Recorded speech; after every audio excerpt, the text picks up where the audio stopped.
It was a very ordinary year, in a very ordinary modern metropolis. A day full of bustle, which was no different from others like it. In those days, every person believed that such a measured life would accompany them for eternity.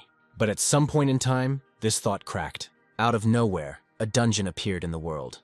The first witnesses froze in their places, not even understanding what they were looking at. The gap in the universe widened, and from there, the angry grins of monsters appeared. More and more, a whole innumerable horde poured into the streets of the city. Humanity was plunged into horror. Those unfortunates who were unable to escape awaited their unenviable fate at the hands of the monsters. So the monster's axe was already raised over a random girl. But at some point, quick steps were heard nearby. Hope, in the form of a tempered sword, slew the monster. The danger receded. The unfortunate woman rose to her feet, unable to look away. After all, where monsters had previously raged, now a fierce battle with hunters was taking place. Every time they defeated monsters, the hunters would greedily look at something in the middle of their palms. After all, every defeated villain enriched the heroes. This is how the new world of hunters was built. However, the hero of this story was only trying to get into their number. The girl at the reception, looking at the documents, said that it was the first time she had seen a person from the working class in such a place. Reading further, the girl realized that the Jiha sitting in front of her had no skills at all. The guy sitting opposite smiled slightly. Scratching the back of his head, Jiha grinned and nodded. Thus the meeting passed, and the day itself continued. The events of the story moved to Sector 7, where the hunter's shop was located. It was at this address that the father and daughter visited. The doorbell rang and Jiha greeted the new visitors. The man who entered with the girl informed Jiha that he wanted to buy a couple of potions. Unexpectedly, the daughter leaned against the counter, starting to coquettishly ask Jiha about the appropriation of the working class. The father was somewhat annoyed that his daughter, having completely forgotten about shopping, began actively asking Jiha about this or that thing.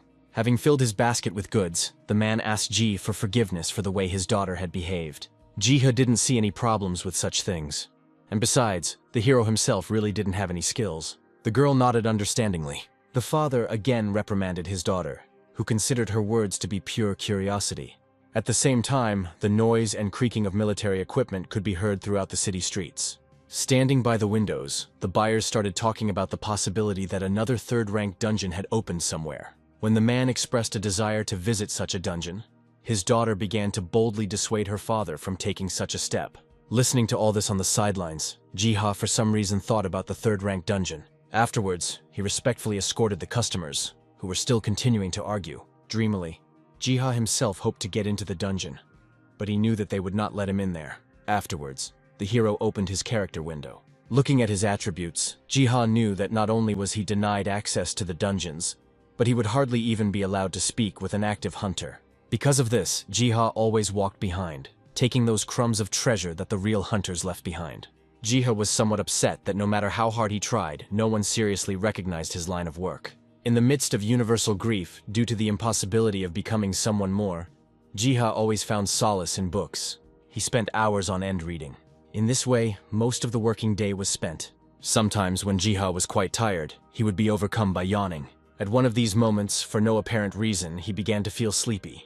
Coordination was becoming difficult, and Jiha's eyes were steadily closing.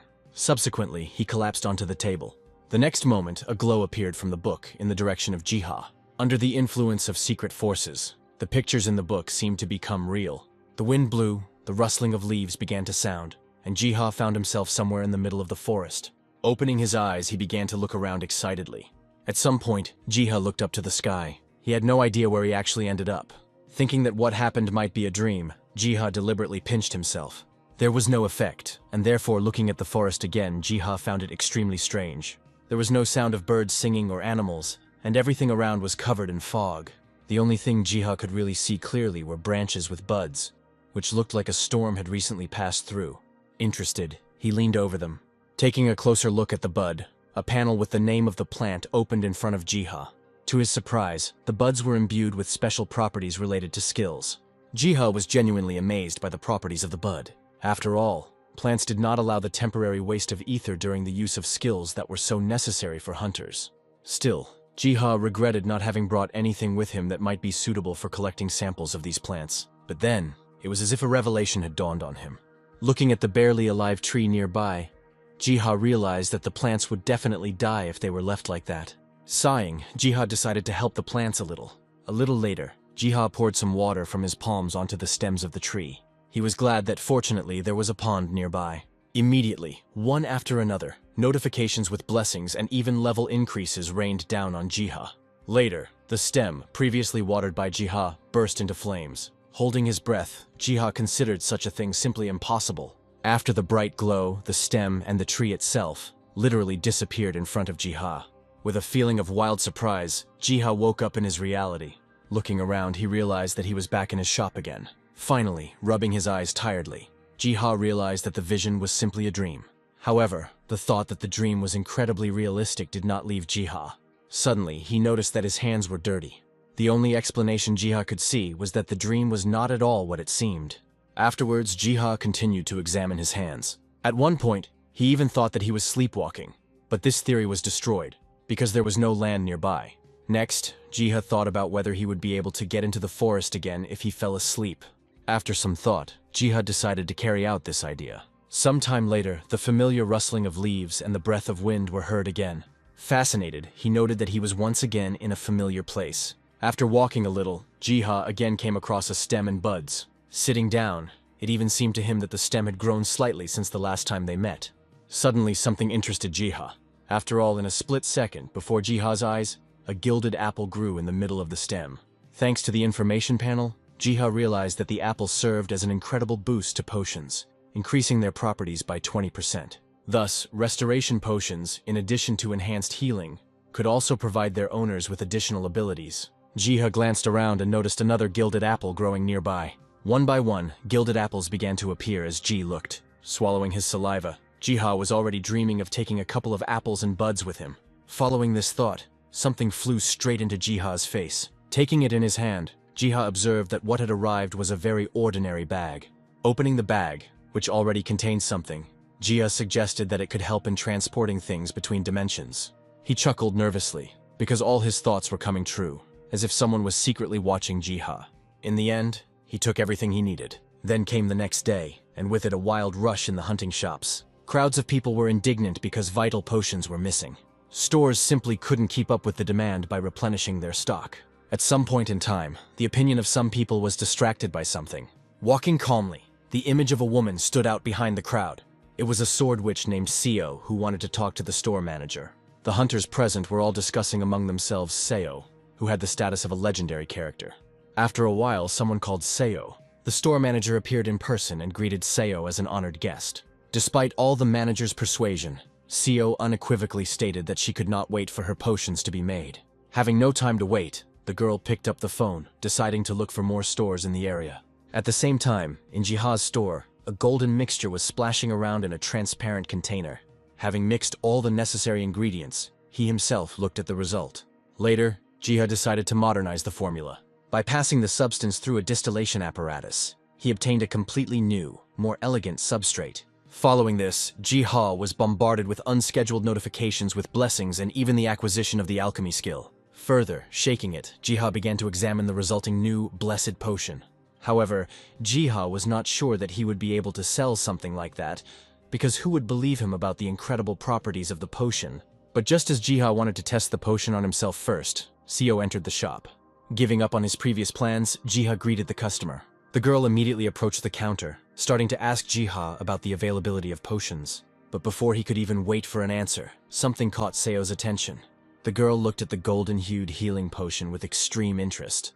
As soon as he heard the price, Jiha immediately made it clear that the potion was not yet for sale. However, Seo didn't have time to bargain, so she grabbed the golden potion from the counter. Having thrown a lot of money on the counter, the girl began to walk away. Jiha was left stunned after such a spontaneous visit from a stranger. Subsequently, the action of the plot moved to some distant place. There, Seo's rage thundered in full force. Her summoned sword skills easily smashed the demonic beasts. This whole battle developed at an incredibly fast pace. Afterwards, Seo moved on, leaving behind her defeated enemies. A little later, scavengers appeared at the scene of the battle. After briefly discussing the prospects of becoming hunters like Seo, the scavengers eventually decided to focus on their work. At some point, one of the scavengers remembered that Seo always works alone after one tragic incident. He was already ready to start telling how something happened. From the depths of the forest, Seo appeared, calling on the scavengers to flee. They were taken aback when they raised their gaze. As it turned out, the one who approached Seo was the pursuer himself, a disgust-level monster. The scavengers were stunned, having no idea how to behave in such a situation. Noticing that they were still standing, Seo once again called on the scavengers to flee. She herself began to move towards the pursuer. As they moved, Seo's summoned sword ability activated. Eventually, she made an attacking swoop. The pursuer had no intention of staying away, and so he responded. With just one counterattack, the monster repelled Seo's entire onslaught. It was thrown back, knocking down trees behind it. Trembling from fatigue and pain, Seo barely got to her feet, suspecting that she would not be able to defeat the pursuer. Seo had no choice but to sacrifice himself and buy time for others. She hung her head and thought about someone. The heroic image of Hek arose in her mind. Immediately remembering that it was no longer there and that there was no point in giving in to despair, Seo uncorked the bottle she had bought. Bringing the bottle to her face, Seo mentally instructed that from now on she could only rely on herself. After which, closing her eyes, she began to swallow the healing potion. The girl didn't even notice how quickly she drank it to the bottom. For the first time, Seo learned that a healing potion could be delicious, and also seemed to fill one with the power of ether. And this meant that the girl could continue her fight. With renewed strength, Seo rushed towards the pursuer again. Once she was at a sufficient distance, she used a special cutting skill. Just a couple of swings of the weapon and the pursuer was hit by the rampage of the Master Sword. At the end of the reception, the monster let out a shrill roar. Then loudly, he fell to the ground. After her victory, Seo looked at her weapon with fear, making sure that during the battle she had not spent any ether on using skills. And the girl owed all this only to the potion. A potion that she had bought in a hurry in some mossy shop. Some time passed, and the action of the story returned to the city limits. The doorbell of Jiha's shop rang. To the hero's surprise, Seo appeared on the threshold again. Pushing the customer aside, Seo pointed towards Jiha. And then she began to ask threateningly what kind of potion Jiha had sold him. Almost immediately, the enthusiastic voices of other buyers could be heard, who had already heard the news of Seo's victory over the pursuer. Having come to her senses, Seo hastened to apologize to Jiha for her behavior. Jiha was clearly delighted when Seo told him about the incredible properties of the potion. In this regard, Seo wanted to urgently find out where Jiha got such a potion. Without trying to hide anything, Jiha showed off a gilded apple, calling the fruit the key ingredient. At the same time, Jiha told me that he got a special apple in the level 0 dungeon. While Seo was pondering the seller's words, Jiha himself decided not to reveal the full truth about the source of the ingredient for the potion, and therefore I tried to change the subject. After looking around the store, Seo suddenly pointed to a container with blue contents, to which Jiha informed him that it was a potion for the cold. Taking the bottle in her hands, Seo wanted to know about the properties of the potion.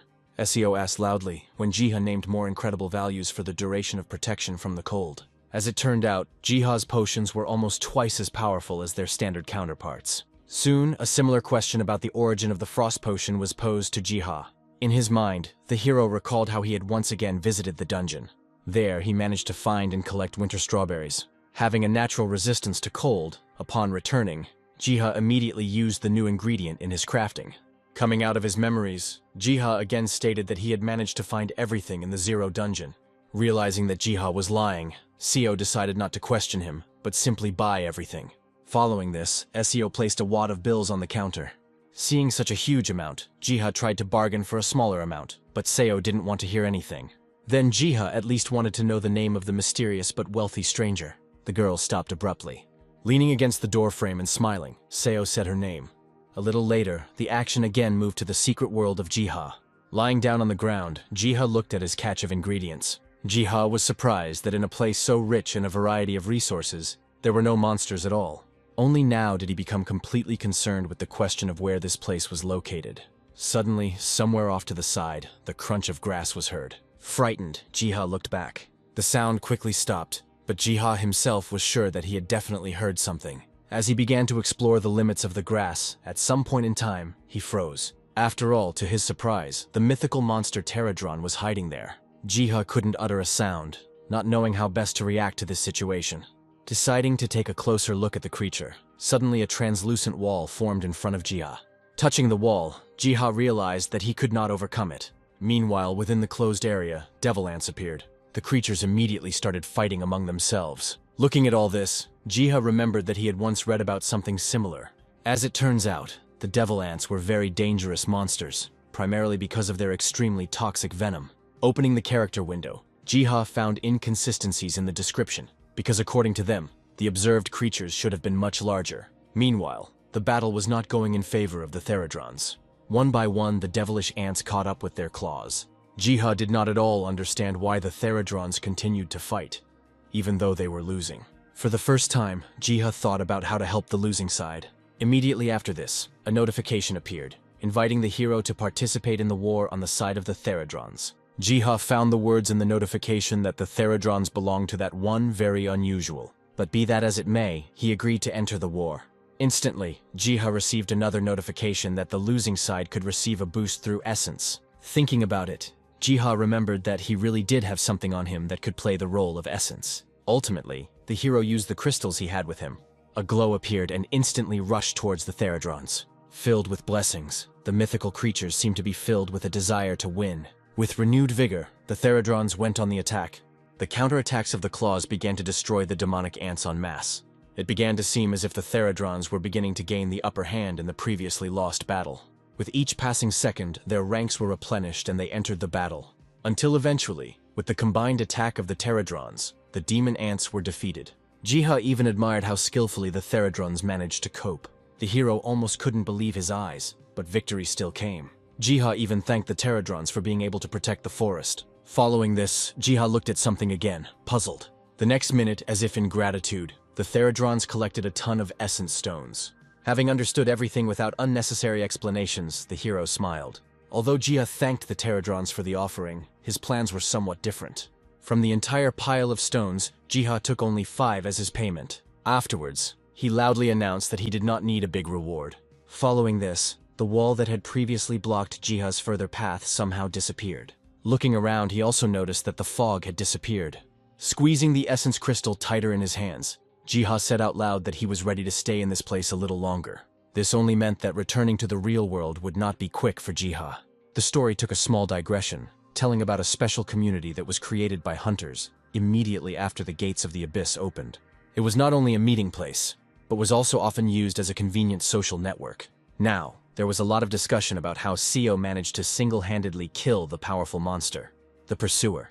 Many of those corresponding knew that Seo took such a risk because she was acutely worried about the loss of someone dear to her. Still, some hunters accused Seo of being overly fixated on her personal tragedy. Others, on the contrary, did not see anything shameful in such grief. At some point in time, the hunters' discussions boiled down to Seo pointlessly exploring dungeons year after year, hoping to find at least the body of his once missing comrade. In the end, the girl who was texting the other hunters cursed when, due to Seo's abundant protection, they began to think that they were communicating with her. Suddenly, the light turned on in the previously dark room. Enter Choi, the best alchemist in the Eternal Flame Guild. When asked about being in the dark, the girl stretched and answered that it was easier to concentrate that way. Coming closer, Choi informed the girl that he personally went somewhere. His story touched on Jiha, who, after checking, turned out to be the most ordinary person without any skills. Hearing this, the redhead was forced to admit that Jiha had nothing to do with Seo's recent successes. After these words, Choi coughed and also said that Jiha sold something to Seo. He even asked if the red-haired woman knew anything about golden apples. Receiving only a puzzled look from the redhead, Choi told about the apple, which could reduce the hunter's ether consumption. From Choi's story, it followed that Jiha made potions from such apples, which he sold at an extremely low price. When the red-haired woman decided to find out the secret of selling the precious potion at a low price, Choi began to sit down opposite her. Then Choi put forward his hypothesis that Jiha did not know the true value of the potions. With a sly grin, the red-haired woman suggested another option, in which the hero simply wasn't a greedy person. Afterwards, standing up abruptly, the red-haired woman expressed a desire to meet Jiha in person. Choi was surprised when the redhead refused to make an official visit by driving. After all, Leah, given her status as the head of the guild, could easily show herself to people in this way. Meanwhile, Jiha was still in the secret dungeon. Having made a fire, he warmed himself, since it was cold in the depths of the forest. So, after the wall and fog disappeared, Jiha examined the newly opened territories. However, no matter how hard he tried, everything around was approximately the same. After some time, Jiha even began to experience some frightening feelings. The longer he stayed in the depths of the forest, the more acute the feeling of impending danger became. Finally, getting up, Jiha decided to go back to a calmer atmosphere. But as soon as he straightened up, he noticed something behind him. Oddly enough, there were Theradrons near Jiha again. Upon closer inspection, Jiha discovered that the creatures had brought him strange seeds. But in addition to this, he also emphasized that the ranks of the creatures were replenished with new ones. A second later, it dawned on Jiha that the creatures had come from an ominous place, which filled the hero with horror. Almost immediately after this, a notification appeared in front of Jiha. Reading carefully, the hero learned that the Theradrons asked him for help in saving their queen. In any case, Jiha agreed to help the cute creatures, after which he scratched one of the Theradrons. However, since Jiha had other things to do, he left the quest to save the queen the next day. A new day has arrived, and with it a restoration potion has been prepared. Also, a poison resistance potion was discovered and made, and into the bowl the combat food is poured. With this, Jiha's basic preparations were complete. Having strengthened the Theradrons sufficiently, Jiha commanded them to go and rescue their queen. Following the creatures, after some time, Jiha froze in fear. After all, there in the depths of the forest the Devil's Anthill was hiding. From now on, Jiha knew where the main inhabitants of the forest lived. Taking a closer look at the artificial structure, Jiha said that it was as much as 3 meters high. At the same time, 2 armies of overgrown insects were approaching each other. With all their inexorable might, the Devil's Muravs were the first to go into battle. In response, ranks of Theradrons advanced. A minute later, the carnage began. Watching from the sidelines, Jiha was amazed that this time, the Theradrons were fighting even more successfully. However, even they were not completely protected from danger. Suddenly, a notification appeared, informing that Jiha could help the Theradrons once. Reading it, Jiha was surprised, because he was offered to kill hostile insects. Even with such a strange proposal, Jiha was only allowed to perform such an action once. But right after that, Jiha heard a chirping sound. A messenger ant with wings appeared from the hive. A notification immediately appeared, informing the hero that the devil ants were trying to call for reinforcements. Having no other choice, Jiha decided to stop the ant. With a gleam of overwhelming power, the hero clenched his palm. Meanwhile, the messenger ant had already spread its wings and even taken off. To his shock, something huge loomed over the ant. And the next moment, Jiha's palm fell on the insect. Like a titan, the hero overthrew the ant. Afterwards, Jiha happily said that the ant was caught. Then, events returned to the real world. Arriving at the address, Leah looked at the sign of the very same shop where special potions were sold. Remembering Sio's words, Leah preferred to check everything rather than trust her eyes about the initial simplicity of the store. Because of which, Leah smiled slyly. Taking hold of the door handle, she was ready to reveal any secrets. To her surprise, after a couple of tries, it turned out that the store was closed. Looking at the sign again, Leah couldn't understand how this was possible, because the store was supposed to be open. Trying to figure it out, Leah turned to the janitor, thinking that he might know something. After thinking about it, the janitor informed Leah that the store was working intermittently, and that Jiha himself rarely showed up. While the janitor was hissing, blaming everything on the laziness of the youth, Leah herself saw something suspicious in this situation. Afterwards, Leah looked at the sign again. The redhead definitely decided for herself that Jiha was hiding something. At the same time, in the dungeon, Jiha himself was somewhat upset that such help ended with just one blow. Looking at the dead messenger ant, he hoped that this kind of help from his side would be enough. However, the battle between the insects itself was still ongoing. Despite the losses, not a single army wavered. After another fight, the devil ants finally showed their backs. Realizing that the outcome had taken place, Jiha sighed wearily. Then he fell to the ground. However, Jiha remembered that despite the victory, the queen of the Theradrons was still somewhere inside the anthill. Out of the corner of his eye, the hero noticed how the Theradrons were carrying their queen out of the anthill on a stretcher. She came to her senses and opened her eyes. Somehow I started to rise. Suddenly, Jiha's giant finger reached out towards the Theradron queen, stroking her. The hero said that all the bad things were already behind him. Instantly, a notification appeared, offering Jiha an alliance with the Theradrons. Jiha, of course, agreed, not only for good reasons, but even for somewhat selfish ones. Immediately after this, the commander of the Theradron army soared into the air. Light enveloped him, and evolution happened. Subsequently, the Theradron warlord became much larger and clearly stronger. Suddenly, the military leader gave a command to his troops. To the hero's relative joy, the insects were again carrying a ton of offerings. Sitting in front of the piles of essence stones, Jiha said again that 10 from the total pile would be enough for him. At some point, Jiha turned his attention to his palm. After all, there were seeds there that the Theradron commander gave to the hero. Reading through the notifications, Jiha realized that these were tree seeds. And if Jiha left the care of the seeds to the forest, then the hero intended to build the hut himself. A day has passed since then, and the events have moved to one dungeon. A portal opened, and hunters began to emerge from there, talking among themselves about the Queen of the Ants. The hunters were actively discussing among themselves not so much the battle with the ants, but the plan to plunder the anthill of those. Their discussion was interrupted by shouts from other hunters. Everyone froze, seeing what was clearly an unpleasant scene.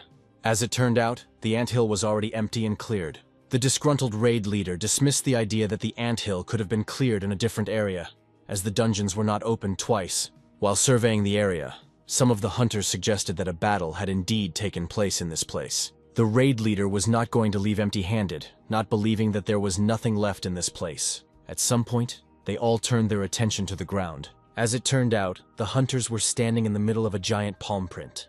They were all amazed, hoping that a giant had not left such a mark. In another version, such an imprint could only have been left by a destruction-level monster. Enraged, the raid leader suddenly started running, shouting after everyone else that they needed to retreat. The raid leader screamed and explained that it was impossible to deal with someone who had single-handedly destroyed the devil ants. Subsequently, the hunters also decided to tell the association about their discovery. That's how the mysterious photo of a giant palm on the ground ended up on the monitor screen. Looking at this, the office was actively discussing the find. There was no further information on the matter, and so a man named Malik ordered that any information be delivered to him first. Based on the appearance of the prince, Malik himself knew that the monster was not a simple one. After comparing his knowledge with the evidence, Malik uttered that the monster must have been an unknown mythic rank species. Standing up inside himself, Malik voiced that strange things continue to happen. Slowly, he walked up to the window. Now I'm convincing myself out loud that the horrors that once happened should not be repeated. Even though he didn't realize it yet, Malik's thoughts were directed straight at Jiha. Some time passed and the story moved on to Zone 5 Megalopolis. There, standing at the door with a bundle in his hands, Jiha was humbly waiting for something. At some point in time, the hero was called out. The girl called him and waved her hand. Smiling sweetly, she apologized to Jiha for the unnecessary wait, after which the girl started running, trying to get to Jiha faster. As soon as the hero warned the girl that she shouldn't rush things so much, the fool fell off her feet. Jiha arrived in time and helped her get up. Standing up, Betty laughed awkwardly, putting it down to the fact that she rarely played sports. Without delaying for long, Jiha handed the girl breakfast, simply fulfilling someone else's request. In response, Betty handed the hero a book. The girl immediately remembered that something similar was often bought and returned just as often. In this regard, the girl thought that the trinket would be a good decoration in Jiha's interior. Jiha was about to grin in response, but his smile suddenly disappeared. After all, he clearly saw how an unremarkable book, for some reason, was filled with a greenish glow. A notification appeared informing the hero that he had a book of infinite spells in his hands. Inside it was empty, since spells had to be entered into the book only using a special method. Seeing Jiha's some confusion, the girl asked him for forgiveness in advance if the gift was not to his taste. Betty seemed to blossom when Jiha said that he was happy with everything. Smiling, Jiha promised the girl that he would use the book wisely. Sometime later, Jiha tried to write something down in the book. Remembering the text from the notification, Jiha was sure that he would be able to get only one of the ingredients. Once again, a notification from the system appeared, describing the required ingredient, which was obtained only from the feathers of a giant bird. The problem for Jiha was not only the size of the bird, but also the fact that it was incredibly rare. Annoyed, Jiha pressed his palm to the page of the book.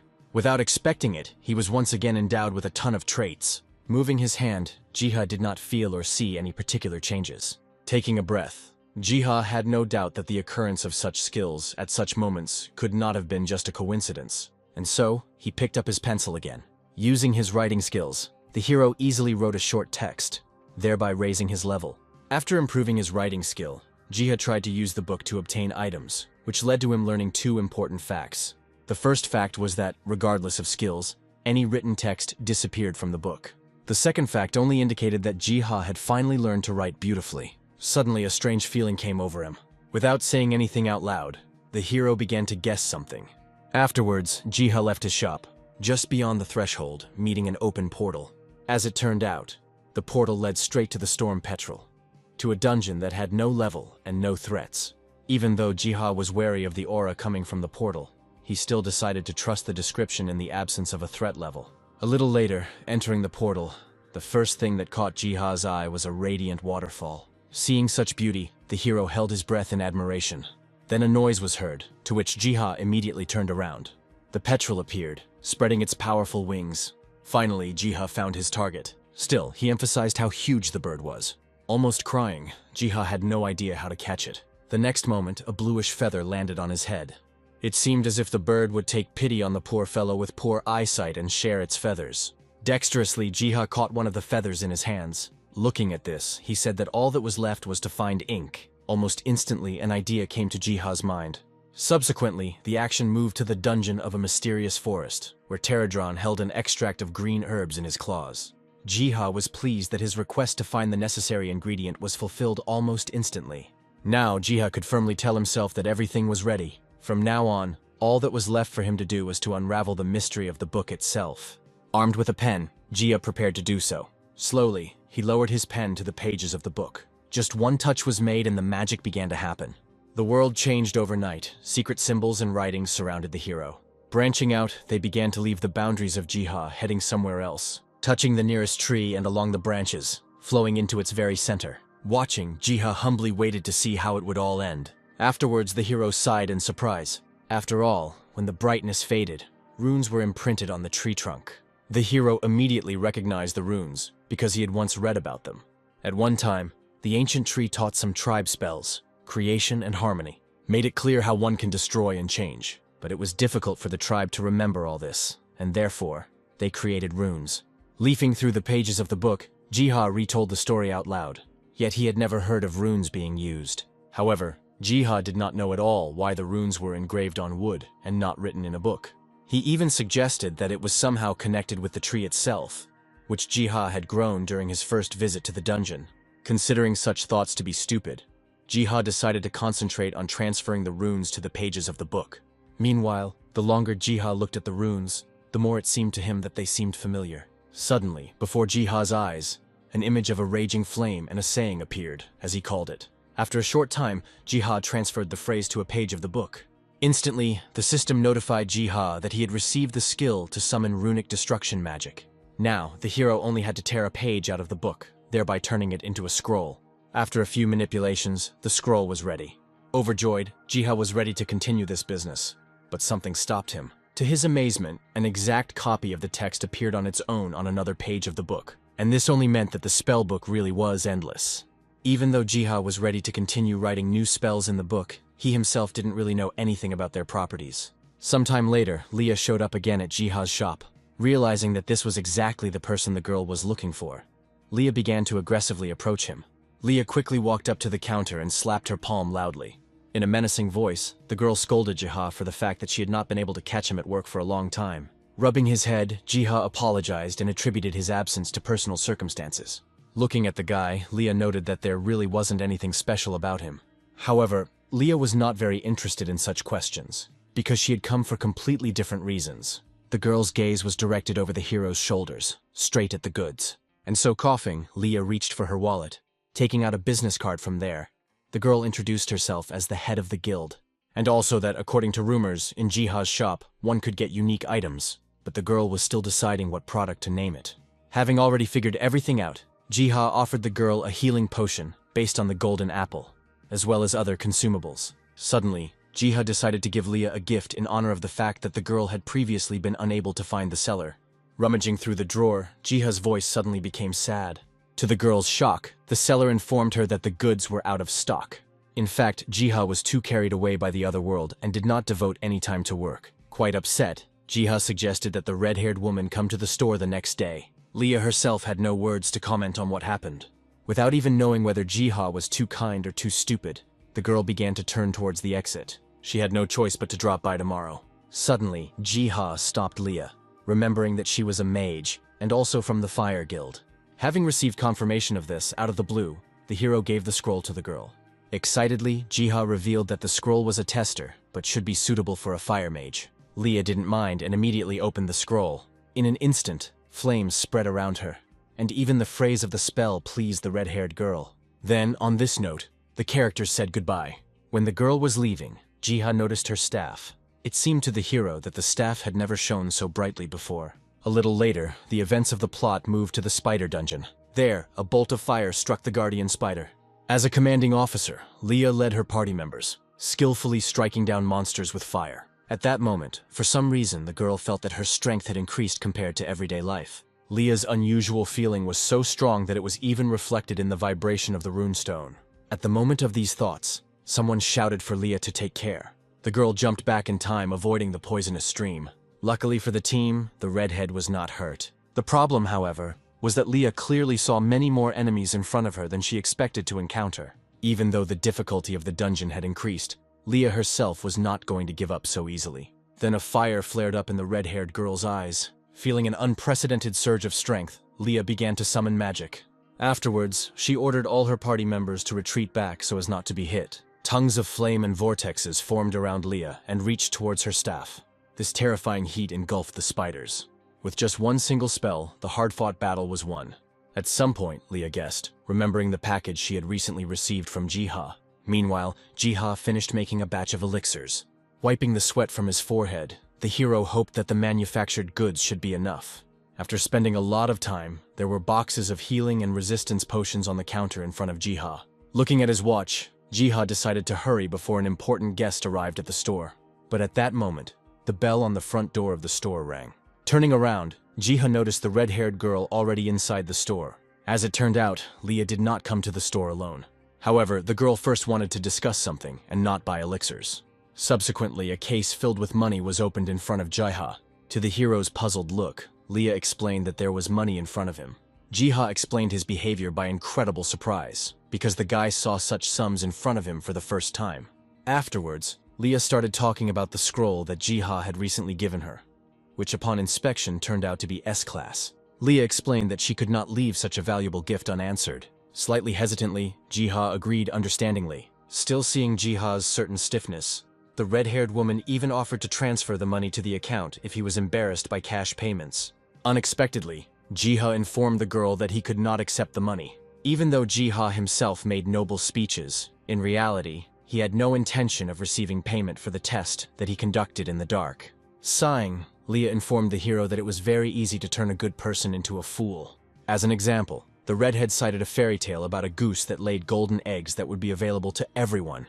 After thinking about what was said, Jiha assumed that in such a case, everyone would become rich. However, Leah thought differently, saying that then they would have tried to kidnap the goose.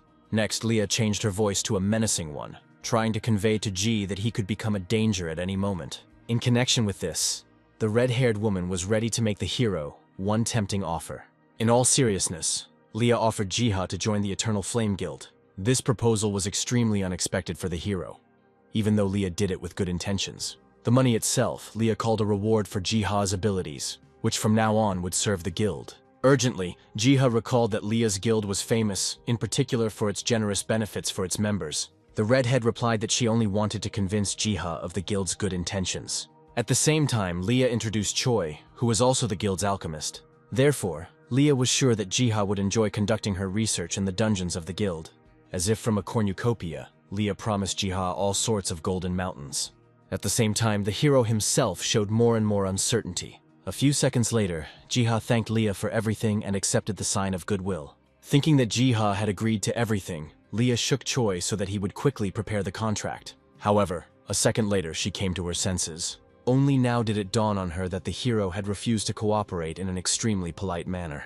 Jiha himself only made it clear that he does not consider himself worthy of such a position. The redhead's anger began to take hold again, which is why even Choi had to intervene in the situation. Unintentionally, the hero informed Leah that he was previously only an insignificant hunter with the lowest rank. The hero began to tell that the objects were not created solely by him. According to him, Jiha owed a lot of his success to his friend. Jiha knew that one day the abilities might disappear, and therefore, he was not confident in accomplishing great deeds. Additionally, Jiha attributed his reluctance to join the guild to his store, to which he had become quite attached. Choi got involved in the situation, persuading Leah to take her time and let Jiha think it over. However, the hero was not going to forget the red-haired woman's advice, and therefore promised to raise the price of the potions. Exhaling, Leah had no choice but to accept Jiha's refusal. Realizing that Leah also meant the lack of protection, Jiha asked her not to worry about the fate of the merchant. After all, Jiha had already taken care of some kind of early warning system that would notify him in case of danger. Some time has passed since this conversation, and new gates have already opened in the world. Thus, many picturesque places of rest were captured by monsters. But there was still one place that was not subject to external factors. This place was the Forest of Dreams, something that Jiha could always enjoy to his heart's content. As it turned out, in addition to the thicket in the dungeon, the hero managed to find a section where the coastline was located. Due to the red-haired woman's frequent visits and endless persuasion, Jiha had to look for a place to be alone. Having shouted out from the accumulation of indignation, Jiha set himself the task of spending the entire day strictly in rest and reading books. Thus began Jiha's rest. The warmth of a fire and a pile of books was all the hero needed for a good rest. However, there was one detail in this whole situation that Jiha had not thought about at all. Even there, unexpected guests visited him. After this, the events of history rewound 2 hours back. Having settled in, Jiha was enjoying the total relaxation. His ears were caressed by the splashes of coastal waters, while in the real world, the waters became a refuge for monsters. Jiha even began to dream that one day he would bring the girl he liked to this place. Following this, the hero heard a quiet meow. A sound similar to a cat's meow came from somewhere in the depths of the cave. Armed with a torch, Jiha set out to explore the sound. The special flower was silent, which meant that whoever made the sound did not pose any danger to the hero. Suddenly, a buzzing sound was heard somewhere above Jiha's head. Now, together with Pterodron, the hero hurried towards the sound. Jiha eventually found the source of the sound. A character panel appeared, where a cat-like creature was called Actus. Taking the animal in his arms, Jiha immediately realized that it was not in the best shape. When the hero thought about giving Actus some healing potions, Pterodron sat on his shoulder. Jiha hastened to apologize for having completely forgotten about his even smaller friends. His gaze froze when it turned out that the Pterodrons had already brought several caught fish to the hero. One of the Pterodrons nodded when the hero suggested that the fish was meant for the cat. In gratitude for his efforts, Jiha scratched Pterodron on the head. Later, the healing potion and the fish were eaten by the cat. Looking at the cat's current behavior, Jiha admitted that now, apparently, everything was fine with him. Then, Jiha thought about how, after exploring the forest, he had met an animal for the first time. However, the question of where the cat could have come from did not give Jiha any peace. Suddenly, the cat came to his senses with a meow. The hero was frightened by the fact that he interrupted the animal's sleep. However, Actus let out a benevolent meow as he stroked her in his direction, and then he completely collapsed with pleasure. Having picked up the cat, Jiha almost began to dance. He was so touched, and yet the hero did not like the name Actus given to the cat by the system. In the end, calling him Bem. Besides, Jiha was not against Bem staying with him. A little later, in the real world, one of the customers was crazy. More and more people were touched by the sight of Bem in Jiha's arms. Jiha had no intention of hiding the truth about Bem's origins. To each and every one, he honestly answered that he found a cat in the dungeon. It goes without saying that people wanted to pet Bem every time. However, the cat, surprisingly, reacted aggressively to strangers' hands. Bem's behavior came as a surprise to Jiha. Even though the hero scolded the cat for his behavior, he still understood that Bem was only affectionate with Jiha himself. And this meant only one thing: Jiha could not keep Bem in the store, much less at home alone. And yet Jiha really wanted to show off his pet's cuteness. Soon, Seo came to the store. Seo herself wanted to say that she dropped in on Jiha for a short while, but her speech was cut off mid-sentence. The girl's attention was immediately captured by the cat. Seriously frightened, Seo huddled in a corner, holding a hanger in front of her. For the first time, Jiha saw Seo afraid of something, even if it was a small cat. Having come to her senses a little, the girl handed the hero a tube of coffee. Afterwards, Seo stepped back again as soon as Bem stood up. The hero apologized for Bem scaring Seo, but made it clear that now the cat will live with Jiha. At the same time, Jiha witnessed something extremely strange. Apparently, Bem was favorably disposed towards Seo and seemed to want to receive caresses from her. The girl nervously decided to touch the cat. Slowly, her hand touched Bem's soft head. As Seo stroked it, she noted that the tiger was actually quite gentle. Later, the conversation between the characters touched on the scrolls that Jiha allegedly handed out left and right. It was a revelation to Seo when she learned that Jiha had given Leah a scroll worth a couple of million for free. And yet, the girl convinced herself that Jiha was simply an extremely kind and sympathetic person, rather than a naive fool. In her mind, Seo guessed that it was for this very reason that she visited Jiha's store so often. At that very moment, the plant began to crackle, alerting the hero to the danger. The hero stared at the plant, seeing such behavior for the first time. Then, from the street, a system hummed and a high-level danger alert began to sound. Turning to Jiha, Seo signaled that they needed to leave immediately. Shock and panic overwhelmed the hero. At the same time, the streets were filled with soldiers mixed with hunters. People were evacuated en masse as quickly as possible. Having a rough idea of what kind of threat might appear on the city streets, Jiha hoped that the hunters would be able to cope. A minute later, Holding Bem in his arms, Jiha was already in the shelter. However, even here, the hero did not feel safe. There was a loud crash that frightened all the inhabitants of the shelter. This later made Jiha realize that it was not safe outside. And so the hero began to stroke the no less frightened Bem. Trying to calm him down, Jiha kept saying that everything that was happening was nothing. Meanwhile, outside, a catastrophe was happening, caused by the fact that the hunters did not complete the dungeon. Normally, low-level dungeons do not pose a threat, but everything changes when hunters are defeated in a high-ranking dungeon. Under such circumstances, at the epicenter of the portal's emergence, absolutely all civilians are evacuated. Where there were previously crowds of people, now there are military echelons, and in response to the general cry for help, absolutely all free hunters come. Now being one of them, Seo said how she felt something moving. Then, a foul magic began to spread through the empty streets. Skeletons appeared with a creaking sound of bones. At that very moment, the military was given the order to open fire. There were volleys of cannon fire and machine gun bursts. Tactical fighters released their bomb clamps. Flying over the place where the monsters gathered, they turned the area into a fiery hell. The explosions were devastatingly powerful, covering the skeletons. It seemed almost impossible to determine whether the fire had any effect on the monsters. One of those who observed this purge was Malik. He hoped that the fighting power would help reduce the number of monsters, after which the hunters would easily finish off the rest. After which, he gave the order to the military contingent to concentrate fire on the gates themselves. Openly, Malik hoped that with this, the operation would be successfully completed. To his shock, a huge monster suddenly emerged from the portal. Having never seen anything like this before, Malik's breath caught in his throat. In an instant, Malik gave new orders to the military to fire exclusively at the huge bastard. As required, the officer adjusted fire on the new monster. Rocket strikes, bullet tracers and shells, all of it poured down on the monster.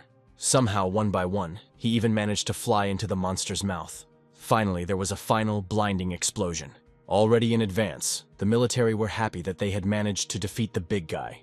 However, when the smoke cleared, the giant appeared again, without a scratch on its body. At the same time, after everything he had experienced, the thought of associating people with enemies arose in the monster's head. Moving abruptly from his place, he set himself the task of killing those. That's right. Such power was ready to fall upon the military contingent. Seeing the monster approaching, Malik commanded the military to retreat. It's true the monster somehow ran past. Turning around, only now did Malik realize who the big guy had chosen as his target. As it turned out, he was heading straight for the shelter dome. At the same time, someone jumped from the roof of the house. Spinning in the air, Seo would surely joke and not allow the monster to hide in the shelter. While in mid-flight, the girl activated the Sword of Ruler's Rampage. At the same time, Leah was also working her magic. Having activated her attack skills, the girl pointed her staff towards the big guy.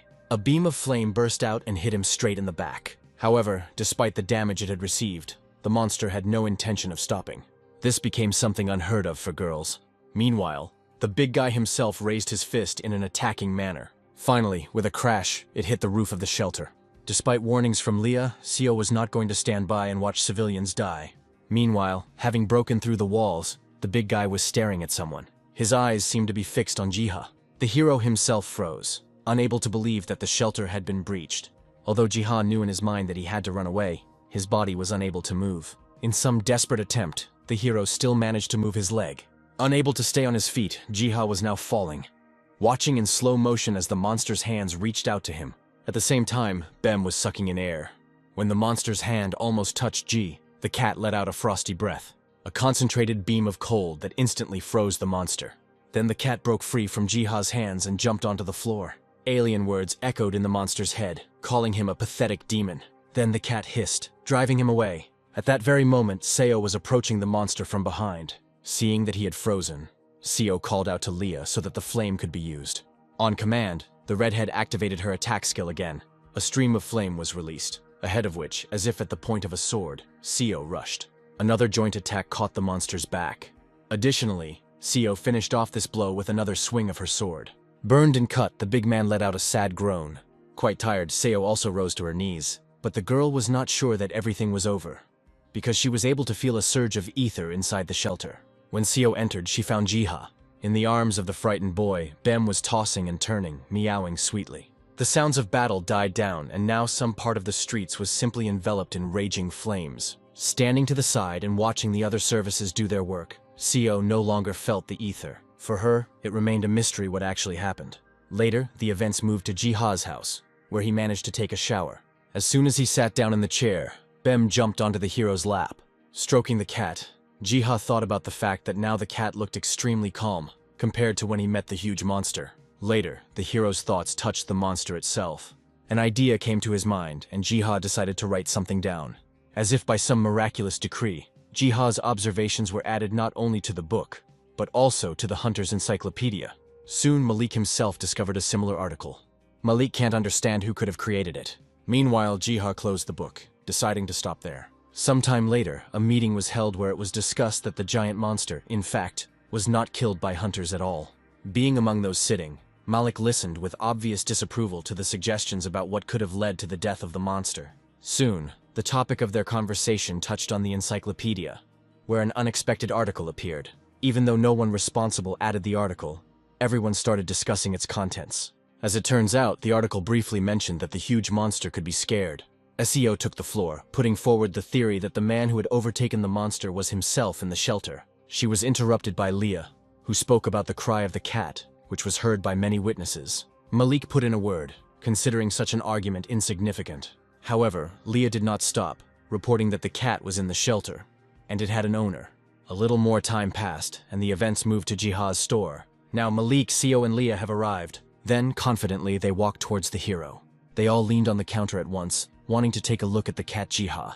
Frightened, Jiha began to explain that the cat would get scared and run away when he saw such a crowd.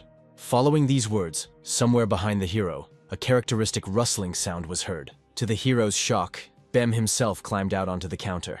After which, with typical feline grace, he stretched out. In an instant, the three who arrived stared at the cat. Bem himself, puzzled by such attention, meowed in confusion. Immediately, Leah grabbed and lifted the cat, trying to understand whether it really caused a wave of ether. Convulsively, Jiha tried to convey to the red-haired girl that it was not recommended to take a cat in this manner. However, the girl did not feel any special energy from the cat. Her serenity was interrupted by Bem's bite. After that, Bem broke free from Leah's embrace. SEO spoke up next, reminding them that Jiha was in the shelter during the incident. The hero's face changed when he heard the story about the cat's cry that supposedly stopped the monster. Adjusting his glasses, Malik confirmed Seo's story. To the chagrin of the trio who had arrived before their eyes, Bem began to behave like the most ordinary, mischievous cat. Among others, Malik even thought about recruiting Jiha, but he realized that the moment was not right.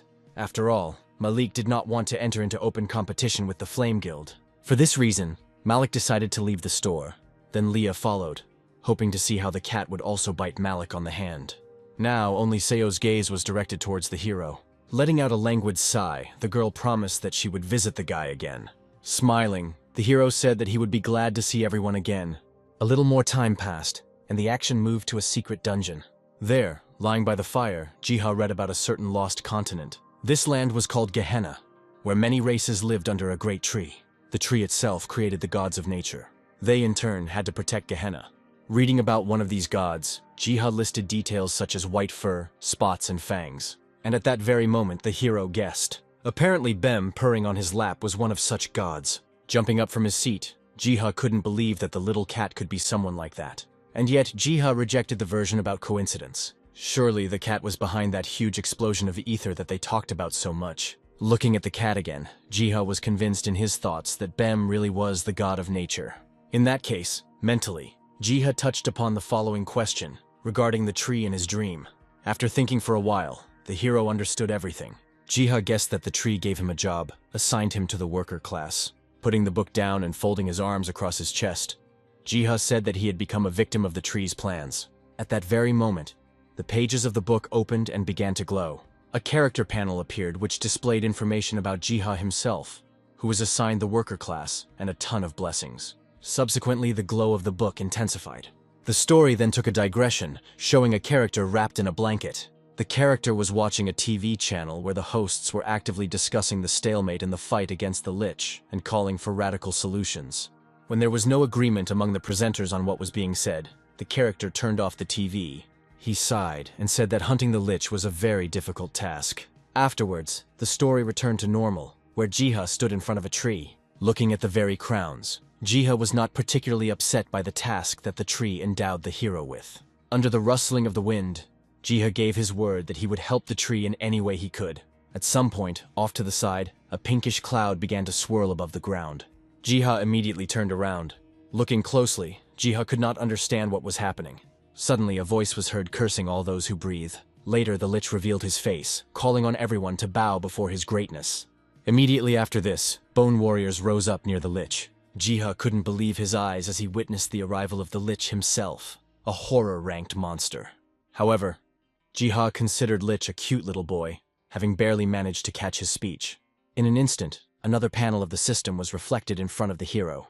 Reading carefully, the hero realized that he was being asked to interfere with the Lich's plans to corrupt the lands. Jiha happily agreed. Meanwhile, Lich continued to encourage his army. In unison, the Bone Warriors repeated their leader's calls for the death of all living things. Holding Bem in his arms, Jiha couldn't stop looking at the tiny Lich, not daring to do anything because of that mercy. Eventually, Jiha began to think about the details of how to quickly get rid of the Lich and his army. Suddenly, the hero remembered that he could not do this, since the leader of the dead was himself a Lich. After all, first of all, Jiha had to find and destroy the very source of Lich's life. By chance, Jiha's field of vision came across a castle that was located at a certain distance from the Lich's army. Taking a closer look, Jiha let out a surprised sigh. Even though he was in a sad state, the hero somehow recognized the castle. After all, the surviving flags of that one belonged to the kingdom of Estrom. Now, Jiha began to compare the facts he had seen. It turned out that the army of the Lich was the people of Estrom. Afterwards, clutching his head, the hero convinced himself that such thoughts were of no importance. The key problem remained the influence of the undead itself, which poisoned the soil. However, Jiha could not intervene directly, and therefore, I decided to use the army of Pterodrons at my disposal. Soon a problem arose. The Pterodron army could not continue its march due to a huge stone in its path. For this reason, Jiha decided not to shift the care of the stone to the Pterodrons. Having personally cleared the way for them, the hero left the army of beetles to take care of the undead. After a little while, the fight began. With enough skill, the Pterodrons began to defeat the undead. Watching the battle from the sidelines, Jiha noted that at the moment, the Pterodrons were already fighting as a full-fledged and well-organized army. Full of indignation, the Lich gave orders to his bone warriors, after which, a new wave of skeletons rushed into battle. Meanwhile, Lich called the peasants to battle. In thin clots, his dark magic spread across the surrounding area. After which, the Lich again commanded the undead to attack. However, his instructions were abruptly interrupted. After all, the commander of the Pterodron army himself approached that, whose power was increased by the efforts of Jiha. The commander of the Pterodrons himself snatched the staff from the bony hands of the Lich, and then he rushed at him. Having been knocked to the ground, the Lich was now being held down by the other Pterodrons. Eventually, with a combined effort, the beetles deprived the Lich of his hands. And then he completely crushed the body of the undead, even though it didn't make any sense. But at that moment, Lich felt danger looming over him. Somehow, the Pterodrons still managed to find the Lich's life source. True, to destroy the essence of life of the Lich, a Pterodron of a higher level was required, for the pumping of which Jiha had to spend money. And so, after spending precious resources, the ordinary Pterodron warrior was pumped up to a knight.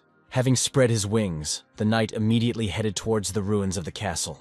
In flight, he broke through the wall and flew into the room where the Lich's life essence was located. Feeling his imminent death, Lich began to dissuade his opponents from taking the next step. But be that as it may, the Pterodron knight destroyed the chest where the Lich's life was kept. Amidst cries of pain, the Lich began to dissolve. In the end, all that was left was a quickly dissipating bluish steam.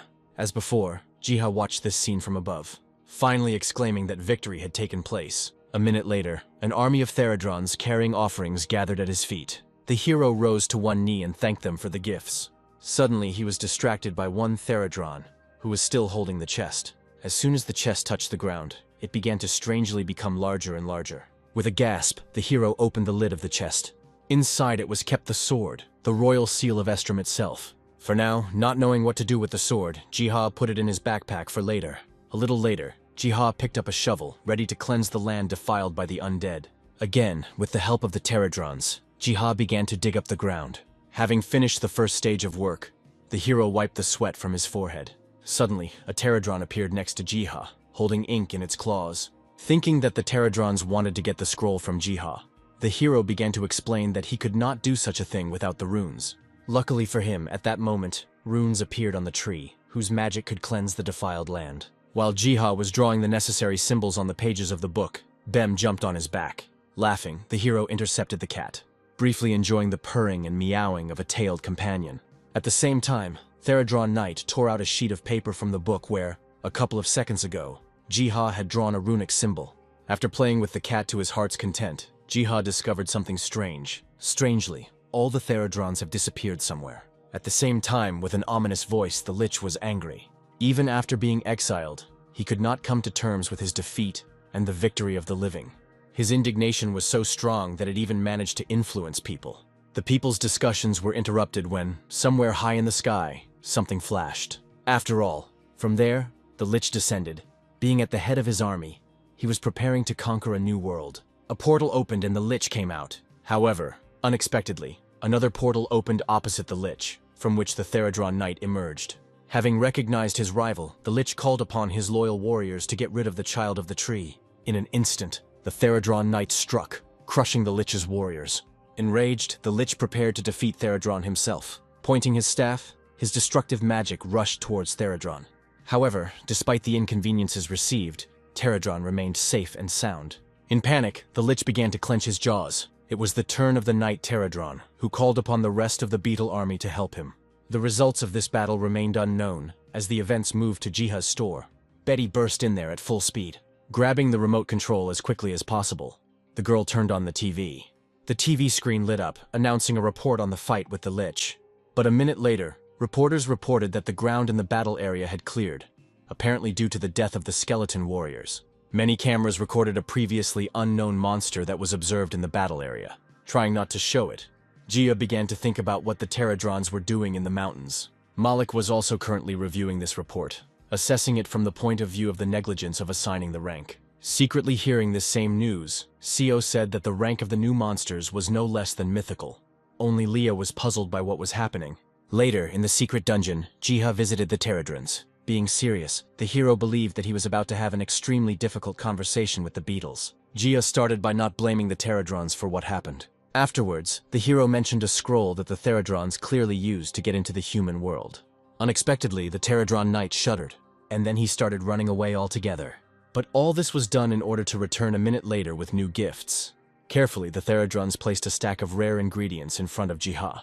The hero did not need a bribe. He just wanted to get an exact question about whether the bugs had really penetrated the human world. Guiltily, Theradron Knight nodded. To the beetle's surprise, Jiha was not angry, but on the contrary, even praised the Theradrons. Continuing to scratch, Jiha thanked the Theradrons for a job well done. And yet, there remained the question of a ton of rare ingredients, with which the hero did not know what to do. Upon closer inspection, Jiha discovered that one of the ingredients was the Lich's own ether stone. Suddenly starting to meow, Bem began to stretch his paws towards the stone. Having surrendered, the hero carefully handed the stone to the cat. Suddenly, Bem began to actively gnaw on the precious stone. Watching the cat eat the stone, Jiha guessed that it was a source of energy. In any case, Jiha could not judge Bem's actions, since he was one of the gods of nature. Afterwards, using the gifted treasures, the hero decided to increase his level and skills. As soon as the level up was completed, the hero discovered that he had become much stronger than he had been before. Further, having started to stroke Bem, Jiha believed that increasing his strength was far from the most important thing in life. After all, in essence, he was already happy. After some time, for the first time, Jiha was officially invited to take part in a dungeon raid. Having quickly collected his things, the hero went to the place where the hunters were gathering. There was also a second echelon, consisting of recovery specialists. Once there, Jiha was already greeted. The hero responded with a mutual greeting, sharing the opinion that it was the first time he had seen so many people in one place. The man standing nearby thought that everyone was incredibly lucky to get into such a large raid, which, apparently, was dedicated to a large dungeon. However, Jiha no longer heard some of the speeches. His vision was focused on the owner of the gorgeous hips. While adjusting her hair, Seo also appeared at this place. Gradually, most began to notice Seo's natural beauty, which was not lost even with the armor on. In the midst of all this talk, Seo's gaze also suddenly froze.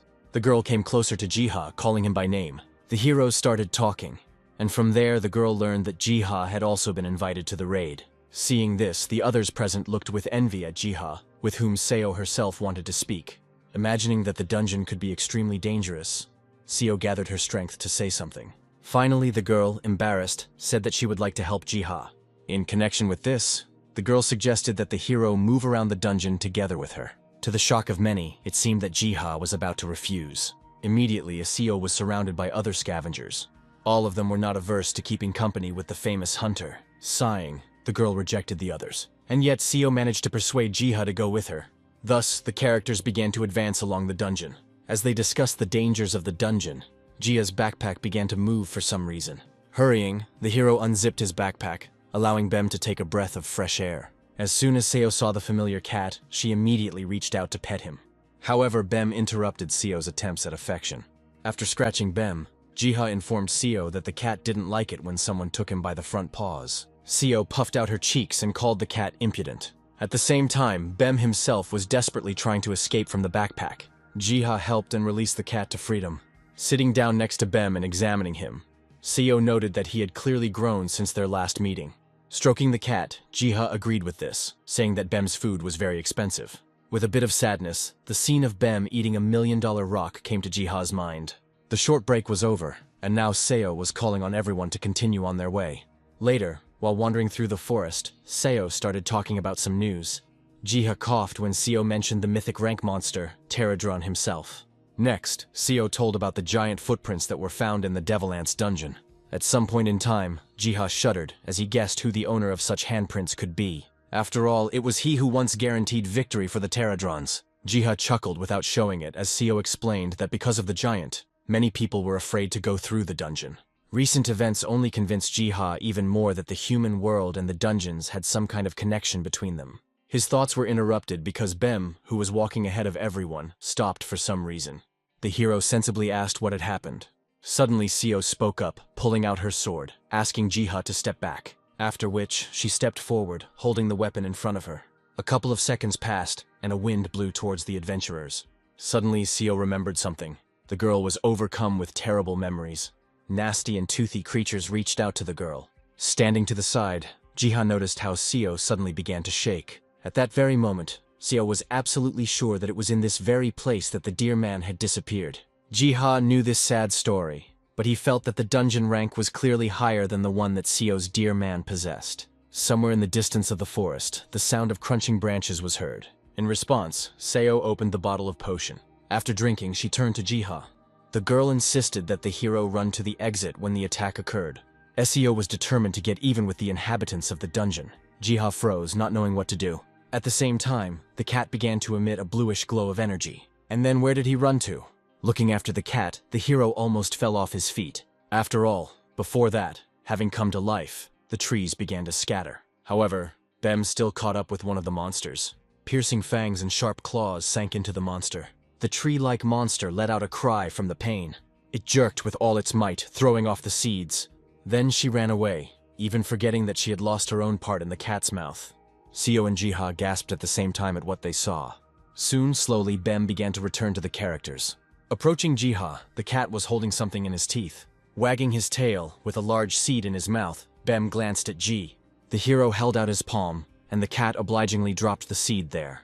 Looking at the cat, Jiha even suggested that Bem wanted the hero to plant the seed. Meanwhile, Seo shared her impressions that she had never seen anything like this before. Taking Bem in his arms, Jiha suddenly informed the girl that there was some problem. Both of them stared into the far part of the forest. Suddenly, Seo turned to the hero, asking him to come back. Hanging her head, Seo admitted that she had discovered a trace, and now she couldn't leave this matter. Jiha looked at the girl with a completely stony face. Then, taking out the elixir and holding it out, Jiha nevertheless suggested that they go together. Looking up with a sad expression, Seo asked the hero again, puzzled. Smiling, Jiha was confident that no matter what the danger, the girl would be able to protect everyone. Encouraged by these words, Seo promised that she would protect him. Some time passed. It was starting to get dark, but Jiha and Seo's path continued. At some point, the girl stopped the hero, pointing somewhere ahead. Seo wanted to know if Jiha saw the same thing as the girl. Jiha looked closer, seeing a passage in the middle of the trees that clearly looked like a cave. To the sounds of Bem's barely audible growl, the hero assumed that the answer to everything must be hidden inside. Afterwards, the characters approached the cave. Taking out a torch, Jiha noted that the erosion that had struck the rock did not come from within. Having gone inside, soon Seo pointed out another thing to the hero. Approaching the wall, the characters saw clear traces of blood. Excited, Jiha and Seo came to the same conclusion to speed up the pace. In the midst of the deathly silence of the cave, their journey continued. At some point, Seo let out a loud cry of surprise. After all, in the middle of the cave lay a crumpled suit of armor that clearly belonged to the hunter. Falling to her knees, Seo couldn't believe that this was how the story of her dear person ended. Very quickly, the girl grabbed the armor. Pressing it to herself, she cried bitterly. Jiha sat down next to her and tried to console the girl. Seo turned to Jiha, who began to draw up a logical chain of events in which the hunter could have been cured, and left the cave. Through tears, with difficulty, Seo tried to believe in the hero's words. At some point, Bem even approached the girl. In all this, Jiha saw something strange. And indeed, while demonstrating, the cat was squeezing something in its mouth. Thanks to the system panel, Jiha learned that the strange object was a symbiote egg, although the hero had no other information about the egg. Just as Jiha was thinking about looking up information about the egg in his free time, Bem bit him on the arm.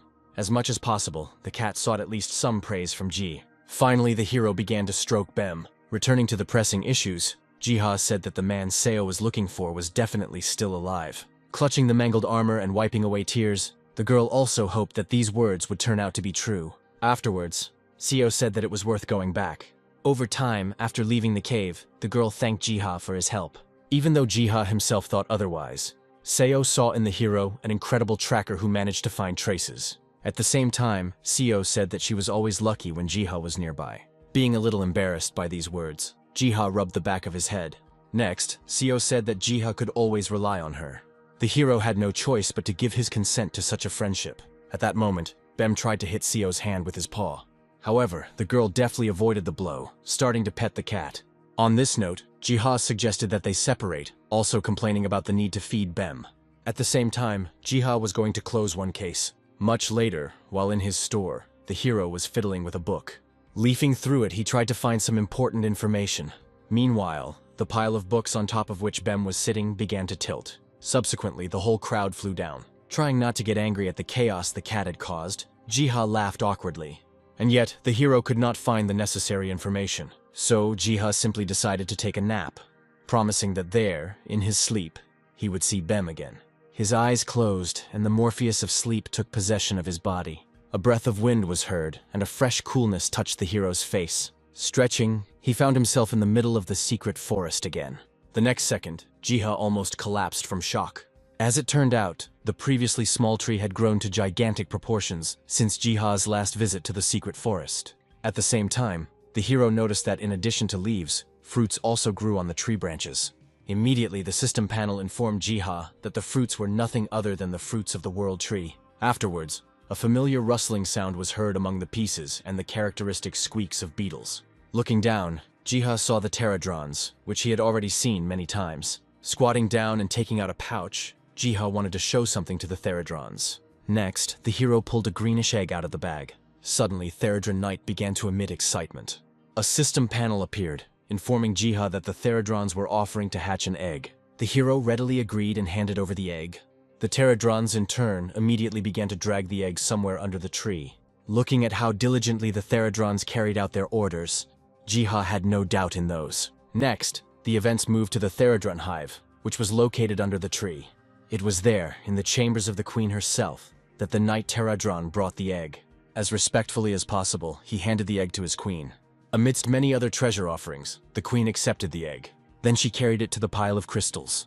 Afterwards, with all love and tenderness, I hugged. Meanwhile, Jiha was playing with Bem. At some point in time, Bem jumped up on his paws in excitement.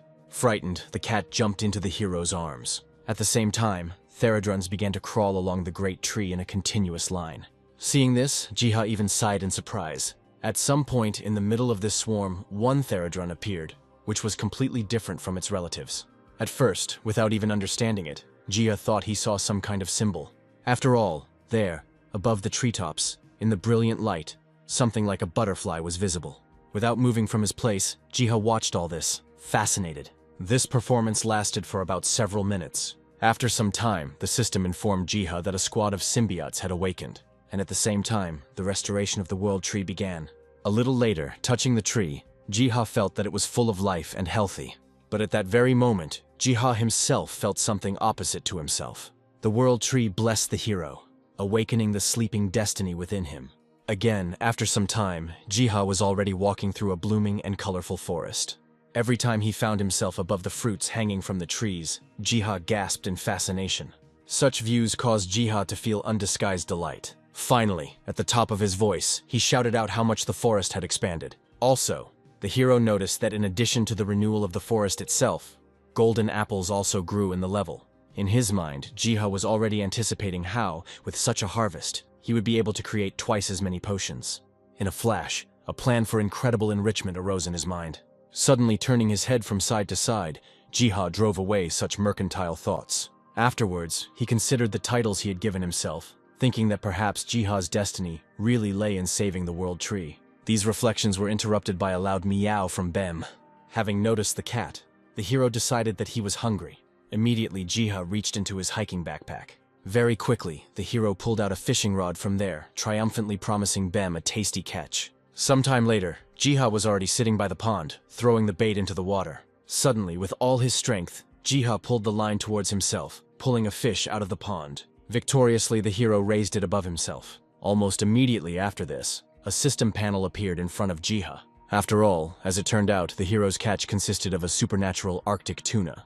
Having handed the fish to Bem, Jiha reached into his backpack to get something out. Soon, an interdimensional bag was born, allowing the storage of items that could be used in other worlds. Rubbing her chin, Jiha came up with an idea that would save him from having to explain the potion's effects. Right there, the hero picked up Bem from the ground. Having tucked it under his arm, Jiha now intended to return to his shop as quickly as possible. Some time passed. Events returned to the real world, where pandemonium was now visible. Many did not understand where so many people could come from in one place, believing that a first-rank dungeon had opened somewhere nearby. At the same time, walking among the crowd of people, holding a number in his teeth, Bem appeared. The girl hunter tore off the number when the cat approached her. Among those present, two hunters suddenly recognized each other. As it turned out, both of them came to the same place to buy a potion. Potions, for the sale of which Jiha had thoroughly prepared in advance. These were potions for every taste and occasion, unlike their analogues, having increased characteristics. But people were attracted not only by the quality and characteristics of the potions, but in particular by the extremely low price. In this whole situation, there were so many people that, due to the waiting and, at times, unfair distribution of numbers by Bem, some people's nerves gave out. Returning to the store, Jiha was already reaching out his hands to Bem, praising him for his efforts. After all, now as much as he could, Jiha enjoyed the gifts of the great tree. But the hero did this not solely for himself, but for the good of all people. Thus, the bustling trade of Jiha continued. By chance, Betty showed up inside the shop. Jiha was glad to see her friend, who, however, saw so many people inside the store for the first time. Approaching the counter, the girl showed the hero the phone screen as quickly as possible. Showing the hunter's encyclopedia, Betty pointed to the article about the sanctuary, which, for some unknown reason, was now Ji's own store. Not understanding anything, Jiha laughed awkwardly. Smiling sweetly, Betty believed that from now on, she would have to stand in line in order to see Jiha again. Then, having grabbed one of the bottles, the girl could not believe her eyes regarding the properties that were indicated on the label. While punching in the next product, the hero confirmed the information on the label, stating that everything was written down exactly as those who tried it said. Then, Betty continued to be surprised out loud. However, when Betty wanted to take one more bottle, Jiha flatly refused. Not wanting to upset his girlfriend, the hero was ready to present her with something completely different. Smiling, Jiha presented a bundle of paper. Opening the package, Betty realized that it was a scroll, but written in an unknown language. Jiha deciphered the brief gist of what was written in the scroll, promising good luck. Not yet knowing that the scroll could fulfill any small wishes, the first thing Betty wanted was to get a rare book. Sometime later, Betty took part in a raid. The hunters in front fought fiercely, defeating one monster after another. Just then, one of the hunters threw the flying monster away with a blow from his shield. Having made a turn in flight, it suddenly fell on Betty herself. The girl didn't have time to do anything before the monster fell on her. One of the hunters quickly asked Betty for forgiveness for how things turned out. Approaching Betty, the hunters began to discuss among themselves that the whole fight had not gone according to plan. Even after the monster was removed from Betty, she didn't seem to be able to recover very quickly. Only after receiving assistance, still staggering, did the girl manage to get to her feet. At that very moment, the scroll of wishes lying next to Betty began to sparkle. As it turned out, the scroll believed that Betty had made a wish that was about to come true. The magic worked, and the ground beneath the adventurer's feet began to crack. There was a hum, and then vibration began. Ultimately, the floor beneath everyone's feet collapsed.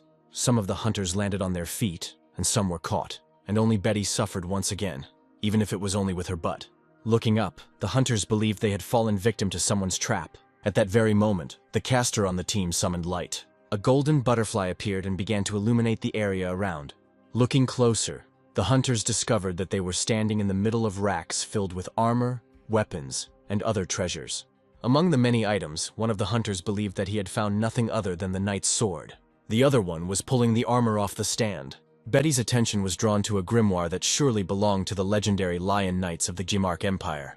Immediately grabbing the book from the floor, Betty exclaimed that the girl's wish had come true. Worried that another collapse might happen, the squad leader urged his party members to take everything they could and leave as quickly as possible. A couple of minutes later, helping each other, the hunters managed to leave the floor they had fallen into. Immediately, there was a hum and vibration again. Fearing to go further, the leader of the squad suggested leaving the dungeon, with which the others agreed. Their discussion was interrupted by the sorceress's frightened voice. Feeling terrible fear, she pointed at the avalanche of monsters that was rolling towards the group of hunters. Screaming in fear, the whole group began to run away. Only Betty couldn't keep up with them, having spotted something even more terrifying in the avalanche of monsters. A huge crawling creature emerged from the darkness, hunting smaller monsters. There was another roar, and the dungeon shook. Some parts of the walls and ceiling began to collapse. In this confusion, hiding behind a book, Betty prayed to any god for salvation. Her desperate pleas were eventually answered. When the noise and din died down, the girl opened her eyes again. The other party members stood next to her with surprised faces, and the phenomenon that had previously shaken the dungeon disappeared completely. Seeing a glimmer of daylight behind her, Betty looked back in confusion. After all of them, somehow incomprehensibly, found themselves in the middle of an endless desert. None of them had the slightest idea what had happened. At the same time, Jiha was again enjoying the comfort of the secret forest. The hero exclaimed joyfully, because with the help of earthworms, he was able to restore fertility to the soil. While Jiha was thinking about what to plant, Bem climbed into his master's backpack again. A couple of seconds later, the answer to this question was found in the cat's teeth. Remembering what a horrible creature the seed belonged to, Jiha wasn't sure if it was worth planting.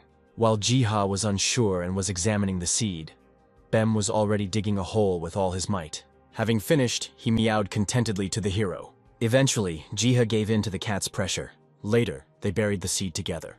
Right after that, inside the little house built by Jiha in the middle of the secret forest, a flower began to ring softly. Hearing this, the hero immediately realized that someone had come to the store, even though it was closed. Jiha had no choice but to return. Once in the human world, the hero began to clean Bem from dirt. But the very next moment, I almost lost my senses from surprise. After all, behind the panoramic glass, there was a group of hunters who clearly wanted something from Jiha. Having opened the door, the hero immediately asked what had happened to them. Almost immediately, Betty tried to attack Jiha, accusing him of charlatanism. Betty handed the scroll to Jiha, and a description window appeared, where the item already had additional lines related to failure. After scratching his hair and laughing, Jiha suggested that the girl first go in and wash herself. A minute later, the entire group had settled inside the hero's store. Plucking up his courage, Jiha again asked Betty about what had happened. The leader of the group spoke up, describing the entire journey, which ended with the sudden destruction of the dungeon. But there were also happy notes in his tale, connected with the secret hideout and the riches there. Jiha was taken aback when he heard the words about the knight's secret hideout. Betty woke up and confirmed what she had said earlier, also pointing out that the shelter clearly belonged to the Gimark Empire. Next, the girl sat down and reached for her backpack.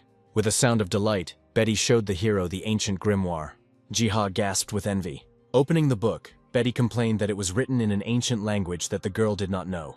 Ji took a closer look at the text, starting to read out loud about the monsters that crossed the border. Betty was dumbfounded, because Jiha could read something like that. The hero nodded his head approvingly. In that case, Betty placed an ancient parchment on the counter. Looking at the faded parchment, the system informed Ji that before his eyes was an ancient map of Gehenna.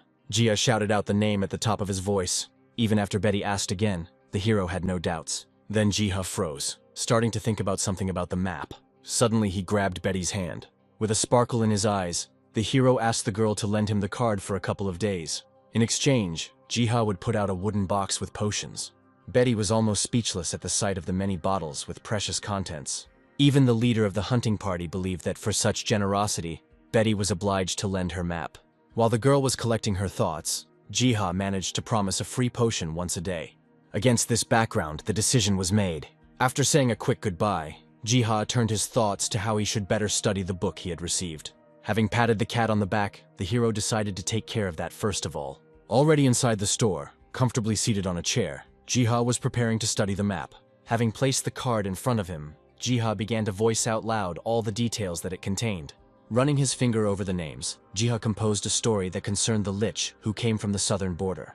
Adjusting his glasses, Jiha regretted that the map had little specificity, and therefore it was impossible to determine the exact location of the dungeon. But then it dawned on the hero. Having smoothed Bem, Jiha believed that the Pterodrons would be able to answer such a question.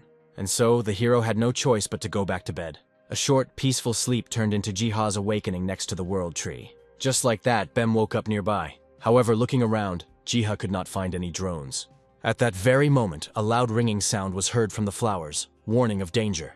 Looking at the red glow nearby, the hero knew where the danger was. There, surrounded by a swarm of Pterodrons, was a Cyclops. The hero watched his movements from the side. Aside from his height and appearance, neither Jiha nor the other hunters knew very little about the Cyclops. But before, in the country where Ji himself lived, such creatures had never appeared. When Jiha asked about Bem's help in case of a fight with the Cyclops, the cat made it clear that he would not do anything. Meanwhile, not seeing any system windows anywhere, Jiha even suggested that the Pterodrons themselves should have won this fight. Having some free time and opening his book, Jiha decided to write down the characteristics of the Cyclops. At the same time, the Pterodrons went on the attack. Cyclo marked with a swing of his club. But, as it seemed, having overtaken one Pterodron, the Cyclops did not notice the attack of another. The previously defenseless eye of the Cyclops suddenly began to fill with energy. The trap worked, and Jiha even tried to warn Pterodron about the danger. However, the next moment, a beam of energy burst out of the Cyclops' eye. Such power swept away and destroyed everything that stood in its path. Disappointingly, Jiha stated that the difference in strength was too different. However, after the first defeat, the Pterodrons came up with a plan. In a flash, they brought back a huge crystal of essence. Then, using claws, they chopped it into small pieces. Incredibly quickly, shields were recreated from the crystals. The Cyclops' eye moved, noticing the golden hues of the shields. Having completed the stance, the giant prepared to unleash another beam of energy on his enemies. The Pterodrons closed formation and prepared to take the blow. Sweat ran down Jiha's face. The next second, the Cyclops fired a beam that hit, and then reflected off the Pterodrons' shields. This reflected energy hit the giant's hand straight. The Cyclops' scream was heard, and after it, a severed hand fell to the ground. In an instant, Jiha began to enter this battle tactic into the book. At that moment, the Pterodron warlord gave the command to his troops, and everyone took to the air. Growling in pain and holding his injured arm, the Cyclops began to stamp his feet violently. He didn't notice how one of the Pterodrons flew past his feet. A couple of turns in the air and the Cyclops was inflicted with cut wounds. Then, without making a sound, the giant fell to the ground. Jiha exclaimed joyfully at the Pterodrons' victory over the Cyclops. Immediately after this, Pterodrons began to flock to Jiha. They were led by the military leader himself, who ultimately saluted the hero.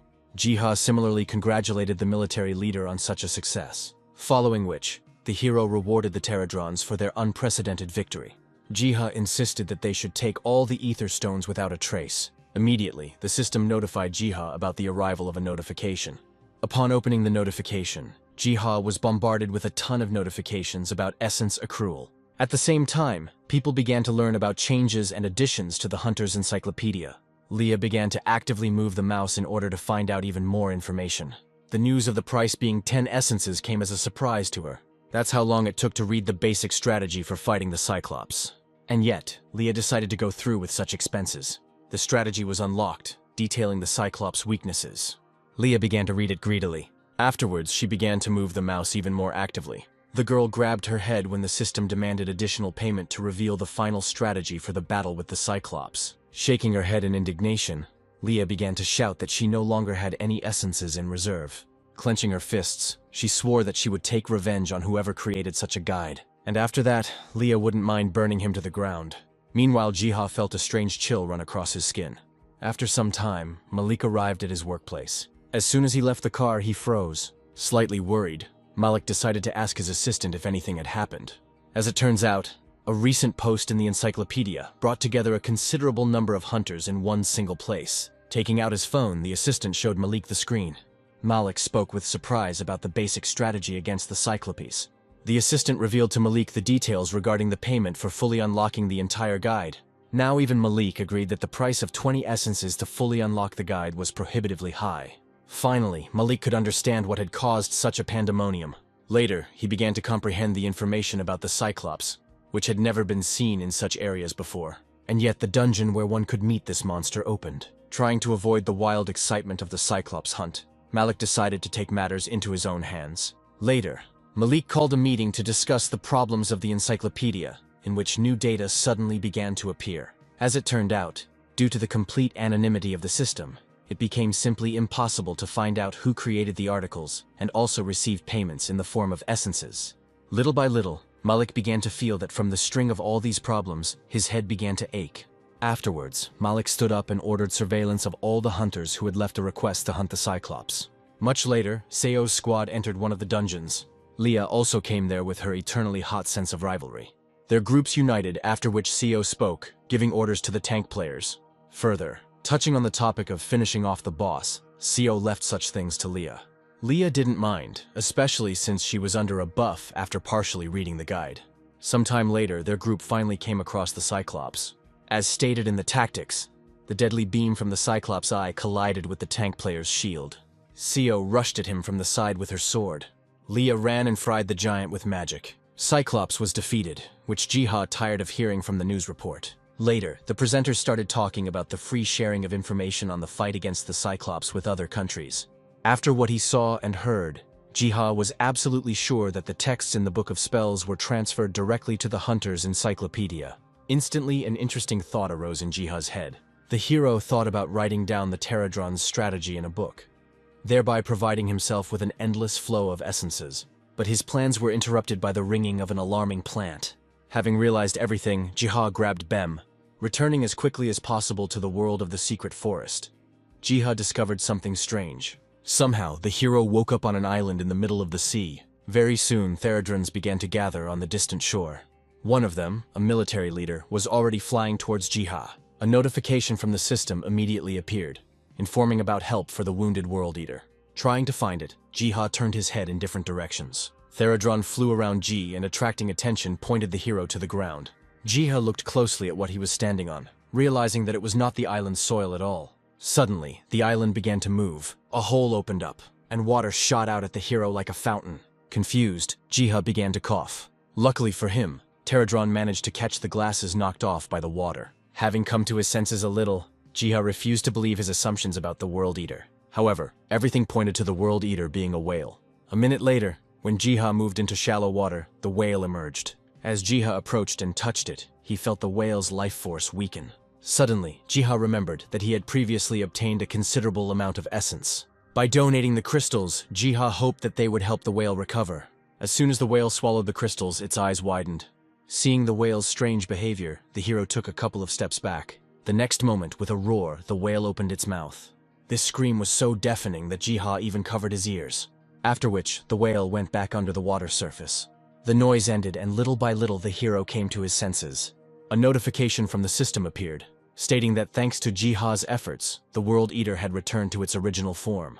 Having finished reading, Jiha rose from the sand, feeling terribly dizzy. Nearby, a whale appeared from the water, which had significantly decreased in size. Seeing such cuteness, Jiha immediately rushed to the whale, hugging it. However, such strong affection and attention to the whale seriously infuriated Bem.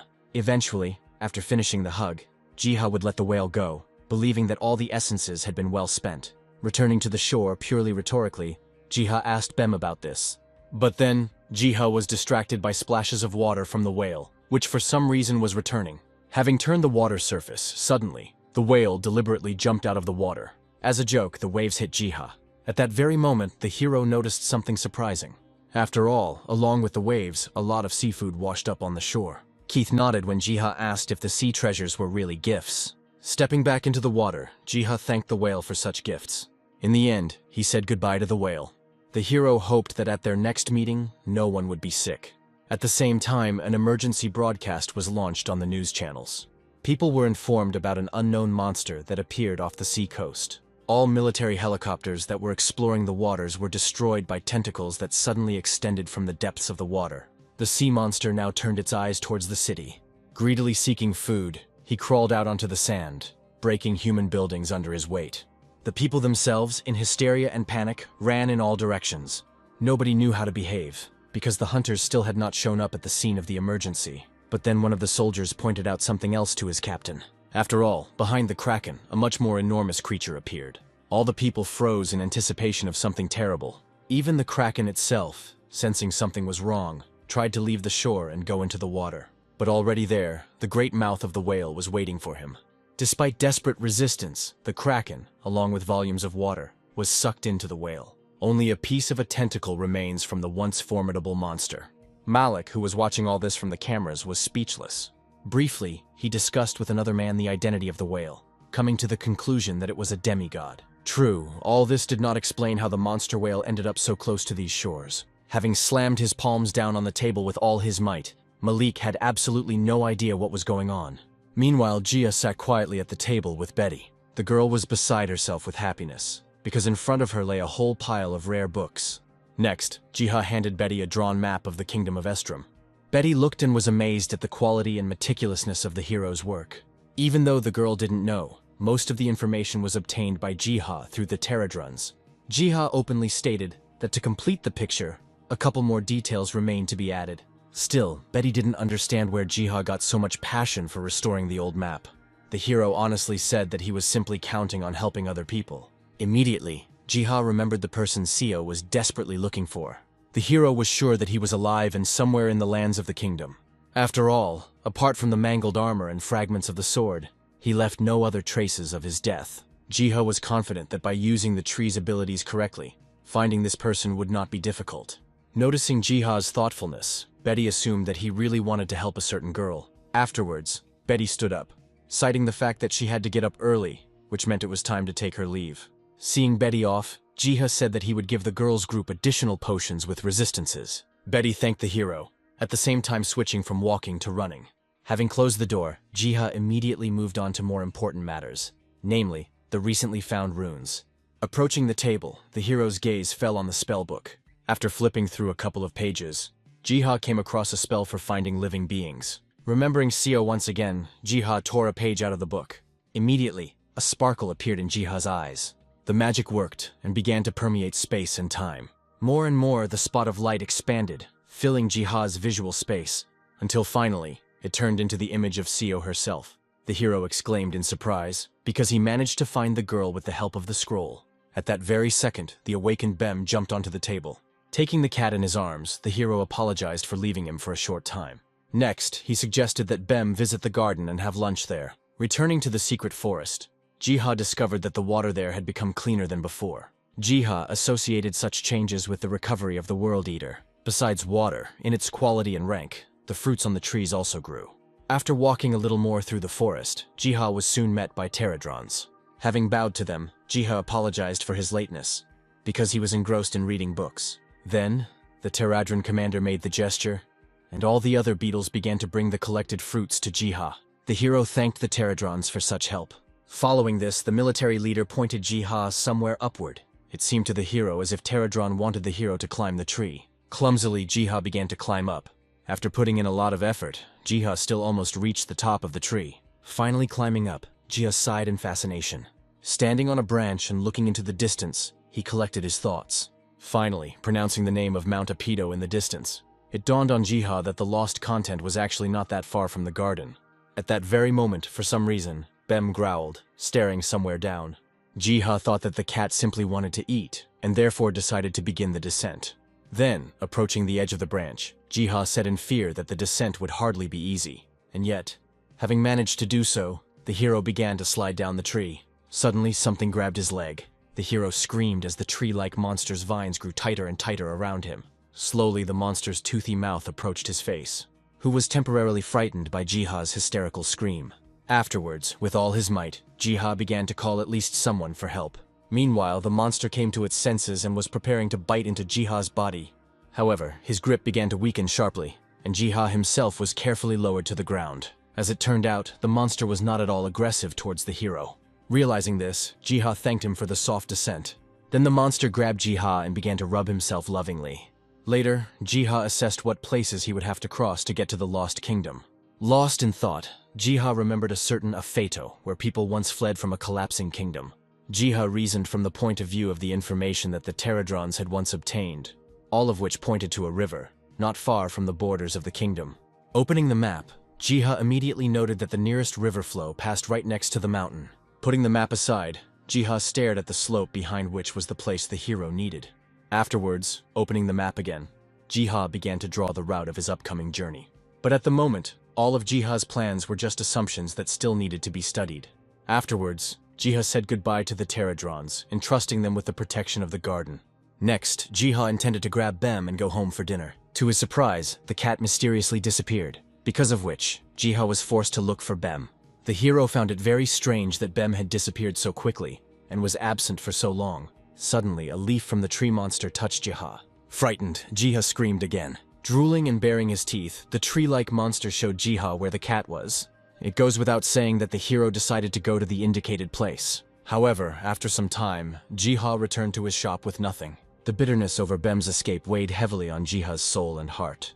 Jiha lamented how many things both characters had yet to accomplish. Jiha was torn from tears and memories by the voices of Seo and Malik. Jumping up from his chair, Jiha greeted everyone, even though he wasn't expecting any visitors. Malik shook Jiha's hand, this time introducing himself as a man from the Bureau of Hunters. He pointed at Seo, thanks to whom he was able to find the hero's shop again. Afterwards, Malik approached the stand with potions, calling them wonderful. Jiha thanked them for the compliments and was ready to treat the guests to tea. Very quickly, the hero brought cups of tea. A conversation started among the characters, in which Jiha wanted to give something to Seo.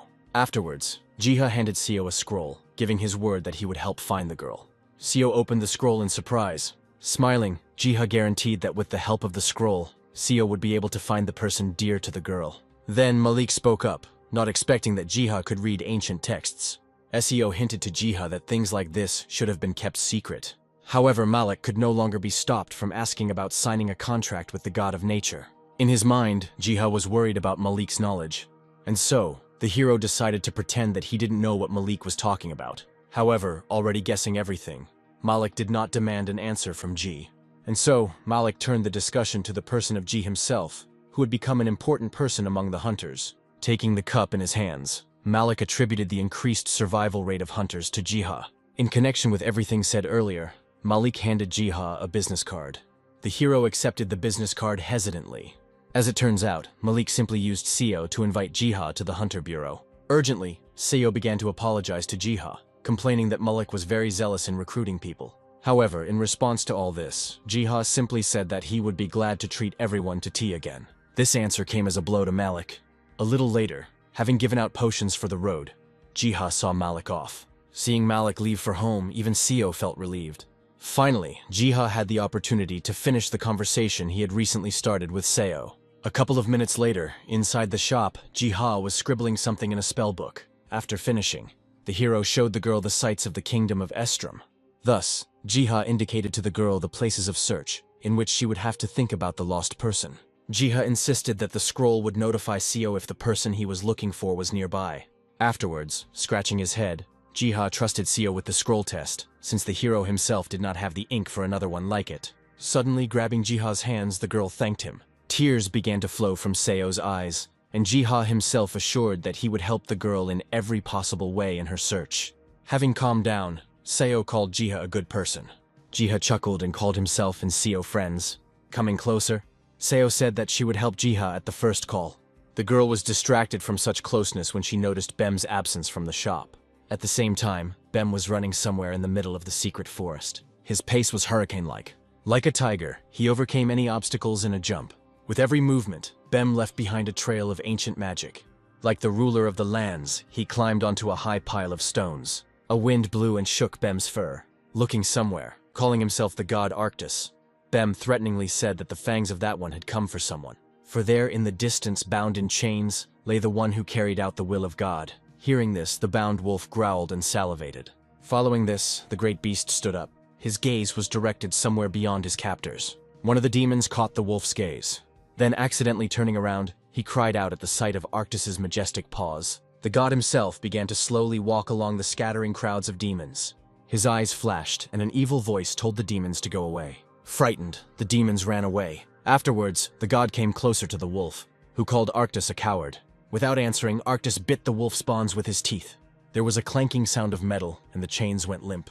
Now, circling opposite each other, Arctis expressed that the stupid atonement of the wolf Growlo was over. Arctis reported that, despite everything, the world tree began to recover. Growlo chuckled in response, not intending to obey the overgrown cat even with such news. The next moment, Bem grabbed the wolf by the scruff of the neck, and then he threw it over himself.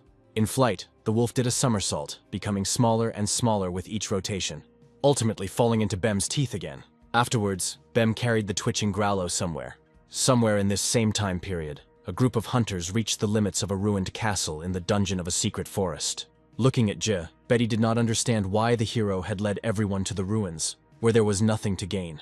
Jiha explained that he wanted to reveal the secret of the records of the Black Lion Knights, who helped the survivors escape to the kingdom of Estrom. In response, Betty sighed loudly and with encouragement.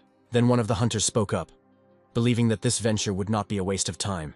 At this moment, Jiha noticed that the hunter had a rather impressive sword hanging on his back. The hunter looked back and questioningly pulled his sword out of its sheath. Suddenly, Jiha started talking about the sword's features and the characteristics it could increase. Such speeches intrigued everyone present because Jiha himself forgot that, unlike others, he could see the stats of objects. Laughing awkwardly, Jiha put it all down to his newly awakened abilities.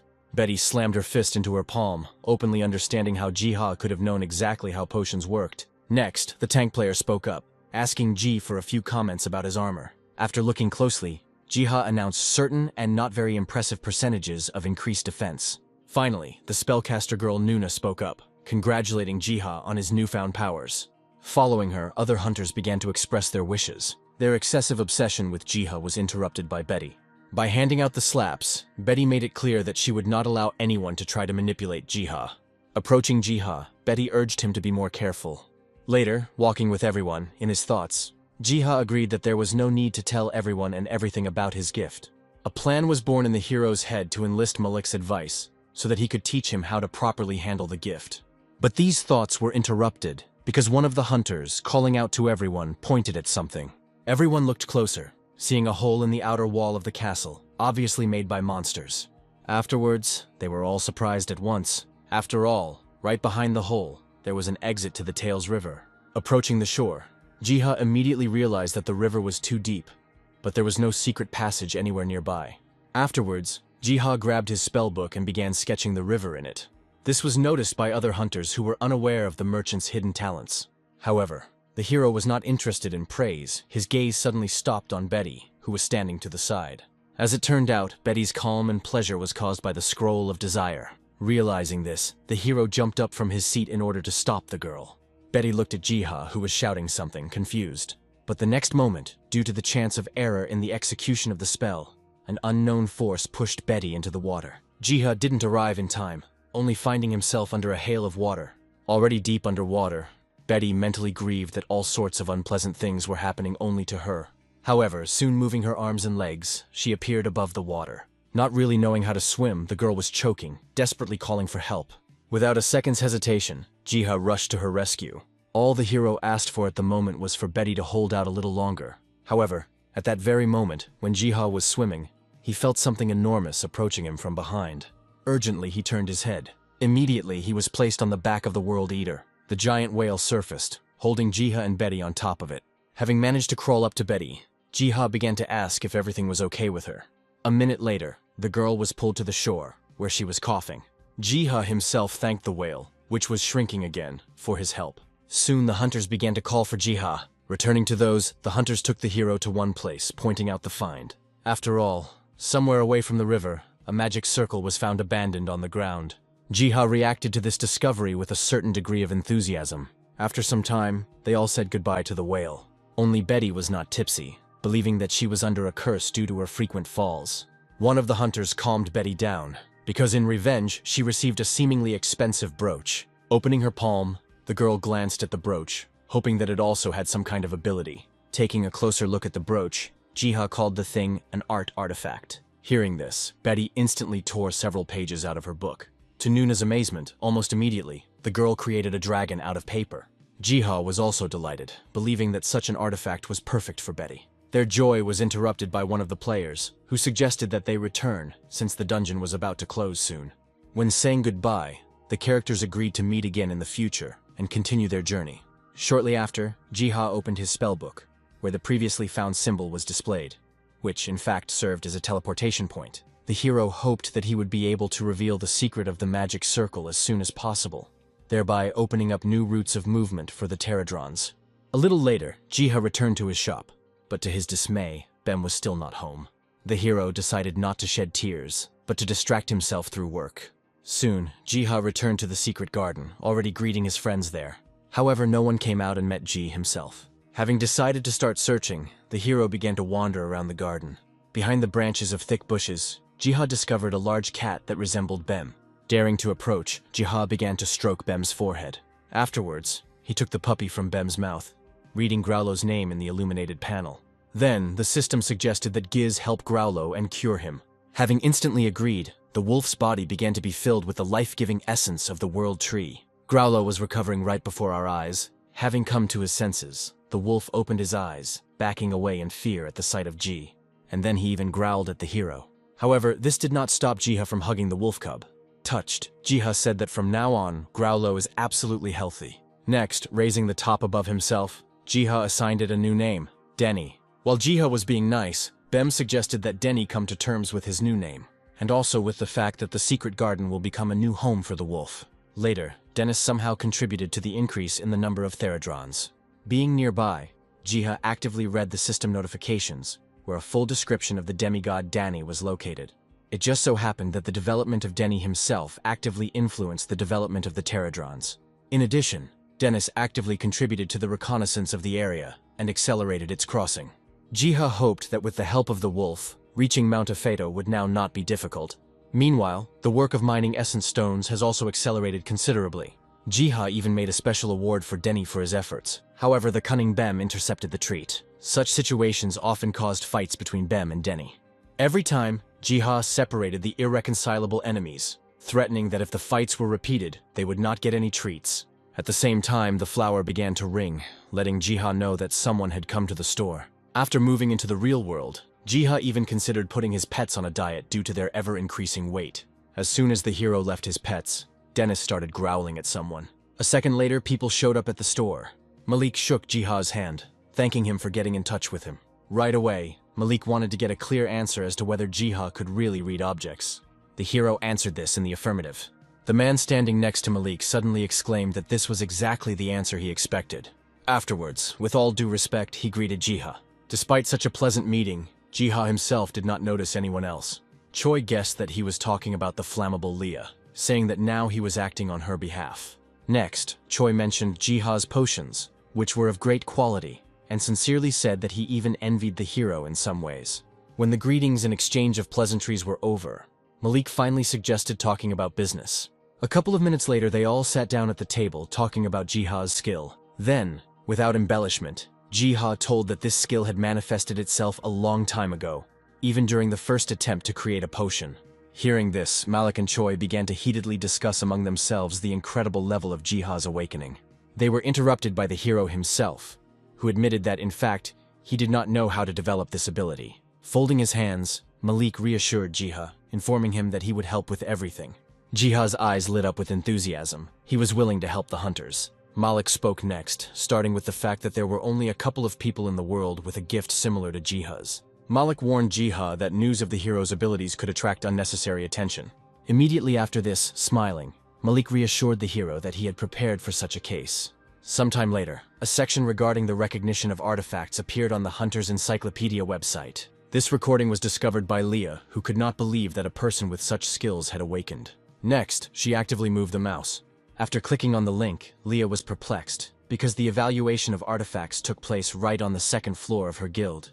Leah's mouth dropped open in shock.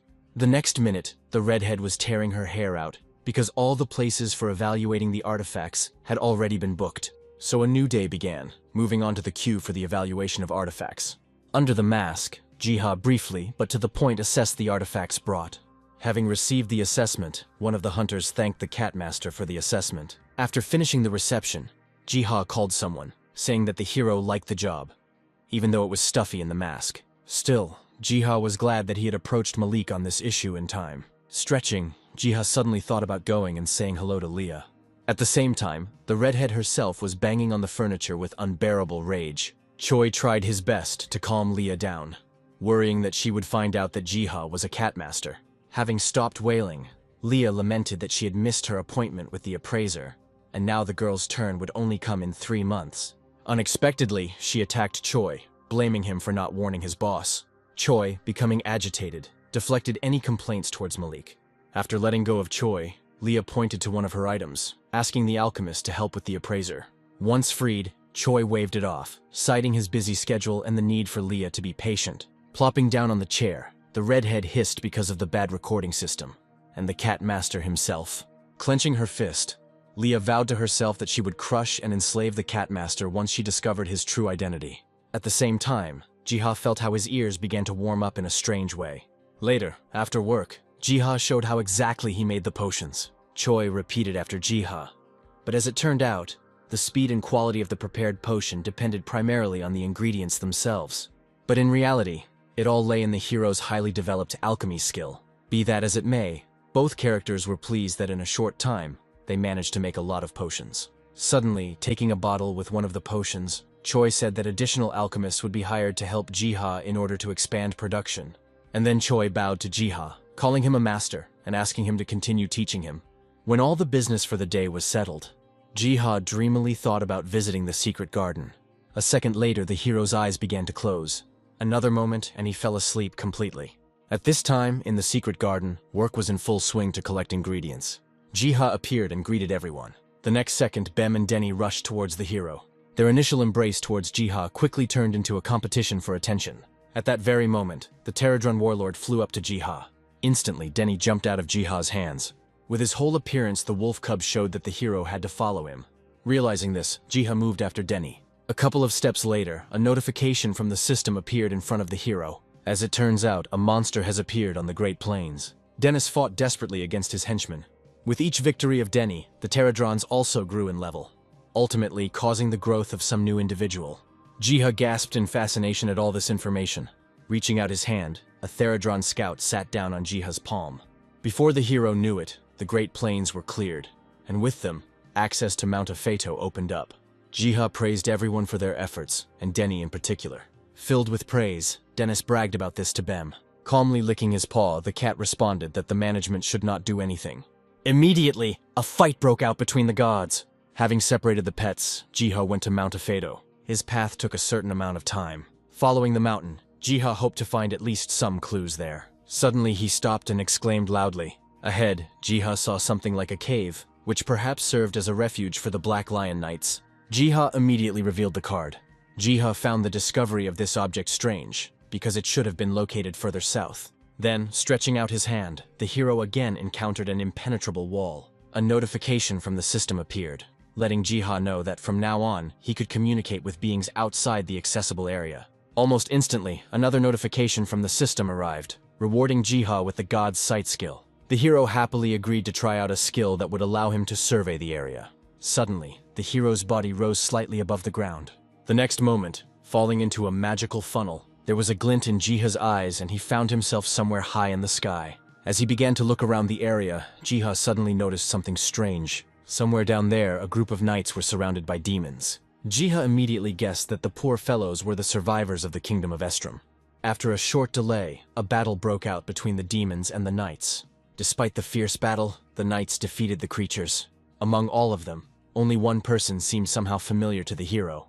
Any doubts were dispelled when he was called by his name, Edie. Jiha was absolutely sure that it was Edie who had been looking for Seo all this time. The knights discussed among themselves the strange appearance of the demons, as if something was driving them from other places. After pushing one of the dead demons down the cliff, Eddie lamented that they had no food on them other than their weapons. Having cheered up, one of the knights for some reason said that even in case of hunger, he would not die. Approaching him, Eddie started talking about a certain Parojak, who was clearly in cahoots with Grom and was stealing food. As it turned out, Edie spoke with the prince himself and was only waiting for his command to punish the villains. As before, behind this whole scene, Jiha looked down from above. Meanwhile, Eddie called all the knights to return home. At that moment, the system notified Jiha about the receipt of a quest. The quest itself was divided into stages, where in its first part, It was necessary to create a new home for the survivors. In the second part of the quest, Jiha had to help in driving out the villains and restoring the prince's rights to the throne. Jiha thought for a moment and said that this was the first time he had encountered story quests. In any case, Jiha considered it incredible luck to find Edie. Filled with confidence, Jiha wanted to convey this news to Seo as soon as possible. Almost instantly, he abandoned this idea, because first of all, he needed to figure out how to return Edie. Just as quickly, Jiha remembered the presence of the magic circle.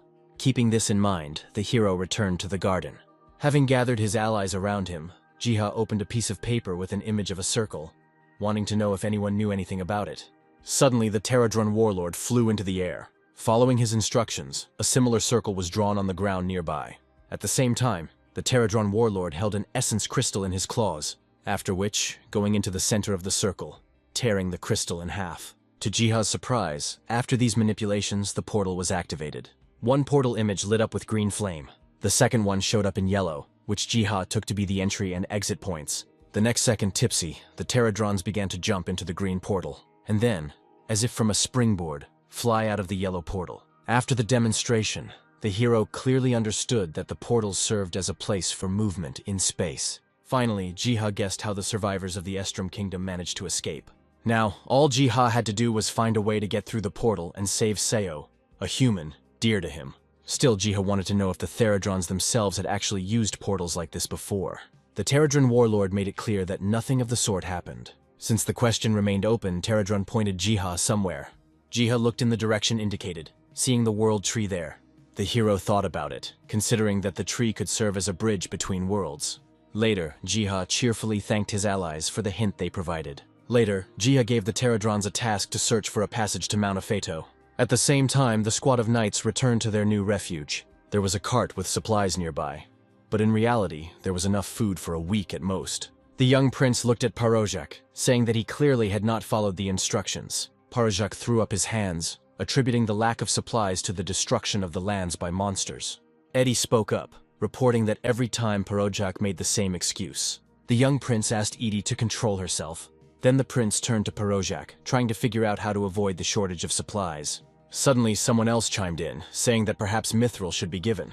Baron Grom himself came onto the stage. The Baron once again confirmed his previously spoken words. The prince was angry, because it was very difficult to obtain such material, and even more so when the city was besieged by monsters. To this, Grom made it clear that he had received some information from the wild elves.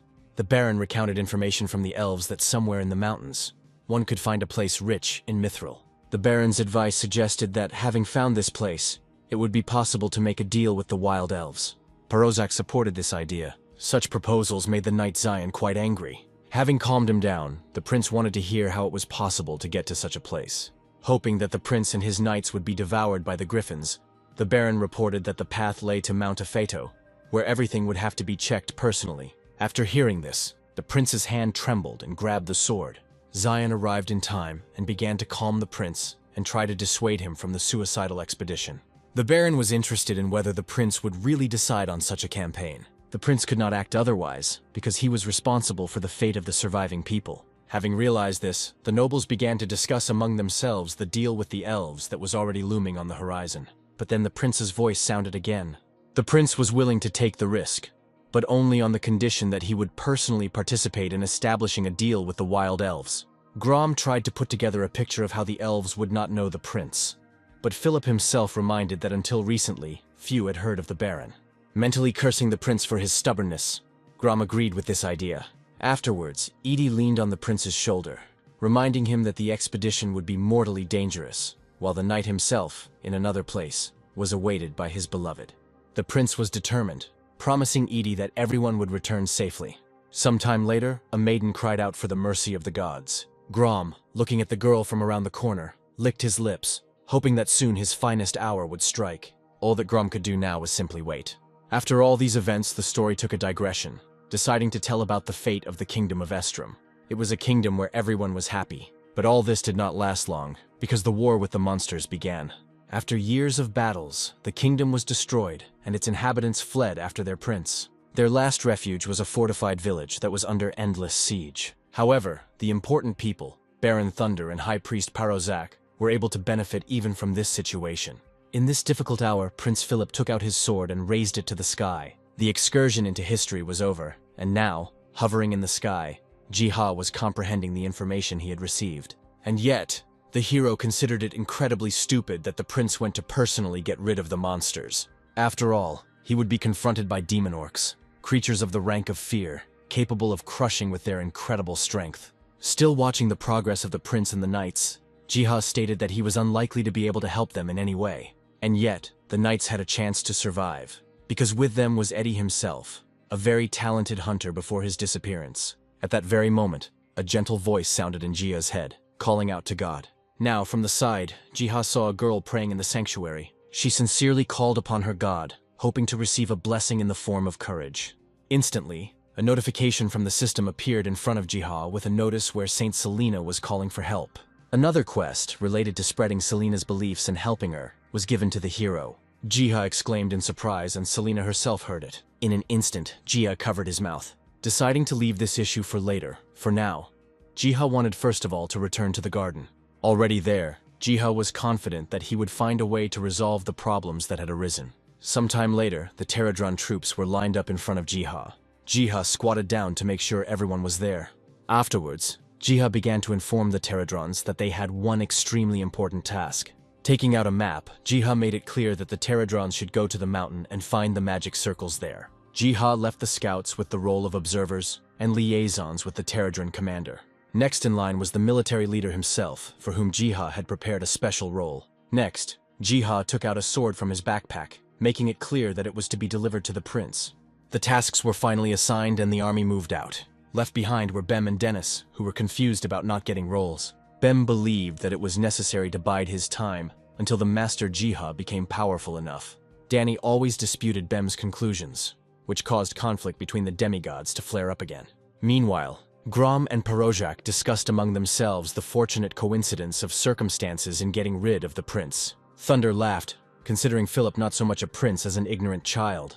Parojak laughed in response, thinking that it was also worth getting rid of Eddie, who was always circling around the prince. Then Parojak started talking about something that Grom had prepared. They were talking about something that the wild elves had previously used against the orcs. According to Parojak, this thing proved to be wildly effective. The plan was that all the orcs in the area would come running towards the smell, and therefore, no matter how good the knights were, they would not be able to withstand such an onslaught. Grom supported Parojak's aspirations and still asked him to behave more quietly. After these words, their meeting ended. Having left the Baron's dwelling, Parojak hoped not only to get rid of the prince, but also Grom himself later.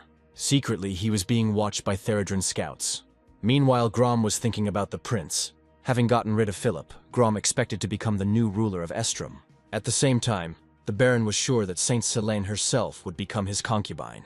Jiha was furious when he learned of Grom's vile plans. No matter how hard Jiha tried, he couldn't force Selena to have a session of communication with the deity. Now, the hero had no choice but to wait for a favorable development of events among the knights. They in turn fought their way through hordes of monsters. With every step, more and more orcs ran out to meet them. While covering the prince, the creatures were struck by Edie's sword, and Philip himself actively participated in the battle. Jiha was shocked that the knights intended to defeat absolutely all the demon orcs. Now one of them fell to the ground in shock, and then he even tried to escape. But despite his bold attempt, he was overtaken by Philip's sword.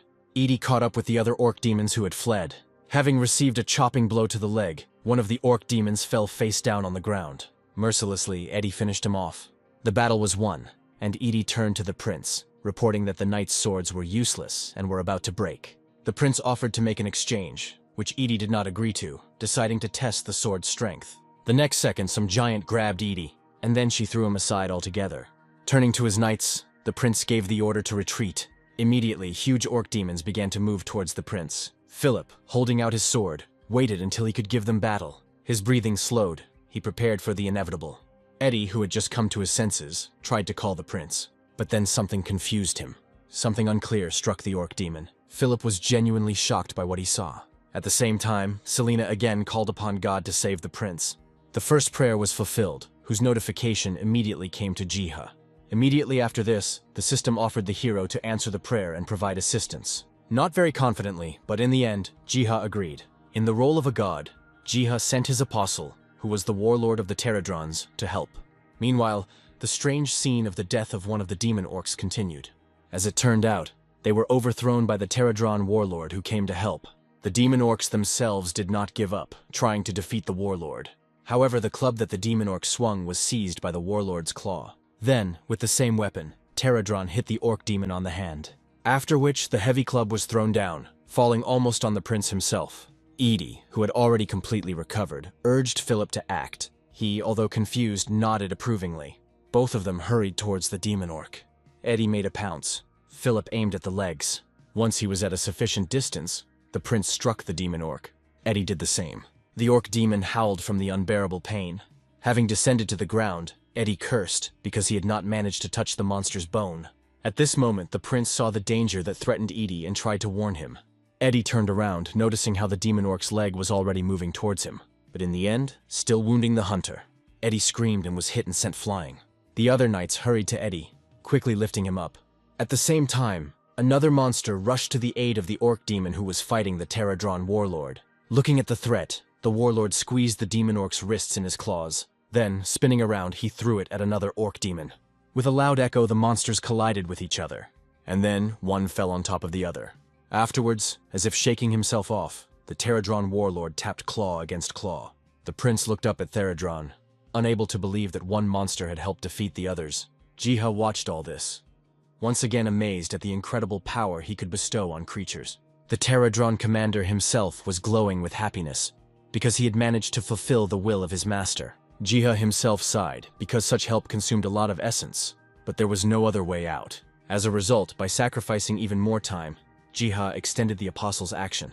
Eventually, having contacted the Pterodron warlord, Jiha demanded that he finish off the demon orcs as soon as possible. Prince Philip froze as he saw the monster fill with the golden power of the god. Meanwhile, despite the injuries they had received, the demon orcs rose again. Eddie doubled over in pain. It seemed like he could no longer continue the fight. Worried about his friend, the prince called out to Edie, asking if he could continue the fight. Straightening up, as if feeling a second wind, Eddie firmly said that he was ready. Looking at how quickly the demon orcs recovered, Eddie admitted that long battles were disadvantageous, first of all, for the knights themselves. In this regard, Eddie intended to finish everything in 3 minutes. The prince smiled and said that he was bluffing. Immediately after this, one of the orc demons began to run towards the Pterodron warlord. Both forces met in a fierce confrontation. Eddie himself was now moving towards another orc demon. At any cost, he intended to finish off the orc demon before its regeneration was complete. Just like in his first attack, Eddie relied on acrobatic tricks. So he made another attack. Filled with the power of the ether, Eddie approached the orc demon, straight in flight, striking from bottom to top. As the demon orc growled painfully, blood gushed from the entire length of his neck. Another second, and the demon orc's head rolled down. Jiha watched Eddie's progress with shock. Meanwhile, Eddie himself noticed something strange about his sword. It shone for a second or two, then literally fell apart before our eyes. Licking his lips, Eddie noted that he had put too much ether into the strike. At that very moment, a golden glow illuminated Edie. After all, a little further away now, the warlord Pterodron was single-handedly defeating the orc demon. At that moment, the orc demon, who had been knocked out by Pterodron a second ago, fell on Edie. Relentlessly, the huge carcass fell upon the fleeing knight. Only at the very last second did he manage to jump away. Being on the ground, exhausted, Eddie wearily said that this day was the most unfortunate one for him. Very quickly, Prince Philip appeared nearby, wanting to help Edie get up. Once back on their feet, the characters thanked the Pterodron warlord for his assistance. He only looked at the knights in a friendly manner, after which he turned his back. Pterodron began to flap its wings at a furious pace and soar into the sky. Somewhere up there, high up, Jiha was praising the military leader for a job well done. Meanwhile, at the sanctuary, food was brought to Saint Celine. Selena refused, asking to take food to starving children. The maid did not understand Selena's attitude towards her own health. After which, she again prayed to God to grant her even more hope. Suddenly, Selena perked up. A godlike voice addressed her. Tears flowed from Selena's eyes. She was glad that God had finally spoken to her. Jiha fell silent. Although he didn't want to be a god for anyone, he decided to play this role, even if only for a while. Having finally decided to introduce himself as the god's confidant, Jiha ordered Selena to send a loyal man to the east to help the prince. According to the hero, it was there that the prince was supposed to find something. Having received the explanation, Selena beamed, promising to convey everything exactly to the prince. Grom was secretly eavesdropping on this muttering of the saint once again. At that very second, the system notified Jiha that the divine connection session with Selena was coming to an end. In his final moments, Jiha tried to warn Selena that Baron Grom could not be trusted. However, Selena was not able to really hear who wished her harm. Time was up, and now Jiha could only hope that the girl had managed to hear everything, and most importantly, understand. Selena herself looked mysteriously at the back of Grom as he walked away. Then, standing up, Selena took an oath that she would fulfill the will of God's substitute. At this moment, Jiha had no choice but to play her own role in this performance. Meanwhile, the knights treated Eddie's wounds and were now bandaging him. The hunter put on a brave face, trying to show that he felt no pain at all. Having finished with the bandaging, the knights began to think about what had recently happened, namely, the appearance of a mysterious flying monster. To their general bewilderment, other Theradrons began to flock to the bodies of the defeated demon orcs. At this moment, someone began to call out to the prince. Philip turned around, seeing Selena's maid running towards him. With the last of her strength, the maid ran, now trying to catch her breath. Having caught her breath, the maid reported that she had arrived with a message from the saint herself. Philip was perplexed. The next second, the maid pointed to the east, where the prince should go. Eddie intervened in their conversation, not understanding the urgent change of route, since the detachment was moving north. The prince also doubted what he had heard, and therefore, grabbing the maid by the shoulders, began to inquire what the detachment of knights was supposed to find in the east. Philip stopped when the servant reported that the saint had received a prophecy. Then the prince turned to Edie for advice. The hunter left the choice to Philip, however, being confident that the beetle was definitely a messenger of God. Eddie himself was not averse to going to another place and checking whether God's words were really true. In connection with this, the prince released the other knights, setting off on his journey only with Edie. In this regard, Edie approached one of the knights, tactlessly borrowing his sword. Twirling the sword in his hand, the hunter hoped that it would be able to serve him well. Moreover, upon his return, Edie promised to generously thank the knight for borrowing the sword in this way. Meanwhile, in the real world, Jiha visited Seo's home. Even as he approached the house, Jiha loudly called out to Seo. Although she was glad to see the hero, the girl was somewhat shocked by this visit. Having already approached the gate, Jiha informed Seo that he had one request. Seo was not averse to talking, but first, she asked the hero to come into the house. Already there, sitting at the table, Jiha asked Seo for Eddie's sword. The girl wanted to know why Jiha could possibly need this sword. Jiha said that he found out the location of Eddie, who was in the dungeon. Seo immediately covered her mouth, not believing her ears. Jiha continued, concluding that it was for this very reason that Eddie should receive the sword, so that he could be helped. Instantly reviving her spirit, Seo answered affirmatively to the hero's request. Then the girl asked Jiha to wait, and she herself began to climb up to the second floor of the house. She soon returned, holding a sword in her hands.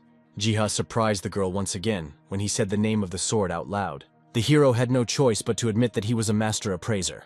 As soon as Jiha took the sword from Seo's hands, he almost fell to the floor with it. Seo laughed as she explained to Jiha that the sword was special due to the effects of the ether, and therefore was much heavier than those of other hunters. While stuffing the sword into his space bag, Jiha thanked Seo, promising her free potions in return. A little later, they said goodbye. The hero gave the girl his word that he would find out how Edie could be returned to the human world. Seo believed the hero, calling him an amazing person. Embarrassed by what he heard, Jiha awkwardly said goodbye. After some time, he returned to his shop. There, Bem and Denny patiently met him. However, Jiha did not understand why they were at the threshold. Bem and Denai exchanged glances, after which they again quarreled about who should do what. Finally, giving in, Denny approached Jiha, touching him with his paw. Seemingly realizing that he should go after Denny, Jiha smoothed him down. Sometime later, they both moved to the secret garden. At the same time, Edie and Philip stood at the ruined walls of the castle. Their conversation touched on the ruins, and the fact that the Knights of the Black Lion of the Empire once hid in a similar place. Eventually, the characters decided to go in and check what was hidden inside. However, unknown eyes secretly watched the progress of the knight and the hunter. Very soon, they found themselves inside a dungeon, whose walls Eddie recognized as one of the tunnels through which the prince himself had once escaped. Eddie strained his memory and also remembered that in a similar place, the prince had once discovered a hunter. Philip confirmed this. And at the same time, as a joke, he hoped to one day receive a reward for saving the hunter. Snatching up his sword and swinging it in the air, Edie called the prince a greedy man whose ambitions could easily lead to the capture of the Gimark Empire itself. The prince laughed in response, as if agreeing with the hunter's words. By the way, Edie was somewhat upset that only when they were alone could the prince call him a friend and communicate freely. However, further conversation, for some unknown reason, was interrupted by the prince. The prince stopped and pointed out something suspicious to the hunter. Right in front of the character's feet on the floor, there is a mysterious symbol. Deciding to make sure it was safe, Eddie sat down and began tapping on the floor. Suddenly, from his blows, the previously smooth floor cracked and buckled. The next moment, the floor began to deform. The entrance opened, the discovery of which Eddie attributed to the prince's payment for his rescue. Having descended, Eddie pulled the sword out of its sheath, which he now intended to use as a torch, having filled it with ether. When the character's speech again touched on the issue of payment for Eddie's services, the hunter pointed to something ahead. Looking in the indicated direction, the prince's eyes widened. After all, there, in the golden glow, a sword was stuck into the ground. Seeing the prince's unusual reaction, Eddie wondered if he would be familiar with the sword. Slowly approaching the sword, Philip said that it was the weapon of the kingdom of Estrom itself. Without understanding anything, Philip touched the hilt of the sword, and the next moment, grabbing it tightly, he tore it out of the stone floor. Immediately after this, Jiha was bombarded with an avalanche of notifications from the system about completing tasks in the advancement of the global quest. Afterwards, approaching the waterfall and looking at the Valley of the Griffins below, Jiha did not understand why everyone had gathered there. For there below, lined up in long ranks, a legion of Theradrons had gathered. After receiving the notification from the system, Jiha willingly agreed to help his army. Taking a closer look at the Pterodron warlord, Jiha discovered that he could still be developed. Looking further at the other Pterodrons, it turned out that they could also be improved. Chuckling to himself, Jiha decided to focus on defeating the Griffins first and foremost. Then, with a sweeping gesture, he scattered essence crystals. After that, for some reason, Denny started barking. Jiha turned to the wolf cub. The next action, Denny deftly jumped into the hero's backpack. Very deftly, from there, Dennis pulled out a heavy sword. Then suddenly, a golden aura formed around Denny. A notification from the system immediately appeared, where Jiha read that Denny was returning his divine power. Now, even though he knew there was a chance of error, Jiha had to spend a lot of essence to help restore the wolf cub's strength. As usual, Jiha took this step. As soon as the essence was transferred, the hero was blinded by a glow. Brighter and brighter, the flame of ancient magic spread around Denny. At some point, Jiha was transported to a completely different place. He was still shielding himself from the previously unbearable light of ancient magic, but later still slowly opening his eyes. In front of him, he saw a huge wolf sitting humbly. Wanting to make sure it was really Denny, Jiha reached for his nose. In response, the giant wolf let out a threatening roar. Afterwards, the wolf spoke. Tom didn't like the fact that Jiha always addressed the demigod with a fake, and moreover, cute and affectionate name.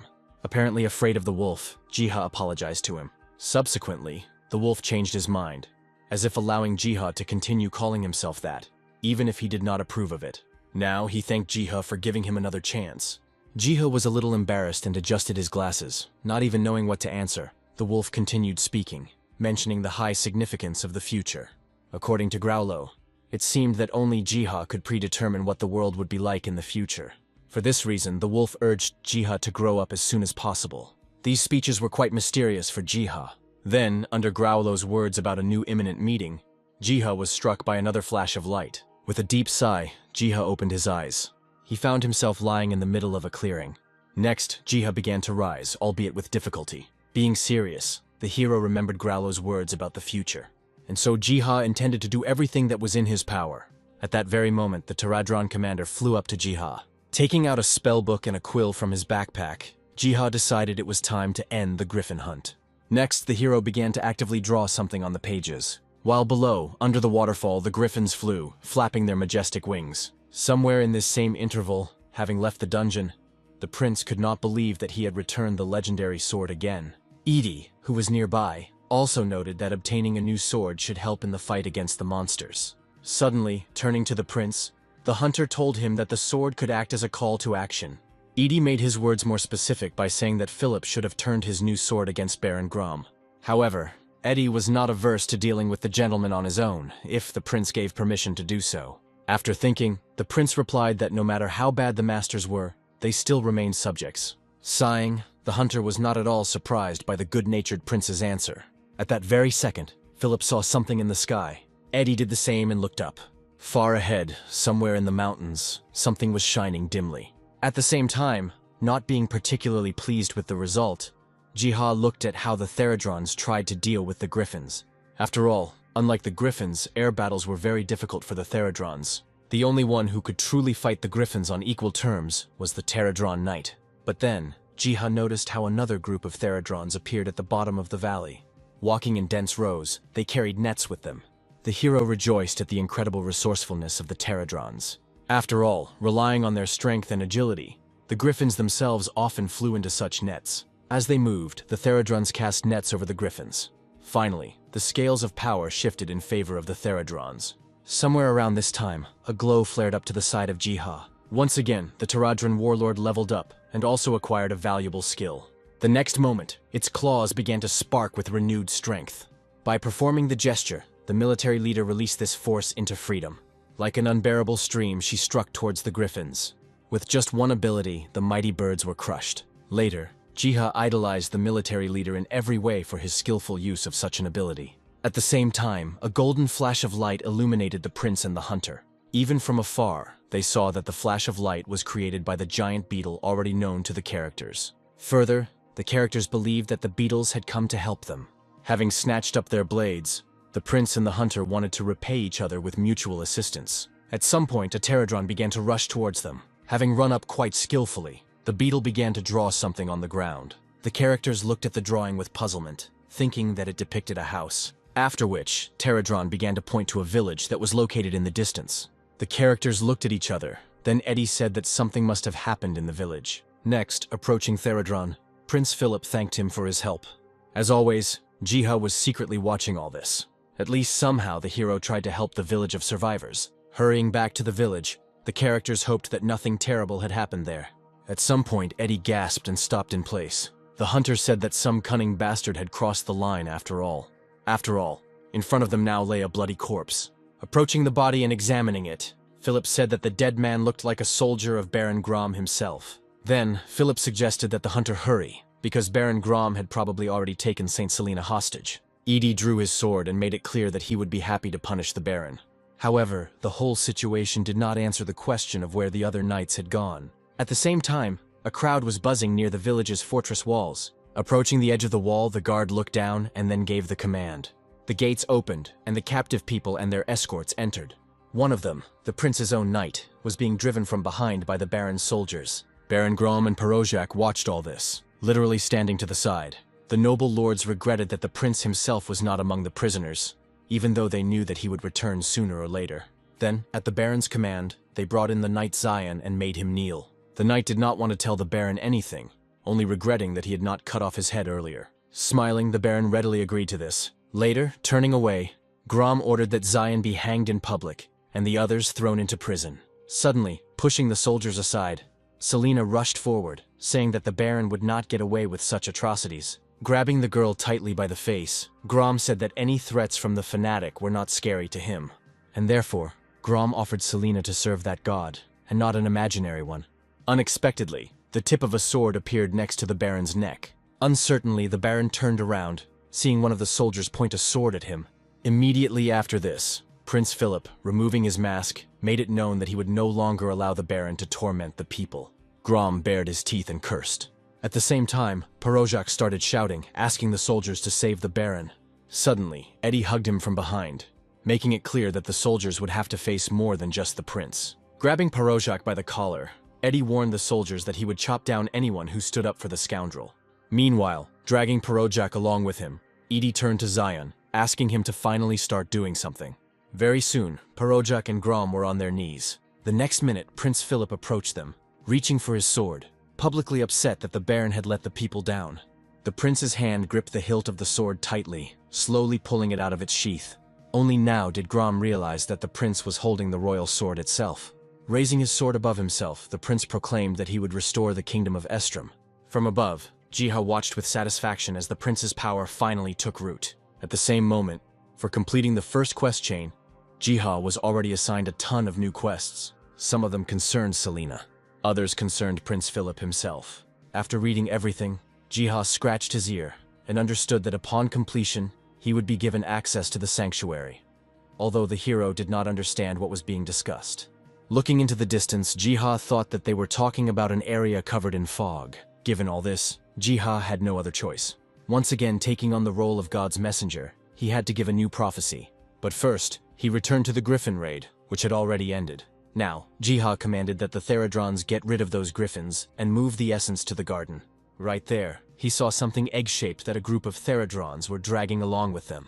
Looking closer, a description of griffin eggs that could be hatched appeared before Jiha's eyes. From the abundance of missions and skills, the hero grabbed his head because the information was overwhelming him. Instantly, another panel with data appeared in front of Jiha. Already there, Jiha read that the Theradrons had found the Miriel mineral, and the hero's army itself had now been joined by Theradron workers. Jiha even gasped in fascination at such news. And then, he took the Theradron worker into his hand. The worker Theradron raised its claw, showing the hero the resource that had been collected in the deployment zone. Ultimately, the system offered Jiha the opportunity to choose a reward for all the work he had done so far. Jiha's choice fell on the artifact. Emerging from the void as a clot of magic, a dagger materialized in reality in Jiha's palm. The dagger's properties were astonishing, and Jiha was especially interested in its resistance to poisons. Remembering Betty, Jiha thought that such a weapon would be ideal for the girl. Soon, the Theradron knight appeared nearby, whom the hero was glad to see. He sat on Jiha's palm, showing off his wings, which were covered with Miriel. And yet, Jiha openly stated that a single Theradron knight was not capable of crushing entire armies. At the same time, for some reason, Jiha remembered the village of survivors. After all, there was a celebration going on there right now. People drank and rejoiced that they had managed to overcome the crisis. Meanwhile, Edie and Zion argued with each other that the plan almost fell apart, because a lot of knights managed to get captured. Gradually, their communication touched upon the future fate of Grom and Porozhak. Looking at the cells where the gentleman was sitting, the prince said that he was thinking about expelling them. Eddie disagreed with this decision, openly believing that the prince was once again demonstrating his softness. In the end, Edie called the prince a stubborn man. However, touching the hunter's shoulder, Philip made it clear that such advice would forever remain in the prince's heart. Afterwards, the topic of their conversation was devoted to food problems. The prince shook his head, intending to secure the trade route first, and then contact the wild elves. This conversation was interrupted when Saint Selene appeared nearby. The maiden was excited and wanted to show the prince something. Immediately, she crossed her arms and closed her eyes, and the next moment, she raised her hands up, creating a whole text of runes in the air. The ancient language was recognized by the knight Zion, who read aloud something about the apostle. Then, rejoicing, Selena announced that it was precisely this prophecy that the god's confidant had asked to be conveyed to the prince. Thoughtfully speaking about the confidant of God, Philip touched the symbols in the air. During the same period, Jiha was glad that he had managed to establish long-term contact with Selena through her prayers. At the same time, having fulfilled the next requirements in the quest chain, from now on, Jiha could freely communicate with Selena. At that very moment, Eddie touched the prince's shoulder, reminding him that the apostle could have been a beetle that had once come to the aid of the knights. Selena also heard strange talk about the beetle. The knights tried to explain to the maiden how they were saved by the beetle, which obviously acted on the orders of God himself. At the same time, Edie asked Selena to talk to God about the hunter's return to his home world. At the same time, Jiha finished his current affairs and everything else, leaving it for tomorrow. Walking along the road, Jiha was confident that even though there was a lot of work to do, it could all be handled. A little later, the hero returned to the garden where he met Bem. However, Denny was nowhere to be found, and Jiha remembered how he parted with him. Suddenly, for some reason, Bem meowed pitifully. Jiha gasped when he looked behind the cat. After all, at the foot of the great tree, a whole mountain of essence crystals was hidden. At the same time, certain events were developing in the dungeon of the Valley of the Griffins. The group of hunters followed exactly what they had read in the encyclopedia. Betty nodded, activating her paper canvas skill. In one moment, dozens of pages burst out of the girl's book. The pages began to accelerate and hit the griffins' faces straight. Being disoriented, this allowed the other hunters to begin their attack. SEO jumped up and used the skill Stormy Sword Dance. Just a couple of minutes later, the hunt, which would have previously lasted for hours, was already over. At this moment, one of the knights turned around. After all, behind them, Leah was now projecting her destructive fire magic. With cries of horror, the hunters began to flee from the flames. Then came the ringing laughter of Leah, who was proud of the fact that she had destroyed a lot of griffins with her flame. The other hunters decided to express their protest to the girl, because they almost became victims of the red-haired girl. Their squabble didn't last long, because a noise was heard that distracted everyone. Looking up, Leah saw boulders raining down on the hunters from the mountaintops. Trying to protect themselves, the hunters put their hands in front of them. However, none of them were hurt, and in the midst of the suspension of dirt and dust, a puzzled CO appeared. As it turned out, the collapse opened a passage in the mountain. It goes without saying that the hunters immediately decided to explore the opened path. After walking a little, Seo turned to one of the hunters, asking him to conduct a reconnaissance of the cave. There was a disgruntled whiff from Leah, who said that she could clean everything up with fire magic. Leah backed down when Seo explained that it was necessary to observe safety precautions and, above all, to scout out the situation.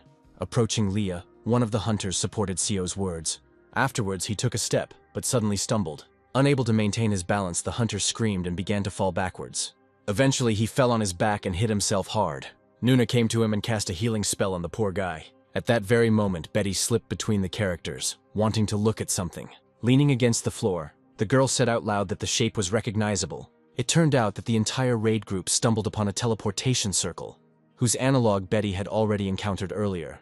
At the same time, in the village, Grom and Parojak were taken out of their cages. Some people didn't even believe that such scoundrels would simply be taken and let go. Not wanting to miss the moment, Grom said that the prince would regret it if he expelled the Baron from the village. Philip slowly began to approach him. Having reached the bound man, the prince turned to the Baron. Next, Philip reached for his sword. By putting the point of his sword to the Baron's throat, the prince gave him a chance for redemption. He warned of the consequences if the Baron tried to harm the people. Having warned that in this case, Grom would lose his head, the prince ordered that the Baron be untied. The prisoners were released and immediately began to run away. Gritting his teeth in resentment, Grom swore that he would still get even with the prince. Watching all this from the side, Eddie concluded that the prince was, after all, soft-hearted. Quite quickly, before the prince's eyes, Edie and Zion even managed to quarrel. And again, Jiha was watching this scene, still acknowledging that Prince Philip was a wonderful man. Afterwards, another notification from the system appeared, with whose text Jiha easily agreed. After all, as it turned out, the other monsters had become quite wild when the prince's knights dealt with the demon orcs on the mountain. As for everything else, Jiha asked the Pterodron Knight to sort it out. At the same time, suddenly, a portal circle lit up on the ground in front of the knights. Gradually, the Pterodron Knight appeared from there. With all his might, he raised his claws before the astonished knights. Philip and Edie immediately recognized the overgrown beetle as the already familiar apostle of God. Immediately, the Pterodron Knight pointed somewhere to the north. Taking the hunter with him, the prince decided to go after the beetle and asked everyone else to follow at a distance. A little later, following the beetle, the prince noted that this route was familiar because guilds once walked along it. Eddie stretched, hoping that the giant beetle would help him find a new sword for the hunter. But at some point, the beetle stopped. Then raising his claw, he approached the rock. Then delivering a powerful crushing blow, Edie and Philip put their hands out in front of them, protecting themselves from the stone fragments that flew in all directions. A second later, they saw that there was a camouflage barrier hidden at the site of the impact. Immediately, Eddie turned to the beetle, asking it not to do that anymore, because it was frightening the hunter. The prince asked the beetle not to listen to the hunter's nonsense, and thanked Pterodron for his help. Nodding in approval, the Pterodron Knight spread his wings and soared into the air. A minute later, the knights, who were worried about the menacing sounds, reached the prince and the hunter. They were interrupted by Eddie, who took Zion with him to check the passage opened by the beetle. Even though he didn't really want to, Zion still went with Edie. Very soon, they found themselves inside a tunnel. After walking some distance, Zion stopped dead in his tracks. After all, the characters came across a hidden food warehouse, hidden by Baron Grom himself. A little later, leaving the cave, Edie informed the prince about the good find. Later, having loaded the supplies onto the cart, the prince gave Zion instructions to ensure that the food was delivered to the village as quickly as possible. Meanwhile, Eddie himself was unhappy, because despite the discovery of the missing food, there were no weapons anywhere nearby. Sighing and stretching, Eddie spoke openly to the prince that this time the debt had been paid, and the hunter should return to his world. Suddenly, somewhere ahead, a desperate cry was heard. People abandoned everything and ran in all directions. After all, from above, being higher than the trees themselves, the wolf's flickering eyes looked down on them. It was his appearance that frightened those who were driving the cart. The prince and the hunter instantly drew their swords. Clearly agitated, Eddie couldn't understand where such a huge thing had come from. A long roar was heard from a wolf that bared its fangs. The prince was no less worried, but gathering his will into a fist, he let the hunter know that he would approach from a different angle. Suddenly, Eddie stopped the prince and stepped in front of him. Turning around, Edie concluded that the prince must take responsibility for his people. Meanwhile, it seemed as if the wolf had stopped paying any attention to the people below him. Standing in front of the wolf, Edie shouted to the prince that he would distract the creature's attention to himself. The prince himself also sent other people as far away from the dangerous place as possible. Still, listening to Edie's words, in his thoughts, the prince asked the hunter to survive. The next moment, the wolf took a step. Eddie was not afraid, but on the contrary, he was glad that after a long time, he would again be able to give it his all. Right now, a notification from the system appeared in front of the hunter.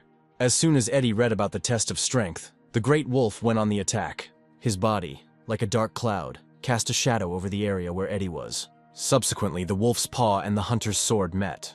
With the last of his strength, Eddie held back the wolf's incredible onslaught. And yet I was forced to retreat slightly. Having fallen to the ground, smiling, the hunter rose up quite dexterously. Being serious, Eddie assured himself that he would fight to the last. The next moment, saturating the sword with ether, then the wolf himself ran up to him and let out a piercing roar.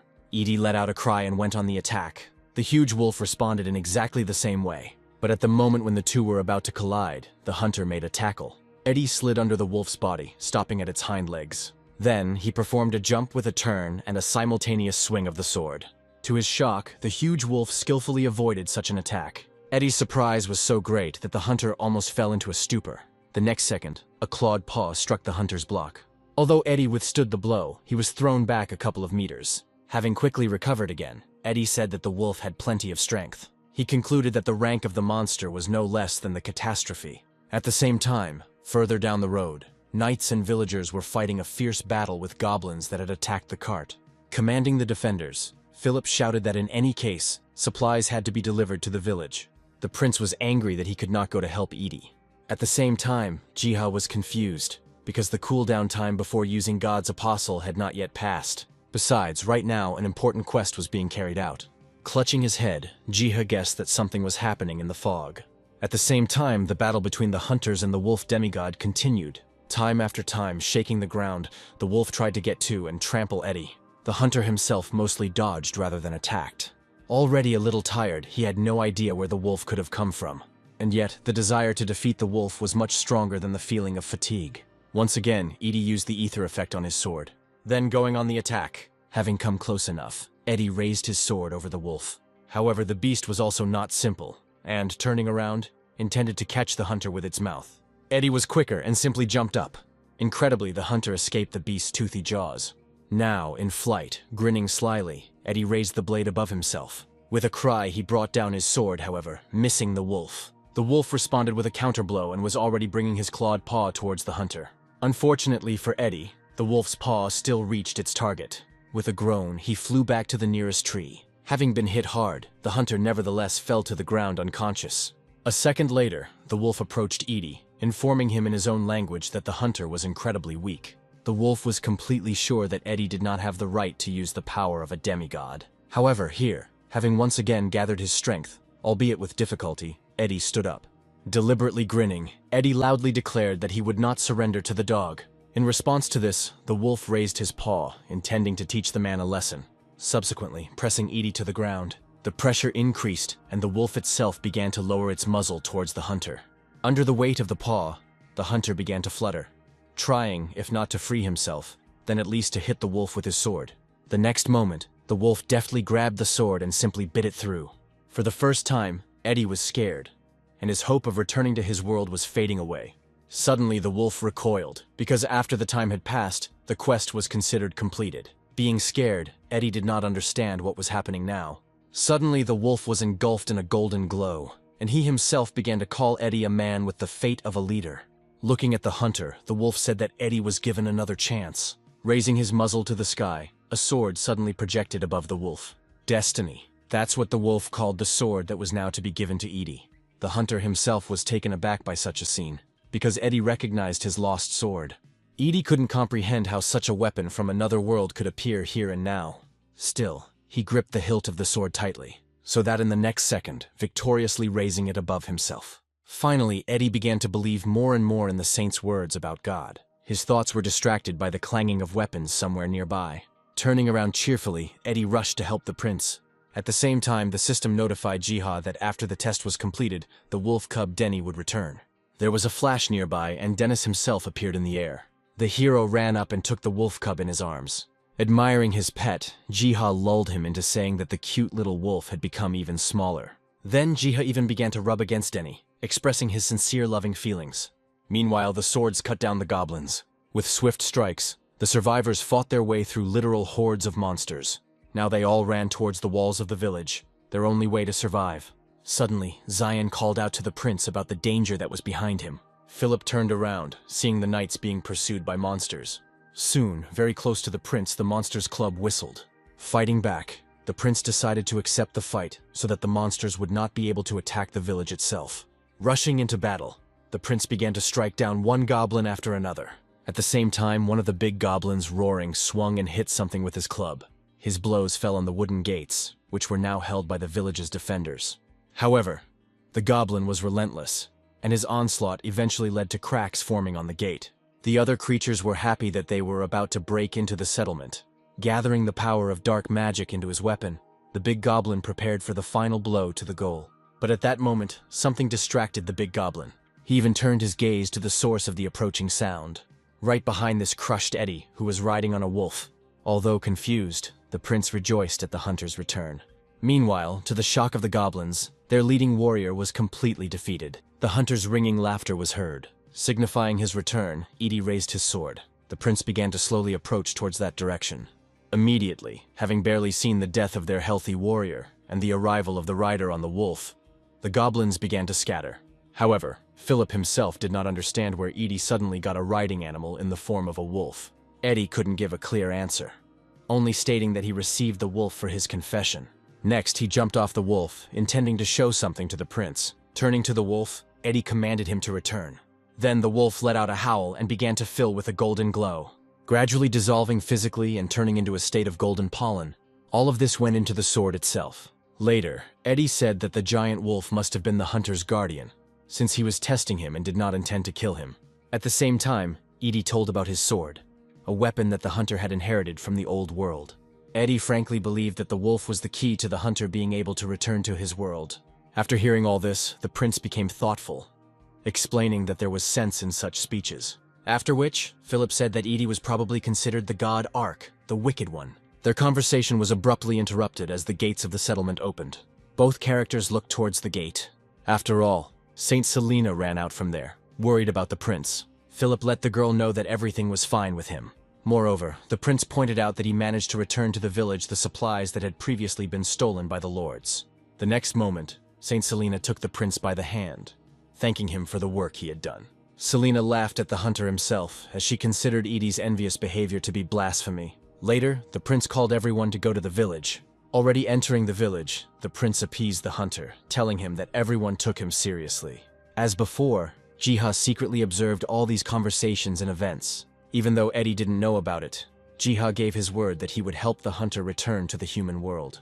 Afterwards, stroking Denny, Jiha said that they too should have returned. A minute or two later, Jiha returned to the garden. There, Bem joyfully greeted everyone.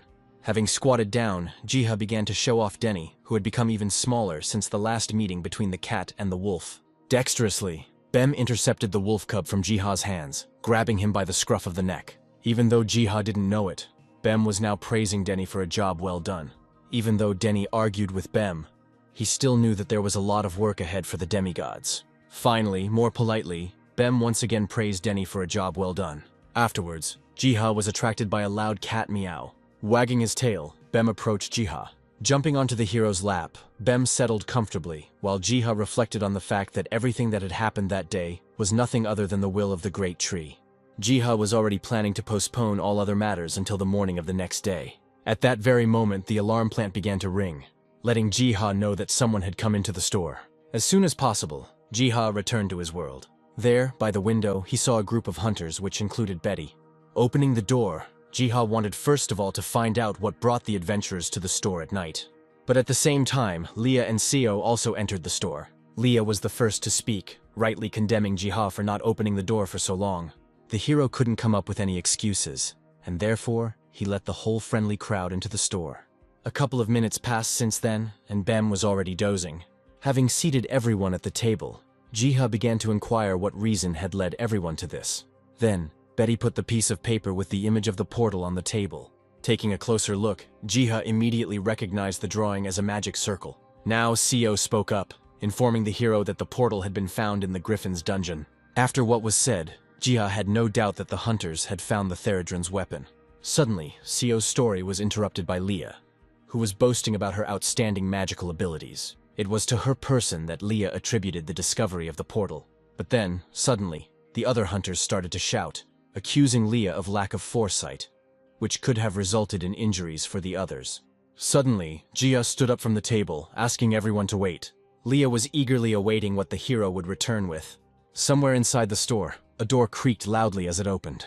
There, Jiha began to meticulously count something. The very next minute, asking the guests to help him. A moment later, Jiha appeared, dragging something extremely heavy behind him.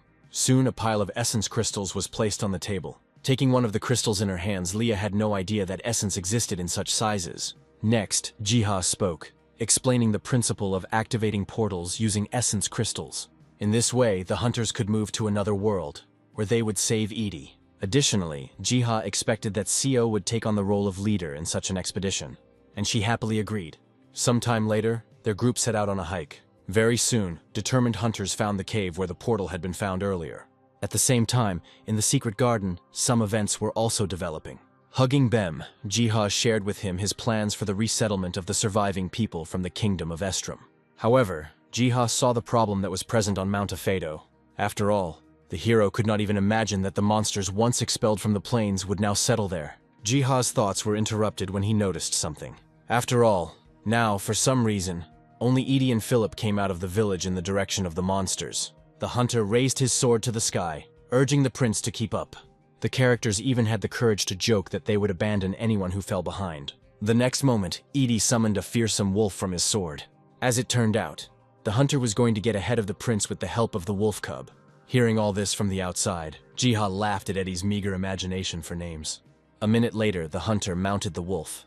Afterwards, he pointed his sword at the village of wild elves. The prince also moved from his place and began to chop down the monsters on the go. Watching all this, Jiha noted how cool the prince really was. With each passing second, Prince Philip became more and more attractive to the hero. Edie also moved through the hordes of monsters. Throwing the monsters aside, the hunter laughed at the fact that the prince was not keeping up. At the same time, a huge ogre was swinging his huge hand at the prince. Taking a defensive stance, Philip intended to repel the attack. In an instant, the ogre's fingers flew in all directions. This is how the prince's parry ended. Afterwards, he stood up and let the hunter know that he would catch up with him. Immediately, new hordes of monsters arrived at the prince. Just as the prince was thinking about fighting his way through the monsters, the sun disappeared overhead. The monsters themselves were taken aback by the unexpectedly looming shadow. As it turned out, the Pterodron knight came to the rescue. At the mere sight of him, the monsters fled. After which, Pterodron grabbed Prince Philip by the cloak with his claws. Pterodron flapped his wings and began to carry the prince away from the hordes of monsters. Eddie watched all this with a chuckle, considering the god of this world to be excessively kind. It goes without saying that Jiha was behind all of this, thus intending to speed up the achievement of the character's goals. At the same time, Eddie put his hand on the wolf, asking him to hurry after the beetle. The indignant roar of the monsters was heard in the area, because the hunter and the prince managed to break through the blockade. A little later, Pterodron soared even higher above the ground, allowing the prince to see Mount Afedo, where the village of the wild elves was supposed to be located. Looking around, Philip every now and then noticed how Edie, riding on a wolf, was moving behind him. Further, looking at the beetle itself, the prince said that he would definitely repay such kindness. But immediately after this was said, Philip screamed, as the ground below began to move closer and closer. At this moment, Pterodron was diving. A minute or two later, the prince was brought to the ground. Seeing the prince's deplorable state, Eddie made fun of him every now and then. Taking the prince by the arms, the hunter turned to the beetle, asking it to fly more carefully in the future. However, having demonstrated this more than once, Pterodron simply took off and flew away. Now, Eddie was returning the wolf to the sword. After waiting for the prince to come to his senses, Edie decided to find out why the prince had brought him to the village of wild elves. Philip said that in addition to negotiations, he wanted to find out whether the elves knew the secrets of moving between worlds. After all, the wild elves were the oldest and most hidden race of all. Edie laughed when he realized that Prince Philip was worried about it after all. The next moment, an arrow whistled right in front of the characters. With a loud echo, it hit the ground. The hunter took a step forward, saying that such a greeting was unnecessarily rude. At that very moment, the voice of an elf was heard, ordering the strangers to remain where they were. The prince spoke up, introducing himself as the leader of the village of survivors. However, the elves were not in the mood for any conversation. After the elves said that they do not mess with people, the prince suddenly grabbed the hilt of his sword. The hunter was taken aback when he saw that the prince suddenly moved on. Walking along, taking out his sword, Philip swung it. It seemed like he was ready to engage in battle with the elves. A detachment of elves with bows at the ready set out to meet the prince. At some point in time, they even managed to surround the people from the village from all sides. Pressing his back to his back, the hunter began to persuade the prince not to chop wood. Then, Philip spoke again, introducing himself as the prince of a kingdom that no longer existed. After hearing this, the elf sitting on the tree jumped to the ground. As proof of his words, Philip showed his sword. Coming closer, the elf began to examine the sword and the prince himself. Afterwards, the elves suddenly became angry, saying that the prince was supposed to be the master of thunder and steam.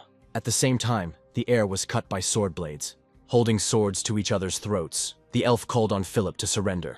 However, Philip openly declared that he had come to establish relations between the peoples that had once been destroyed by villains. However, the elf did not trust his word, informing them of the atrocities that Grom had committed against the elven people. Suddenly, Philip threw the sword to the ground. Edie turned around in shock when he heard the prince asking the hunter to do the same. The prince also stated that he would do whatever they demanded of him. Then, the leader of the elves ordered to take the people with them, but first to close their eyes. It was in this way, tied up, that they began their journey to the village of the wild elves. Hours passed before the not-so-friendly cries of elves began to be heard from all sides. Someone openly scolded people. Others saw them for the first time. However, the road along which the prince and the hunter were walking still continued. Now, sensing something was wrong, Edie turned to the prince, believing that the best option would be to give the elves a fight. Philip disagreed, believing the elves to be a reasonable race capable of dialogue. Their conversations were interrupted when one of the elves pushed Edie in the back. After some time, the captives were brought to the cage. The elf leader ordered that they be locked inside. Very roughly, the prisoners were thrown into the cage one after another. Inside, Edie couldn't contain his indignation at the prince's failed diplomacy. The prince tried to calm the hunter, but he, in words, barely restrained his anger, so as not to destroy the cage from the inside. Eventually, having somehow calmed down, Eddie lay down, deciding to sleep. However, the prince was in no mood for sleep. After all, his attention was riveted to the elf who was standing near the cage. At some point in time, their gazes met, but there was no continuation, and the situation with the imprisonment lasted until the night. Already there, the elven children began to gather around the cage, admiring the captives. But besides the elves themselves, the hunter and the prince were no less surprised, since they had never met elven children before. At some point, guards appeared at the cage and drove the children away from the place. Then, the elder of the elven settlement himself came to the room where the cage with the captives was located. Unexpectedly, the elder ordered that the prisoners be released. The elder openly believed that the prisoners, if they had wanted to escape, would have broken down the barred door long ago. Apparently recognizing the prince, the elf elder called him by name. Philip was alarmed because he himself had never seen the elven elder before. The elder chuckled, making it clear that he had known the prince since he was a child, secretly observing him. Now, the elder was ready to listen to Philip himself. However, first of all, the prince wanted to know what Grom and Parojak had done against the elves themselves. The elf who brought the elder grabbed a knife and put it to Philip's throat, not believing that the prince did not know about the crimes of his compatriots. The elder called out to the elf fighter named Croydle, urging him to calm down. Philip insisted that he did not know about the tricks of Grom and Parojak, but was ready to take the blame for them upon himself. It seemed that the elder was beginning to believe the prince's words. The prince also said that he had banished Parojak and Grom for the crimes they had committed against the villagers. The elder became interested when he heard from the prince reminders about Mount Afeto, where Grom and Parojak hid the stolen goods. Suddenly, Eddie responded, saying that the mountain was teeming with monsters, but they were driven out with the help of a giant beetle. The hunter did not forget to mention that now, driven from everywhere, the monsters began to besiege the village itself for the most part. This story somewhat puzzled the elder, because the Baron had taken the soldiers to the north. The prince immediately responded, telling about the Baron's last words before his exile, as if he had somewhere to go. And yet, after all he had heard, Croydle tried to convey to the elder the idea that people should never be trusted. He was interrupted by the prince, who announced his only desire, which was to establish friendly relations with the elves and resume trade. Croydle was interested in the words about trade, and therefore he wanted to get specifics. Then Philip told about the miners and rock salt that were regularly sent to the elves in exchange for food. The hunter gritted his teeth. Now it became clear to him that Grom and Parojak had deceived absolutely everyone. The elder hissed, concluding that everyone had been deceived, but not without outside help. And yet, the elder was in no hurry to trust people in everything. The prince took a deep breath. wanting to know what he needed to do to prove his loyalty. The elder did not delay his answer for long, asking the prince to deliver ore and rock salt to the elves. Then, the elder turned his gaze to the hunter, saying that he could leave this world. Eddie was quite surprised, not understanding how the elder knew the hunter's secrets. Then, the elder said that something similar was read in Eddie's fate. Moreover, he was far from the first guest from other dimensions. Edie glanced at Philip, remembering that the prince had already mentioned something similar about the elves' omniscience. Ultimately, the hunter agreed to go on the mission. Besides, Eddie expected to get his sword back, since he couldn't break through the hordes of monsters with bare hands. Croydle glanced at the elder, as if he wanted to object to something. But it so happened that after some time the bonds on Edie's hands were cut. Still annoyed by the elder's decision, Croydle brought the sword to Edie. The characters briefly exchanged barbs. As if threatening, the hunter hinted to the elf that the prince was not such a nice guy who was unlikely to sit in captivity for long. The elf frowned, not believing that any human could defeat Croydle himself. But at this moment in time, a strong wind suddenly blew. Both characters looked up to the sky. Suddenly, Eddie rejoiced, saying that the god arc always appeared at the right time. At first, a Theradron knight flew over the characters, and then dozens of smaller beetles flew after him. Seeing this, the elder became excited, because he had no idea that the workers of the great tree still existed. As before, all of this was observed by Jiha, for whom it was a revelation to gain access to the wild elves' territory. Immediately, the hero received a new batch of notifications from the system regarding quests, where the next chain of tasks was blocked until Jiha solved the problems of the villagers. At the same time, the elves scattered in all directions. Stealthily, they watched the Theradrons. When they landed opposite Edie, instantly Jiha contacted the Theradron knight and commanded him to help the prince and, to begin with, give the crystals to the elves. Immediately after this, a precious stone was placed into the elder's hands. Clearly worried, the elder could not believe that the legendary Theradrons had come for the people themselves. Edie confirmed this, also pointing to the stone in the elder's hands. Suddenly the Theradron knight's claw reached out towards something.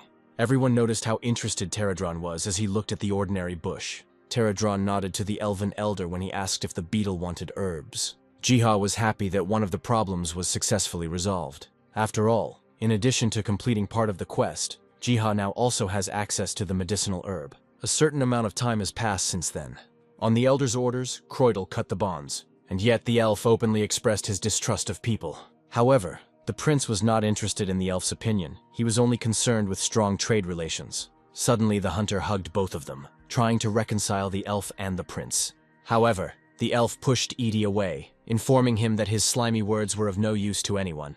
Immediately after this, an elder appeared, carrying with him the sword that had once been taken from Philip. Without further ado, he handed the sword to the prince. Having returned his own, now Philip wanted to ask the elder a couple of questions.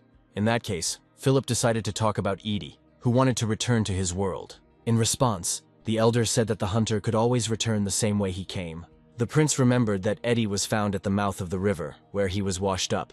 Therefore, the prince thought that the hunter might have fallen from the upper reaches of the river, where the palace was located. The elder scratched his beard and said that he thought differently. From the elf's words, it seemed that the connection came and was maintained from the level of the roots of the world tree. Then, with the help of magic, the elder depicted the world tree in the air. It was the roots of the world tree that the elder called the connecting link between the worlds. Suddenly remembering from the Theradrons, the elder believed that people could turn to them for this help. The elder explained that, as assistance to the world tree, the Theradrons could move freely between worlds. As he began to recall the circumstances of his first meeting with the Theradrons, Eddie suddenly spoke of a circle on the ground. Prince Philip then responded, thanking the elder elf for his advice. Suddenly, the elder changed the topic of conversation to the trade route, on which there were still many monsters. To this, the prince cheerfully stated that he would do everything possible to resolve such a problem. After some thought, the elder said that the elves should also make their contribution, further making it clear that he would send the most reliable representative of the elves with the people. The hunter readily agreed with this decision. Later, with the people, the elder sent Croydle. Philip gave his word that he would take care of Croydle's safety, while Edie, on the contrary, saw a way to get even with him. Beside himself with rage, Croydle growled softly. Then the elder himself approached Croydle, asking him to be worthy. A couple of minutes later, the prince and the hunter were racing across the area on the back of a wolf. An elf ran ahead of them. At some point in time, the prince noticed that Croydle was clearly deviating from the previously assigned route. The elf responded, indicating that there was a cave nearby that led to the elephant, where the griffins lived. Eddie joined the conversation, making it clear that the beetles had already dealt with the griffins some time ago. However, the elf was not in a hurry to believe Edie's words. But, not wanting to argue, the hunter allowed Croydle to see everything with his own eyes. And therefore the character's path continued along a different route. Once in place, the first thing that caught the character's eyes were the vines. Someone's hand carefully parted the vines. Looking at the passage, Croydle said that it was used in ancient times by the workers of the great tree before they were exterminated by monsters. The hunter laughed, saying that the elf, in fact, was not so grumpy. Turning around, burning with rage, Croydle reminded that he had only cooperated with the people because of the elder's orders. Afterwards, the elf asked the people to follow him closely, so as not to get lost. Finally, the prince spoke up, who until now had not believed in the world tree, considering stories about it a myth. The elf hissed in annoyance, not expecting anything else from short-lived people. Their path began as Eddie's sword, for some reason, illuminated the space of the cave with its glow. Almost immediately, the hunter himself noticed this phenomenon. Croydle also turned around. For some reason, the elf felt a desire to look at Edie's sword. He readily agreed. Having pulled the sword from its sheath, he immediately blinded everyone present with its glow. Having gotten used to the glow and taking the sword in his hands, Croydle said that it really wasn't his imagination. He went on to say that, as he believed, the sword was an ancient divine instrument. Eddie exclaimed in surprise, although he had no idea why the sword suddenly began to glow. Then the elf was ready to guess something. Finally, having collected his thoughts, Croydle said that the hunter must have used the sword somewhere in the cave. At the same time, Leah was going wild with her magic. Streams of flame erupting from her staff drowned the undead. However, not all of the dead were so easy to defeat. One of the skeleton warriors, having withstood the onslaught of flames, was preparing to cut down the red-haired girl. Luckily, Sio arrived in time. With the help of a water tornado, the girl ground the bone warrior into tiny pieces. And yet, not everyone in the group found the fight so easy. At a certain point, they became convinced that the undead, although losing fighters, did not lose in numbers. Leah's cry was heard, asking her comrades to be patient, because she was preparing the final magical attack. As she chanted, flames shot into her staff like a tornado. At one point, Leah yelled for everyone to get out of the way, then releasing a lava wave. A terrible flame poured out upon the undead. Seeing this, the party members immediately became inspired. Nuna was a little worried, hearing the screams of the undead. Betty, with bated breath, called what she saw incredible. Under the roar of the flames, laughing madly, Leah asked her party members not to stop and praise her. Pleased with herself, the redhead suggested waiting until the lava cooled. A second later, Sio screamed, trying to warn Leah of the danger behind her. With a puzzled expression on her face, Leah turned around. Now, above her, towered an armored undead, swinging an axe. Leah was dumbfounded, because in front of her stood the Revenant King himself, a disaster class. Finally, a long groan was heard from Leah's lips. But a second before the red-haired girl would have been cut down by the undead axe, Sio managed to block the blow. The girl saved Leah, but due to the inequality in power, she was ultimately thrown aside. Sio let out a cry of pain and hit the wall of the cave. At the same time, the Revenant King was planning to end Leah. One of the hunters rushed forward to save the red-haired girl. At the very last moment, he caught Leah, dodging the undead's blow. The Revenant King let out a displeased growl. Now, a tank hunter was already rushing to the rescue. Betty also did not remain on the sidelines, using a paper curtain. For a time, the great multitude of pages blinded the Revenant King. There was a short period of time, thanks to which Leah was able to be carried away from the undead. Hiding behind the tank hunter, Quan began to examine Leah. With words, he tried to bring Leah to her senses. At the same time, the Revenant King, having sprayed dark magic around himself, got rid of the paper that was floating everywhere. Betty didn't expect the undead to come up with something like this so soon. Immediately, the Revenant King grabbed the handle of his axe. Meanwhile, Nuna ran up to Seo and began to heal her with spells. Breathing heavily, Seo couldn't wrap his head around how the Revenant King himself had ended up in such a place. He, as if answering Seo, flashed his eyes. At that very second, a notification about receiving a blessing and strengthening appeared in front of the girl. Subsequently, all these system windows intertwined, compressed and exploded with rays of magic. Seo was temporarily struck dumb by the sight. For some reason, this magic began to accumulate around Seo herself. When her body was endowed with a ton of enhancements, the girl, although somewhat afraid of an open fight with the Revenant King, was still ready to try. As expected, the one who sent these blessings was Jiha. As he watched, he hoped that Seo would have enough strength to defeat the undead. Taking a closer look, Jiha confirmed that the boss was a calamity level. And this only meant that even with all the reinforcements, Seo might not survive. Then, taking a book of spells out of his backpack, Jihad decided to realize the potential of the recently obtained medicinal herb. At the same time, the battle between the Revenant King and the hunters began. Leah had already come to her senses, although she had no idea how to resist such a creature. In the end, Quan encouraged Leah to help others instead of standing on the sidelines. The redhead agreed, besides being unable to allow some skeleton to defeat Leah. Together they rushed into battle. Meanwhile, the fight between the boss and Seo began. Being under the reinforcements, the girl deftly dodged the boss's heavy blows. However, all her attempts to attack were unsuccessful. Because of this, Seo decided to focus on the skeletal joints, where there was the least armor. Once close to Betty, Leah urged her to help Seo by distracting the skeleton. The girl readily agreed, again calling on the pages of the book for help. But this time, the pages did not fly before the monster's eyes. On the contrary, they seemed to be noticing the weak spots in the Revenant King's armor. The skeleton did not notice or feel all of this, and therefore continued to fight with Seo. Taking advantage of this situation, Leah summoned her destructive magic. Pointing the staff, the red-haired woman loudly commanded the word explosion. A pillar of flame struck the Revenant King's armor, simultaneously setting fire to the sheets that had previously been embedded in vulnerable spots.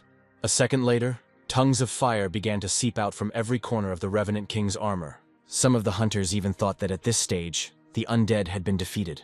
Only Seo knew the true situation, and even though the Revenant King had been damaged, he still posed a threat to her.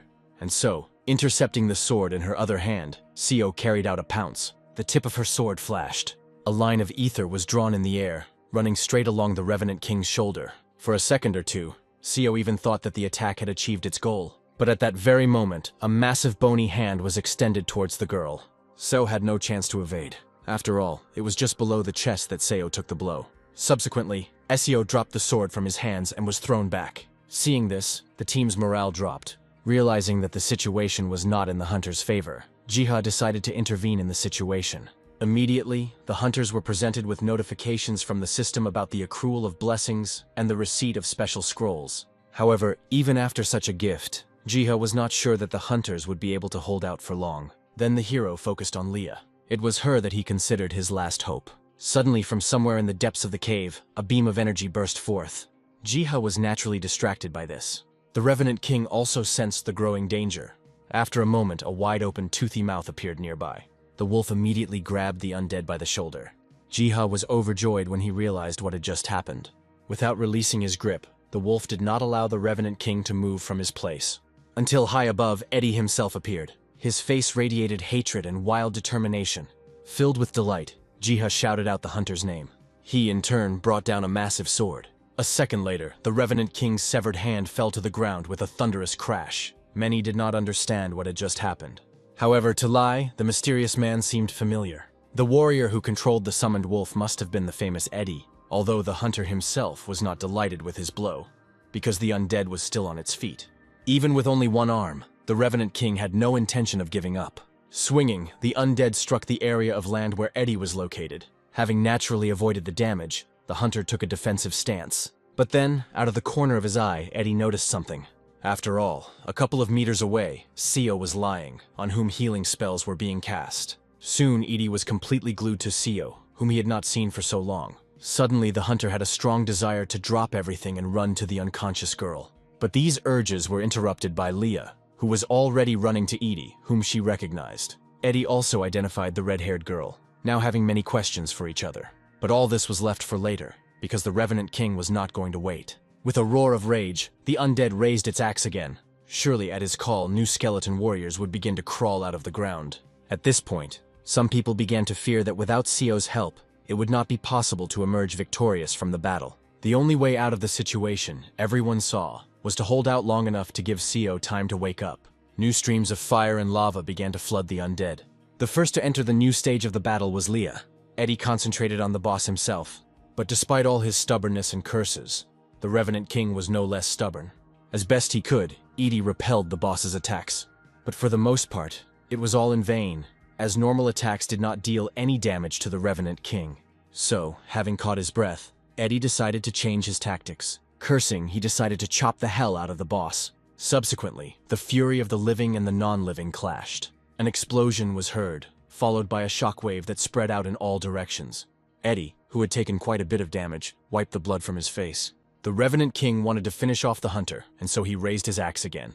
But at that very second, the segment of armor that was on the undead cracked. Somehow standing up, the hunter lamented that even though the boss was of the same rank, he felt that he was clearly much heavier. Immediately, the Revenant King rushed to attack. In contrast, Leah's fiery explosion was displayed. However, this time, the undead would probably completely ignore the damage. The girl was overcome with confusion, because something like this had never happened before. Meanwhile, the Revenant King managed to get closer to Edie. Another clash of great forces has occurred, and at the same time, a new shockwave erupted. She pushed Edie away and pressed her against the wall of the cave. But strangely, nothing happened next. For now, Prince Philip's own sword was thrust into a segment of the Revenant King's split shoulder armor. Eddie looked up at him, stunned. Inspired by the appearance of the prince, the hunter stood up. Suddenly, a voice sounded in the prince's head, telling him that the undead's weak point was in the center of its body. He immediately shared this information with Eddie. As it turned out, these clues were given by Jiha, although he was worried about whether the heroes would be able to break through the shield of the undead. At the same time, a notification from the system appeared that Jiha could bless one more person. But for the last time, Jiha closed his eyes and began to think of something really good. And most importantly, useful. Afterwards, he began to write the text in the spellbook. Having finished this task, Jiha sighed contentedly. Another system window appeared, where Jiha confirmed the transfer of the blessing. At the same time, Hunter Eddie froze. After all, before that, a notification about the blessing of the worker appeared. At the same time, the Revenant King tried to pull the prince off himself. When this failed, the undead let out a piercing roar. A magical energy burst forth, pushing the prince away. She went on, touching on almost all the other characters. The prince stuck his sword into the ground and held on, trying not to give in to the sudden force. When the wave of magic began to subside, Eddie suddenly jumped up. Raising his golden glowing sword, the hunter caught the attention of the Revenant King. With the fury of a demigod himself, with a scream, Eddie rushed at the undead. His special attack cut a deep slit down the Revenant King's very torso. Having broken through the defense, the hunter's sword ended up close to the core of the undead. A small push and the tip of the sword pierced the core. Without delay, ancient magic poured out from within the Revenant King in clots of steam. The undead dissolved before our eyes, indicating final victory. A similar situation happened with the skeleton warriors. From such an important victory, Jiha clenched his fists. Betty and Nuna began to hug, congratulating each other on their victory. Eddie, finally letting go of the sword, simply sank to the ground. The prince appeared behind him, reminding him that he had once again saved the hunter's life. Helping the hunter up, Philip reminded Edie that he should thank the others. Edie readily agreed, and that is exactly what he did. Afterwards, everyone's attention turned to Seo, who still hadn't come to her senses. Just a couple of minutes later, the girl finally opened her eyelids. Tears began to accumulate in her eyes. The next moment, she grabbed Edie tightly. The hunter hugged Seo tenderly, saying that the wait for their meeting had been too long. Further reporting that he was Eddie, he returned. This tearful scene managed to touch even Jiha. But at that very moment, a notification from the system appeared, informing the hero that the hidden path had been cleared. Subsequent notifications demanded that Jiha return to the World Tree, for the energy of it was sensed by Arkfoot himself. And indeed, somewhere in the distance, leaving thunderstorms behind, a unicorn was galloping across the sky. Dennis and Bem noticed something similar, but none of them attached much importance to the phenomenon. The demigods began to discuss among themselves how to catch the unicorn, but Bem was skeptical of Danny's idea to set a trap. And yet they planned to somehow tame the obstinate stallion. After some time, while in his shop, Jiha heard Denny barking.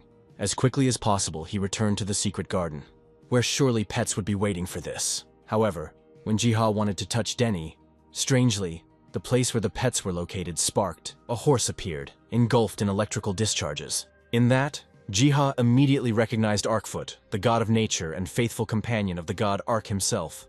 Now Jiha wasn't sure if he should have made contact with him. To his amazement, the unicorn had truly incredible speed of movement. The problem was that Jiha couldn't even really keep track of it. But suddenly, a confident clap of hooves was heard throughout the area. The horse, having stopped now, seemed to be looking at Ji himself, and a second later, he began to jump towards him. Seriously frightened, Jiha screamed. Cowardly, he covered himself with his hands. Right now, the petals of the great tree, as if protecting, began to fall in front of Jiha. The unicorn was overcome with the memory of being back next to his gentle owner, Boko Ark. Having stopped squealing and opened his eyes, Jiha himself now observed that the horse had ceased to be aggressive. Having become a little bolder, Jiha brought his finger to the horse, trying to pet it. To his surprise, the unicorn yielded to his affection. Bem and Denny watched all this from the sidelines, now wondering what kind of ridiculous name the hero would give the horse. A little later, Jiha brought the horse to the secret garden. He galloped forward while Jiha studied and imagined whether the stallion was the most beautiful stallion in the world. After thinking for a while, Jiha concluded that the horse was beautiful in any case. But as soon as Jiha finished his thoughts, the stallion ran up to him. He was squeezing grass in his mouth. The hero immediately remembered the plant he had planned to use as ink, but later changed his mind. Having thanked the horse, Jiha began to suggest out loud that he was probably quite hungry. A couple of minutes later, Jiha presented the steed with a heap of carrots. Bem and Denny were watching from behind the trees. At some point, they came out from behind cover, causing the horse to become enraged. As Jiha had probably expected, a brief verbal altercation occurred between the demigods. Later still, they lay down tiredly around Jiha. The hero reached for the interdimensional bag, taking out the grass he had received from there, still deciding to put it to use. Jiha spontaneously began to imagine reddish ink, and along with this, the image of someone wildly strong. Soon after the manipulations were carried out, the first glass with red ink was ready. Pleased with himself, Jiha corked the bottle. Now, Jiha began to think about how he would be able to explain the presence of man's foal. Hours passed since then, and a new day began. Looking at his shop, Jiha concluded that in this place, Manu would be cramped. The hero thought so before the gates opened. Looking through those, Jiha discovered a beautiful meadow. However, to Jiha's horror, even after passing through the gates, they remained open on a permanent basis. Somewhere around the same time, the bell at the front door of the store rang. Seo entered and immediately greeted the hero. Jiha was happy in return, but with the girl, her shadow Edie also came. A few seconds later, Seo bowed to Jiha for saving the girl's beloved. Very quickly, Edie joined Seo in this gesture. Jiha asked to leave thanks, inviting the characters to drink tea. After some time, the meeting of the guests with Man did take place. While petting the stallion, Seo tried in vain to find out where Jiha had gotten such a cutie. Later, over tea, the characters discussed among themselves Edie's existence in another world. Looking at the couple in love, Jiha even thought that finally he too would begin to have a calm life.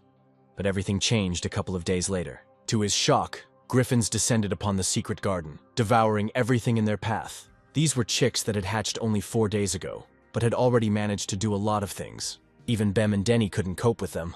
With the pterodrons buzzing, Jiha began to think about how to calm the griffins. Unable to find anything better to solve this problem, Jiha turned to the pterodrons. Pointing to the griffin cubs, Jiha asked that the pterodrons take them away. Silently agreeing, the pterodron knight flew towards the griffins. Hanging in the air, he began to attract the attention of those. At some point, the baby griffins became interested. As Jiha expected, the pterodron knight once again solved the problems. Immediately after this, a notification appeared informing Jiha that the purified monsters were being led to the shrine. For such an action, Jiha was again gifted with blessings and even a certain awakening skill. Poking at the system window, Jiha began to wonder whether the hero would now be able to read the unawakened skills of other hunters. Looking at the pterodrons, it immediately became clear to Jiha that they had absorption abilities. The system gave further clarification on this matter, from which it became clear that the pterodrons had a chance to adopt the enemy's skill if they absorbed it. After everything that happened and what he read, Jiha was inspired by the idea of awakening hidden skills in other hunters. But first of all, Jiha was going to help people close to him. At that very moment, the system window appeared again, offering Jiha to take on the arrangement of the sanctuary for a symbolic fee.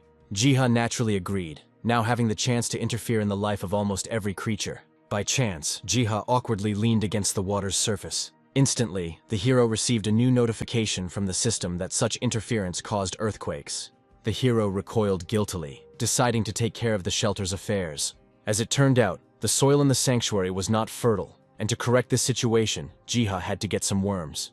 Just as Jiha was starting to puzzle over the situation, a pterodron knight sat on his shoulder. As if anticipating the hero's wishes, the pterodrons were already actively catching worms. Jiha laughed happily, thanking the pterodrons again for the rescue.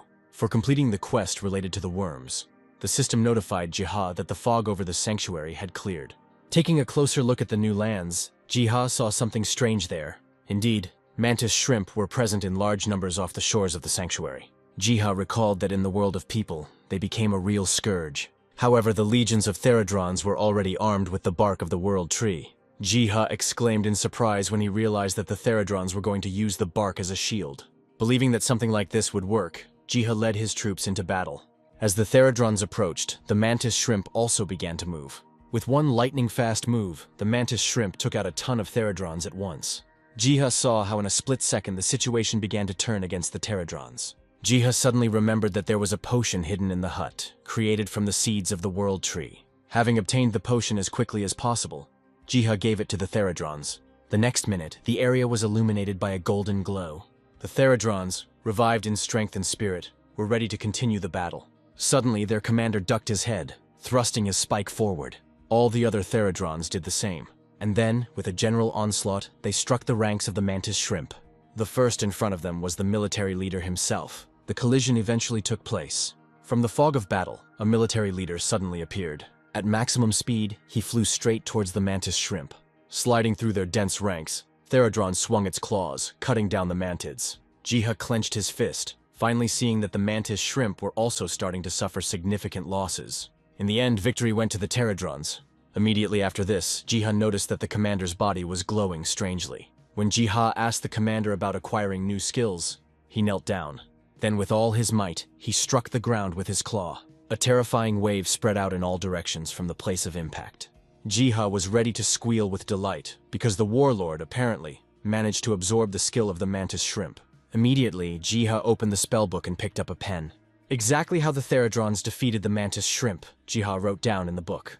A couple of days passed after this event, and now Jiha was invited to the sea. True, during the conversation, the hero was unable to really hear when the trip would take place. Then, in response, car horns blared from the street. Very soon, the car was driving along city roads.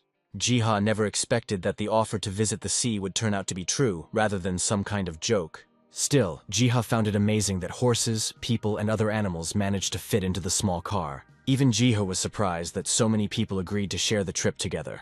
It's true that not all of the animals enjoyed the trip. Suddenly, Betty reached out to the hero and began asking Jiha about the foal. Once again, in order not to arouse suspicion, Jiha had to come up with a story about a dungeon and a chance meeting. Several hours passed since then, and now the hero's foot stepped onto the hot sand. Jiha marveled at the freshness of the sea breeze.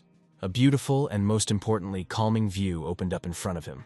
But Jiha was not allowed to fully enjoy the views, because he had already been called. Having gone with the whole company to the guest house, there, for the first time, Jiha learned what friendly conversations and an atmosphere of comfort were.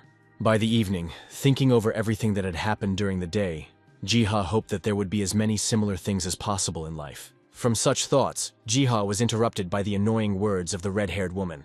Wearing a superb swimsuit, Leah referred to the fact that she would have been specifically looking for Jiha. The characters met eyes, after which they began to have casual conversations. To the sound of the sea, their silly conversations at some point turned into mutual laughter. As Leah took a step towards Jiha, a signal sounded from the loudspeaker. The characters were immediately distracted by that. The happiness disappeared from Leah's face as a mantis shrimp approached the shore. The girl said that she would not let anyone ruin her vacation, and then she immediately became scared. But her fear, first of all, was for Jiha's life. A strange and frightening force fell upon the shore, scattering everything there. A column of flame and smoke rose. Arriving in time, Leah was able to cover Jiha. By this time, having mobilized, the other hunters were already rushing to help the hero. Actively calling out Jiha's name, the hunters expected the worst to happen. But to their shock, the guy was perfectly fine and was with Leah. Eventually, it was explained to the arriving hunters that the noise and destruction was caused by a shockwave from a mantis shrimp. Meanwhile, the culprit of such a blow was actively moving through the depths of the sea. Closer and closer, he and his relatives were getting closer to the shore. Imagining this, the hunters decided to meet the monsters. While some were preparing for battle, Leah contacted her deputy, asking him to raise all the guild fighters to their feet. No one paid any attention to Jiha. He was only briefly told to take shelter in a safe place. However, Jiha could be useful. He just needed to run to the hotel. At the same time, under the shockwave, the first mantis shrimp crawled out onto the shore. Under the influence of buffs, the hunter tank took the first blow. He was ready to meet the overgrown shrimp with his own eyes. After this shout, a new shockwave was met by the hunter's shield. Taking advantage of the situation, while Sun was holding the blow, the other hunters went on the attack. Furiously, they began to chop up the mantis shrimp. During this fight, Quan stopped questioningly. Now a shrimp towered over him, much larger than the others. The next moment, the mantis shrimp slammed into the ground, creating a shockwave that covered Quan. Kven was thrown back, and blood immediately poured from his mouth. Betty saw this, and angry, used the paper rocket skill. The mantis shrimp began firing. which could eventually lead to the immobilization of the enemy. However, as expected, it was incredibly difficult to contain a monster of this rank. Still not stopping her attack, Betty was afraid that she would quickly use up her ether and fall first. But then a fireball flew into the mantis shrimp's head. Frightened, Betty retreated. As it turned out, the entire Eternal Flame Guild had arrived on the beach. Subsequently, Leah ordered her fighters to go on the attack. Leah commanded, ordering that the opponents be stripped of their claws to begin with. Under the distraction, the melee fighters went into hand-to-hand combat. Some of them began to feel that the battle had already been clearly won. However, as might have been expected, new circumstances intervened in the matter. From the sky, objects that resembled meteorites began to fall every now and then. The hunters were unprepared for this and suffered losses. However, these stones were not a natural disaster. With its blows, the stone shrimp-preying mantis itself carried out their flight. Everyone present froze at the sight of this monster. The rock shrimp's eyes lit up, indicating hostility. The next second, the stone shrimp bent towards the ground. Using gravity magic, the stone shrimp began to throw more stones.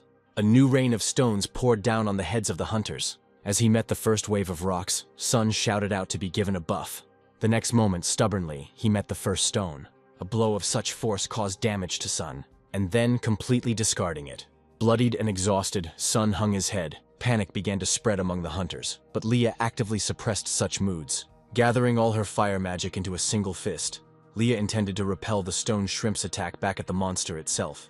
And so, a fiery squall collided with a blizzard of stones. There was an explosion, scattering the thrown stones. Even though Leah had repelled the attack, she knew that, due to the lack of an artifact at hand, she would be able to carry out such an action no more than twice. Immediately after this, a new boulder was flying towards Leah. The redhead clenched her teeth. She knew that she still had ether. But suddenly, a giant beetle entered the battle. Frightened, Leah took a couple of steps back. She also noticed that on top of the beetle was none other than Jiha. Eventually, they saw each other and exchanged short phrases. In the next couple of seconds, Jiha threw a bottle of something into Leah's hands.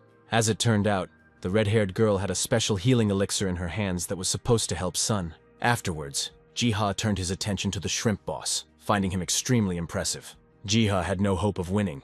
The only thing he cared about was holding out until reinforcements arrived. And yet, Jiha decided to try in order to become a true hero. Then the story rolled back 10 minutes, when the hero was rummaging through his backpack. Having loaded it with healing potions, Jiha burst out of the building like a bullet. Having run a certain distance, he felt an abnormal gust of wind. To his shock, a Pterodron knight descended from somewhere in the sky. Jiha guessed that the appearance of Pterodron meant that the situation on the shore was getting worse, and so he immediately climbed onto the beetle's back. Later, the appearance of Jiha riding a Pterodron stunned the hunters. Apparently, this emotion was transmitted to the boss, who became angry. Releasing a new gravity wave, the shrimp boss lifted more rock masses into the air. Looking at all this from the outside, Jiha believed that the hunters had never encountered such monsters before. To even the odds, Jiha poured a special elixir into Pterodron's mouth that gave him a boost. Meanwhile, the shrimp boss was about to throw his stones. A second later, an asteroid of incredible size was now flying towards Pterodron. Under the influence of the elixir, Pterodron's skills changed, and now, instead of a shockwave, an explosive strike was fired at the stone block. The thrown, red-hot mass of rocks eventually flew back at the shrimp boss. The boss didn't lose his composure and also activated his skills, thereby trying to minimize the damage to himself. However, this did not save the boss from receiving a fatal wound. Having come to her senses, Leah ordered the rest of the hunters to take care of the other shrimp. Then, her gaze fell again on the boss, who was swaying from the injury he had received. Just as Leah decided to finish off the boss, she saw that a giant beetle was already rushing towards him. In flight, Jiha looked down, hoping to stall for time so that the entire battle would work out in favor of the hunters. He also assessed the boss, who, due to his injury, had undermined the spirit of the other mantis shrimp. And they, now practically deprived of their leader, became vulnerable. Naturally, the hunters took advantage of this situation and struck. Fire magic followed suit. Leah continued to actively participate in the battle, showering the monsters with flaming tornadoes. Betty played a great support role, saving others from falling rocks. Looking at all this, Jiha became inspired, believing that the battle could still be won. But then, suddenly, from the depths of the ocean, the shining eyes of the Kraken himself appeared. No one could have expected that such a colossus would suddenly appear in this place. Jiha was horrified, because the Kraken's rank was no less than the destruction level. The hero gritted his teeth. He was sure that there was no way the hunters could defeat such an enemy. But suddenly, Jiha heard the familiar sounds of the sea. a funnel appeared and began to suck in masses of water. Very quickly, Jiha identified the World Eater, but even he would have a hard time defeating the Kraken and its suckers. Jiha began to hastily search for a solution. But here, for some reason, Pterodron highlighted the monsters encountered at the seashore in a separate background. Then, mysteriously, Redoron the Knight swung his claws. A system window appeared, indicating that Pterodron intended to use a certain awakened skill. Then, Pterodron drew a diagonal line in the air. Suddenly, the Kraken sensed something was wrong. At one point, the strong suction cups stopped functioning, and in the end, the monster still ended up in the whale's mouth. Ultimately, the terrifying Kraken was simply eaten. Immediately after this, victorious cries of hunters began to be heard throughout the beach. Caressing the ear, they reached G and Pterodron. The hero eventually thanked the Pterodron Knight for his help. Subsequently, the remaining monsters were defeated, and the victims were sent to the hospital. Leah found Jiha not far from the battlefield, where the hero was currently cleaning up. Leaning against the railing, Leah began to ask Jiha about the beetle. The results of their conversation remained a secret, because the story moved forward in time, when the hunters, having come to their senses after their wounds, discovered new strength in themselves.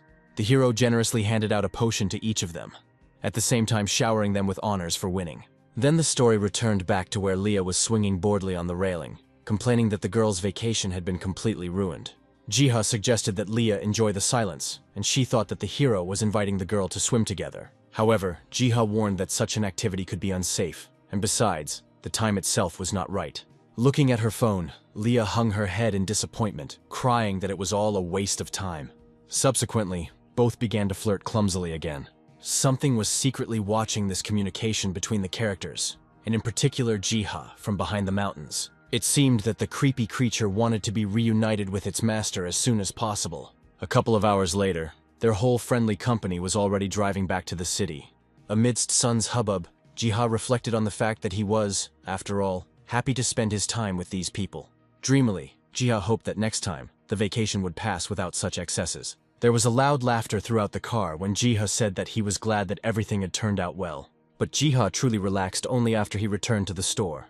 He remembered how, at parting, Sun asked Jiha to develop a new potion that would be able to strengthen the body. After a short period of time, Jiha received a call on his phone. Answering the call, Jiha heard Leah's pleasant voice. As it turned out, the girl wanted to consult regarding the scroll she had found. Leah was angry when Jiha translated the runes as a scroll to deal heavy damage to enemies. As it turned out, Leah wanted to get exactly the same one, and therefore gave Jiha an order. As usual, Jiha agreed and began making the scroll. Quite quickly, the required scroll was made. However, now Jiha doubted the advisability of issuing such a scroll, because if others found out about it, a war could start between the hunters. But Jiha saw the battles between hunters as just a drop in the ocean of problems. In fact, he feared the emergence of even stronger monsters, a response to the strengthening of the hunters. And yet, the desire to help the hunters managed to overcome fears. For some reason, Jiha turned his gaze to Mana. The other demigods were sleeping next to him, which is why the thought arose in Jiha's head to ask them for help. Having finished all his business and closed the book of spells, Jiha himself was now preparing to go to bed. A couple of days have passed since then, and the events of the story have moved to the secret garden. Walking there among the trees, Jiha noted how fresh the air had become in this place. Approaching the mountain, Jiha saw people on it. Jiha narrowed his eyes, easily recognizing Seo and Eddie. They led a squad of hunters in search of a certain seal. At some point, the hunters' conversation turned to the mythical Taoti. Sweat ran down Jiha's body, because Taoti was famous for destroying entire provinces in China. The hunters were also afraid of Taoti's strength and size, but they still continued their journey. Looking further into the area, Jiha suddenly discovered that the bridge was broken. Deciding to help the hunters, Jiha called for help from Pterodron. Sometime later, the hunters came to the place where the bridge was located. The hunters froze in place when they realized that the previously destroyed bridge had, for some mysterious reason, already been restored. The only answer to this mystery that the hunters saw was that there was someone else present in this area. Later, with the help of Jiha, quite simply, the expedition of hunters managed to reach the dungeon. All their thoughts were directed towards searching for the seal. However, the hero saw that the expedition was mostly going in circles. Jiha found it strange that the expedition passed by the dark clot of energy every time. The very place from which the energy emanated resembled a mirror, which is why Jiha even thought that it was supposed to point to something. In the end, Jiha decided to help the hunters once again. At that very moment, a strange feeling came over Edie. The hunter turned around sharply and took a closer look. And indeed, As if passing through a golden membrane, a giant finger entered the world. Eddie prepared himself for the worst. Then, pouring ether into the sword, he carried out a series of strikes. The other hunters were alarmed because they did not understand what exactly Eddie was attacking. However, before he caught the other's eye, Jiha managed to remove his finger. And yet, the path to the mirror behind which Taudi was located was clear. Now Eddie wondered whether the hunters would be able to stop the mythical creature. At that very moment, a menacing voice addressed the hunters. Clearly unhappy with the awakening, the menacing voice was straining to be free. Accompanied by a wide shadow, something towered over the hunters. A creature named Shigan, posing as the guardian of the temple, was going to stop the hunters. Then Eddie's voice was heard calling on all the hunters to gather together and not to panic. Meanwhile, Shigan was preparing to deal with the uninvited guests. Realizing that a fight was inevitable, Eddie again imbued his sword with ether. The monster grinned in response, opening its mouth with a crack. Subsequently, a fiery stream burst out from there. However, Eddie dodged the fire and was already jumping and preparing to hit the keeper. In an instant, he swung his sword. The guardians' heads burst. Upon landing, Eddie heard the displeased voice of the keeper, who did not understand that the little man had such power. Eddie himself believed that he dealt with the keeper quite easily, apparently because he was made of stone. Now, in time, Jiha joyfully shouted, because Eddie's actions influenced the course of the next quest. He didn't even notice how the demigods had disappeared somewhere, who had previously been secretly discussing Tauti's awakening among themselves. Deciding to also do something useful, Jiha opened his book of spells. Luckily for Jiha, a place where new ink could be collected had already been found. And yet, the hero was left with the question of how best to collect the ingredients, because they belonged to the wild elves. And then, Jiha's gaze fell on the human settlement, seeping through the roofs of the buildings. Soon the gaze fell upon the bent figure of Saint Selena. The fanatic continued to pray tirelessly to her god. Gradually, a voice arose in the maiden's mind, calling the name of Selena. Selena immediately realized that the god's deputy had made contact. After a short conversation, Selena was told that she would be given one task. After some time, there were vials of green ink next to Jiha. Having finished creating, Jiha put his pen aside. After all, right now, next to that, there were quite a few manufactured scrolls. However, Jiha had no intention of breaking off his relationship with Selena. The hero asked the holy maiden to visit the village of the wild elves. But Jiha made it clear that the elves would hardly allow Selena to take the grass there so easily. And therefore, in order to gain an advantage in negotiations, Jiha advised using salt, which the wild elves sorely lacked. After receiving the instructions, Selena willingly agreed to fulfill the will of the god's deputy. Everyone agreed on everything, and then Jiha sent Selena salt for exchange. Later, Jiha watched as the prince and the saint went to the elf village. The hero found the elder's expression on his face when he saw the salt quite funny. All this meant was that for a while, Jiha wouldn't have to worry about the supply of ingredients. Sometime later, when Jiha returned to the secret garden, he was stopped by wild surprise. After all, there, one on top of the other, lay the Theradrons. As it turned out, the beetles were simply exhausted from carrying out Ji's orders. Then the story took a detour into the plot, telling how dungeons began to appear more and more often in the world, which carried a reward in the form of chests. However, opening a chest did not always indicate receiving a valuable reward. Often the catch there was incredibly meager. In connection with all this, already in the present, Jiha wanted to resolve the situation with the chests. As soon as they recovered, the Pterodrons made it clear to the hero that they were ready to continue to carry out any orders. After which, as expected, the work continued. Jiha watched with bated breath as the Theradrons skillfully managed without tools, especially, even managing to melt metal in their mouths. Subsequently, their work resulted in the creation of chests. With curiosity, Jiha looked to see what would happen next. Before his eyes, the Theradrons carried clay bowls filled with various precious items. Jiha never expected that the Pterodrons would be able to figure out on their own about adding rewards to the chests. In the end, Jiha praised the Pterodrons for the work they had done. Still, Jiha believed that hunters might be dissatisfied with such rewards. At some point, the hero realized what needed to be done. With that, the story moved to a random dungeon. The action took place in the middle of the forests. The local hunters walked forward cheerfully, exchanging jokes. Often their wit was directed towards the armored giant Doc. Suddenly, one of the hunters stopped, seeing something suspicious. And indeed, in front of the entrance to the cave, there was a sign that informed about the chance of an item dropping. Not considering the sign to be a trap, the hunters entered the cave. Already there, among the bodies of the defeated monsters, the hunters again ridiculed Doc for again failing to kill anyone. At that very second, one of the monsters became worn out, apparently coming to life. Doc stepped back in fear. However, the monster itself was obviously aiming at him. Then, another hunter rushed to help the tank. Finally, the dungeon was cleared. Having dealt with the monsters, the hunters could now look at the contents of the chest.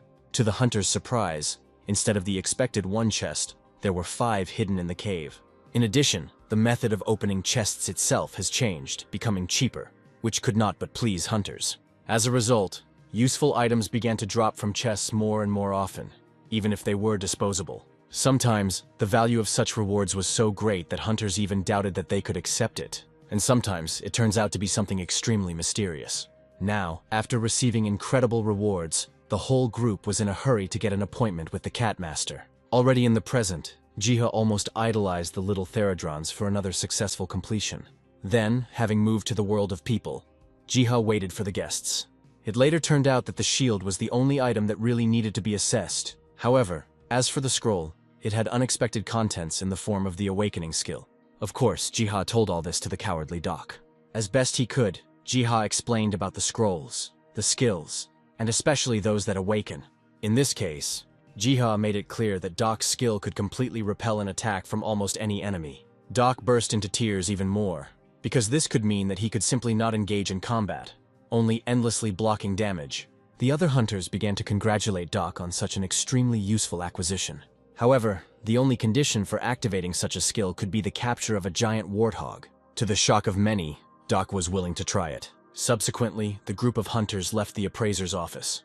Before leaving, they even tried to thank Jiha with a lot of gold, but the hero refused by force. Then already at night, the action took place in Doc's house. Following the advice, Doc lit a candle before going to bed in order to learn more about his abilities. And then, Doc really found himself inside a tangible dream. Before him, in jagged strokes, a story emerged in which someone alone fights the undead. Doc found it strange that the hunter there fought desperately, not even thinking of retreating. At one point, Doc felt like the hunter was looking straight at him. Suddenly, Doc was illuminated by an unprecedented light. After receiving the first rank of Pureblood Knight, Doc woke up. Coming out of sleep, Doc slowly got out of bed. Rubbing his eyes, he saw that he had indeed been given the skill from the dream. The problem was that being a shield user, Doc had acquired the sword skill. He sighed heavily and had no choice but to resign himself. After some time, the news began to broadcast about a new discovered skill, which was called Awakening. From the presenter's lips, it seemed that the skill was rare, and in fact, the first hunter to encounter it was now undergoing a test. In this regard, all the attention of the Hunters Association was directed to this person. Next, the cameras zoomed in to show Doc standing in front of the giant warthog. Everyone supported the crybaby and hoped for his victory. Immediately, the warthog struck its hooves, tearing up the ground beneath it. And the next second, he completely jumped up from his spot. Doc tensed up. Beads of sweat began to roll down her face. At the right moment, he put up a shield and held back the monster's blow. Unexpectedly, their eyes met, and it was now, under the pressure of the warthog, that Doc's skill was activated. The heat began to build up, eventually touching the warthog. Ultimately, it all culminated in a devastating and blinding explosion. The shockwave even touched the spectators, but they still managed to stay on their feet. Of all of them, only the girl party member was sincerely worried about Doc's fate. Fortunately, when the curtain of fire passed, the shield man himself appeared. The world was spinning in Doc's eyes, and it even began to seem as if leaves were falling around him.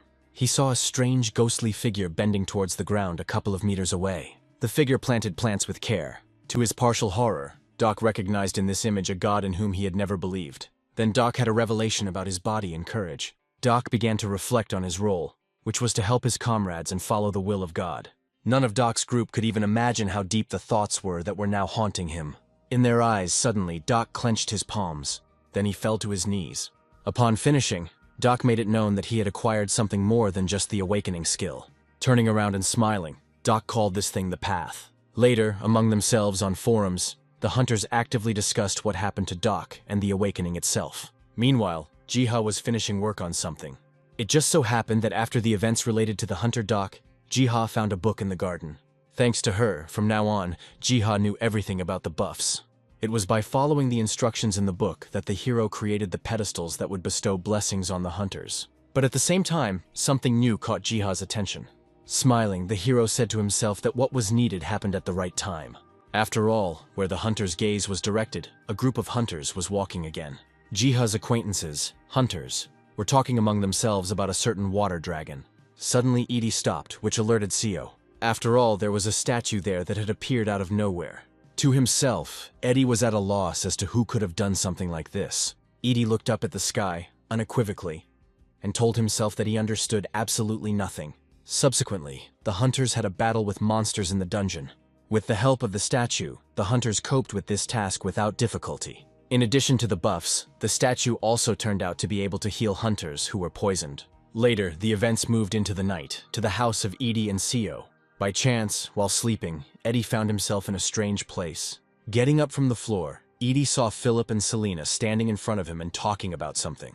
The hunter was pleased to see familiar faces. However, there was someone else there too. On the other side of the room stood a knight whom Eddie saw for the first time. Having summoned the sword, Edie believed that by defeating the knight, he would be able to adopt his abilities. But then, almost instantly, sparks struck Eddie's eyes. Having correctly anticipated the hunter's thoughts, the knight went on the attack. The knight, approaching the sword's wedge, told Eddie to maintain his pose. The hunter clenched his teeth and the sound of crossed swords could be heard. Having broken free, Eddie loudly asked the knight how he knew the hunter. However, he remained silent. Eddie gripped his sword tighter. He was already imagining the level of confrontation he would face with the knight. Changing his position, the hunter decided to do everything possible to gain the upper hand. Suddenly the knight spoke again, warning Eddie of a future the hunter was completely unprepared for. After thinking for a while, Eddie asked specifically whether the knight was talking about Tao. However, the knight had something much more terrible in mind. Eddie considered such speeches to be meaningless nonsense. Then, Eddie decided to change the subject of the conversation, and was already interested in the knight's personality. In response, the knight raised his hand, summoning projections of swords and calling himself the Holy Sword of the Legion. Suddenly, the projected swords turned their points towards Eddie. The knight said that from now on, he would be engaged in the enlightenment of the hunter himself. Eddie became wary. He noted that the knight spoke to the hunter in such a way that he would have known him for a long time. The knight waved his sword in front of him in a mannered manner and said that he had been watching the hero for some time.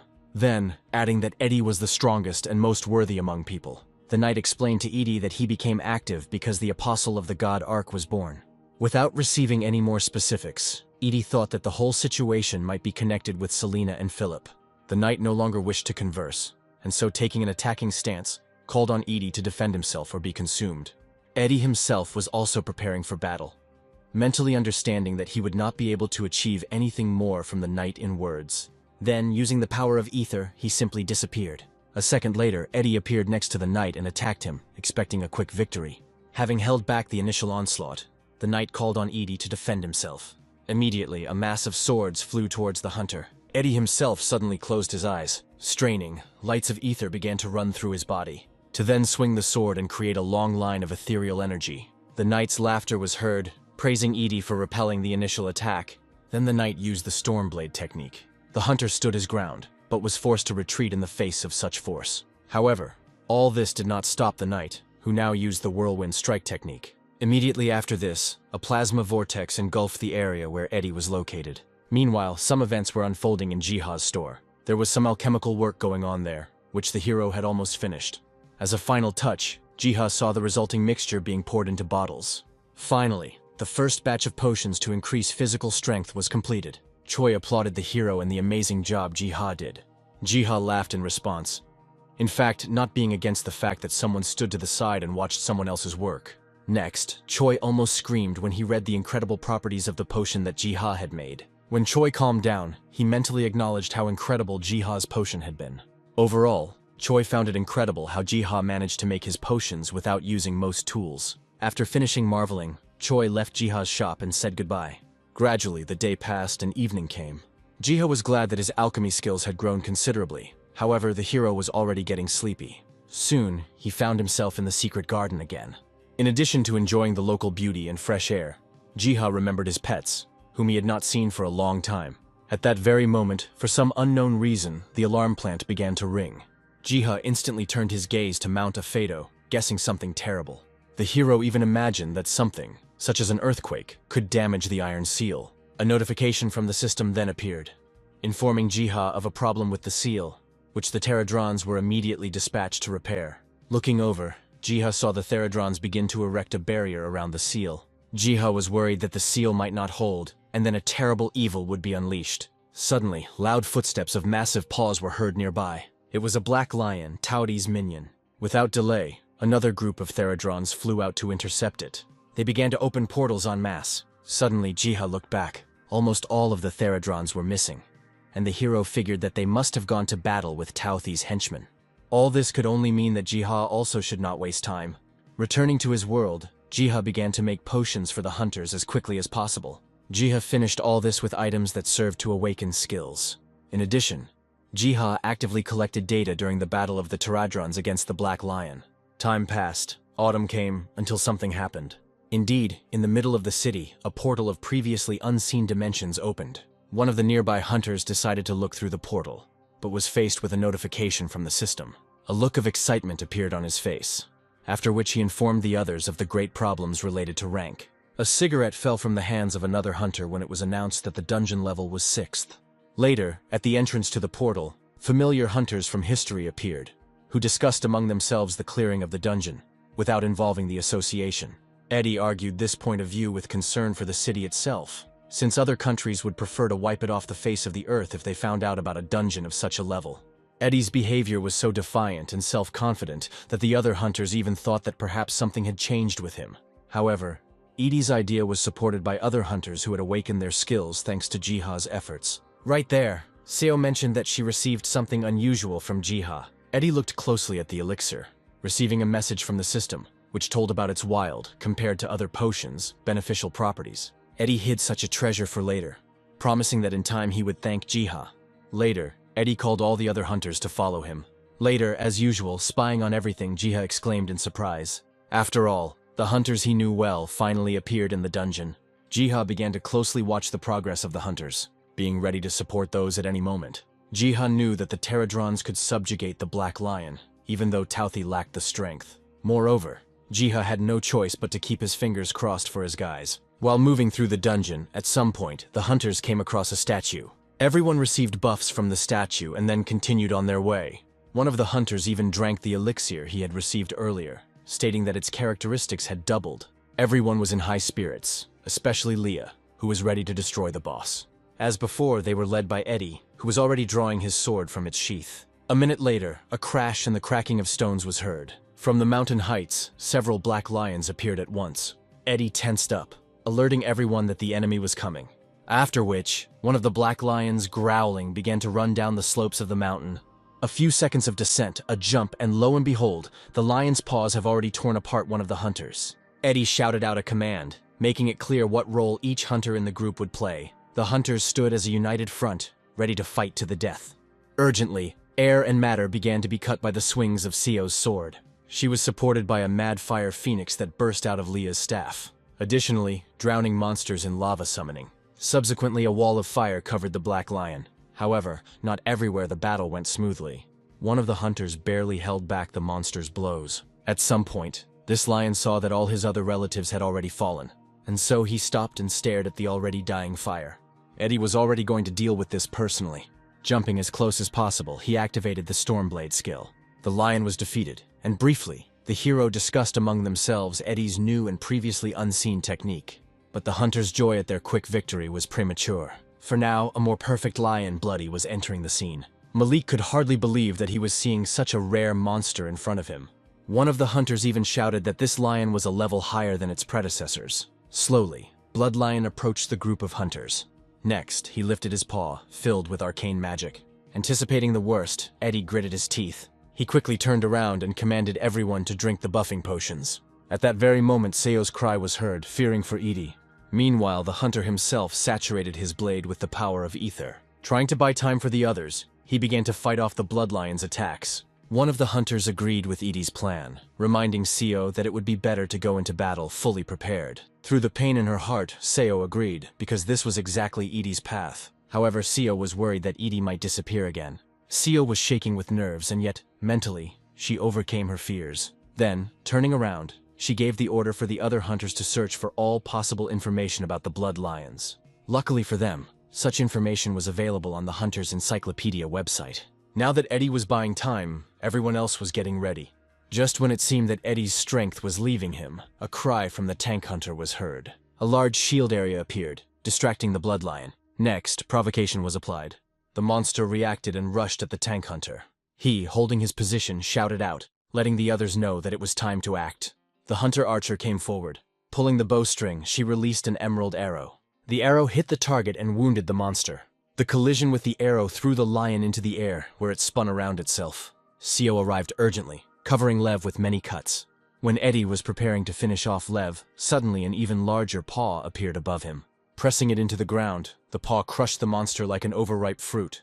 Eddie froze in place. The other hunters were no less shocked. After all, out of nowhere, a huge wolf was now looking at them. However, the hunters did not lose their heads, but prepared to confront the new enemy. In response, the wolf opened his mouth. A voice that penetrated to the very depths of the soul was heard calling the hunters to stop. The wolf's eyes flashed, then he said that he was not an enemy of the hunters. Seo was ready to believe the wolf, but first she wanted to hear who he was. These questions were stopped by Eddie, who made it clear that he knew the wolf. Then, taking up his sword, Edie greeted the wolf by the name Howler. After this was said, the wolf began to approach Edie. While the hunters, looking at each other, tried to comprehend the name of Howler, Eddie briefly explained to the others that the wolf was the god of nature, and that there was a contract with the hunter. This information was extremely incomprehensible to most hunters. Eddie ignored them and walked up to Howler. The wolf growled. In Edie's head, the sound translated as a warning that Taoti had awakened. But, since the hunters would first have to face Taoti's guards, the wolf wanted to help Eddie by giving him his ether. As for Taoti himself, the wolf mysteriously told Edie that the others would take care of it. The hunter had no choice but to touch the wolf and accept its ether. When the transmission was complete, Eddie felt a new force flowing inside the other's body. Then came the voice of the wolf, who was counting on Eddie's survival. The fog rose and the wolf melted into it. Given the circumstances, Edie had no choice but to challenge Taoti's guards. At the same time, the Taoti guards complained to their master that the annoying little people had become insolent. An even more formidable creature, chewing someone, asked to leave them for itself. Having smashed the bones that were near him, the villain assured his followers that soon he would become the ruler of the heavens. Immediately after this, the gods of nature appeared on the slope. The villain laughed at them. The gods of nature were in no hurry to attack. They started a conversation with the villain about his hunger. Gradually, their conversation turned to someone greater, whom the scoundrel was protecting. Subsequently, the villain continued to mock the gods of nature because out of their mass, only 3 dared to speak out. Arkfoot spoke up, wondering if the villain would be able to handle the 3 of them. Following this, Octus and Growlo went on the attack. The monster was preparing. It knew that the gods of nature were up to some trick. The villain was ready to fight back, after which he would destroy the entire legacy of the gods of nature. Suddenly, from the other side, Arkfoot's horn flew at him. But he hit a certain barrier, and the collision with it caused an explosion. And yet, the villain was wounded. Then Octus and Growlo grabbed onto his body. With all their fury, they tried to tear the monster apart. During this battle, the villain's eyes lit up in a special way. With a roar, he managed to push Octus and Growlo off of him, after which the sky above their heads cracked like glass, which apparently was the result of this battle of the powers that be. Seeing this, Arkfoot said that the dimensional wall had cracked. Octus immediately called on the gods to retreat.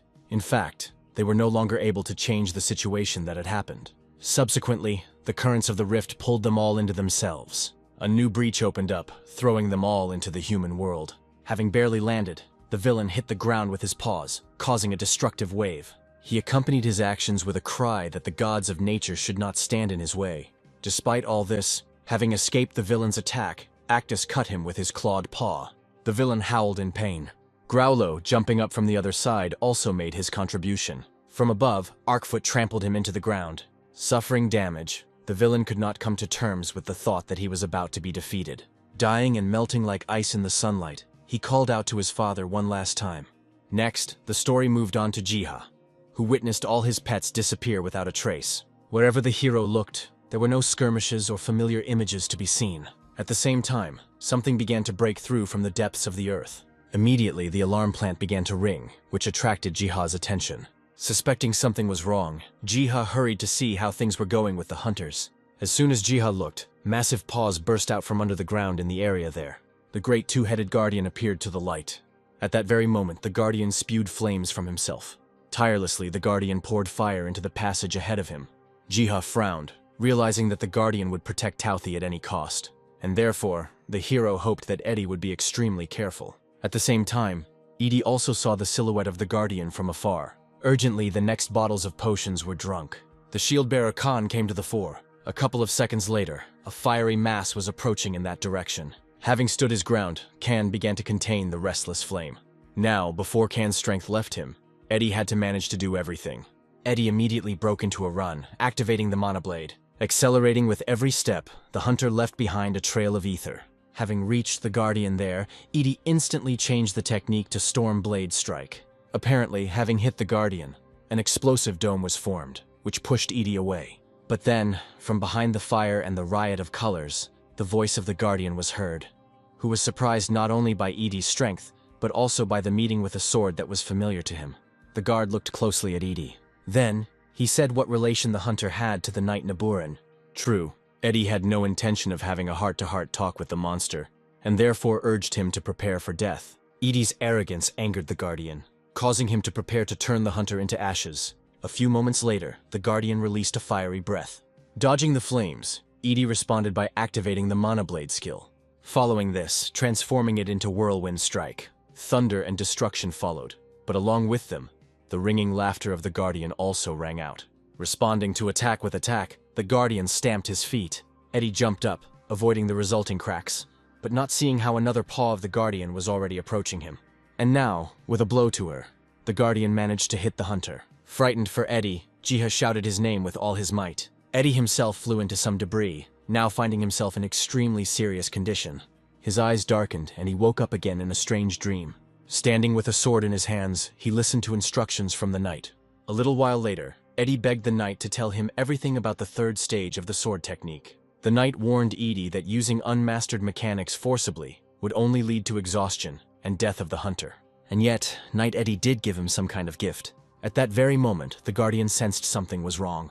Suddenly, the previously broken Eddie stood up, and behind him, the spirit of Growlo was clearly reflected. The sight of this enraged the guardian, who began to shout that the hunter was behaving in an impossible manner. But after that, a wave of ether flew into the guardian. Moving from his place, Eddie began to attack him furiously. The damage was so severe that blood immediately began to flow from the guardian's mouth. Eddie carried out all this under the instructions of the knight, who at least once, at the most critical moment, allowed the use of high-ranking technology. This is exactly what Eddie did, and that is how he managed to defeat the guardian. After which, with a ringing sound, Eddie's sword fell to the ground, and he himself fell to his knees and bowed his head. Meanwhile, Jiha and the other Pterodrons were already celebrating their victory. A minute later, he came to his senses, because it was still too early for the celebrations. Immediately, Jiha commanded the Pterodrons to begin restoring the seal. Some time had passed since then, and Jiha began to catch someone's crying out of the corner of his ear. After looking around, the hero was finally able to determine where the sound was coming from. And then Jiha moved in the right direction. Afterwards, he froze, and tears appeared in Jiha's eyes. After all, the gods of nature themselves stood near Jiha. The gods began to lick Jiha because they were yearning for their master. Several hours have passed since then. Jiha took care of his pets, fed them, and now enjoyed their sleep. Stroking them, Jiha decided that they were probably incredibly tired. Now, Jiha himself was already stretching, dreamily saying that it would be so wonderful if peacetime never ended. However, Jiha was wary of Taudi's arrival, believing that in such a case, the hero would have to borrow the power of the gods of nature. Therefore, Jiha had to prepare well for this event. Subsequently, Jiha was actively involved in treating his pets. At first, Jiha had to persuade those gods of nature to take the potions. With all his might, Jiha tried not to express anger regarding the disobedience of his pets. Then, using a little blackmail, Jiha managed to persuade the pets to start taking the potions. Jiha understood perfectly well that he was operating in a dirty way, but the hero had no other choice. And yet, Jiha was overjoyed, because his pets were recovering before his eyes. Over time, people began to discuss the victory over Taudi more and more often, gradually realizing that this was not the work of hunters. Gradually, everyone learned about the gods of nature, as well as the exciting fact that one of the hunters had made a contract with them. It was because of all this that an urgent conference was held in the country of Jiha. At this conference, the topic of nature gods and why and how they defeated Taioti was actively discussed. Next, the conference discussed the ancient seal and why access to it was opened in the country of Jiha. Then the president came forward with questions about the dungeon and the traces of the battle there. The speaker confirmed the president's theory by showing slides of traces of a battle that had once taken place between Taudi and the gods of nature. The speaker was Malik, who specified that despite the traces of the battle that were found, it was unclear who exactly left them. From Malik's words, it followed that if at least someone had died, Traces of the essence should have remained. After hearing everything, the president decided that the case was closed, and there was nothing more to investigate. Next, he turned to a certain Ashley, asking her about the US reaction to what had happened. Ashley spoke up, informing the president that the United States did not have most of the information, and therefore there was nothing to fear. After hearing this, Malik wanted to say something. Finally making up his mind, he informed the president that the United States wanted to know absolutely everything about the 6th-tier dungeon.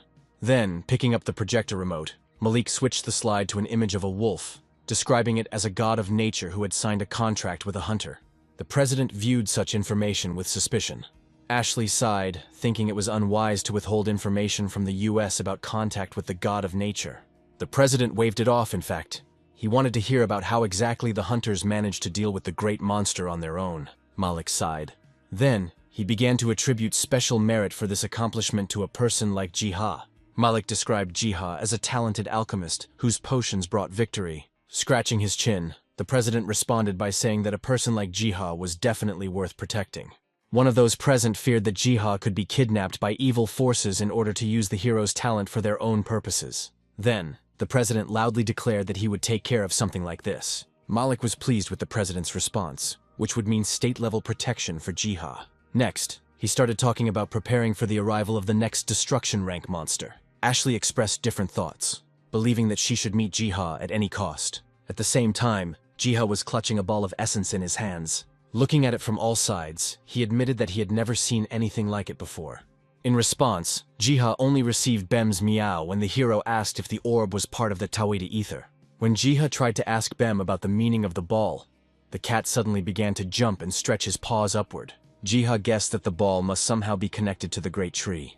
Without further ado, in a moment of thought, Jiha's hand, which held the ball of essence, dropped. As soon as the ball touched the branch of the great tree, it grabbed the object. In the next few seconds, the ball strangely flew upward. Suddenly a strong wind blew and leaves fell from the great tree. Jiha looked up at the treetops, seeing how they were being transformed. The hero was completely enchanted.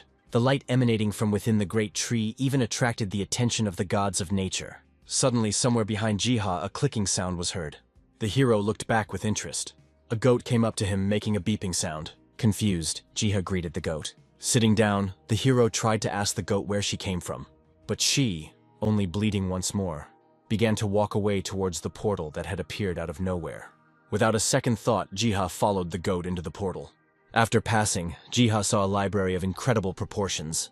When Jiha asked if a goat ruled this place, a more confident bleating was heard in response. Jiha found this place amazing, now thinking about what name to give the new pet. After a moment of brainstorming, Jiha named the goat Yoni. Subsequently, Jiha began to study the library, where, as it turned out, in order to read books, one had to pay essence first. Jiha even thought that in a similar place, other books should be kept, which, under other circumstances, could be found in the dungeon. However, when Jiha's thoughts began to turn to other finds, he was distracted by a familiar buzzing sound. It's not clear where pterodrons appeared in the library.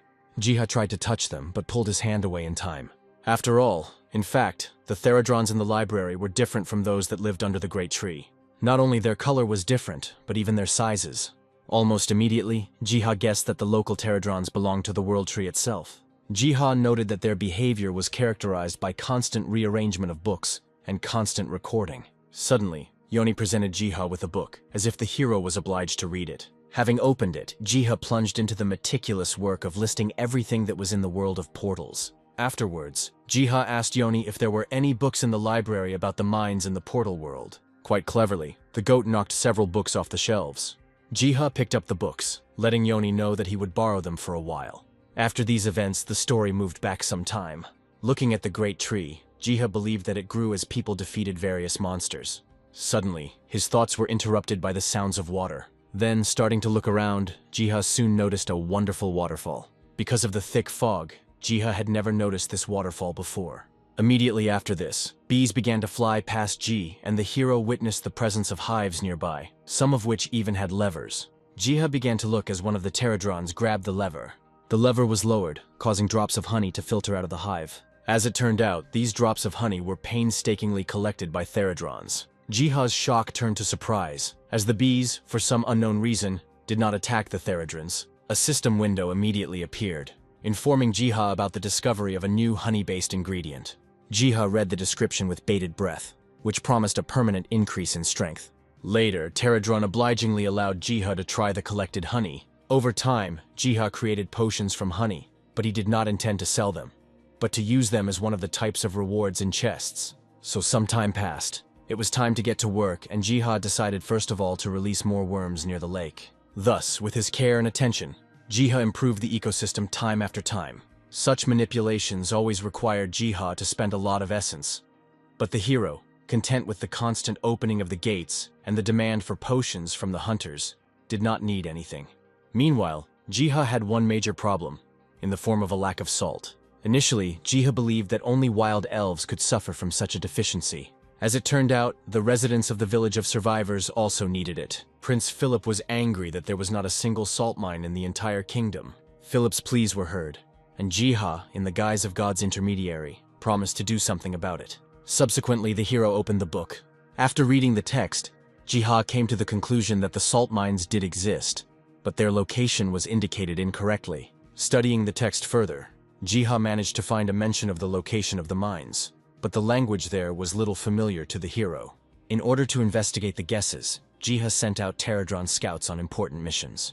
Having received a precise description of what needed to be looked for, the Pterodron scout took to the skies. Flying over forests and lush meadows, suddenly Jiha stopped his gaze, focusing on the herd of cows grazing in the meadow. It was unclear who the cows belonged to, and in order not to lose them, Jiha decided to send the cattle to the village of survivors. Jiha then turned his gaze to his pets, deciding which of them would be best suited to handle such a mission. In the end, Dennis was called. Jiha was counting on the wolf cub. Afterwards, having prepared carefully, Jiha watched the show, where, led by Denny, Jiha's pets were driving a herd of cows. At the same time, the Pterodron scouts managed to find an abandoned grain storage facility, where the grain was simply abandoned to its fate. Using diplomacy, Jiha managed to persuade the Pterodrons to collect all the grain there in a matter of hours. Next, Jiha contacted Selena, informing her that the wheat beetles would soon arrive. Immediately, Jiha made it clear that a herd of cows was heading towards the village. Ultimately, Jiha's incredible care turned into a food paradise for the village of survivors. Jiha also helped with smaller things, often donating healing potions to the people of the village. At the same time, in the house where the shield maker Doc lived, prayers were actively heard. The hunter knelt down and prayed to God for everything good and against everything bad. And yet the scripture that Doc professed seemed incomplete. The hunter keenly felt that for his spiritual growth, he would need a teacher. But Doc didn't believe in such a person, nor in religion itself, because something similar had already been destroyed in the world of portals. Doc sighed heavily and didn't know what to do with his faith in the future. Somewhere in the hunter's head, the statement was suddenly born that he could do whatever he wanted, and with this thought he began to put on his armor. Doc was determined that even without a teacher, he would move forward with determination. Gradually, the events of the story moved to the dungeon. There, using the power of the Iron Shield, Doc scattered hordes of monsters. Other hunters praised Doc, because with his help, clearing any dungeon was sped up several times. Suddenly, one of the hunters from the group saw a Pterodron in the sky. Afterwards, all members of the group watched as the beetle flew through an invisible wall. For some reason, the hunters even wanted to follow the beetle. Having done so over time, Doc stood rooted to the spot. After all, in front of the entire group, there were now fortress walls whose gates were open. Inside, the hunters saw houses, and also people who led their lives. A little to the side, in the middle of the fields, the hunters observed Pterodrons rummaging in the ground. Doc was at a loss as to the location he had found and the behavior of the Pterodrons. Eventually, he decided to go closer and take a closer look. Almost immediately, a loud call to stop was heard. Doc's path was blocked by guards who called him an invader. The settlers began to actively arm themselves, and at the same time, sent messengers to the Prince and the Holy Virgin. As their most powerful fighters and defenders, the settlers fielded the Pterodrons. The hunters themselves were confused by this reaction. The next minute, the quiet sound of feet was heard. The settlers dispersed before the steps of the beautiful Saint Selena. The hunters were stunned. The girl looked so much like the statues they had encountered earlier in the raids. The prince's commanding voice was also heard, asking him to explain the situation. The female part of the hunting group immediately became excited, seeing in the prince an unprecedented handsome man. While the hunters were actively discussing the prince's appearance, he greeted strangers. Unexpectedly, the prince asked if the strangers came from the same place from which Edie had once come. The characters started talking, and it became a revelation to Doc that the famous hunter Eddie had lived among the local people for several years.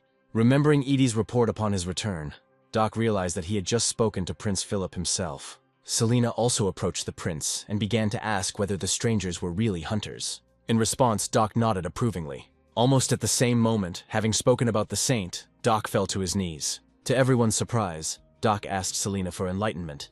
Doc explained that he wanted to know everything about the Lord. Doc lamented that in the earthly world, the religion of the God Ark was practically not respected. For Selena, these words and Doc's zeal were like a gift from God, to which she reciprocated. After a brief ceremony, Selena offered Doc an amulet as a symbol of the God Ark's faith. Clutching the amulet in his fist, Doc thanked Selena. Subsequently, the hunters were accepted into the village as friends. Long conversations followed, containing the fate of Edie and the future fate of the village itself. Time passed quickly, and hours later, the hunters were forced to return to the dungeon. This day was significant for Doc. A couple of days have passed since then, and the events of the story have moved on to Jiha's store. There, the hero was visited by Doc. Radiating happiness, Doc told Jiha that he had received a blessing from Saint Selena. After reflecting on Doc's story, Jiha described everything that happened as becoming an apostle. Doc looked at Ji with confusion and asked him again. Jiha explained that Doc could become something like a religious disseminator. Realizing everything and hitting himself on the armor, Doc thanked Jiha for the explanation. Hours passed since this meeting, and now the hero returned to the secret garden. In the middle of the earth, Jiha suddenly discovered the queen of the Pterodrons. Squatting down, Jiha began to question the queen about what had happened to her, but she suddenly puffed out her cheeks. As best she could, the queen of the Pterodrons spoke the word Terracid. As expected, a window from the system appeared, informing that Terracid was the seed that made the land fertile. True, Jiha himself found it strange how this seed sounded from the lips of the queen. Then, as soon as Jiha took a step, he was immediately whipped on the shoe. Looking down, Jiha saw a series of drawings on the ground that the Pterodron knight had referred to.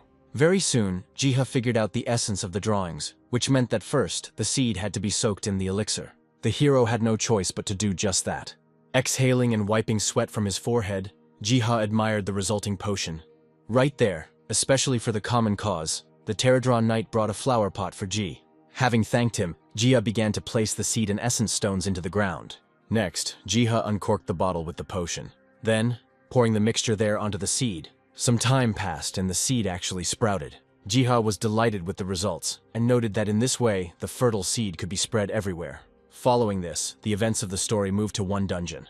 There, the hunters looked warily at the previously unseen chest. Of all those present, Nuna stood out for her particular courage in deciding to look into the chest. To the laughter of the hunters, she pulled a small seed out of the chest. The dream responded that while reading the notification from the system, he was pronouncing the beneficial properties of the seed. Betty spoke out with concerns, believing that a terrible monster could sprout from the seed. The dream calmed Betty down, and soon all government channels were broadcasting about the purchase of a new variety of seeds. While the host was telling stories about increasing soil fertility, Jiha treated Leah to his own cooking. A little apprehensive, Liu decided to find out if the dish would be too spicy. Having made a brave decision, Leah nevertheless put one piece of the dish into her mouth. To the redhead's delight, the dish was indescribably delicious.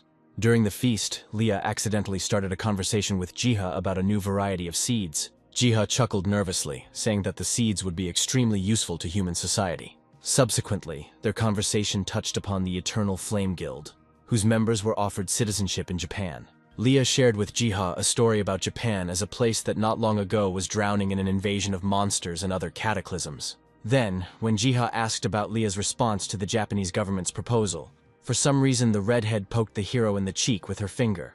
While picking a booger off Jiha's cheek, Leah said that she would not have come to the hero if she had made a positive decision.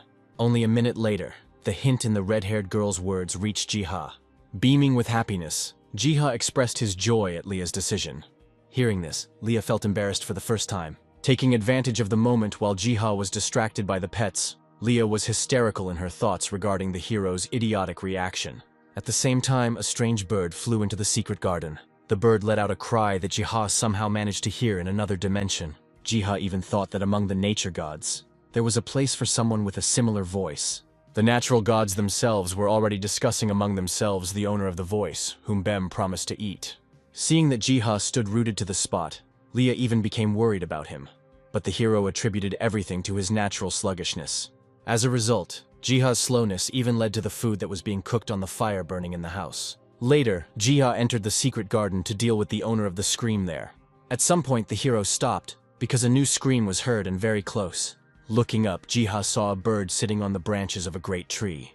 While Jiha was pondering the parrot's strange voice, he didn't even notice how Bem rushed past. Hissing and baring his fangs, Bem climbed the tree towards the bird extremely quickly. For a second or two, Jiha even began to think that Bem and the strange bird had probably known each other before. Climbing the tree, Bem himself threw threats of being eaten at the bird. However, one awkward movement and the cat's paw slipped. With a loud, disappointed meow, Bem fell down. Jiha chuckled, because as it turned out, Bem was quite bad at climbing trees. In fact, Jiha had no idea that Bem and the bird were simply having fun in this way. At some point, the name Hong was born in Jiha's head, and he decided to call the bird by that name. The bird turned its attention to the man, who was now calling it by that name. The next second, several feathers flew from the tree branches. After flapping its wings a couple of times, the parrot had already settled on Ji's shoulder. At the same time, Jiha noticed that as soon as the parrot was given a name, Bem strangely stopped pursuing him in every way. Later, Jiha found out that Hong was able to distinguish seeds, and also carefully stored them in a warehouse. Entering the portal, Jiha was taken aback, because the parrot's warehouse turned out to be far from small. In fact, it was a real grain storage facility. Later, after all these events, several days passed. Late in the evening, someone was actively typing. The phrase about the seed vault was entered into the search query. The answer was found very quickly, and it turned out that such a storage facility served as an opportunity to save cultures in the event of global cataclysms. And then, after, the survivors would be able to repopulate the surface with life. But as it turned out, this project was on the verge of death, because over the years, more and more investors refused to support it. Jiha sighed heavily, dreamily imagining how great it would be to transfer the seeds from the storage to the secret garden. However, the hero knew that even getting to such a storage facility would be quite a problem. In the end, Jiha stretched tiredly, deciding to find another place later. At the same time, the gods of nature themselves were looking at some maps. Suddenly, a parrot flew up and grabbed Ji's hair with its beak. In this way, the bird tried to force Jiha to follow it. The hero froze when he clearly heard Hong's voice urging him to follow him. Later, the bird confirmed that it could talk. Eventually, Jiha was released on his promise to follow the bird. Then, stubbornly, Jiha followed the bird along to the exit to the street. Already there, something happened that managed to strike the hero. Hong transformed into a huge phoenix, asking Jiha to climb onto his back. Next, the bird raised its beak, thereby making it clear where both were heading. Jiha was horrified when he realized that they were going to take him to the North Pole itself. However, with his wings spread, Hong assured Jiha that everything was absolutely fine. Clumsily, Jiha climbed onto the bird, and the very next second, a sharp gust of air hit him in the face. Soaring high into the sky, Hong actively glided there. Over time, Jiha even managed to somehow get used to flying. Jiha didn't even have time to come to his senses. How quickly the icy spires of the North Pole appeared on the horizon. In preparation for the unbearable cold, Jiha took out a suitable resistance potion from his backpack. Another minute passed, and then Hong's claws began to scrape against the ice. As Jiha climbed down, he thanked Hong while turning his head to the side in delight. After all, there was already a horde of Therodrons present there. In this regard, Jiha had no choice but to begin implementing his plan. Following this, Jiha took command. However, something suddenly distracted him. After all, in the midst of the darkness of the icy wastelands, he noticed and heard someone else. Taking a closer look, Jiha realized that these were real werewolves. Jiha wasn't particularly worried about this, since the support for it was provided by the Therodrons themselves. Jiha then began to formulate a plan that included the capture of the territory by the Therodrons. With a group of Therodrons, but much smaller, the hero planned to penetrate the storage facility itself, where he would steal the seeds. The tasks were distributed and the plan began to be implemented.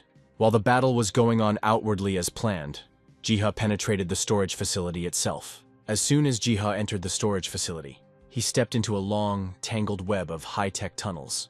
Even though Jiha didn't feel the cold, he still noted that the atmosphere in this place was quite eerie. As Jiha walked through the tunnels, he wondered if there were any undamaged seeds left in this place. At that moment, a rustling sound came from the ceiling.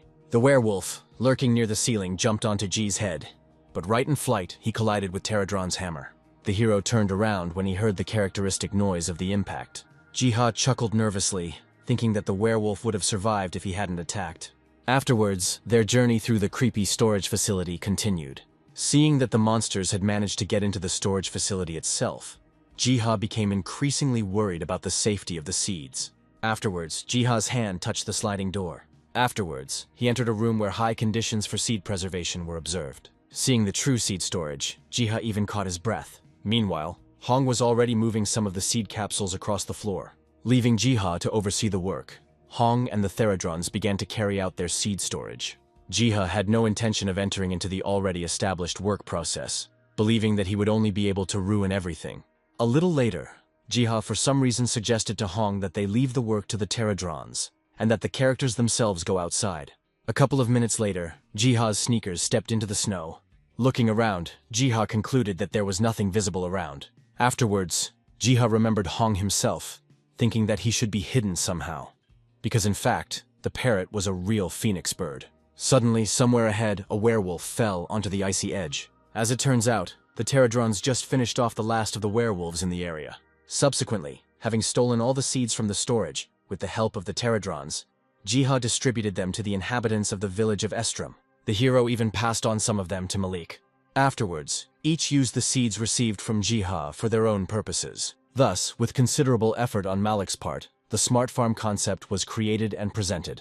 Several days have passed since then, and the events of the story have moved to Jiha's store. There, inside, a certain trading platform for hunters was being actively discussed, which was rapidly gaining popularity. In fact, the platform was an entire trading system. Once upon a time, things were going well at the site. Subsequently, after a minor financial collapse, the site was bought and reformed. But then, as soon as the conversation turned to shopping on the playground, Betty came to her senses, letting Jiha know that the girl was late. Very quickly, the characters said goodbye. Now Jiha chuckled thoughtfully. The hero hoped that through the book, he would be able to find some clues about the popular site. Meanwhile, Jiha had another book in stock, which he borrowed from the goat's library. It was difficult for Jiha to decipher the book, but it contained a lot of information about the hunters, their powers, and even the system itself. The story rolled back some time, when the hero had just gotten hold of an ancient book from the library. Later, through the book, Jiha planned to create a joint stock house where the currency would be essence. With this thought in mind, Jiha set to work. Having finished, Jiha closed the book, believing that if necessary, he would be able to turn to the Therodrons for help. Over time, with this idea of an auction house, Jiha came to the Therodron Knight. After hearing all this, the Therodron Knight suddenly drew an image of a crossed-out chest on the ground. Jiha perceived this gesture as a refusal to further place the reward in the chests. Following the gaze of the Therodron Knight, Jiha noticed an anvil, behind which one of the beetles was already working. Next, drawing an image again, but this time of a bottle with a potion, the Therodron Knight pointed at himself. Considering that the potion should facilitate the work of the Therodrons, Jiha willingly agreed to this deal. Thus, Jiha made a deal with the Therodrons to create artifacts that would then be randomly scattered throughout the territory. Over time, in the secret garden, with each subsequent arrival of Jiha, the number of artifacts grew and grew. While examining the artifacts, Jiha noted items that were simply incredible in their quality. Their price and characteristics were completely out of line with the slave labor that the Therodrons were subjected to. And yet, Jiha decided to study one of these artifacts closer. He concluded that the artifact was of incredibly high quality. At that very moment, somewhere behind Jiha, a column of dust began to rise. As it turned out, it was left by the gods of nature, who came from somewhere in a crowd. Immediately, Jiha noticed something strange. After all, behind the pets already familiar to the hero, someone else was dragging along. Taking a closer look, Jiha realized that it was a bear cub. Horror pierced the hero's body. However, to his surprise, the bear cub did not pose a danger, but was simply playing. However, Jiha had no idea where it could have come from. Suddenly, Jiha's heart skipped a beat. The teddy bear was really cute. Unable to bear it any longer, Jiha, admiring it, lifted the bear cub above himself. As a result, Jiha named his new favorite Komi. But before Jiha could ask the beast about his food preferences, he received a hefty blow to the face. At the same time, Bem was comfortably located on the branches of the great tree. Having heard something, the cat lazily opened one eye. And not in vain, because a bear was flying in that direction. Bem was really scared by this unexpectedness.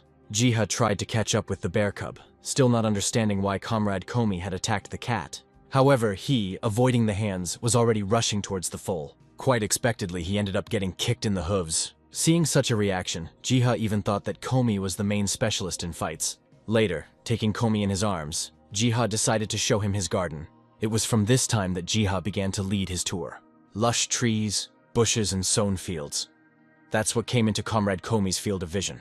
At some point in time, the bear sitting in Jiha's arms suddenly began to sense unusual smells. His eyes lit up when a beehive came into Komi's field of vision. Having understood the situation without further ado, Jiha began to explain to the bear that he would feed him honey only on special occasions. And in order to appease him, Jiha was already making his first donation in the form of honey. Then for some reason, Komi pointed out something else. As it turned out, the bear could open portals. Jiha boldly stepped into the portal, first of all, opening up the weapon racks. Next, armor came into view. Jiha looked at all this with bated breath. To Jiha's amazement, Comrade Komi was not just a bully, but the keeper of an entire warehouse. Separately, Jiha noted the artifacts of this place, which often had an extremely high rank. Jiha knew that the reaction would be uncontrollable if such items were allowed to go up for auction. And so, to begin with, Jiha asked Komi for permission to borrow something. Attention Jiha, the sword of the demon destroyer himself, shining faintly as if from hatred. Looking at the bear's reaction, Jiha was sure that taking such a thing from the warehouse would definitely cost a pretty penny. Standing on his hind legs with an open gesture, Komi demanded payment of 10 essences from Jiha. The hero had no choice but to make a deal. Having already gotten his hands on the sword, Jiha began to imagine how quickly he would be able to compensate for his expenses with it. A day has passed since then, and little by little, hysteria has begun to develop among the hunters. After all, no one had ever encountered such powerful artifacts before, much less at auctions. In a matter of minutes, hundreds of thousands of greedy eyes were directed at the sword. A frantic bidding began, and soon, the highest bidder bought the sword. Next, the scene moved to Edie's house. Looking at his phone screen, Eddie actively commented on how stormy the recent auction had been. Still, the hunter believed that the price spent on such an artifact was too high. Be that as it may, now Eddie had the ethereal blade itself in his possession. SEO, who was sitting next to him, did not take a particularly kind attitude towards such expenses of her beloved. When Eddie continued his topic of evaluating the new sword, CO confessed that the famous Catmaster was none other than Jiha. Following this, the action moved to a random dungeon. There, the stone monster rushed towards the hunters. Immediately after this, an electric ringing was heard, and an uneven line of ether divided the monster into two halves. As it turned out, such power came from a recently purchased sword. Malik, who was nearby at the time, noted that the power contained in the sword was no joke. Now it was true, he believed in the description of the demon destroyer. Eddie completely agreed with Malik's emotions, also noting that the sword additionally granted the skill of thievery. Eddie explained that the secret of this function was revealed by the Catmaster himself. Eddie did not share the exact method by which he achieved an audience with the master. In his thoughts, he gave his word that he would definitely repay Jiha for his help. Time passed again. Now the events moved to Jiha's store, near which he tried to plant the world tree. Having planted it, Jiha hoped that the seedling would take root in different soil, in another world. Afterwards, on other business, he went to the secret garden. Suddenly, one thing caught Jiha's attention. Jiha clearly felt a cold snap, and the number of pterodrons visually decreased. Jiha figured the beetles must have been quite busy processing orders at the auction house. Jiha was well aware that due to the varied work process, the pterodron's fatigue was almost at the limit. In connection with all this, Jiha even thought about increasing the reward of the pterodrons. At some point, a pterodron knight appeared next to the hero. Jiha began to inquire about the possibility of transferring some of the bees to Estrum and raising them there. What he heard definitely shocked Pterodron. Jiha began to calm the Pterodron knight, explaining that he was simply going to increase the number of bees. Jiha guaranteed that he would definitely return the bees. On this note, the hero tore down one of the hives. Afterwards, the events moved to the village of survivors. There, in a calm environment, Selena brewed herself a drink. As soon as the Holy Virgin began to raise the cup to her lips, a voice was heard in her head. Selena immediately recognized the owner of the voice. Jiha, performing his old role, greeted her. And besides that, also with Prince Philip. After finishing the greetings, Selena decided to find out if anything had happened. Luckily for her, the gardener wanted to give her some honeycomb. As usual, Jiha gave up one resource in order to receive another in return. To the surprise of the prince and the saint, Jiha immediately translated one sample. Opening the bag, there was sugar inside, which the prince immediately began to taste. Having tasted it, the prince was absolutely sure that they had sent him sugar, and, moreover, of the highest quality. While Selena was also sampling, the prince told Jiha that in the world of portals, sugar was valued much more than honey. Ultimately, both important members of the survivor village agreed to Jiha's deal to produce honey in exchange for sugar. Next, the story moved on to the headquarters of the American Hunters Association.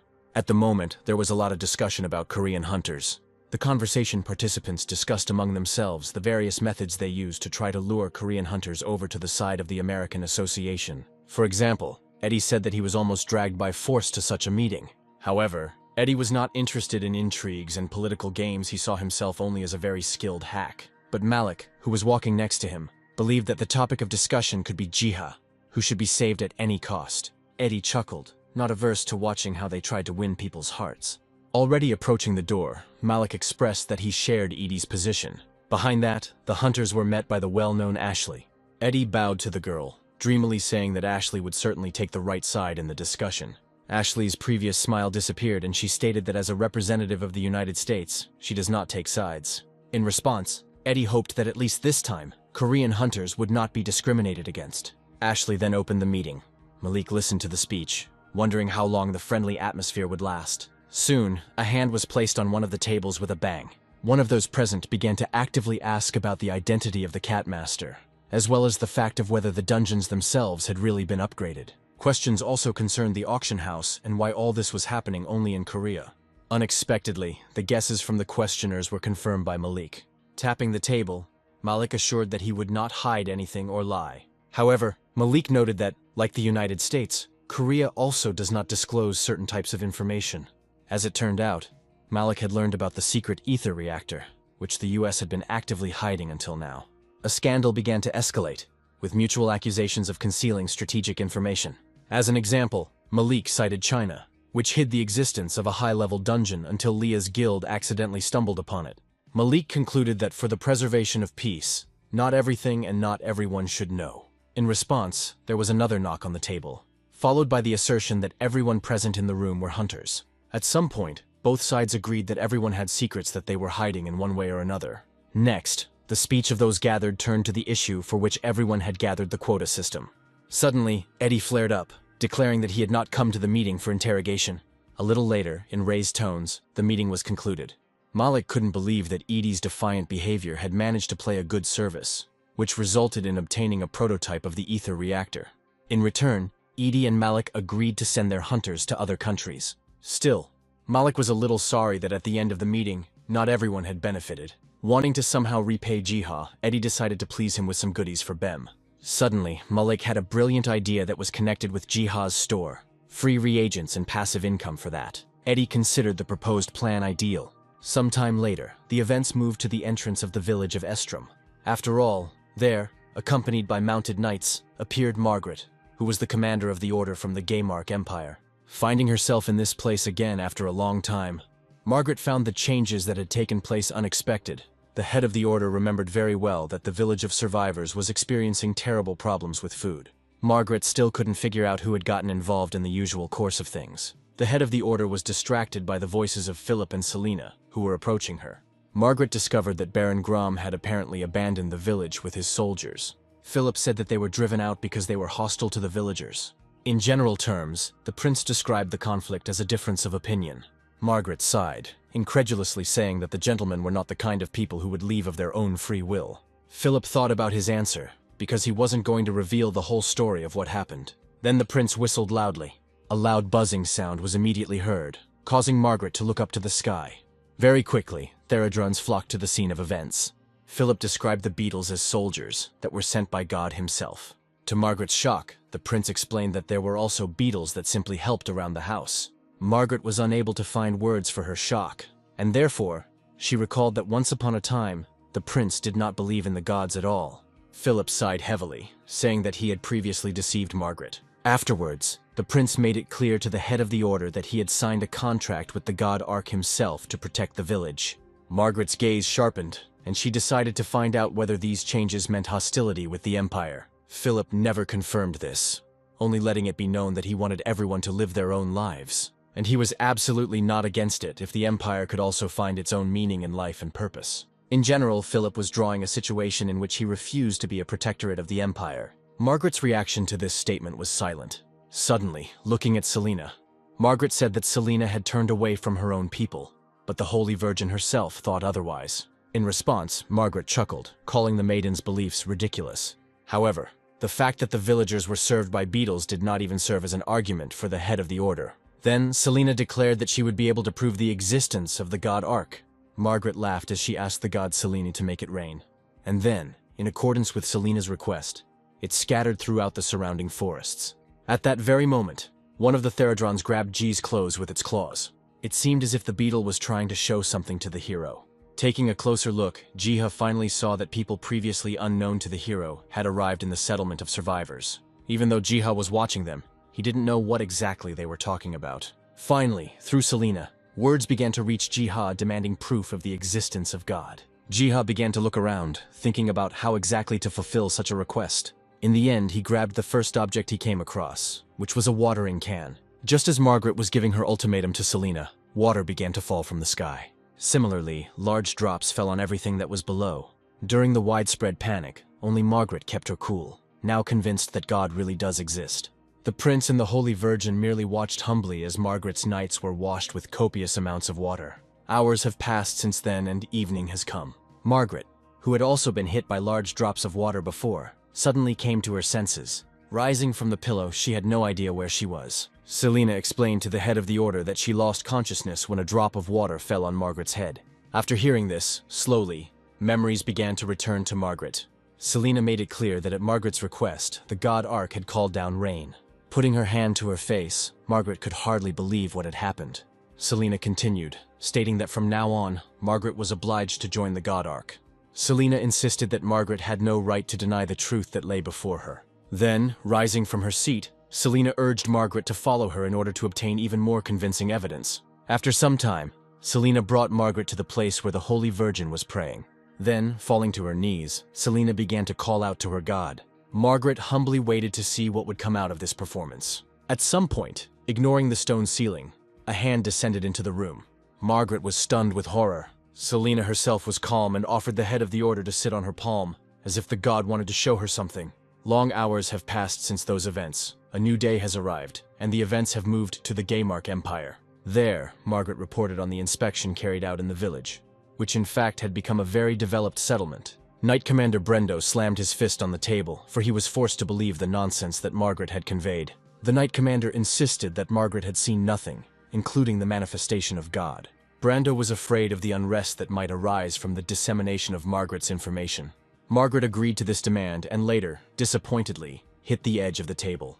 With her head in her hands, Margaret asked God for forgiveness for all the time she had not believed and rejected him. Afterwards, the events of the story moved to the headquarters of the American Hunters Association, where they were actively discussing a proposal from Korea. In the end, they moved to a single agreement, after which the matter itself was handed over to the Psychers. The president of the American Association hoped that they would learn as much as possible about Korean hunters. A little later, in the same place, the report on the case itself was discussed. The head of the association was informed that the Psychers confirmed the rumors that were circulating around the Korean hunters.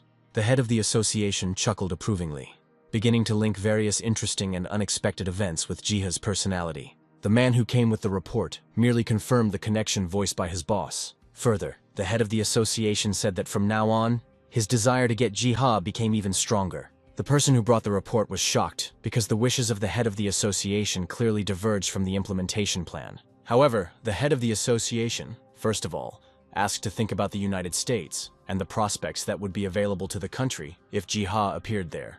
Tapping his finger on the table, the head of the association claimed that Jiha was an outstanding person to whom many Korean hunters were indebted. But in particular, the head of the association singled out potions and scrolls, which were the main value in Jiha's activities. Later, the head of the association even to some extent called Jiha a saint. After these and distant conversations, the events of the story moved to the surface of the water. Somewhere out there, in the midst of the deep waters, the World Eater was swimming towards a certain shore. He was devastated. It was teeming with various dangerous and disgusting creatures. Looking at all this, the whale admitted that he could not leave this place in such a state. Subsequently, accompanied by the thought that all living things must live, the whale opened its mouth. In an instant, the surrounding waters began to foam. As they hit the coastline, they washed away the evil spirits that lived there. Ultimately, under the action of the water pressure, it ends up in the whale's mouth itself. Having finished and having looked at the coastline one last time, the whale disappeared under the depths of the water. Afterwards, the action moved to Jiha, who was in the secret garden. Suddenly, the hero caught the sound of a bell. After closing the book, Jiha believed that this event was somehow connected with Bem. Meowing in response, Bem began to pull Jiha by the bottom of his clothes. As it turned out, Bem was leading the hero to the coastline. Once there, Jiha enjoyed the refreshing breeze. Suddenly, somewhere in the distance, the World Eater appeared. A system notification immediately popped up, informing Jiha that the whale was moving untainted islands. Then another system notification popped up, letting Jiha know that the whale cared about many lives, as his status suggested. Finally, Jiha realized that the World Eater did not destroy the worlds, but only mix them up, thereby saving them. At this moment, Jiha hoped that his fishing would not anger the whale. After all that he had seen, it was now Jiha's additional responsibility to take charge of the new island. To his surprise, the whale was already leaving the shore. Masha followed that up with Jiha, promising to take care of the island in every possible way. This is how the day ended when Jiha got a new job. Afterwards, the events moved to some unknown place, filled with a lot of books. There, the owner of a small mustache condemned the excessive faith with which Margaret had recently become imbued. Now, the man waited for an explanation from the head of the order. Suddenly, the story rolled back a few hours, taking place in the Gamark Empire. There, on the training ground, someone was hitting targets incredibly quickly. As it turned out, it was Margaret, rushing like a hurricane wind. After a while, her training ended, and the knight was congratulated. The source of the congratulations was Bartok, the founder of the order. Afterwards, Bartok came up and put his hand on Margaret's shoulder, asking her to come into his office. To all questions from Margaret regarding this proposal, Bartok said that he would like to talk about the God Ark. Already there, in his office, Bartok asked Margaret about her obsession with a strange faith. In response, the knight tried to present everything as if she really didn't know what Bartok was talking about. Then, Bartok said that he had found a round decoration in Margaret's closet, which clearly indicated her belief in the God Ark. Margaret was silent, but mentally she was worried, because somehow her secret was discovered. Suddenly, it dawned on the girl that the founder of the order had been watching her all this time. Following these thoughts, Margaret clenched her fist tightly. Bartok continued, saying that he had not yet informed the other knights about Margaret's preferences. At this point, the girl realized that she was hooked, and this meant that perhaps they wanted to make her into an obedient doll. Afterwards, Bartok let Margaret go, making it clear that he would call her if some business arose. Several days have passed since then. Sighing heavily, Margaret resigned herself to the idea that she would have to be extremely careful for a while. Already being close to her house, she suddenly noticed that for some reason the light was on inside. Hurrying, Margaret burst into her own home. However, there the girl was met by a familiar, impudent voice. Margaret was stunned, not expecting to meet him in her house. The owner of the voice was Bartok, who immediately began to ask the reasons why Margaret returned home so late. Margaret immediately replied that her training had simply dragged on. Then, the girl's face showed an expression of acute incomprehension. After all, Bartok raised the book in his hand, loudly proclaiming that in it were proofs of Margaret's faith in the God Ark. Bartok deliberately shook the book, as if teasing the knight. Bartok couldn't believe that Margaret liked a dissolute god who created tribes and actively mated with the women there. Excitedly, Margaret rejected these words, as Bartok noticed an obvious bookmark in the book. Opening the pages, Bartok began to read aloud, literally drowning in the piquant details between the God Ark and his beloved. After a couple of seconds, Margaret made a move, trying to snatch the book from Bartok's hands. However, any attempts by her were blocked by the guards. For now, it was peaceful. The guards asked Margaret to be restrained and sweet. The girl sighed, only now realizing that she had committed a very reckless act. Then, Margaret agreed with Bartok's words that the empire was born not by the will of God, but in order to rule the world. Bartok hoped that Margaret had not yet forgotten the oath she had once given to the emperor himself. Then, the founder of the order remembered Brando. And also that for him, Margaret was like a daughter. Eventually, the conversation devolved into a subtle insult to Margaret as someone who had not lived up to Brendo's expectations. Having calmed her anger, Margaret decided to find out what Bartok wanted. To this question, Bartok gave an answer in the form of regular meetings at night, during which he would change Margaret's views. The very next day, Margaret reported the whole situation to Brendo. Still, Brendo wasn't going to give Margaret to some fat guy, so he urged her to pack her things. Stroking Margaret in a fatherly way, Brendo regretted that his adopted daughter had found herself in such a situation. Brendo called escape the best outcome for Margaret. Besides, Brendo couldn't imagine his daughter as a concubine of the fat Bartok. Margaret didn't answer. She just frowned and pressed her lips together in resentment. Brando prepared Margaret for her escape, telling her how best to leave the city. Shedding tears mentally, Margaret promised that one day she would return, and also to personally deal with Bartok himself. That's exactly how the former knight's escape began. Sometime later, the guards noticed her, not hiding their delight. For some reason, the girl was dressed incredibly beautifully, to which the guards thought that the girl was going to meet Bartok. The action continued, and now evening was already coming to the city. At some point, Margaret asked to go to the restroom, to which she received permission. Watching Margaret hurry to the restroom, the guards laughed at what a fun night awaited Bartok. At least 20 minutes had passed since then, but Margaret still had not come out to the guards. "Check that one out," one of them went. However, inside, he came across a specially made hole in the fence. Almost immediately, the alarm bell was rung, calling everyone to search for Margaret. Very quickly, a cry was heard from the side of the fortress wall, because the sentry noticed a horseman riding south. Bartok also ran out into the street, and as he mounted his horse, he promised to reward anyone who would bring Margaret to him. Galloping at full speed, Bartok sternly instructed that Margaret must be taken alive. Hearing the distinct sounds of pursuit, at some point, Margaret looked back, and indeed the cavalry followed behind. While there was still time, Margaret began to think about how she could break away from the chase and still stay alive. A few seconds later, nearby, Bartok's annoying cry was heard, trying to grab the girl by her long curls. But his attempts failed, as lightning struck the ground between Margaret and the pursuing cavalry. All this allowed the former knight to break away. Having been thrown from his horse, Bartok could not understand where the lightning suddenly came from in the clear sky. However, it was not lightning at all, but the god of nature Arkfoot himself. The story shifted back some time when Jiha discovered the Pterodrons hard at work on something. Coming closer, Jiha began to peer at the writing. Suddenly, Jiha asked if what was stated there was true. Grabbing the piece of paper, Jiha began to read aloud about how Margaret was pursued by knights. Jiha considered this kind of information to be quite a problem. Having urgently run up to the miniature, Jiha began to get confused about his subsequent actions. Jiha first looked around the forest, but saw no sign of Margaret anywhere. Then I turned my attention to the city itself, but it was also empty. Subsequently, Jiha managed to find Margaret, who was currently being chased, which means that only Mani can help in this situation. Having obeyed, the foal immediately galloped into the portal, right on the go, transforming into a powerful unicorn. Soon, when he was close to Margaret, Man caused an electric discharge with his horn.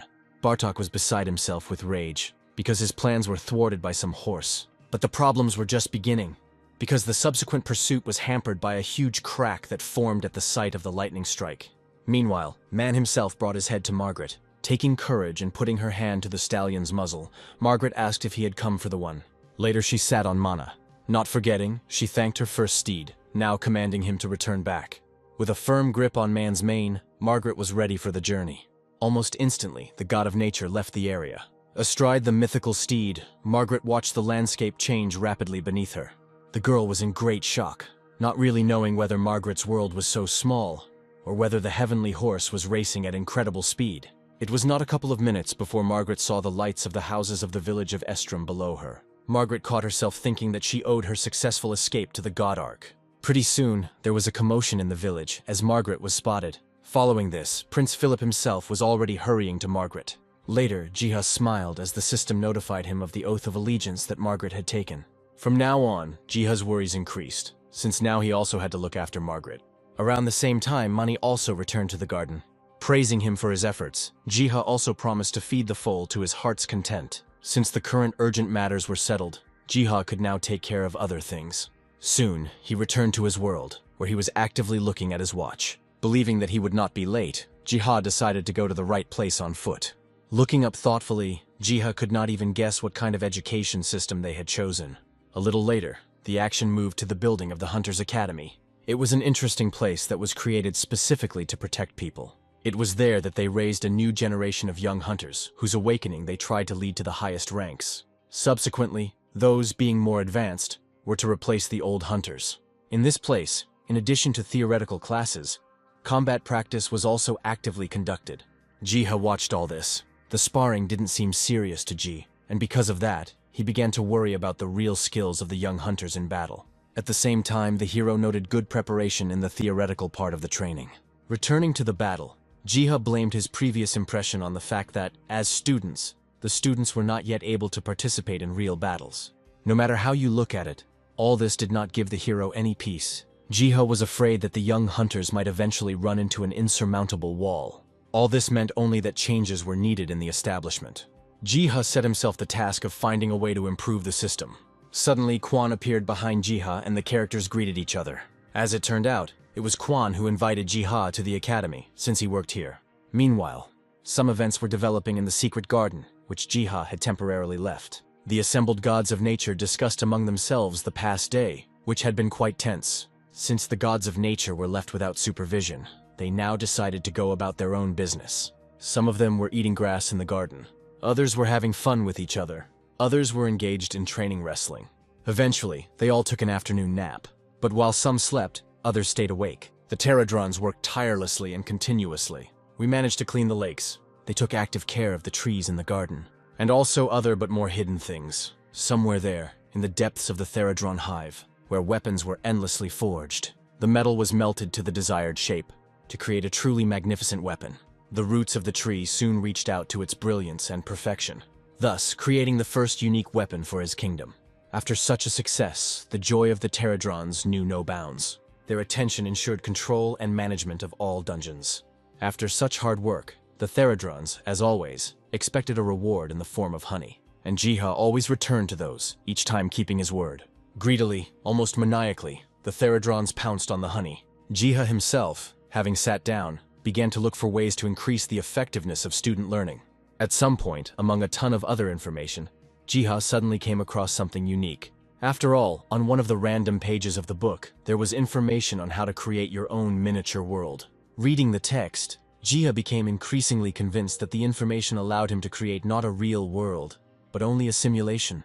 There, Jiha also read about the peculiarity of such a world, which involves interaction with an avatar. Thus, by putting his soul into the body of a miniature world, there, the hero could gain experience. For some reason, Jiha wasn't sure that such an experiment could work. So to begin with, Jiha started with the simplest thing, creating a body.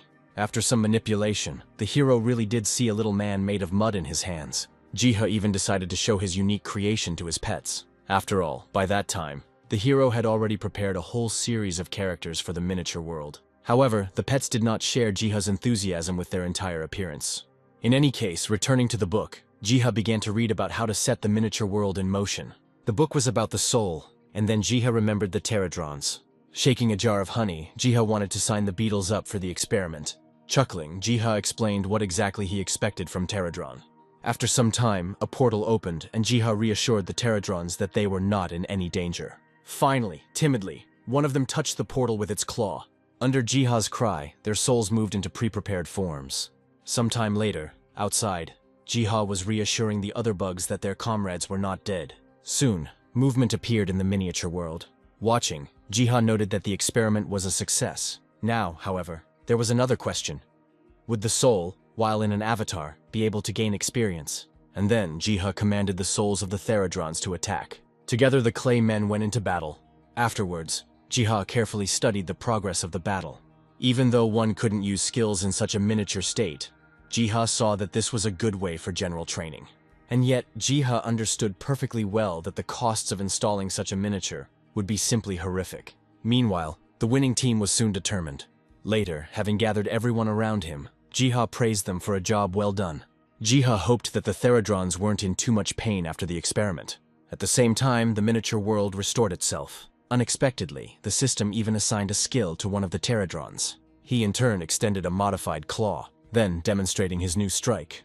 However, Jiha himself had acquired some skill, but that was not particularly important at the moment. After all, the usefulness of a miniature world has been proven.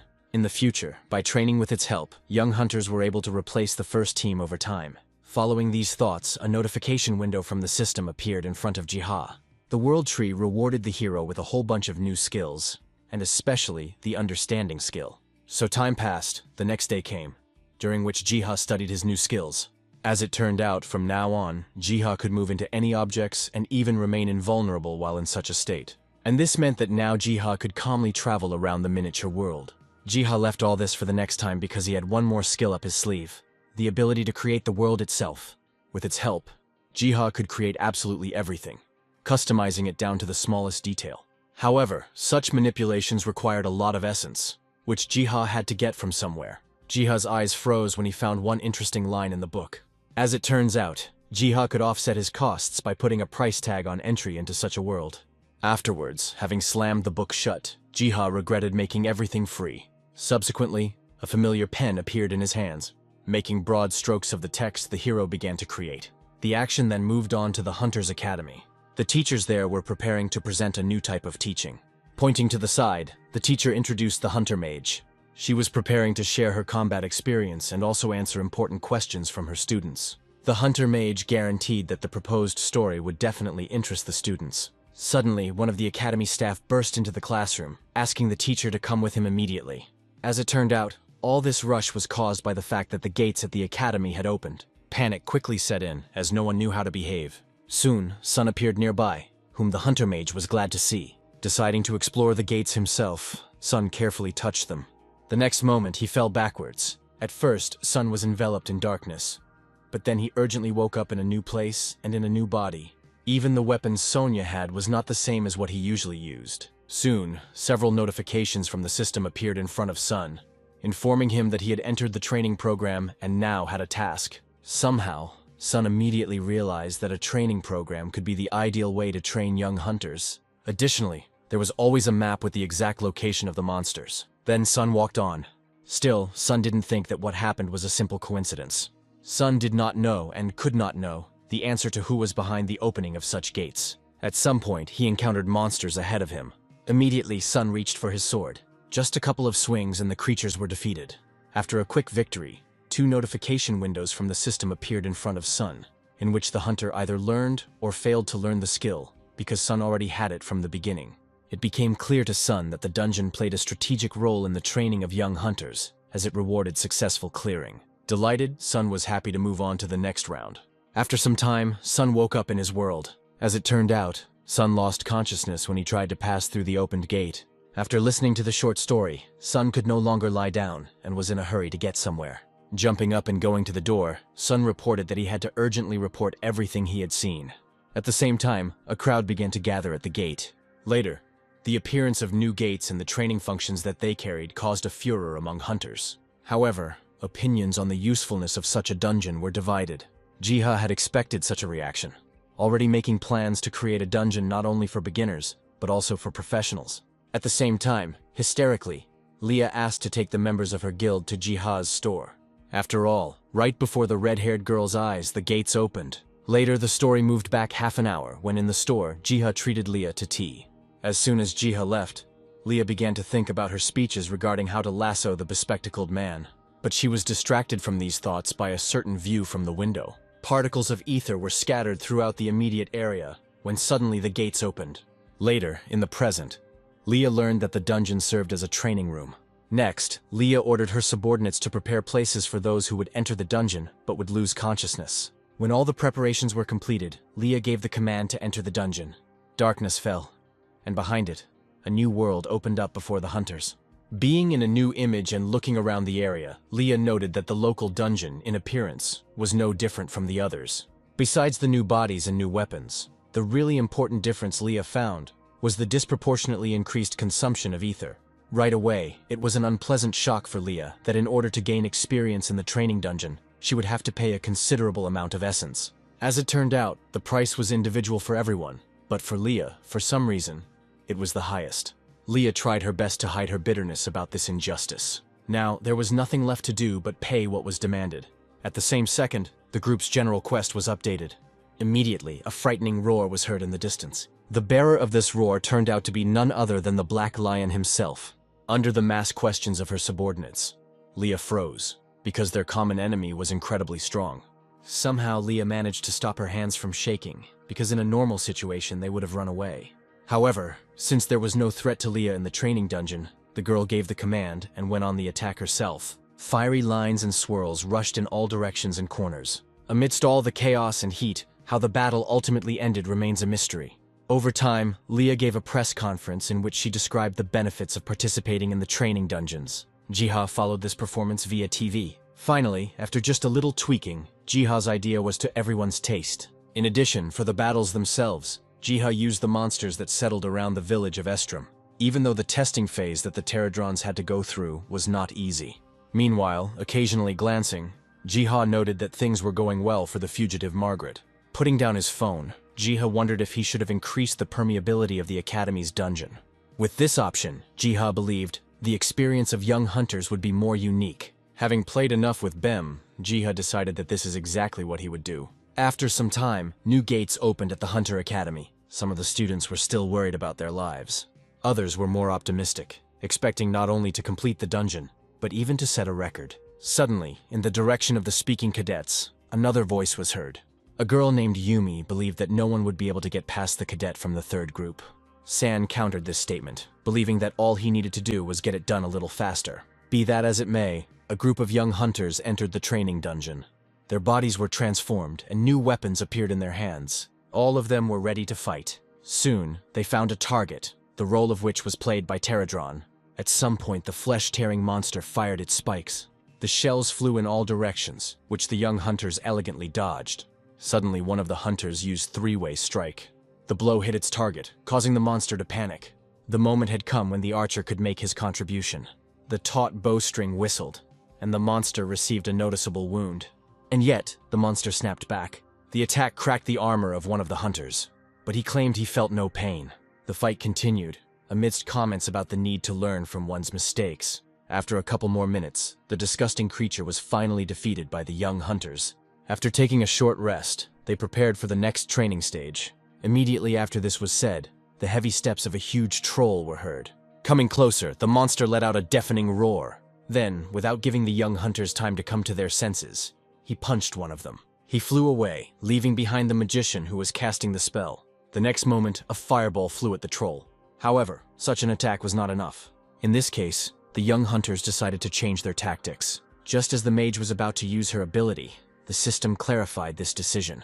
However, no one understood why the magician was so shocked. As it turned out, Jiha managed to interfere in the process with his crooked hands. As quickly as possible, he began to try to find a way out. Almost immediately, the system window entry changed to a hint. At the same time, the young hunter remembered that trolls were famous for their regeneration, which meant that it was necessary to reduce it. It was precisely about continuous magic for such situations that the hint was talking about. Then, the young hunters agreed among themselves to hamper the enemy's movements and prevent him from escaping. Then the air began to fill with spells that called upon fire. Having finished, the mage ordered the fire to consume the monster. Almost immediately, a wall of fire erupted from under the troll's feet like a tornado. Very quickly, the heat burned the troll.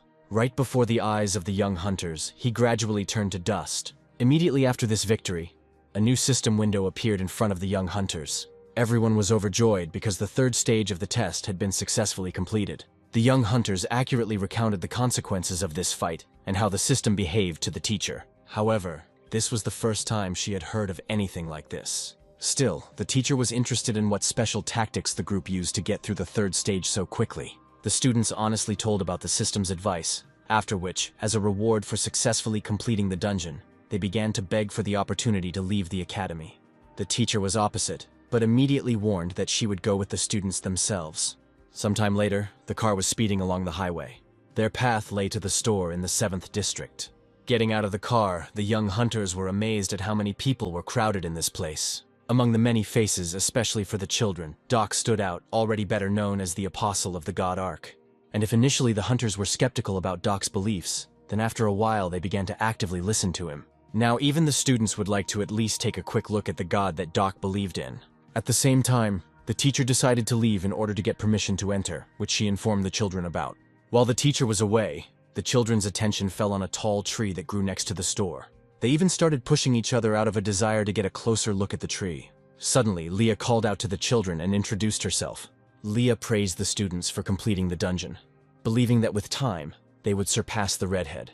Leah's words and appearance touched the young hunters to the very depths of their souls. Afterwards, Jiha himself introduced himself to the children.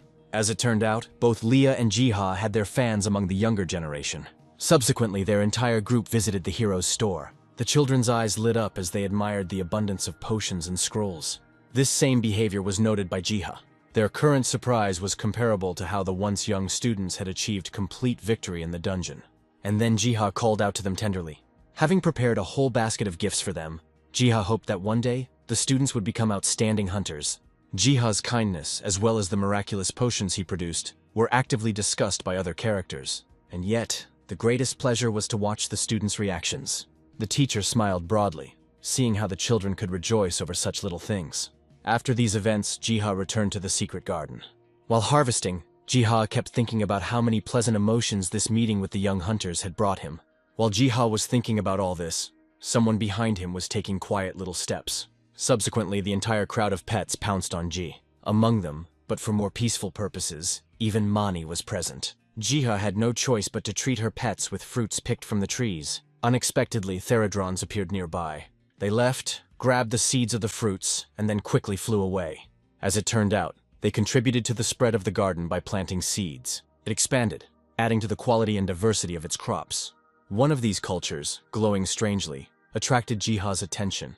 Not long after, Jiha discovered that the vegetables, strangely, did not spoil, even when they were long ripe. Having thought about it, Jiha came to the conclusion that the vegetables were saved from a similar fate by the world tree itself. Around this time, a voice came into Jiha's head, calling out to God and telling him that the honey had been collected. As Jiha had suspected, the source of the voice was Selena. Jiha answered naturally, but was surprised that Selena had brought such a vessel filled with honey with her. As agreed upon in the terms of the deal, Jiha sent sugar in return. Next came Selena's thanks, to which Jiha only smiled shyly. Immediately, Jiha was already being pulled by the Pterodron Knight's pants. The hero came to his senses, because the Therodrons were now demanding payment in the form of honey. As quickly as possible, Jiha poured the viscous sweet substance into the container. Seeing the reaction of the Pterodrons, Jiha was once again convinced of how dependent they were on honey. Then something strange happened. The Pterodron Knight shared a drop of honey with Jiha himself. Of course, Jiha accepted such a gift. A little later, other Therodrons wanted something from Jiha. The beetle actively tried to lead the hero. Jiha followed after, later seeing how Pterodron scratched the ground with his claw. Looking, Jiha did not at all understand what they were trying to show him. To Jiha's shock, a minute later, a very decent drawing was made on the ground. Studying the drawing and paying attention to the small details, Jiha guessed that it depicted seeds. Naturally, Jiha wanted to know where the Therodrons planned to deliver the seeds. Then, Beetle drew a new picture, in which the hero recognized the Earth itself. At some point, it dawned on Jiha that the Therodrons were planning to spread the seeds all over the world. Jiha even wondered why he really couldn't help the whole world. And besides, there was no reason to refuse. Jiha hoped that the Pterodrons themselves would be able to help him in this matter. Several days have passed since then. The hero was actively entering information about the Pterodrons into the Hunter's Encyclopedia. After which, the existence of the Pterodrons ceased to be a secret for the whole world. The hero considered such a discovery necessary for the world.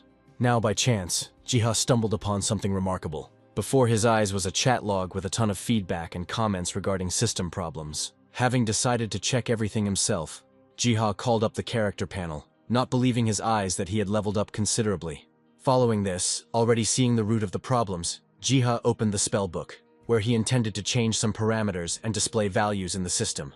Jiha encouraged himself by the fact that he had no time to rest. At the moment of making edits, Jiha Bum, who had been sleeping on his lap, woke up. While stroking the cat, the hero came up with an idea to make changes regarding the level system. Through his actions and changes, Jiha attempted to encourage monster hunting. But even in such a case, Jiha saw a problem in the form of a lack of bonus characteristics for hunters, so that everyone's strength would be equal.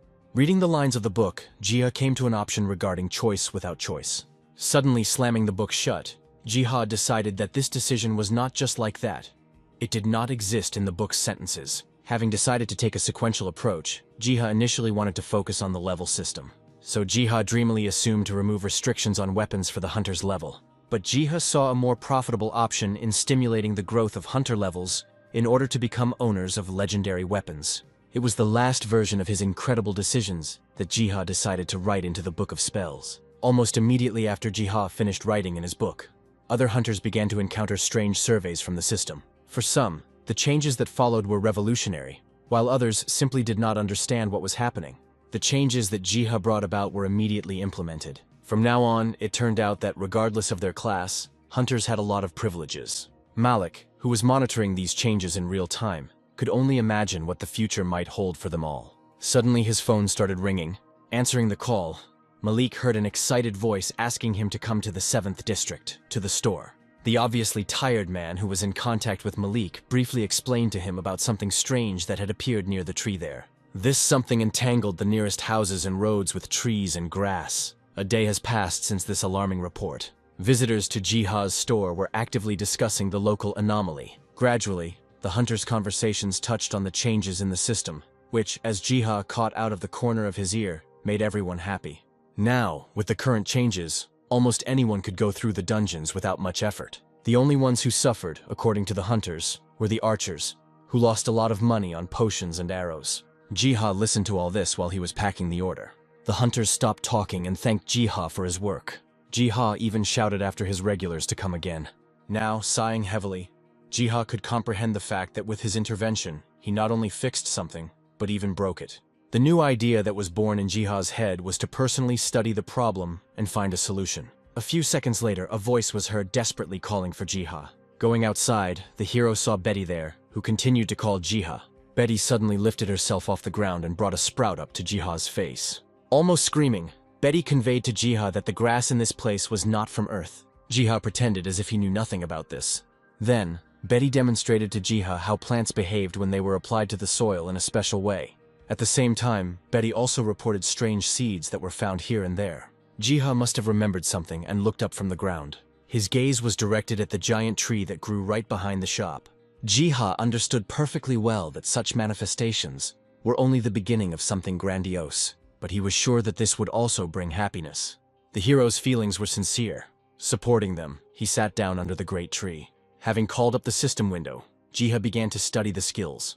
One of them, whose peculiarity was movement, interested the hero, but it was not just a movement in space, but sending one's mind to any creature.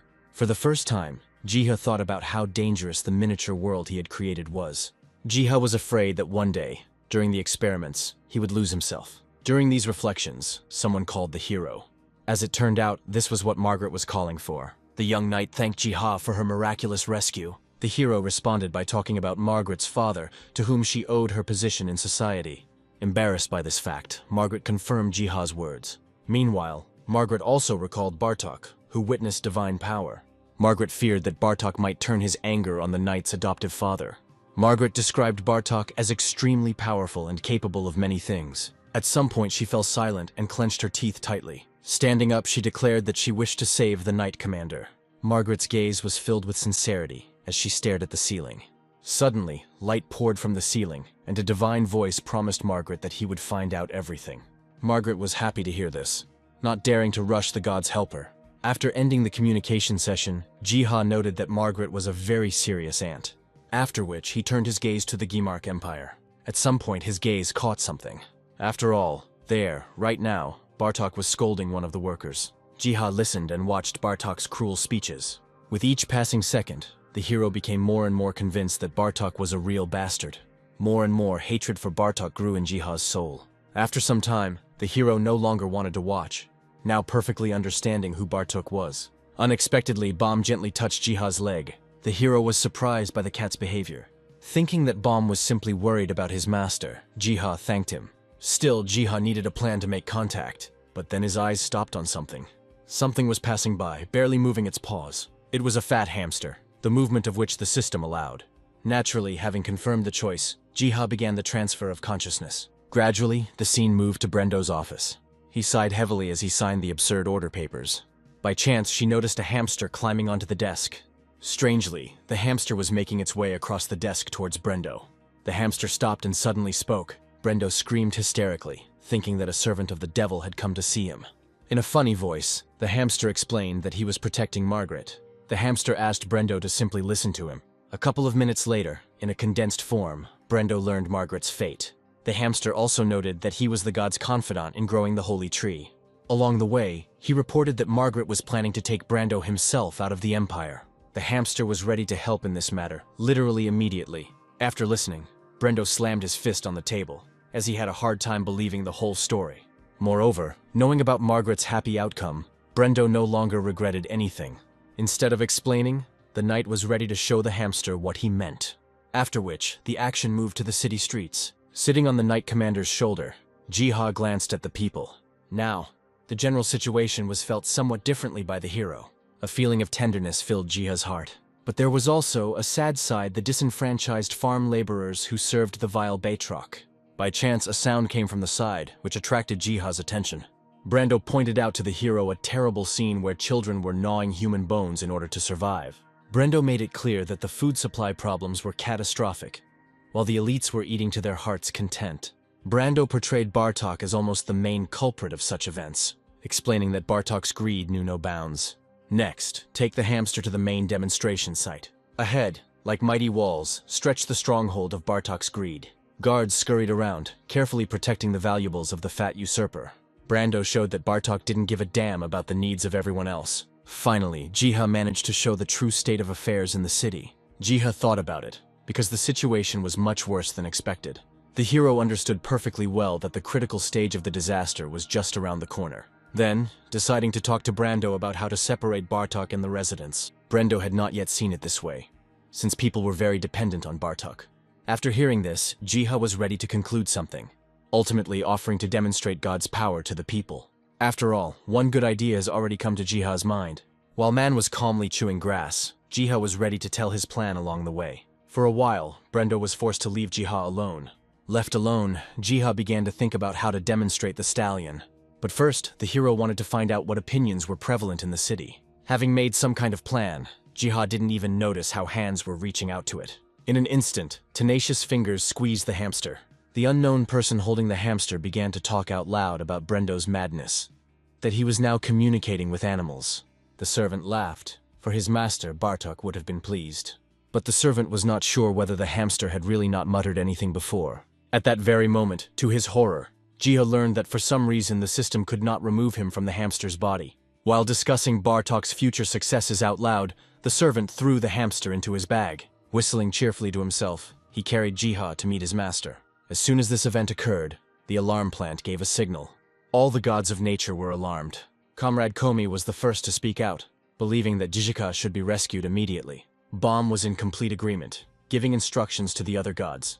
At the same time, in the village of survivors, Margaret received a message. The girl turned around in fear, not expecting anything like this. Her gaze flickered as the messenger read Brendo's name on the paper. Having revealed that, Margaret began to read the message from her adoptive father about meeting a strange talking hamster. The letter made it clear that Brendo knew about Jiha's disappearance. Margaret clenched her fists at Bartok's meanness. Deciding that the scoundrel should be taught a lesson, the knight grabbed her sword. The only thing Margaret hoped for was that Jiha would be able to stand up for herself. While Bartok, the girl, took over. Coming out of her house, the knight saw a familiar golden mane. Without further ado, she mounted Mana. The knightess was amazed that every time the heavenly horse appeared just in time. Frowning, she asked that man help this time too. Meanwhile, some action was also taking place in Bartok's office. The fat man looked at the mouse, which the servant described as a manifestation of the devil. Such information, even though it might be false, was to Bartok's liking. Ultimately, he thanked the servant, promising to reward him later. Jiha himself, sitting in the cage, was thinking about how absurdly he had fallen into a trap. While waiting for the ability to wear off, Jiha witnessed someone burst into Bartok's office. Another servant convinced Bartok that he had to take a look at what was happening now. Pointing to the window, the servant spoke of some unidentified creature in the sky. Bartok didn't really believe the tales until he himself was stunned. And indeed, a golden horse hung in the sky above the city itself. Fear, uncertainty, and a host of other feelings overwhelmed Bartok. Immediately, the previous encounter with this horse surfaced in Bartok's mind, which is why he now wanted to run without looking back. And so, at incredible speeds, saving himself, Bartok rushed out of his office. There was a commotion, and everyone suddenly forgot about the hamster. Trying to somehow attract attention to himself, raising his voice, Jiha began to call Mani. At the same time, the stallion was jumping on the roofs of houses. A few moments later, having delivered Margaret where she needed to go. Having thanked the stallion, Margaret let him go about his business. Finally, the time came for the knight to demonstrate her prowess. To the sound of Margaret's sword being drawn from its sheath, Mani shook the heavens with thunder. An electric discharge erupted, destroying the room where Jiha was imprisoned. But the blow was so strong that the little hamster went into an uncontrolled flight, until in the end, he landed successfully on Mani's nose. Immediately starting to feel him up, Jiha thanked the horse for saving him. But before he set off in pursuit of Bartok, Jiha saw something else. Furiously, the sword drew blood from the knights. Their armor was shattered, and death groans were heard from within. It turned out that Margaret was behind all this bloody madness. Very quickly, Jiha realized that, in rushing to help, Mani had brought Margaret with him. Now Jiha saw Margaret as the antibody that had rid the empire of cancer cells. There was a fierce battle going on down there in the streets. One of the knights had managed to catch Margaret in a mistake when he was met with a blow from a shield. Breathing heavily, Brendo managed to come to the aid of his adopted daughter. He was glad not only to see Margaret, but also to know that she was safe. In the middle of a street littered with corpses, the characters suddenly began to have a pleasant conversation, praising her for her endurance and determination. At one point, Brendo even put his hand to Margaret's head. Finally, he recognized her as a true knight. Brendo urged the girl to spread her wings and fully demonstrate herself, because the right hour had struck. At the same time, Bartok was rushing along the streets, desperately shuffling his legs. While fleeing, he even managed to threaten those around him. At some point, a painfully familiar voice called out to Bartok. Bartok guessed who the voice might belong to, but he was not going to stop, hoping to escape into the forest. The scoundrel had only a little time left when his foot tripped over something. Having lost his balance, the oaf was already falling uncontrollably. At the same time, under the influence of the Black Lion's technique, Margaret flew up to him. In the air, she swung her sword, causing the fat man to immediately spit out blood. The wound was severe and Bartok fell to his knees. Smoothly, next to his neck, a blade flashed. Holding her sword at the ready, Margaret herself condemned Bartok. There followed a moment of lingering anticipation, during which Bartok reflected on his unenviable situation. But he couldn't allow himself to be outplayed by anyone, much less die so shamefully. Not wanting to give up so easily, Bartok reached for his hidden blade. With a furious cry of hatred, he was ready to give his last fight. But using the Black Lion Claw skill, Margaret got ahead of him, dealing him 10 quick blows. A dying breath escaped Bartok's throat. The dagger fell from his hands, and his thoughts were devoted to the lost opportunities to capture the kingdom. Finally, he fell down dead. Jiha, in the form of a hamster, was watching all this, and he did not wish such a fate on Bartok. Suddenly, Jiha remembered Eddie's words that enemies had to be exterminated, giving the future the opportunity to develop. But the hero was not sure of this, since he did not consider himself part of the world of warriors. However, he respected other people's paths, ultimately making the decision to pay more attention to and understand the world around us. The skill's cooldown wore off, and Jiha was finally able to leave the hamster's body, leaving the unfortunate animal alone with Margaret, who looked at him strangely. Now, with a lot of other work to do, Jiha looked at the world map. By pointing, Jiha gave orders to the Theradrons to help the people from the Empire get to the village of survivors. As a motivation for the beetles, Jiha noted that honey production would also increase. But Jiha's previous persuasions were no longer working well. The Pterodrons were constantly whispering among themselves. The Pterodrons' intransigence was only a minor problem, while the main obstacle Jiha saw was the cultural differences between the two countries' inhabitants. The hero had to urgently come up with a plan on how best to reconcile people who had been fighting for centuries. On this issue, Jiha decided to turn to the only possible specialist, the maiden Selena. Communicating with her, Jiha obtained a promise of good neighborliness with the people of the Empire. Somewhat embarrassing to Jiha, Selena stated that most considered the gardener to be the god to be worshipped. The only condition and hope, Selena said, was the people's acceptance of the Empire and faith in the god Ark. Having understood and clarified everything, Jiha thanked Selena for the consultation. Then a new day dawned, passing to the area where, at the behest of Prince Philip, the common people were busy with construction. The work itself was carried out jointly, with Theradrons flying over people's heads every now and then. As they finished their work with the report, workers approached the prince every now and then. Philip himself was about to finish his business any minute now. After some time, people walked along the paved roads. Philip assessed the extent of the work carried out, hoping that everything done would help the settlers. The prince did not forget to thank the people who participated in this common cause. However, they all, in unison, declared that the main worker was only Philip.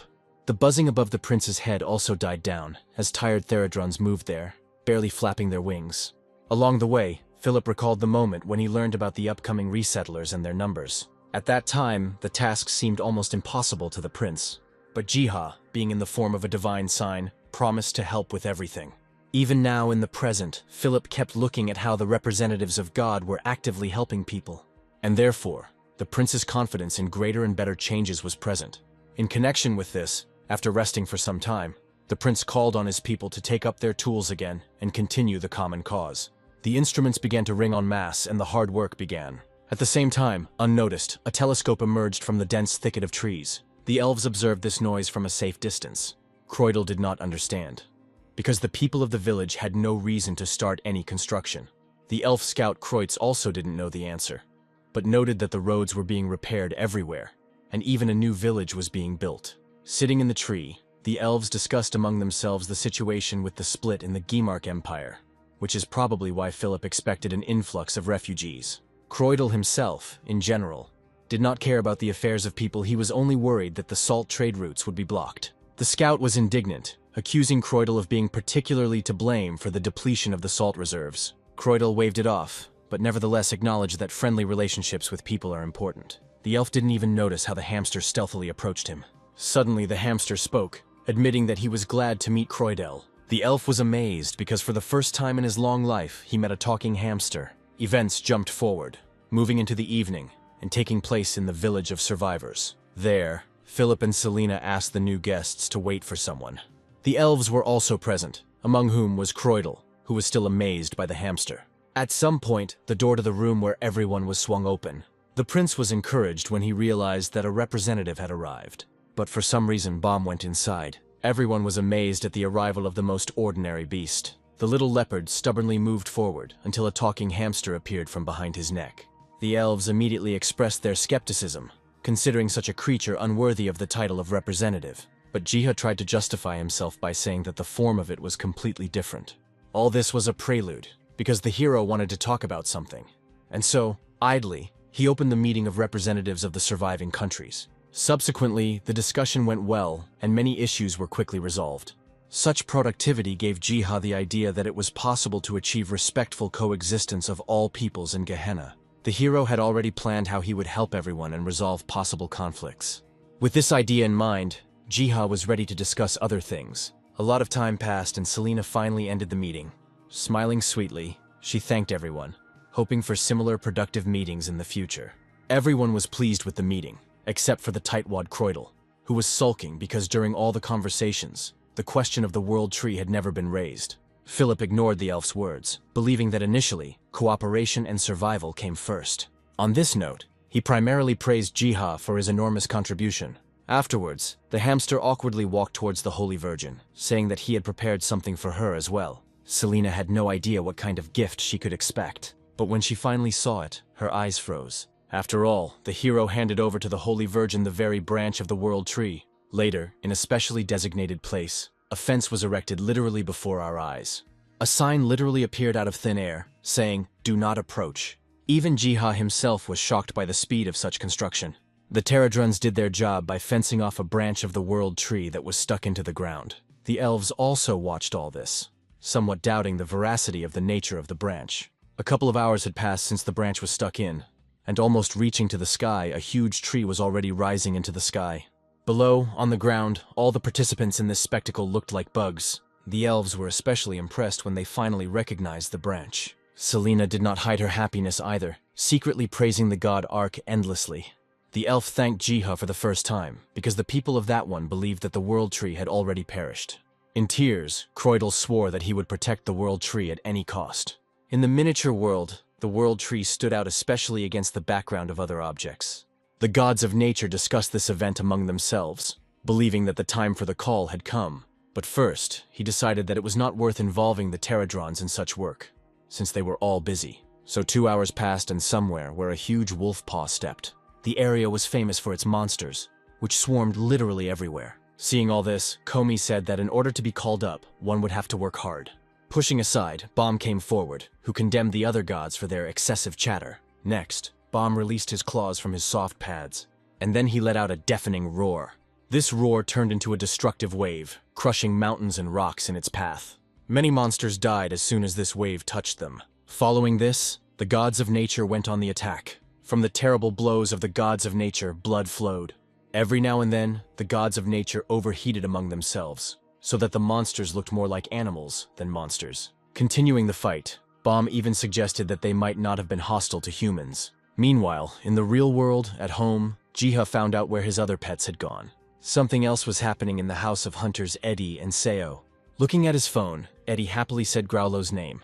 Having quickly gotten ready, Eddie informed Seo that he needed to go somewhere immediately. Having apologized for interrupting breakfast, Eddie quickly left the house.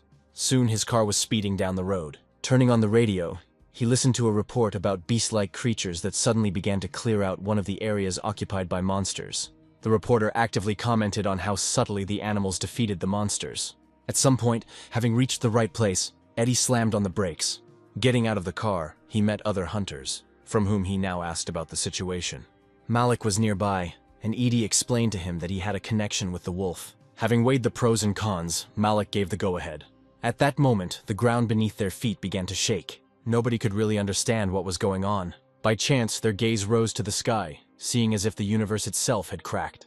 A little more and a hole formed in place of the crack. Magical fragments rained down on everyone who was below. Food. Eddie opened his eyes and saw an unimaginable picture. For some reason, he clearly looked at the world of Estrom. Finding themselves there against their will, the hunters walked forward. While Edie couldn't believe his eyes, Malik ordered the area to be blocked. Unlike many, Eddie was not afraid, but hoped for a meeting.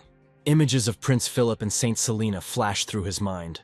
Malik heard this, but did not understand what Edie was muttering about. At the same time, the prince carried out his daily training, when a painfully familiar voice called out to him. The prince clearly saw Eddie running towards him, believing that he was imagining things. And yet, they met and exchanged greetings. Then, as quickly as possible, Edie tried to explain to the prince that he had been transported to the world of Earth. The prince shuddered as he saw that the familiar landscape had disappeared. Laughing out loud, Edie welcomed Philip into his world. Meanwhile, somewhere far, far away, dark processes were taking place. Under the vibration of the unification of two different worlds, a hand broke through the dead earth. Someone was finally ready to meet the gardener of God. Half an hour later, the prince's fingers were tapping nervously on the table. Worried, the prince once again tried to understand where he had ended up. The hunter confirmed the prince's guesses, and the other characters were clearly despondent. Eddie tried to ease the atmosphere of confusion by using his charisma. So, to begin with, he decided to introduce himself again. Telling everyone present his name, Eddie described himself as a hunter who was ready to provide any assistance. A couple of days had passed since this meeting, and now the action was taking place at a hunters' conference. Prince Philip gave a long speech there. The prince thanked the hunters for their help, vowing to provide reciprocal support. Philip hoped that the oaths and agreements made were fair. Almost everyone followed these events, finding the prince to be quite a handsome man. While preparing goods in his shop, Jiha kept thinking about what had happened.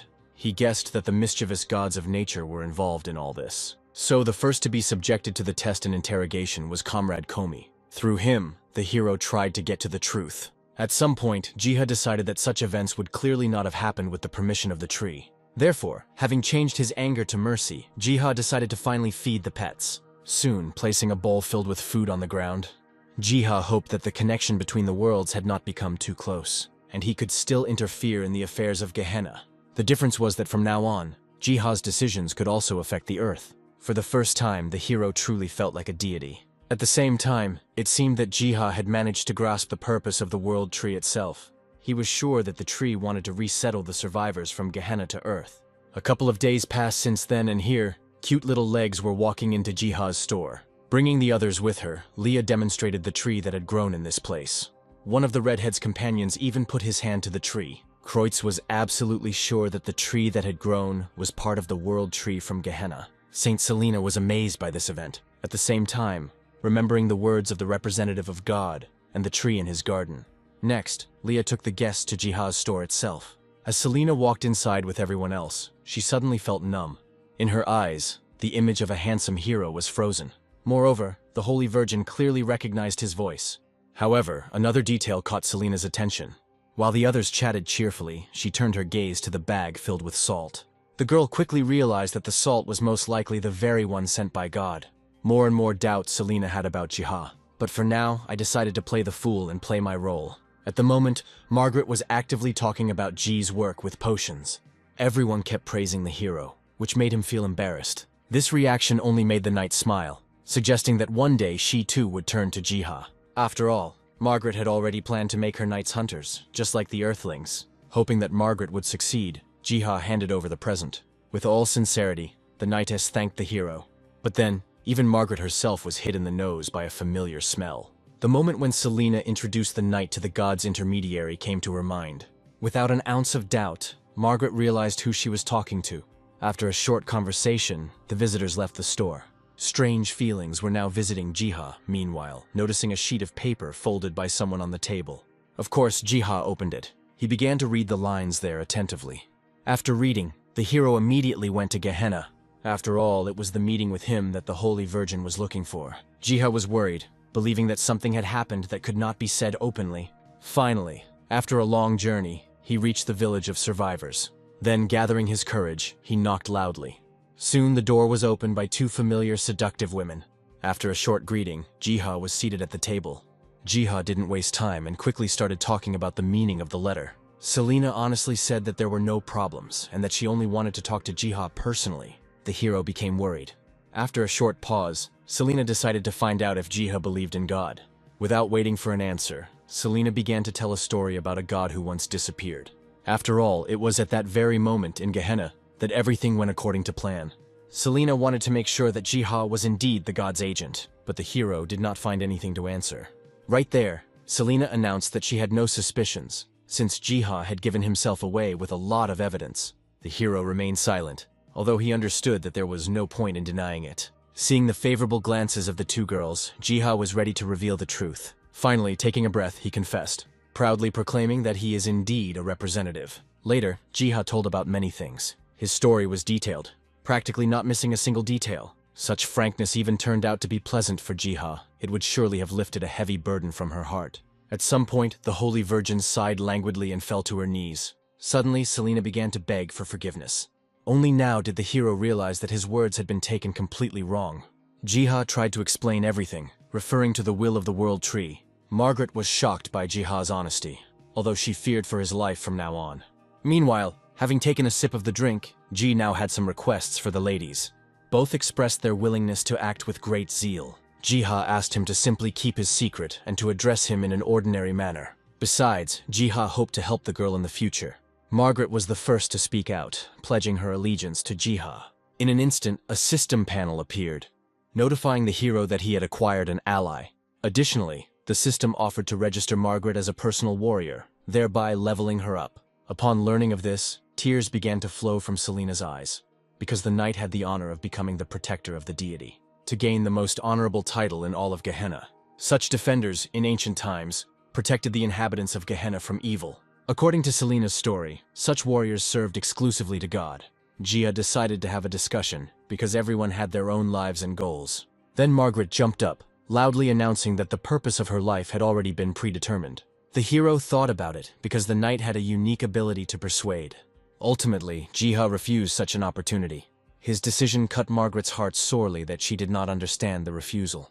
Then, the hero explained that people should be connected by trusting feelings, not obligations. In part, the knightess agreed with this conclusion, but since the decision had already been made, Margaret could do nothing about it. At the same time, the Holy Virgin gave the hero an ancient book. Selena hoped that after reading it, Jiha would learn a lot about the ancient history of Gehenna.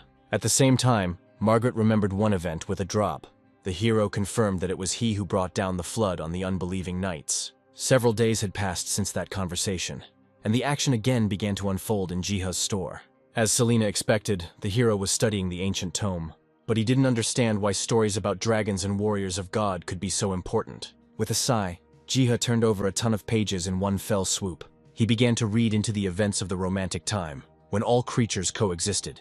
At that time, dragons played the role of mediators, eliminating interspecies conflicts. But after some time, thoughts of a different kind appeared among the dragons. One of the most powerful dragons declared himself a god and ruler. However, the divine warriors managed to defeat the rebellious dragon, whose remains were placed in the sanctuary. Jiha even suggested that divine warriors probably fought side by side with the gods of nature. Jiha liked the story so much that an idea came to his mind. He quickly realized that based on what he had learned, it would be possible to create a thematic dungeon. Returning to the secret garden, he began to think about how best to furnish the dungeon so that it would be beneficial to everyone. In addition to leveling up, Jiha hoped to surprise the participants of the dungeon with the plot. A wonderful story about a terrible dragon was already maturing in his head. In connection with this, the hero immediately began to create. Many settings were made, and now all that was left for Jiha to do was create a layout. For this, the hero called together all his faithful assistants. Comrade Komi also wanted to participate and encouraged other gods to do this. In the end, the parrot agreed to help him. Hong was only worried that only 2 nature gods were being sent for this matter, but Komi saw no problems with this option. After all, the portal he opened led to the goat's library, opening just as another book perished in his teeth. A huge bear paw emerged from the portal, intending to take Yang with it. At one point, grabbing him along with him. The portal closed as quickly as it had opened, leaving behind scattered books. The action moved to the area of the scorching sun. The portal brought the gods of nature straight into the desert. Following the goat, many began to doubt that they were going in the right direction. But to all questions or reproaches directed at him, Yang responded only by bleating. Understanding many languages, the parrot translated for Yang, who asked him not to blame himself. At some point, Comrade Komi lost his patience and was ready to hit the goat, but the fight did not take place because a hare fell right next to them on the sand. The gods of nature suddenly turned their attention to him. Suddenly, the hare began to gesticulate actively. Through Yang and Hong, it became clear that he was asking for help. Then the rabbit grabbed Komi by the paw. Then he desperately pulled after him. Subsequently, the rabbit led the gods of nature to a special place in the desert. There, from where a quiet rumble could be heard throughout the entire area, to where the terrifying lizard drake lived. Immediately, Komi transformed into a mighty bear, striking the lizard. With just one blow, the bear defeated him, now leaving the rabbit nation in confusion. The menacing appearance and hungry look made the rabbits think that now the bear would become their new problem. But then, from behind their fur, a rabbit guide appeared. The leader of the rabbits guessed that the bear could hardly be a new danger. At the same time, in the secret garden, Jiha was idle. Looking around sleepily, he suddenly caught something with his gaze. After all, the fog that hid the area to the east had cleared. Almost immediately, Bam and Denny arrived at Jiha's place. It would seem that the pets would be right in inviting the hero to explore new territory. At the same time, something else happened. A portal opened nearby, from which rabbits poured out en masse. Jiha was frightened, not expecting such an invasion. Somewhere behind the horde of rabbits, completely different ears were visible. Finally, the trinity of nature gods appeared proudly. Jiha wasn't angry with those. He just didn't know where to place his new friends. Having noticed the largest and bravest rabbit, the hero guessed that he was the leader. And yet, there was no place for them in the secret garden. After Jiha said this, there was an urgent commotion in the secret garden. The rabbits began to diligently dig the ground. Here and there, holes appeared where the long-eared ones hid. Just a couple of minutes, and the rabbits had already found shelter themselves. The hero had no choice but to greet the new inhabitants of the secret garden. As a result, Jiha gave the leader of the rabbits a special name, which sounded like Dal. Accepting the naming, the rabbit began to briskly stamp its paws in response.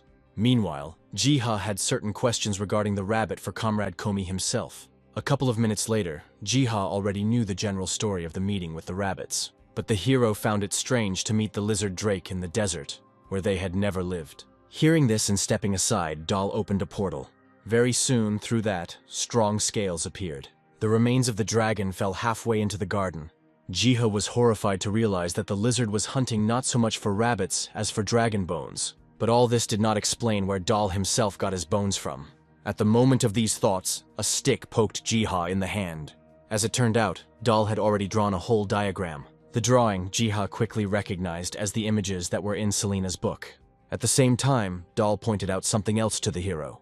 Jiha guessed that using bones, it would be possible to create a dragon for the dungeon. For this permission, Jiha turned to Dal. Once permission was granted, the system rewarded Jiha with the skill to create life. But in the process, Jiha was faced with a dead end, because he needed to breathe in the soul. Almost immediately after this, his ears caught an unusual sound. The Pterodrons have already performed some manipulations with the bones. It is unclear how, but the beetles managed to reproduce the soul of an ancient dragon. Jiha thanked them, because the Pterodrons understood the hero without unnecessary words. Now Jiha had no choice but to start the process itself. The recreated soul swarmed, hovering near the dragon's bones.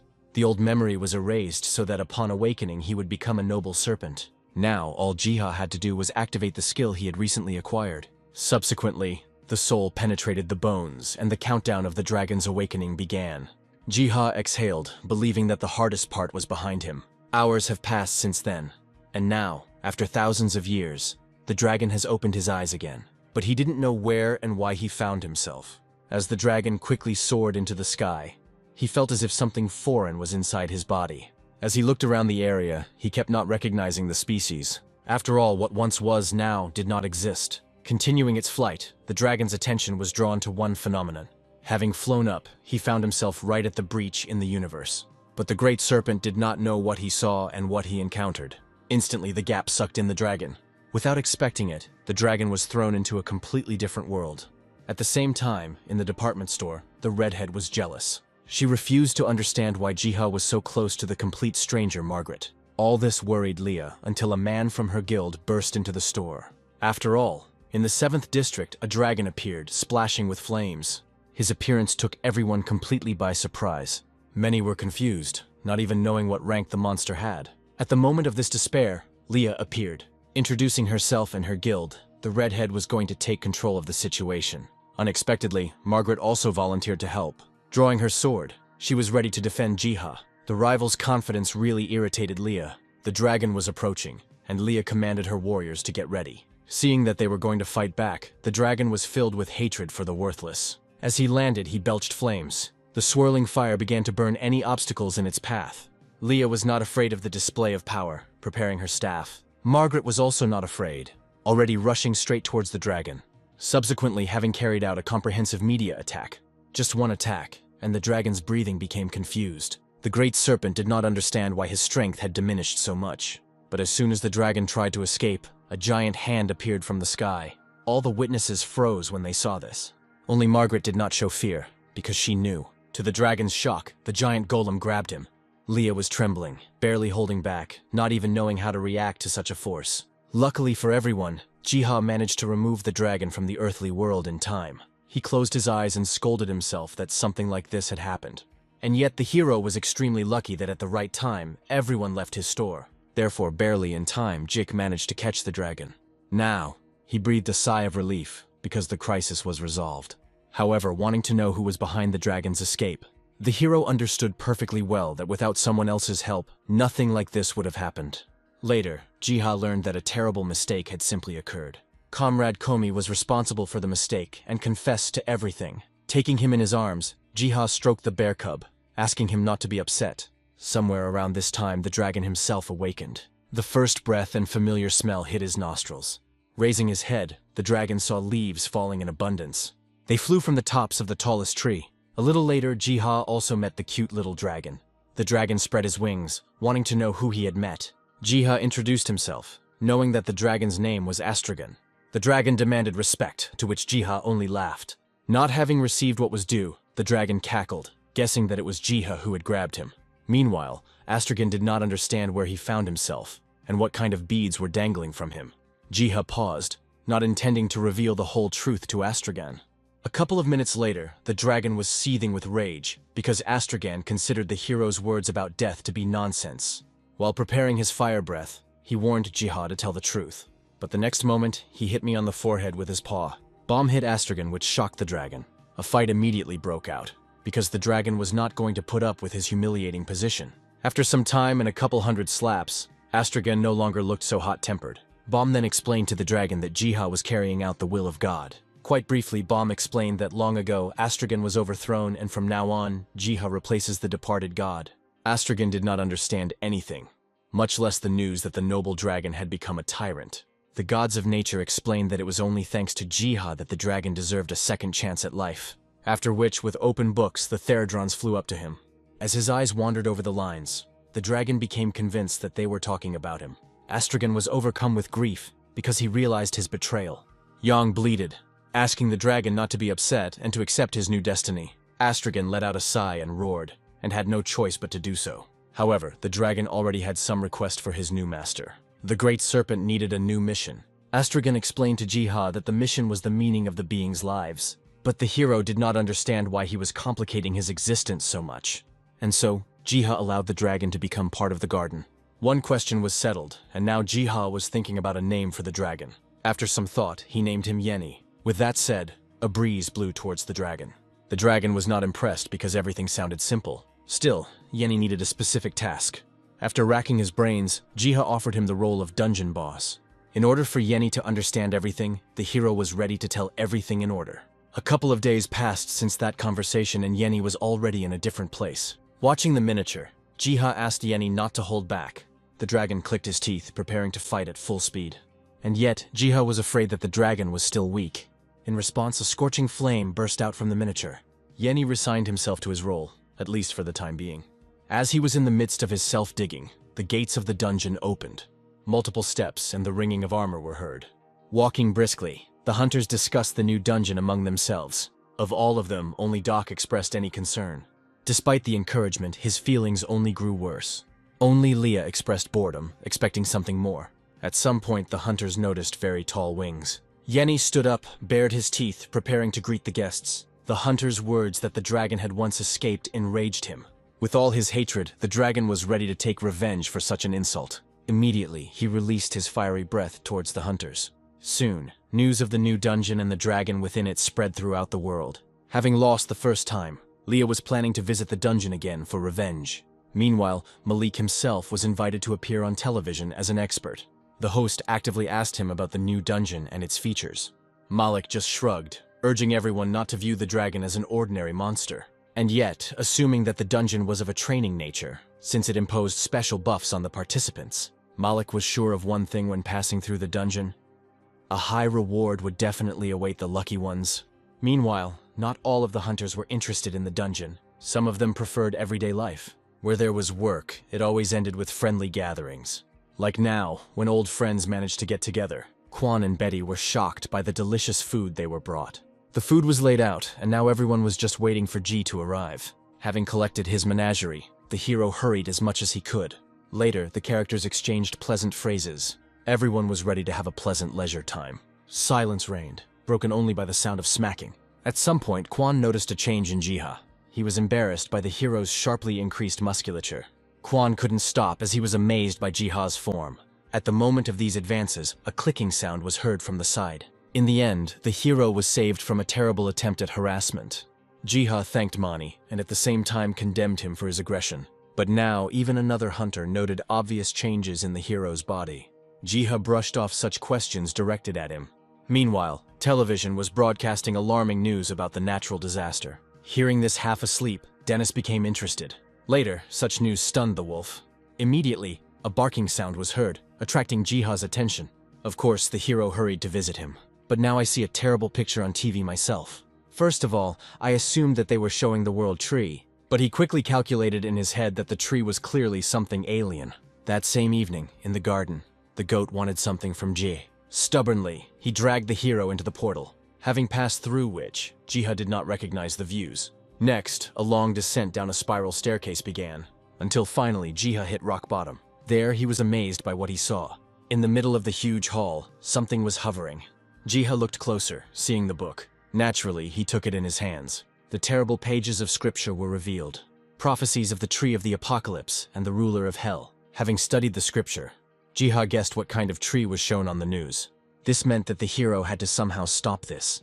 Jiha made a call, wanting to go to the epicenter of the disaster, to the United States itself. The hero turned to Malik for permission to travel and support, but Jiha did not reveal the true motives for the trip. However, Malik was not a fool, he guessed something. And so, without pressing questions, Malik decided to follow the hero. Finally, exhaling loudly into the phone, Malik gave Jiha the go-ahead and promised to help with something. Secretly, the gods of nature were watching these conversations. They were actually happy that Jiha was heading to the disaster site. Comrade Komi joined the conversation, believing that even the gods of nature should prepare themselves. But Bomb had already foreseen everything, even the influence of the Pterodrons. In that case, Komi did not understand who would be looking after Jiha himself. After repeating the question, Bomb looked away. He just fell on the dragon Yenny. A little later, Jiha finished packing his things. Eventually, the hero was going to leave the house. A couple of hours later, getting to the airport. There, with all due politeness, Jiha met Ashley from the US Embassy. Jiha was pleased with this meeting and the girl's manners. Very briefly to herself, Ashley assessed Jiha. At some point, Ashley decided to introduce himself to Doc. Because of Doc's manner, the situation became awkward and Jiha laughed. Ashley smiled back, asking the hero not to worry about anything. Along the way, I learned from her that everyone already knew about the hero's schedule. Malik appeared nearby, calling this his own achievement. Malik believed that in this way he was paying off certain debts to Jiha. A couple of minutes later, the hero was already on the plane. He was a little nervous, because this was his first flight in his life. And yet Jiha managed to relax. At that very moment, Yenny appeared from the bag, almost suffocating in it. The dragon did not understand such difficulties, because it was always possible to fly there on that. Jiha just laughed and began to stroke Yenny. Meanwhile, the plane was gaining altitude and a long flight lay ahead. Every now and then, the dragon looked out the porthole.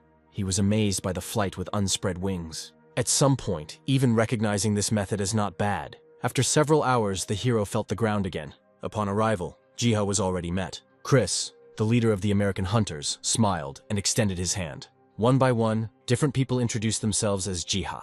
Hands reached out en masse, wanting Jiha's attention. At some point, things reached the point of an outright brawl. This kind of attention completely squeezed all the energy out of the hero. Ashley praised the hero, believing that he did an excellent job. Jiha accepted the compliment and noted something. After all, the place where everyone was going was extremely deserted. The town, which had previously been a regional center, now had a population of only a couple thousand people. Ashley explained that from now on, the town was used as a transit base for hunters.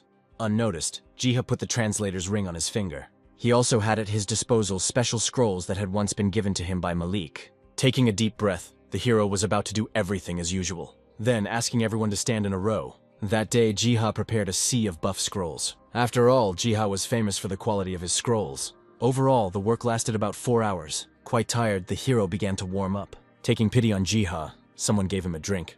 Taking advantage of Jiha's kind-heartedness, the charming man asked him to come with him. Naturally, the hero agreed and packed his things. The journey was long, which made the hero ask questions. Suddenly, the man stopped. There was a sound that distracted Jiha. At this moment, the man tried to steal the scrolls. The hero noticed the reaching hands in time, but he was no longer able to do anything. Dozens of arms grabbed him. Jiha was eventually captured. They dragged him away and threw him into a van. Now the hero could only guess about his fate, but at least the dragon was always with him. At some point, Jiha decided to find out about his fate. One of the kidnappers asked the hero to wait. He answered any other questions in the same way. This answer made Jiha worry. Needing help, the hero pulled the zipper on the bag. Suddenly, the car shook violently. Everyone was alarmed. It felt as if the van's wheels had hit something. Then, one of the kidnappers decided to go outside, having previously ordered to keep an eye on Jiha. But then, a terrible mouth appeared in the area of the windshield. The climbing vines broke the glass and reached out to the passengers, swiftly pulling out the kidnappers. Taking advantage of the moment, the van left Jiha. There was another movement from within the zipped bag. Yene managed to free himself and start breathing again. At some point, the plant monster turned its attention to the hero. Jiha quickly explained to the dragon that the monster was the problem. Snorting, the dragon urged the hero to stand up for himself. Meanwhile, the plant sent out its vines. Stubbornly, they reached out to Jiha and Yeni. Just now, the dragon was preparing its breath. At some point, emitting fire. A split second, and the plant monster was fried. From such a victory, Jiha pressed Yeni to himself. But the joy quickly faded, because the hero had to return. Right after I thought about it, a pterodron appeared in the sky. Having saddled it, the hero now headed to the scene of the disaster. Jiha understood that all sorts of things were still awaiting him ahead. Gradually, fiery fields appeared on the horizon. These were places of endless battles. Once upon a time in the past, the World Tree divided its power. To protect the entire world, the Apocalypse Trees were created. But, as befits a good story, there were also villains. The traitor who became the ruler of the Abyss. Now the gods of nature were approaching one of these trees. With persistence, they tore out the leprous vines. Wolf Denny believed that the tree was trying to deceive. But Bohm had a different opinion. At some point, he felt something was wrong. The earth shook and the tree was torn apart from the inside. A hellish nymph was born. She giggled, knowing the gods of nature. The animals bared their teeth in response. After all, before that, the Lord of the Abyss himself appeared. Organa was in no hurry to answer the gods' questions and was dodging. She was more interested in the fake, towards which the dark goddess pointed. The gods of nature guessed that they were talking about the owner. Suddenly, new vines entangled those. Organa actively joked that she had come only to say hello. Meanwhile, Pterodron continued to carry G. At some point, a thick shadow fell on the beetle. With one wave of her hand, Organa snatched the bespectacled man from Pterodron. Milo began to stroke Jiha's hair. Bringing his face closer, Organa wanted to know how Jiha behaved as a god, but seeing that he was discouraged and frightened, she stopped. Afterwards, she sniffed, admitting that the hero smelled pretty good. The dark goddess was not against making the hero her pet. Jiha flatly refused, even though he couldn't move. Organa saw no problems in this agreement, especially considering herself a much better ruler. But Jiha refused, complaining about the views of the already destroyed lands. Then, more angrily, Organa hissed that Jiha himself would want this. Her touches on the hero became more and more intrusive. So far, she hasn't felt anything. A long-lost moment came to light in her memory. Warmth, affection, and an intoxicating aroma. These feelings reminded Organa very strongly of someone. The one who once taught and protected the Dark Goddess. In a flashback, Organa finally remembered what her duty was. But for some reason, this thought slipped out of her head. It disappeared, as if it had been deliberately erased. Without answers to the questions of life and all that, her strength was rapidly weakening. Because of which, a second later, Jiha went into free flight. Luckily, Therodron was already flying towards him. He deftly caught Jiha with his claws. The gods of nature were also freed, and their turn to act had come. Their common magical aspiration was sent towards the cursed world tree. There were claps, followed by flashes, and then the tree was burned. Having torn off the rest and put it in his bag, Jiha thanked the beetle for saving him. He didn't forget about his faithful assistants either. In return, on the scattered land, Jiha planted a healthy world tree. At the same time, the gods of nature discussed among themselves how risky this undertaking was. Luckily for the nature gods and Jiha, everything turned out fine. Suddenly, the hero began calling his pets to look at something. In a matter of moments, the barely planted branch of the world tree grew into a whole tree. But the hero awarded this miracle not only to himself, but also to all his assistants. At this moment, Yenny has made the jump. With all his strength, hugging, he flew into Jiha, which caused the hero to have some serious attacks of pain in his back. After some time, the action returned to the secret garden. At the general meeting, Pterodron presented the hero with his picture of what had happened. And yet, the thought of the powerful Organa did not give Jiha peace. Here, the hero also remembered Yenny's words, that he complained about the lack of a higher goal. There were so many thoughts and assumptions that, to begin with, Jiha decided to rest. And so soon he was already at home. Lying down, he looked at the dragon snoring nearby. Jiha's look was strange. Surely he wouldn't recognize Yenny. After which, the hero's piercing cry was heard throughout the entire house. Jumping out of bed, Jiha looked around. The other hunters who ran into Jiha's room saw the dragon for the first time. Having made a mistake, Jiha did not give himself away, saying that the dragon himself burst in. Abruptly, Doc pushed Jiha aside, thinking that Yenny could be dangerous. Ashley immediately projected a lightning strike onto him. The dragon was driven away, and Jiha could only secretly ask for forgiveness. Even though the incident was over, Ashley was quick to send a report. Along the way, the blonde learned that traces of the Organa's activities had mysteriously disappeared. Due to a lot of strange events, as well as the dragon attack, Ashley advised Jiha to return to his country. And yet, seeing the hero at work, Ashley considered Jiha to be a pure and selfless person example. She could only hope that in the future, there would be more like Jiha. Also, expecting the hero to one day return to the States. Having promised this, Jiha shook his hand. Somewhere after, in the secret garden, Yenny was in a state of upset. Jiha asked him not to sulk. Even without looking at the obvious unfriendly growl, the hero stubbornly stroked the dragon. But apparently the dragon's offense was great. Jiha tried to explain himself, to convey an important idea and his own mistake. As an apology, the hero took out a huge piece of meat from his backpack. A little later, apparently having accepted the apology, Yenny lay with a full belly. At the same time, the once rescued rabbits prepared a pile of dug-up bones for the hero. All that was left for Jiha to do was to create new dragons from those. Already having experience, the hero breathed life into the collected skeletons. The clay shells burst and new dragons took their first steps. Their innocent glances captured Jiha. Jiha was pleased with his successes, especially when it came to his magical abilities. However, he saw that the problem of overcrowding in the secret garden was becoming more and more acute. He sighed and acknowledged that the moment to move had arrived. After which, Jiha pointed to a crowd of dragons in the direction where a view of beautiful lands opened up. Jiha hoped that the dragons would appreciate such an offering. However, they frolicked in every possible way, as if they were completely not listening, or perhaps not even hearing Ji. At some point, Astragon's piercing roar was heard. The other dragons immediately calmed down and began to make it clear that they had understood Ji's words. The gardener laughed, hoping that he would be able to find a common language with the dragons. Sometime later, one of the rabbits led Jiha to a secluded part of the garden. He was deliberately showing him a deep hole. Jiha became seriously interested in the affairs of the rabbits, especially since they had recently discovered the bones of dragons. And so, having collected his things, he went down into one of the tunnels they had dug.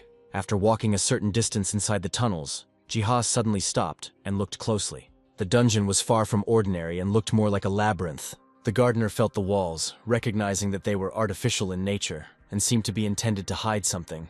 The find was so extraordinary that Jiha decided to gather information before acting.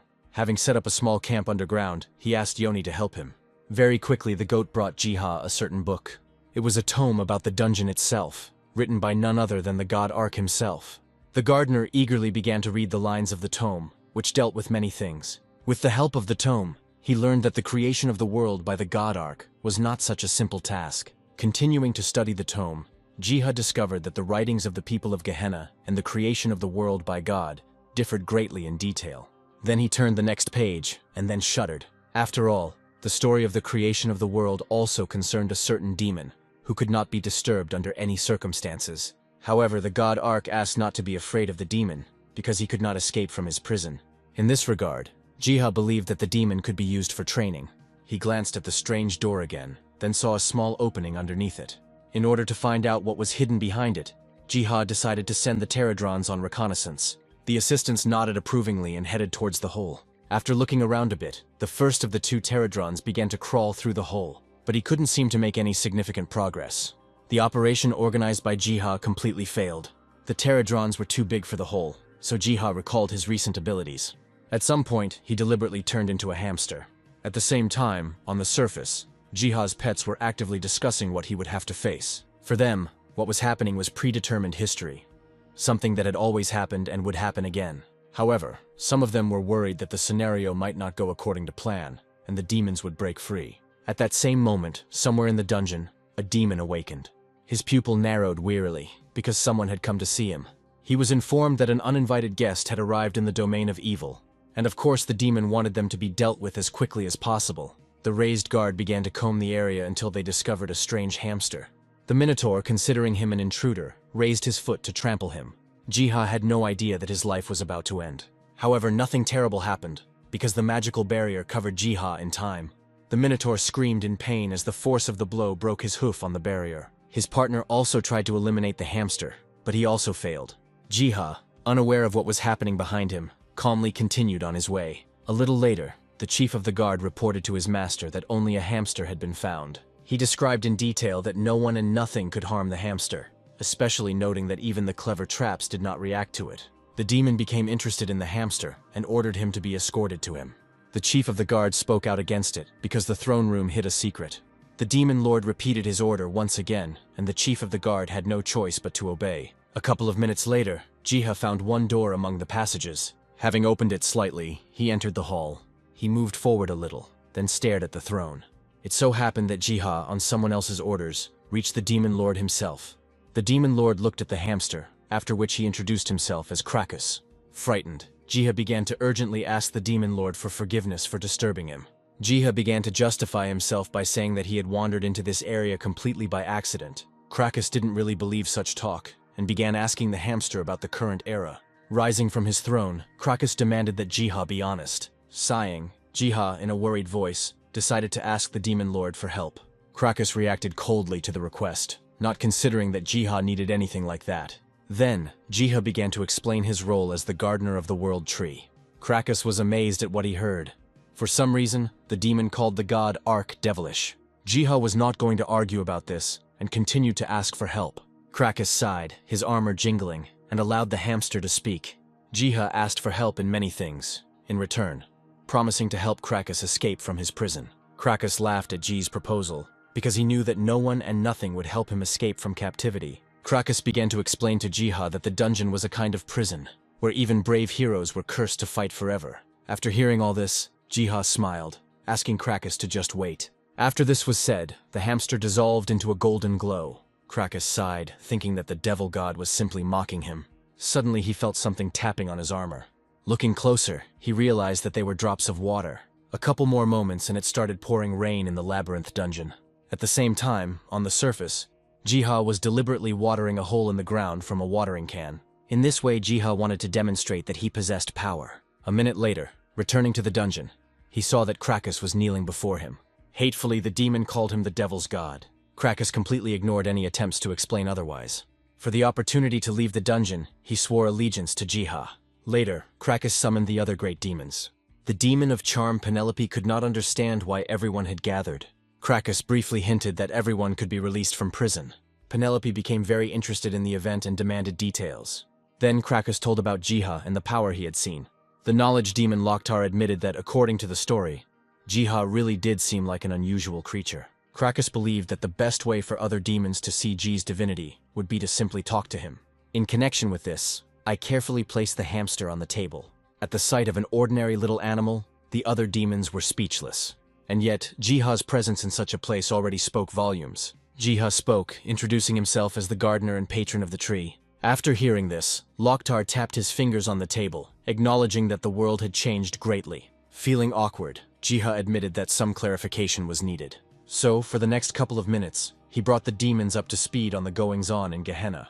Loktar wasn't surprised by the situation, finding it hilarious that Ark's creation was practically destroyed. Only Penelope smiled strangely. Suddenly she grabbed Jiha and began to look at him closely. The demoness liked Jiha, because despite all his outward timidity, he was brave. In connection with this, in order to try to escape freedom, she agreed to cooperate. The hamster nodded and began to actively talk about the upcoming work. Gradually, Jiha's explanations touched upon the fact of fights with hunters. After all the explanations and consent from the demons, the action passed to a certain man. He looked incredibly exhausted but still kept walking. Tristan was one of the great warriors of old who was forever trapped in the prison of demons. But now, after an unknown number of centuries, the labyrinth has come to life. Tristan perked up as monsters began to appear everywhere, which he desperately wanted to defeat. Suddenly, he heard the crunch of branches behind him. He looked around, seeing Penelope standing nearby. She was glad to see Tristan, and especially to see him alive. Tristan growled in displeasure, as if the demoness was provoking him into a fight. However, Penelope did not express aggression. On the contrary, she was glad to see a man like Tristan. Tristan chuckled, but decided not to attack first this time. Then, sitting down on the nearest stone, Penelope started talking about the changes in the dungeon. In detail, she tried to explain the new rules of this place. What surprised Tristan most was that the dungeon had a new owner. Suddenly, a hamster appeared on Penelope's shoulder. She was hinting that this was exactly what she was talking about. Having heard enough, Tristan suddenly stood up, holding the sword tightly in his hand. He then shouted upwards, addressing the new dungeon master. But not receiving a quick answer, he directed his call to the ground. Finally, the voice came from Penelope's direction. The voice actively listed Tristan's merits as a great warrior. But no matter how hard Tristan tried to discern the speaker of the voice, he paid no attention to the strange hamster. In any case, Tristan, for all his nervousness, had outstanding characteristics. He was a champion, even if his mind was damaged. Jiha was amazed that Tristan had not gone mad at all during his 500 years of imprisonment. Seeing that Tristan was furious, Penelope was convinced that Jiha still intended to show up. Meanwhile, poor Tristan himself sat down behind a rock, desperately clutching his head. Jiha hoped that Tristan had now moderated his ardor. Tristan looked at the hamster again, but still didn't want to talk to the little animal. Jiha apologized, but could not show his true form. Tristan chuckled and demanded that Jiha identify himself. Without hiding anything, Jiha briefly explained his role. In response, Tristan laughed, thinking that the animal was dodging. After all, Tristan had no idea about some gardener and the world tree. Jiha had nothing more to add, so he said goodbye. Suddenly, Tristan asked the visitors to stop and apologized for his behavior. Tristan even burst into tears because he wanted to be alone again. Jiha sincerely sympathized with the poor guy, who for 500 years had no one to even talk to. After waiting for Tristan to wipe away his tears, Jiha continued. Tristan nodded, deciding to listen to the hamster carefully and to the end. Jiha started by saying that Tristan could play an important role. Moreover, promising to render the poor fellow a return favor. Jiha hinted that after centuries of imprisonment, Tristan might be able to leave the dungeon. In response, Tristan decided to make sure that the hamster could really guarantee something like that. Then, Jiha said that he had found a common language with the higher demons. Tristan spat to the side, showing no desire to work with demons. In this situation, Jiha saw no reason to discuss anything further. Tristan fell to his knees, again begging and asking for forgiveness. Jiha sighed and took pity. In fact, he didn't even have anywhere to free Tristan. After all, the old world that Tristan knew has disappeared forever. Another wave of grief and hopelessness swept over Tristan. He couldn't believe that no one could stop the terrible monsters. On the other hand, knowing that those who were responsible for this failed to cope. Meanwhile, Tristan was quite amazed by Ji's knowledge of everything. The little animal confirmed everything, repeating that Tristan had nowhere to return to. Tristan laughed doomedly, realizing that he was stuck in the dungeon forever and ever. Jiha reassured him, because the poor fellow would be able to go to another world later. This news managed to cheer up Tristan. In order for the deal to take place, Jiha began to explain to Tristan what was required of him. The matter concerned the training of future hunters. In any case, Jiha believed in Tristan and hoped for his consent. Smiling, he made a deal with the gardener. Whatever one may say, Tristan still didn't have a better option. He was so delighted with this opportunity that he completely forgot about his interlocutors. Meanwhile, in the garden, the animals gathered around a miniature of Gehenna. Suddenly, Bohm said that it was possible to start loading the system. After looking at the world tree, Dennis agreed to conduct the experiment. Their proposal was fully supported by Komi. Moreover, Jiha himself is about to start acting. The conversations of the gods concerned special warriors who had previously entered the demon dungeon. In this way, they received valuable rewards and even blessings. But more importantly, they could make a contract with one of the deities. Yoni spoke up and suggested using essence crystals as currency. The gods also unanimously supported this idea. The pterodrons secretly eavesdropped on the gods' conversation. They became very animated when the conversation turned to crystals. Of all of them, only Astragon tried to ask uncomfortable questions. Bohm agreed with the dragon that the system was not perfect, suddenly deciding to point out to everyone the most important thing is that the final decision and action always remained with Jiha. Each of the gods remembered how kind and attentive Jiha was. Because of this, they decided to put their great plans on hold. Several days passed, and the action moved to the house of the hunter Eddie. He unexpectedly found a letter in his mailbox. It was an invitation to the Great Labyrinth itself. He immediately went to Gehenna. As soon as he stepped off the Therodron, he was taken aback by what he saw. After all, Margaret, Leah, and Doc were nearby. They were all glad to see Edie, but they knew nothing about the place they had arrived to. Suddenly, Doc called everyone to look somewhere. The area of the rock floated, revealing a passage somewhere underground. A little further ahead, the group of heroes came across a table with a sign. There was a Therodron at the table, which in every way indicated the possibility of a deal.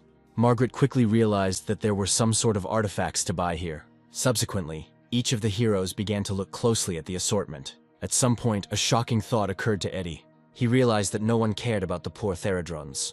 Margaret actively examined the artifacts, trying to understand their purpose. And then the Therodron showed the knight an instructional illustration. Margaret quickly realized that the artifact could be used to remove the wraith. She explained that Morok was a succubus spell to control the victim's body. Doc nodded, announcing that he had heard something about such creatures. After which, Margaret's attention turned to some sparkling stones. Taking one, she wanted to know how much a similar stone cost. Therodron instantly raised the price sign. Margaret was furious, because such a price was essentially robbery. Therodron shook his head, flatly refusing such arguments. Flames engulfed Margaret's body as she tried to persuade Therodron to part with the item for less. But a minute later, she gave in and handed over the crystals. Edie laughed at the situation, but admitted that the Therodrons had an excellent selection of goods. Then, calling on the other hunters to go further into the dungeon. At some point, their entire group went out into the forest. Ahead, they saw a strange man sitting on a stone. The group stopped and began to look closely at him. For some of the heroes, the stranger's appearance seemed recognizable for some reason. At some point, Tristan noticed those. He smiled, seeing newcomers in the dungeon. With just one glance, he saw how powerful an aura was swarming around the heroes. So, after asking them to relax, he introduced himself. His words made Eddie suspicious. Tristan did not hide the fact that he was waiting for those, although he did not know who exactly would arrive. Suddenly, he pointed at Margaret, calling her last name. The knightess was amazed at the stranger's knowledge. Tristan said that he had once known a certain person, whom Margaret now resembled. It only now dawned on Margaret that Tristan was one of the great champions. The hunters didn't really believe this story, believing that Tristan couldn't have lived for 500 years. Tristan didn't care about anyone's faith. He just wanted them to listen. Eddie remained silent, silently acknowledging that Tristan was not an enemy. But then Doc spoke up, asking Tristan to prove his title. Tristan grinned and grabbed the axe sharply, after which he deftly tossed it up. In the air, in front of everyone, lightning struck the axe.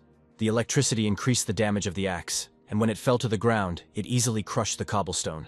At the same time, leaving a wide depression at the site of the fall. All the heroes fell silent after this performance. For the first time, Eddie became nervous, afraid of angering Tristan further. For the first time, he saw an opponent whose attack he could not repel. Tristan hoped that the demonstration would prove the stranger's words and strengthen the hero's trust. Eddie spoke up, confirming his agreement to obey. Tristan smiled and asked everyone to follow him. The group moved on, with Margaret actively discussing Tristan's words. Unexpectedly, she also expressed a desire to become the Arch-Champion, convincing myself to do it for the honor of the family. A little later, the group entered the battle. The vile demons were cut down by Eddie's sword. Leah used her flaming magic. Every now and then, he created a firestorm, drawing the demons inside himself. Eddie even stated that the difficulty of the game so far was a piece of cake, but suddenly he froze. He was sure that someone or something was secretly watching the hero's progress. The next moment, a notification from the system appeared, which directly confirmed Eddie's suspicions. The action moved again to the secret garden, to the gods who were watching everything. Baum concluded that he enjoyed the fight he saw. Dennis agreed with him that he was very glad to see the hunter again. Astragon publicly announced his sympathy for the red-haired sorceress. In any case, a new stage of confrontation has begun in the dungeon. Maintaining her hot temperament, Leah was the first to attack the monsters again. Now even Baum appreciated that this woman was quite passionate. However, the time for empty observations has come to an end. Baum offered each of the deities to finally choose their own champion. At the same time, during this action, Komi was strongly asked not to say anything unnecessary. Dennis was putting a lot of pressure on him, so Baum had to intervene in the situation. Having deliberately separated them, he called for the process itself to begin. At the same time, in the dungeon, a strange message reached Eddie. The other heroes began to suspect that someone was indeed following them. Tristan spoke, confirming the intervention of the gods, as always in history. Tristan explained directly that it was possible to conclude a contract through the gods, but also making it clear that the gods granted not only strength, but also something much more majestic.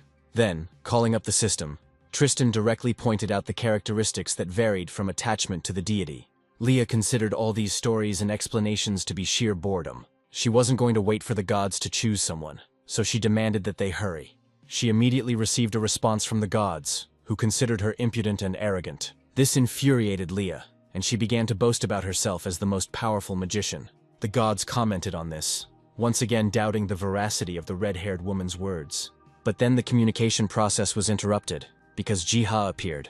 The gardener quickly realized that the pets were only observing what was happening in the dungeon. Atherodron immediately appeared and handed Jiha a book. Through her, Jiha realized that the pets lent their strength to those who passed the dungeon, after which, unexpectedly, a special power was given to Margaret. Jiha praised Mani for his generosity. Then, the gardener became genuinely interested in the possibility of becoming a sponsor himself. Immediately, with caresses and headbutting, the pets stopped Jiha. At the same time, a new battle began in the dungeon. Doc was ahead of everyone, protecting them with his huge shield. At some point, Penelope revealed herself. She laughed coquettishly, promising to put on a special show for the guests. She waved her hand, immediately creating a huge demon out of nowhere. Leah took command, beginning to distribute roles in the battle. At the same time, the hunters did not discount the presence of a succubus. Finally, with a roar and a stomp, the demon rushed towards the heroes. With all his strength, he plunged his horns into Doc's shield. Doc moaned. The pressure being exerted on him was extreme. Another minute, and he will no longer be able to contain the demon. At that very moment, raising his sword, Eddie made a jump. He slashed at the demon with all his might. The hellish creature whimpered pitifully, after which it stopped showing any signs of activity. The monster was defeated, and Eddie and Don looked around to see if anyone was injured. Suddenly, Leah's angry cry was heard. Her expression changed, and she held out her staff threateningly. Her eyes glowed strangely, and she herself looked extremely alienated. Edie tried to figure out what was wrong with the sorceress. Margaret quickly revealed that Leah had changed during the battle with the demon. After all, at some random moment, a succubus managed to sneak up on her. Then the succubus gently grabbed Leah by the chin and pulled her to her lips. After a short kiss and the disappearance of the succubus, Leah's behavior also changed. Now Eddie realized that the demon had only been a distraction. Meanwhile, Leah's staff began to heat up from the fire magic. Margaret managed to observe this process. She warned the others as quickly as possible.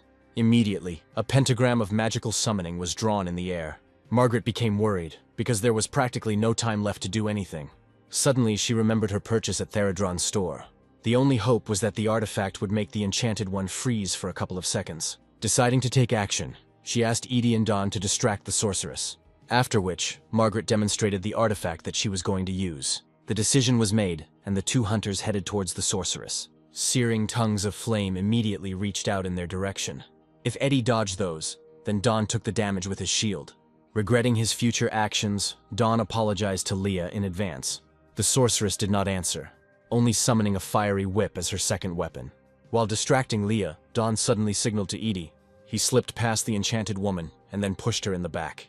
Leah's angle of view changed, allowing her to get closer to that Margaret. With a sharp movement, she thrust the artifact into the red-haired girl's neck. Immediately after the injection, Leah died. Another second, and now she finally came to her senses. Tears flowed from her eyes, and her legs gave way. Completely confused, Leah allowed herself to be helped up. Tristan was pleased with what he saw, noting that the heroes had managed to overcome the succubus's trick. Leah herself felt incredibly ashamed that she had simply lost control of herself. Margaret did not blame the sorceress. On the contrary, she stated that she herself did not see the danger. A minute later, Leah came to her senses and, waving her hand, she urged everyone to continue on their way. However, Jihad did not consider the situation good. After all, Eddie, as the original leader of the group, already looked tired. Leah's morale was low due to the events with the succubus. The only ones who were still holding on tight were Margaret and Doc.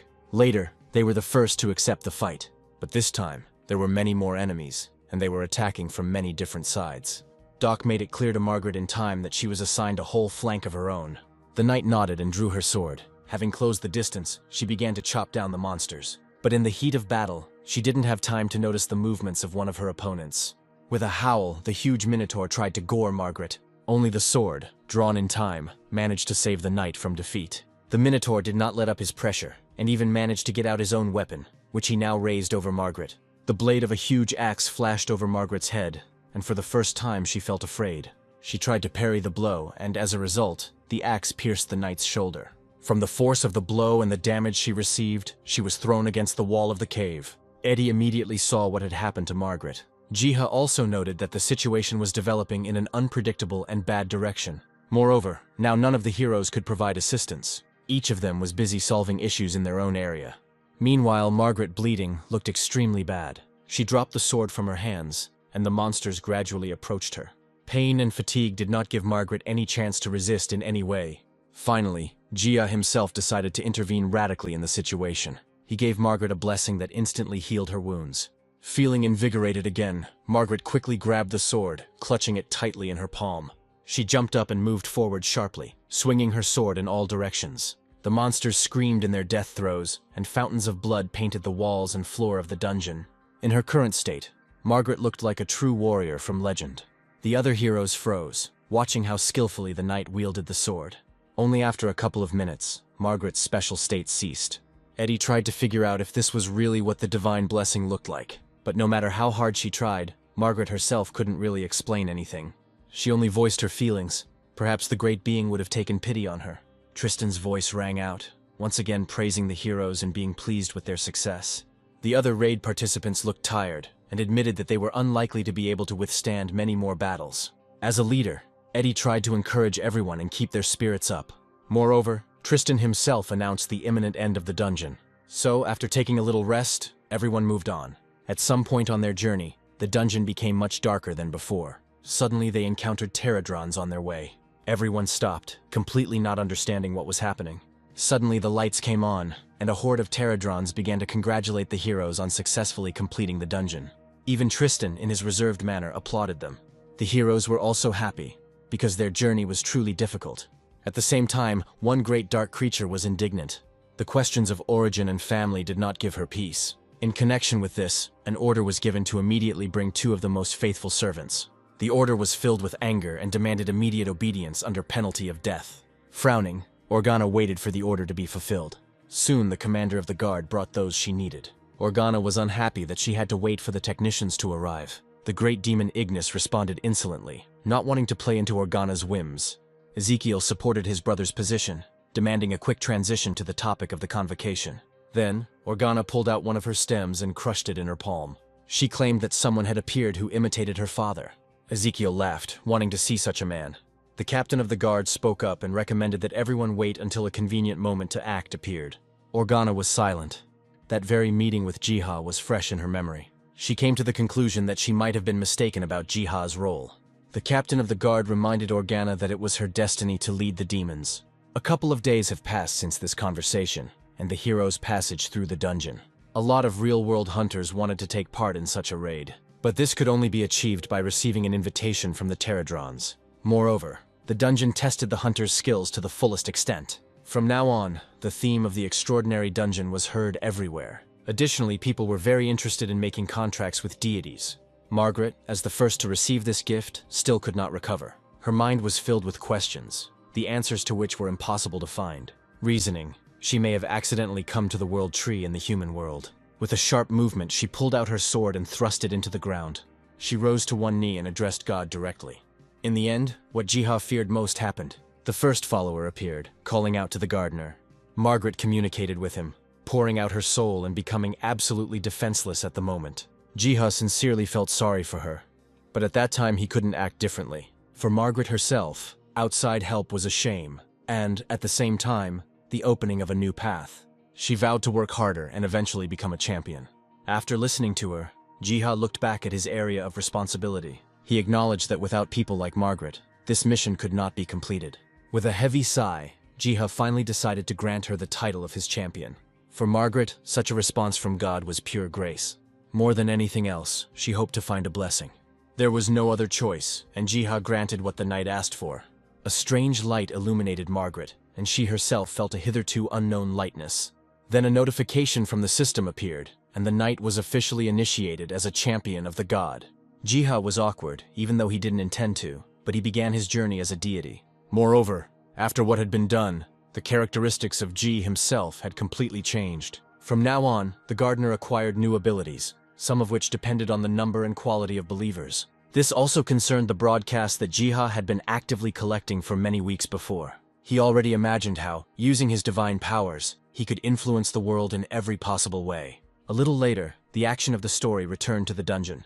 2 special hunters entered there under disguise. These hunters were a complete mystery, as they avoided contact with others and did not participate in raids. Such hunters were known as spies and even criminals who made their living by stealing. Now, a group of similar irregulars intended to pass by the giant beetles. Moreover, one of the pterodrons was just passing through the tunnel. Pterodron stopped, surely sensing someone else's presence. But no matter how he looked around, he didn't see anyone anywhere. Moreover, another pterodron was calling him to itself. Leaving his doubts behind, the pterodron hurried on with his business. The danger had passed, and the regulars could continue their penetration. The purpose of their visit was the opportunity to conclude a contract with the deity. However, they feared that there might be monsters in the dungeon. Having removed his hood, Hoi decided that there was no point in going further, and that he needed to contact the deity from here. Koi agreed and also stripped herself of her disguise in order to establish contact. Then they both turned to the unknown force to make itself known. Hoi insisted that he knew about the presence of the deity, who had until now been very actively hiding himself. Naturally, their cries were noticed. But this time, they got through to the demons, or more precisely, the King of Lies, Haibon. The advisor told Haibon about the information he had managed to gather regarding the strange hunters. Haibon liked the story about ignoble people, whom he, of course, could not refuse to meet. However, the advisor was not sure that they were worth paying any attention to. But Haibon wanted to show himself, because before, all his attempts to earn authority were strictly suppressed by the god Ark. Meanwhile, the regulars never received any response, much less a reaction. But then the system notified that the Demon King personally had turned his close attention to them. Although Haibon had no idea why exactly these hunters had come to the dungeon. So now he decided to play the role of an all-knowing being and see what could come of it. Using the system, he began asking the regulars strange questions. After a short pause, Hoi said that they were following the path of their parents, who once associated with demons. Now it was becoming clear to Haibon that the young hunters had entered into a contract with some other supreme demon. The servant listened to all this attentively. Suddenly he called out to his master, telling him certain rumors. Haibon became interested in the renegade hunters because they could be excellent assets as spies. So, for the time being, Haibon decided to play out a scene where his servant would appear as a great demon. At the moment this plan was being developed, Jiha appeared in the form of a hamster. Haibon laughed nervously, hoping that he hadn't had time to hear anything. However, Jiha already knew about the regulars and Haibon's strange plan. The great demon had no choice but to ask Jiha for forgiveness and leniency. Humiliating himself in every possible way, he even began to bow to the hamster. To all this, Jiha responded with an offer to discuss the situation. Haibon had no choice but to tell Jiha everything that had happened before his arrival. Jiha listened to the demon's story with genuine interest. Moreover, he had heard about the irregulars as heralds of subsequent unusual hunters. The question remained open as to what kind of agreement the parents of those two had made with the demon. Jiha could only find answers, or rather clues, in various ancient books. In connection with this, he hurried to his world, home. He spent the entire next day searching for any possible information. And yet, some bits of scattered data from Jiha were found. The story revolved around a devastating demonic invasion that occurred in ancient times and even managed to affect the earthly dimension. The invasion was repelled, but 2 traitors were found among the defenders who played into the demon's hands. Wanting to know much more, Jiha turned to Yoni for help. The goat quickly darted to his library, from where he brought the gardener a new book. For his agreement to help and his efficiency, Jiha thanked him with affection. He looked closely at the book, which, as if by its very title, hinted at a terrible secret of the past. Having made himself comfortable, Jiha began to study the book. But the book was not about traitor hunters, but about the demons themselves, who came from a certain third dimension. Even though the books explained where the demons came from in Gehenna, most of its lines seemed to justify it. Whoever or whatever wrote the book, the migration of demons was described as a forced rescue. Jiha was even upset that the book couldn't give him anything more useful. Jiha summed up what he had read. which meant that the demons had decided to take Gehenna completely under their control. As for the two hunter descendants, they simply wanted to find the power that their parents possessed. In an attempt to get to the bottom of the truth, Jiha decided to talk to two regulars. They themselves were still waiting for at least something. Suddenly, through the system, they were asked about Jurban, whom the two regulars were looking for. Hoi volunteered to answer, explaining his desire to inherit his parents' power. Unfortunately, Jiha was unable to obtain any specifics. It seemed as if Jurban did not want to reveal the secret of betrayal, or his own person either. Mentally asking the World Tree for help, Jiha touched the trunk. Suddenly he was engulfed in a glow, and extraordinary images began to enter his mind. Somewhere off to the side, Jiha watches as the World Tree itself bursts into flames, crackling. Next to him are two people, a man and a woman, who are stunned by what happened and do not believe it. Their cries and desperate screams echo throughout the area. The vision ended, and Jiha finally understood what exactly happened in those distant times. But he had no intention of punishing his brother and sister for what their parents had once done, even though they had been deceived. Using the system, Jiha began to communicate with the hunters in a veiled manner. Moreover, it directly hints at the terrible betrayal of those who once entered into a contract with the demon Jurban. Only now did the hunters begin to realize that they were talking about their parents. Trying not to shock them too much, Jiha began to explain the details of what had just happened. Hoi and Hoya were confused by what they heard, believing that now they were simply being fooled. Two hunters began to fundamentally refuse to believe the words of the unknown deity. Jiha's original plan had completely failed, so he decided to demonstrate everything through images. In connection with this, Jiha used his newly acquired divine powers. In the semi-darkness of the dungeon tunnels, the image of a creature in a robe appeared. The creature spoke about the location of the highest ranks of human civilization, stating that something was threatening them. The hunters' parents at the time were skeptical of this statement. The robed creature spoke of the risk of a demonic invasion, which would be incredibly difficult to stop alone. The creature proposed to join forces and take certain measures in advance. The creature was none other than the demon Jurban, playing on feelings and fears. Thus, through lies, flattery, and intimidation, Jurban managed to persuade two hunters to his side. The hunters did not take this step lightly, but until the very last moment they reassured themselves with a sense of duty to the entire race. The invasion was indeed stopped, but at some point, Jurban demanded that the location of the Tree of Life be revealed. The hunters were taken aback by the question, because they thought that Jurban should have known about something like this anyway. In response, the demon dodged and confused. The hunters did not want to refuse him, because with the help of Jurban, they had managed to rise to prominence. The temptation of power, money, and respect was great, so the hunters agreed. But as soon as the information was revealed, the previously stable situation instantly spiraled out of control. Defeats on the fronts followed, the death of leaders, and in the end, the World Tree itself burst into flames. Realizing their guilt, the hunters literally went mad. The difficult story was reflected on the faces of today's hunters. Even the most resilient of the two, Hoi, was forced to fall to the ground. Jiha hoped he hadn't traumatized his brother and sister too much. However, their mental state worsened with each passing second. Instead of a clear answer, only sobs and tears followed. Jiha spoke up and began to explain to his brother and sister that what had happened was the parents' fault, but not their children's. A little later, Hoi decided to inquire about the current status of the brother and sister.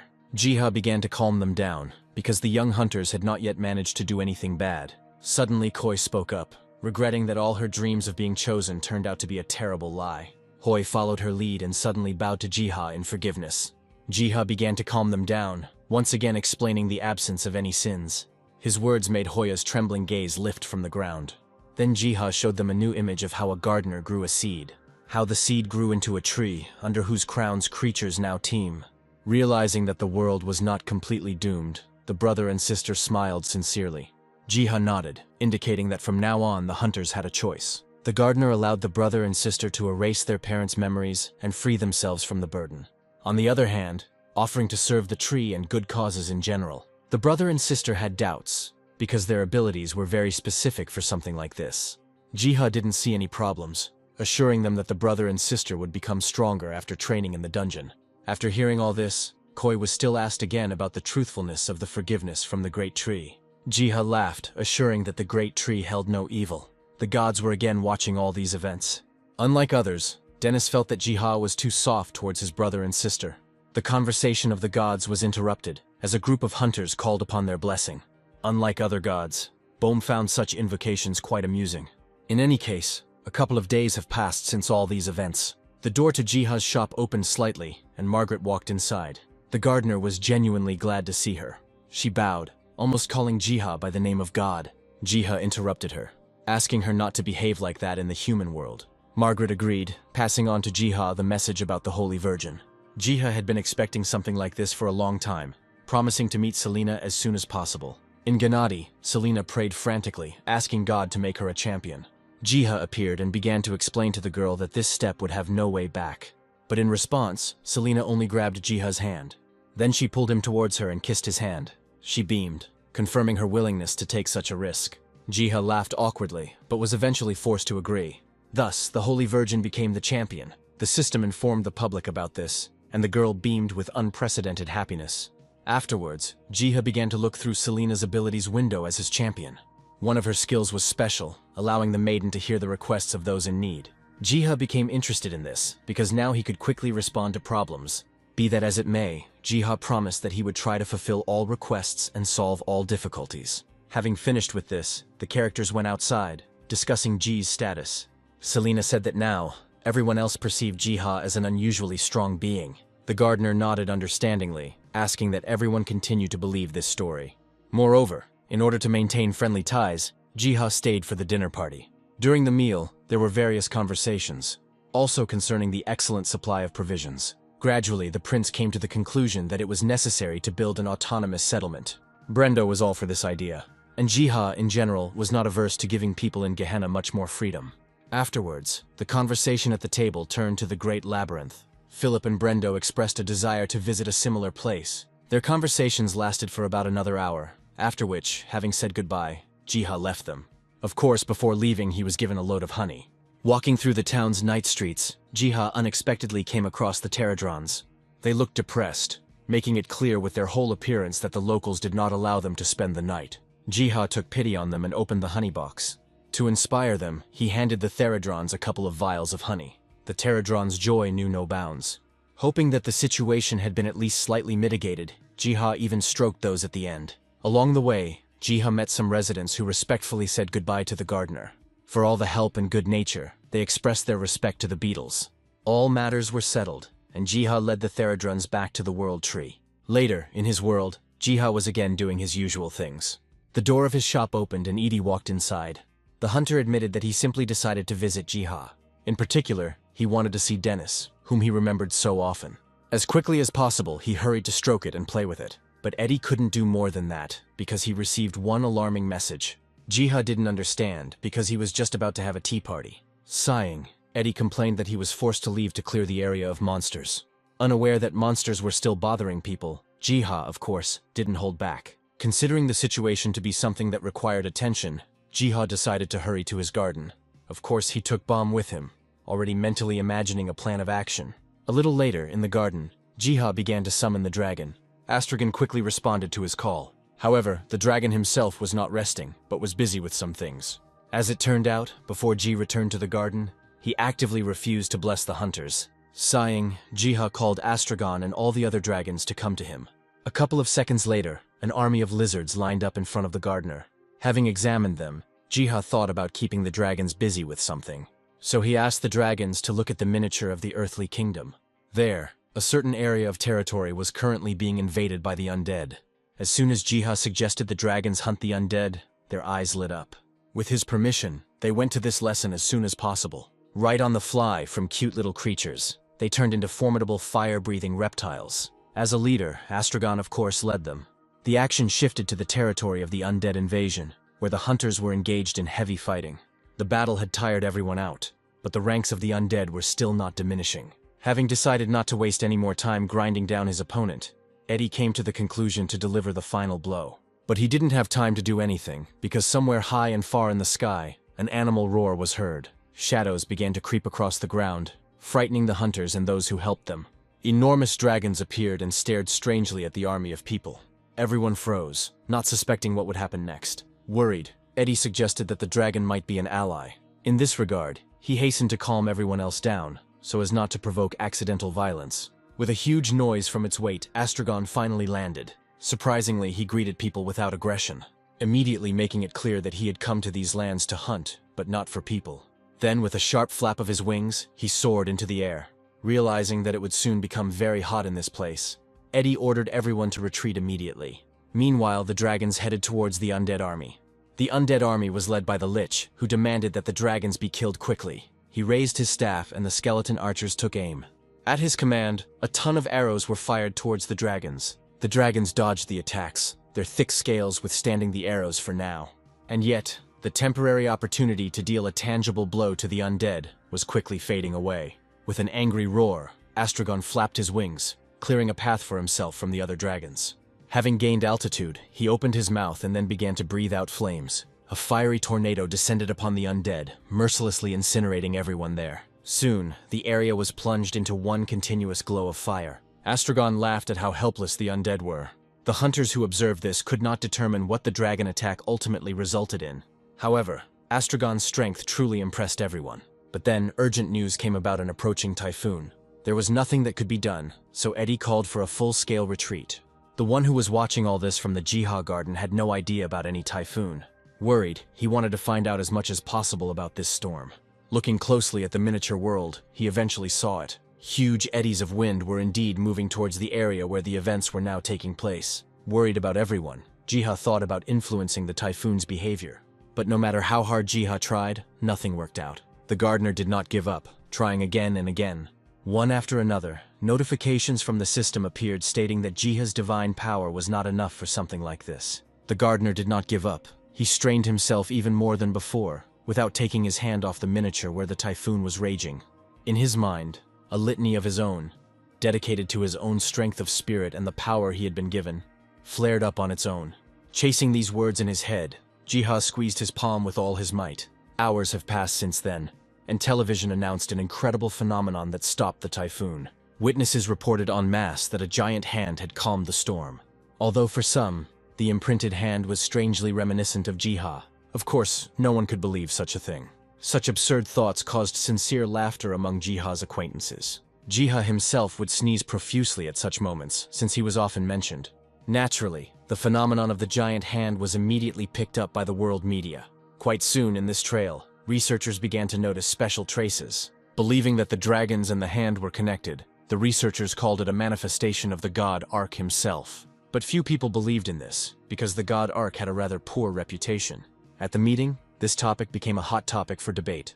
After all, even the hunters could not somehow refute the rumors about Ark. In the end, everyone was forced to agree that the god Ark really did exist. Afterwards, one of the ministers suggested that the dragons and the pterodrons were also connected. Unexpectedly, the minister pointed to Eddie, who, according to assurances, had contact with them.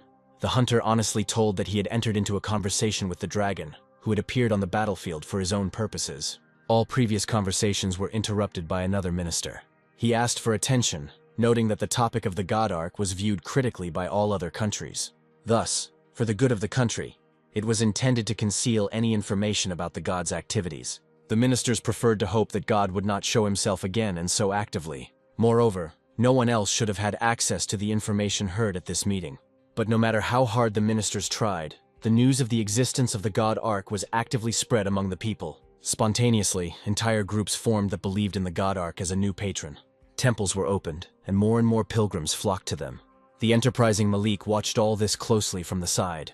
He willingly invested in the construction of an entire temple complex, from which he managed to make a good profit. Faith in the god Ark was spreading rapidly, but still, something worried Selena. Day after day, silently, she looked at her old clothes. Thoughts of her former life as a holy virgin weighed on her. One day, dressed in her former guise, she visited the temple. Kneeling down, she addressed the god Ark. Selena asked to give herself confidence because for some reason she believed in two gods at once. Jiha's personality and trust in him undermined Selena's previous faith. In the end, after much thought, I decided to remain a servant of God. At the moment of her prayer, Selena closed her eyes, and when she opened them, she found herself in a completely different place. Without understanding anything, she jumped up from the ground. After which, she decided to look around. There, in the middle of the evergreen fields, she saw an image in a cloak. The man in the cloak turned around, glad that Selena had finally woken up.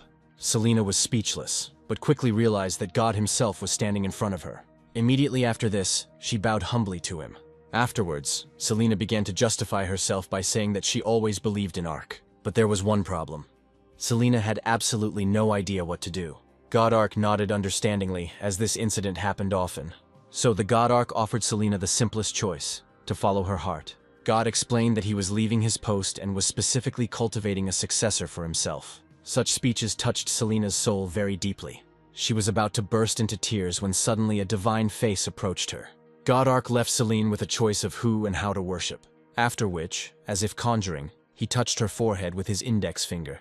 The vision subsided and Selena again found herself in the middle of the temple. She looked around, not having any idea whether she was in a dream or a premonition. Ultimately, Selena chose the truth, which included accepting the new god. In connection with this, she again began to pray fervently. At the same time, Edie and Seo came to Gehenna on a visit. Prince Philip and Selena came to meet them. At the same time, Eddie brought other famous hunters with him. Selena was sincerely glad to see her dear guests. Doc hurried to her, expressing his respect to the Godark and the faith in general. Malik suddenly appeared and noted that Leah was clearly looking for G. At the same time, Malik explained that he visits this place as a co-owner who has invested a lot of money. The characters chatted about all sorts of things, and then headed inside the temple. Watching all this, secretly in the form of a hamster, was none other than Jiha. Afterwards, he went inside the temple, which was filled with people. With each passing second, Jiha's divine power increased. Trying to eavesdrop on what his acquaintances might be talking about, Jiha headed deeper into the temple. At some point, he found a corner where familiar faces were now talking. There, Malik talked about a dungeon in Japan.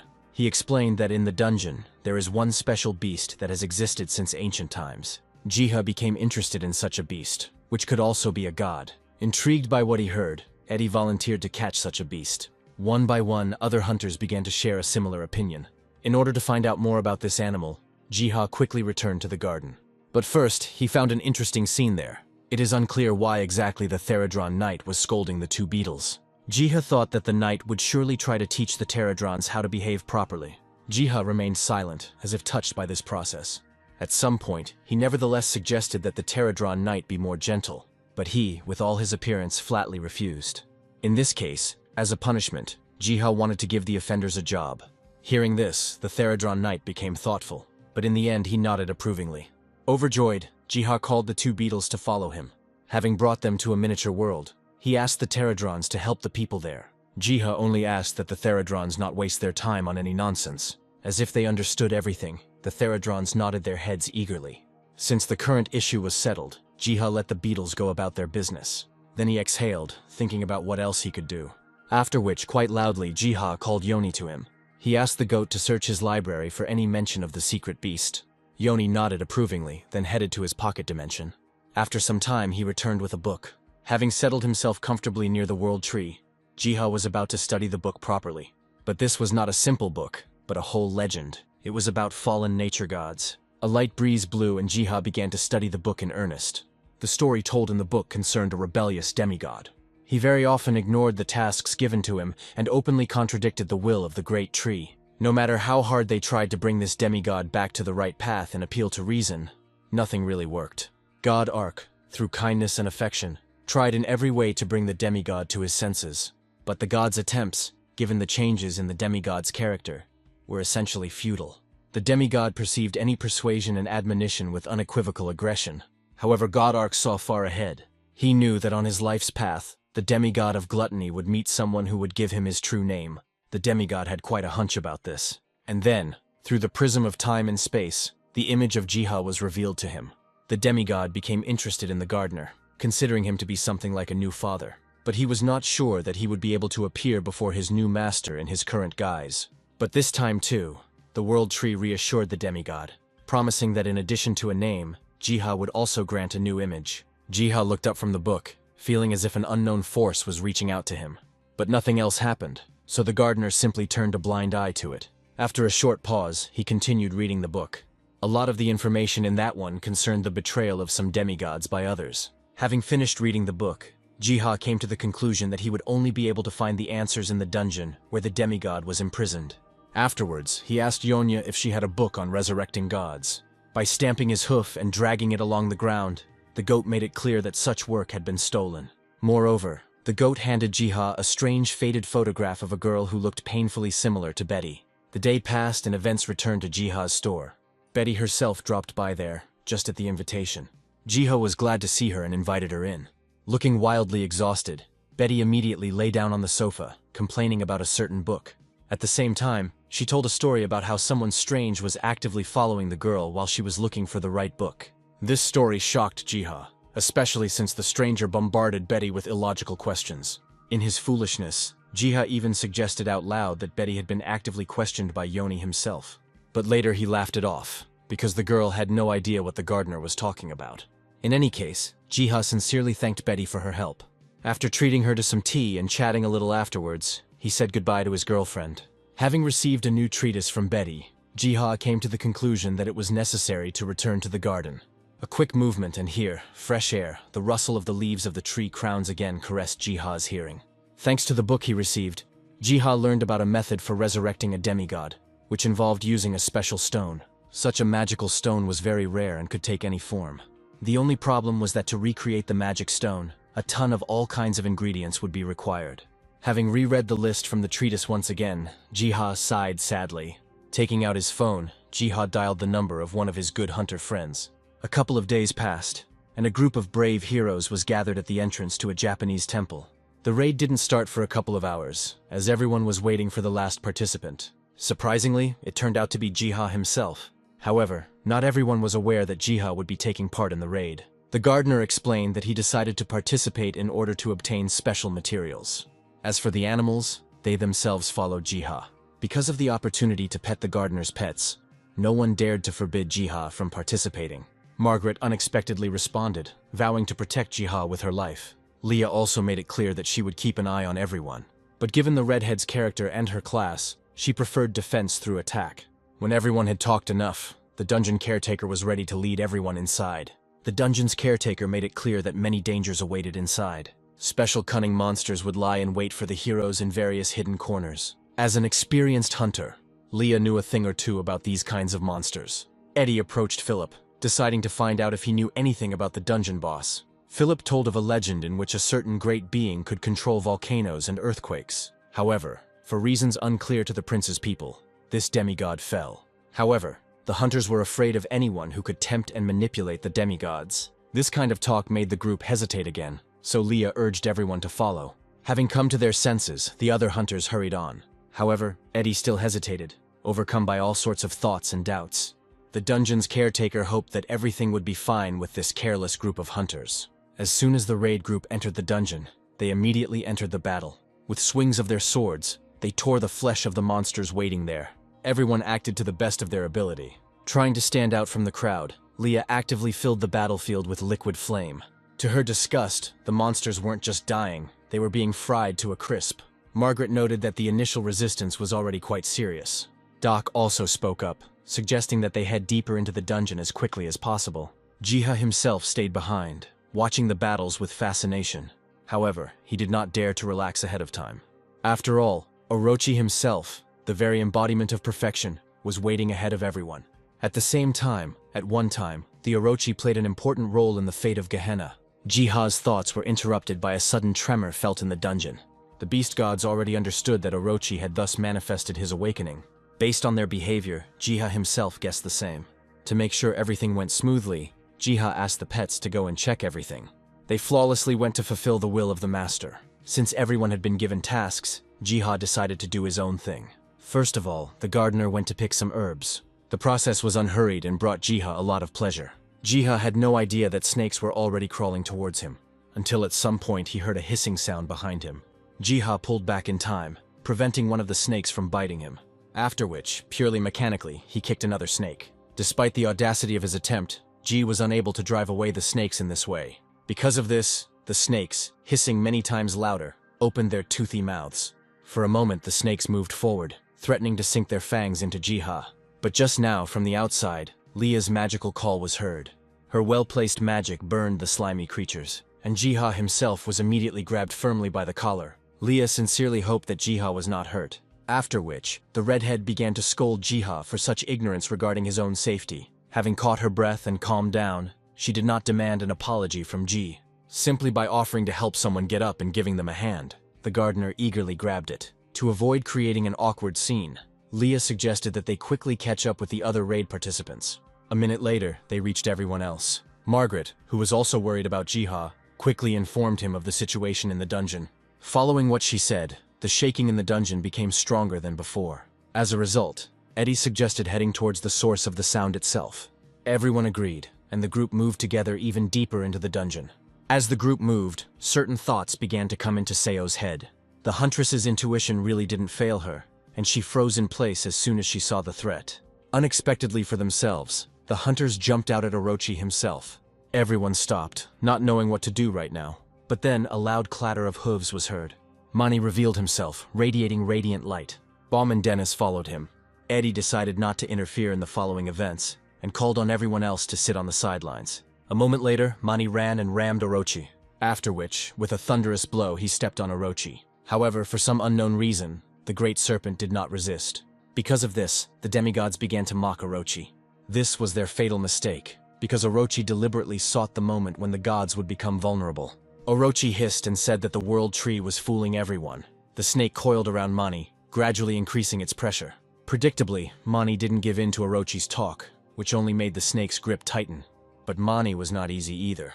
Having made a push, he pushed Orochi against the wall in the ceiling. Baum was the next to reach the snake. Releasing his clawed paw, Baum made a sharp cutting swing. A deep wound appeared on the snake's throat and blood immediately gushed out. Before Orochi had time to come to his senses, Denny pounced on him. Having been maimed and having lost a lot of blood, Orochi sighed tiredly and fell to the ground. The light in his eyes was fading, and he himself was very much hoping for help, which was about to arrive. Orochi's vision was weakening, the light was fading, but in the darkness of the dungeon, he was able to make out an image. The image of the robe stared intently at Orochi. The serpent himself knew that it was none other than the great demon of deception. Orochi tried to pronounce the demon's name, but only a squelching sound came from the snake's mouth. The demon himself was disappointed with Orochi's defeat. He was forced to make certain adjustments to his long-term plans. Having passed through the abyss, the demon manipulator brought news of Orochi's defeat. Listening to this news, Organa remained silent for a very long time. Suddenly there was a loud crash from a fist hitting the walls. Demon Ignis was quite unhappy that the situation had come to this. Organa laughed, suggesting that Ignis handle everything himself. The demon manipulator calmed everyone down by proposing a different plan of action.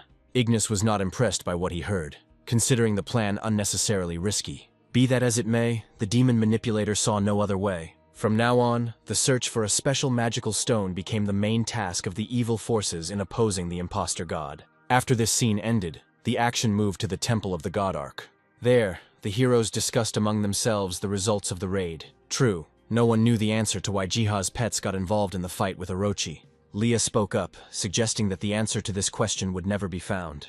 After all, from the hunter's point of view, everything that was happening looked like a cacophony of flashes and sounds. Philip took up this idea, suggesting that even demigods united for something. Eddie was silent, wondering how many more demigods the hunters would have to see. Moreover, the unknown radiant horse clearly looked like the pony that Jiha had brought with him. Eddie's strange, thoughtful state was noticed by the other heroes, but for some reason he couldn't tear himself away from the thought that the God Arc was none other than Jiha himself. In any case, right now, all of this was just empty speculation. At the same time, in the secret garden, Jiha praised his pets for their efforts. In particular, he noted Mani's contribution to the victory over Orochi. With one less task to complete, Jiha decided not to waste time and continue with the others. Having opened the bottle, he began to pour the blood of the snake god over the blank of the magic stone. As soon as he finished this action, the stone burst into a bright glow. Now Jiha had to apply the next ingredient, which was the soul, and one such, recently, has often been hovering around the world tree. Carefully picking her up, Jiha allowed the soul to enter the magic stone. The magic worked, and a new animal materialized on the ground. Jiha greeted him joyfully. The beast looked around in bewilderment, after which he tried to recognize Jiha as his father. Baum interrupted him from taking any further action. Other animals joined in, grinning as they hinted to the newcomer that some sort of initiation rite was taking place. Events in the wonderful garden continued to develop. The newly arrived demigod was impressed by the local beauty and grace. Dennis made it clear that everything in this place was due to the work and care of Jiha. In this regard, Denny asked to respect Jiha and remember that he had faced many difficulties. Suddenly, Jiha appeared nearby, calling the animal by the name Chell. Jiha hoped that the newbie demigod would like the garden. However, the newbie demigod himself remained silent, as if not showing what he had heard. Suddenly, Chell received a slap in the face from Baum. The demigods began to swear and fight, which Jiha took to be a normal game. In his usual manner, Baum made Chell catch up. He used other demigods as obstacles. Jiha laughed heartily, asking his pets not to get hurt. Further events moved to the exhibition of artifacts. Having invited Jiha to this place, Malik explained that not all artifacts are useful. Walking past the stands, Jiha's eyes suddenly caught on something. The gardener was focused with all his attention on what he saw. There, on engraved stands, lay the fragments of a dagger and a ring. Malik admitted that he intended to repair these artifacts and return them to their owner. But Malik immediately made it clear that he had no knowledge about reforging artifacts. In any case, offering Jiha to continue examining the exhibits. A couple of minutes later, bringing Jiha to the pride of the entire collection. Ji's breath caught as soon as he looked at the artifact there. There, in all its glory, lay the fragment of Ark's spear. For a while, Jiha even thought about the spear and the properties it might possess. But, unfortunately for Malik, Jiha could not even imagine what power such a spear was capable of. Malik sighed, admitting that he tried to use the spear, but it didn't work. Having finished his story, he invited Jiha to continue the examination. Following Malik, Jiha mentally regretted that such valuable artifacts were ultimately useless. Already in the secret garden, Jiha continued his reflections. The Theradron Knight suggested that it might be possible to simply forge copies of the artifacts. Very interested by this, Jiha asked the Theradron Knight to tell him more. In response, the Theradron Knight immediately began to draw something. As clearly as possible, the Theradron Knight depicted the process of forging artifacts. After which, Jiha asked Komi to have the bear lightly bite one of the artifacts. The bear carefully took the artifact into its paws. Then he opened his mouth and brought the dagger to his fangs. The next moment, a disgusting grinding and crunching sound was heard. Despite all his efforts, Komi simply bit through the blade of the dagger. Jiha wasn't angry, but he admitted that the bear cub had gone a bit overboard. He had no choice but to ask the Theradron Knight to repair the dagger. As soon as the wreckage was received, the Theradron Knight immediately set to work. Jiha watched the future forging process closely. First of all, using special cubes, the Theradron Knight blew out hot metal. After which, like a true professional in his field, he fastened the damaged areas. And that's when Jiha had an interesting idea. First, Jiha had to get the necessary artifacts from the auction house. Naturally, he assigned such dirty work to the Theradrons. Without waiting for the Theradrons to respond to such a thought, Jiha hastened to plan everything. The Theradrons themselves had no choice but to accept these conditions. Later, huge loads of artifacts were delivered to the secret garden. Jiha never expected that there were so many artifacts in need of repair in the collection house. But then, one of the delivered artifacts attracted Ji's special attention. The Theradrons explained that Malik personally gave the artifact to the beetles. Nodding understandingly, Jiha thanked his assistants for their efforts. The gardener was planning again, this time a trip to the island, in order to try out the result there. Since then, several days have passed in labor and worries. Jiha worked tirelessly. As usual, after finishing the working day, Jiha always visited the secret garden for rest. But today, due to extreme fatigue, he fell asleep earlier than usual. When the gardener opened his eyes, he discovered that he was not in his own domain. He began to look around, trying to figure out where and why he was. Suddenly, an image in a snow-white cloak appeared in front of Jiha. The image turned around, greeting Jiha as a dear guest. Jiha moved his lips, muttering something about the god of destruction. The creature did not think so, because this title was entirely transferred to Jiha himself. Jiha didn't think so, because, in essence, he didn't possess any power. The creature laughed, because Jiha was barely beginning his path as a divine creation. Jiha began to disown this, considering the burden too heavy. The deity laughed, now starting to talk about the purpose for which Jiha had been moved. The creature wanted to share information that could certainly help Jiha. After walking a bit through the endless meadows, we began a conversation about the world stone. The stone was everything, and everything depended on the stone. But most importantly, this stone was located right under the labyrinths of demons. The great being described the demons themselves as aliens, not his creations. Jiha guessed that the demons came from some third dimension.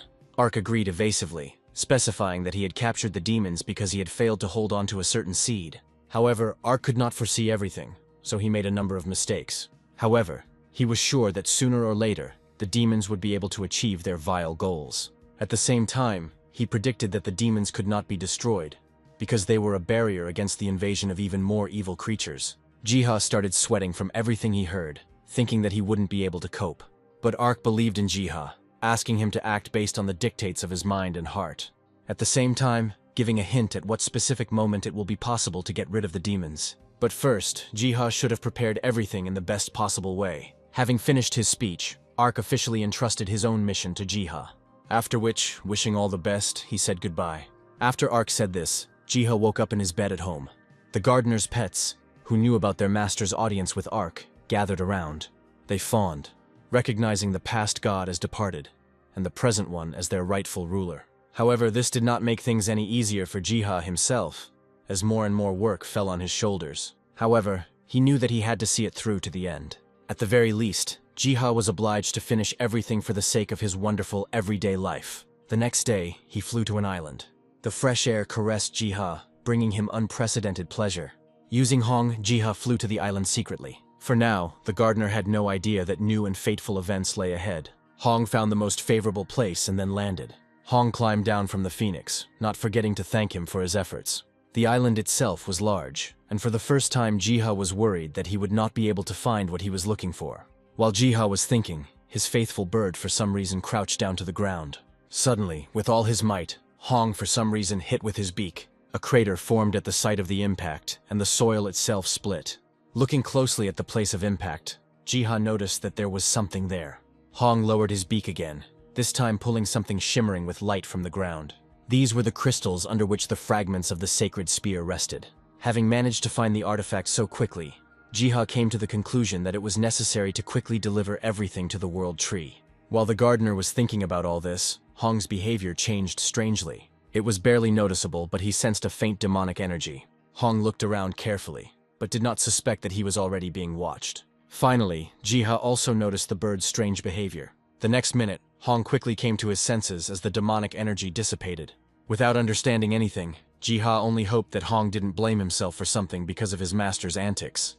Jiha hugged him, saying all sorts of things to calm the bird down. Much further away, the demon appeared again, noting the bird's intelligence. The demon waited, not intending to do anything hasty. For now, he left the situation as it was. Later, back in civilization, Jiha went shopping. To ensure the debris extraction process went smoothly, Jiha acquired special tools. Having finished with this, Jiha left the store. Along the way, Jiha thanked Hong as a faithful and extremely silent companion. But then, for some reason, Jiha's attention was fixed on the payment card. After all, Malik gave that one a very long time ago for his work as an appraiser.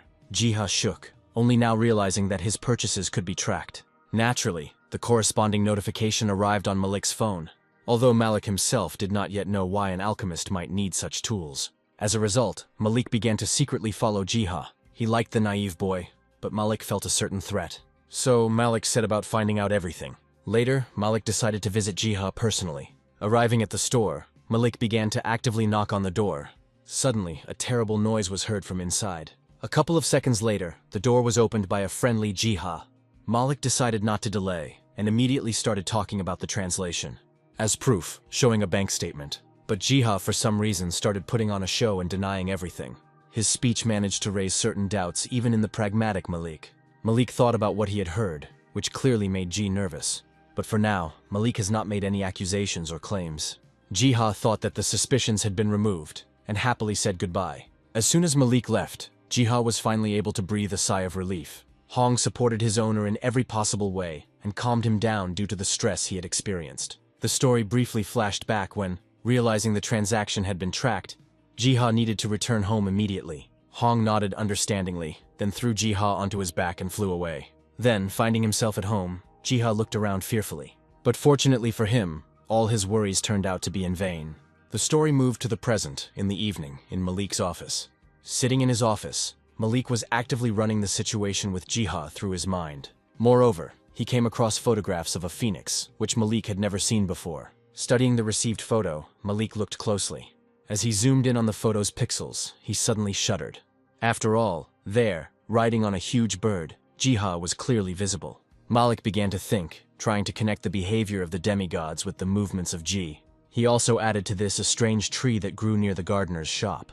He also took into account the emergence of a giant hand that stopped the invasion of the undead. The situation was so suspicious that Malik immediately took off. As quickly as possible, he hurried to Jiha's store. A shudder ran through Jiha and he asked about the purpose of the visit. But the answer was some strange comparison of Malik with something. But then Malik's gaze fell on Jiha's hand, which was extremely similar to someone else's. Following this, unexpectedly, Malik called Jiha the god of destruction.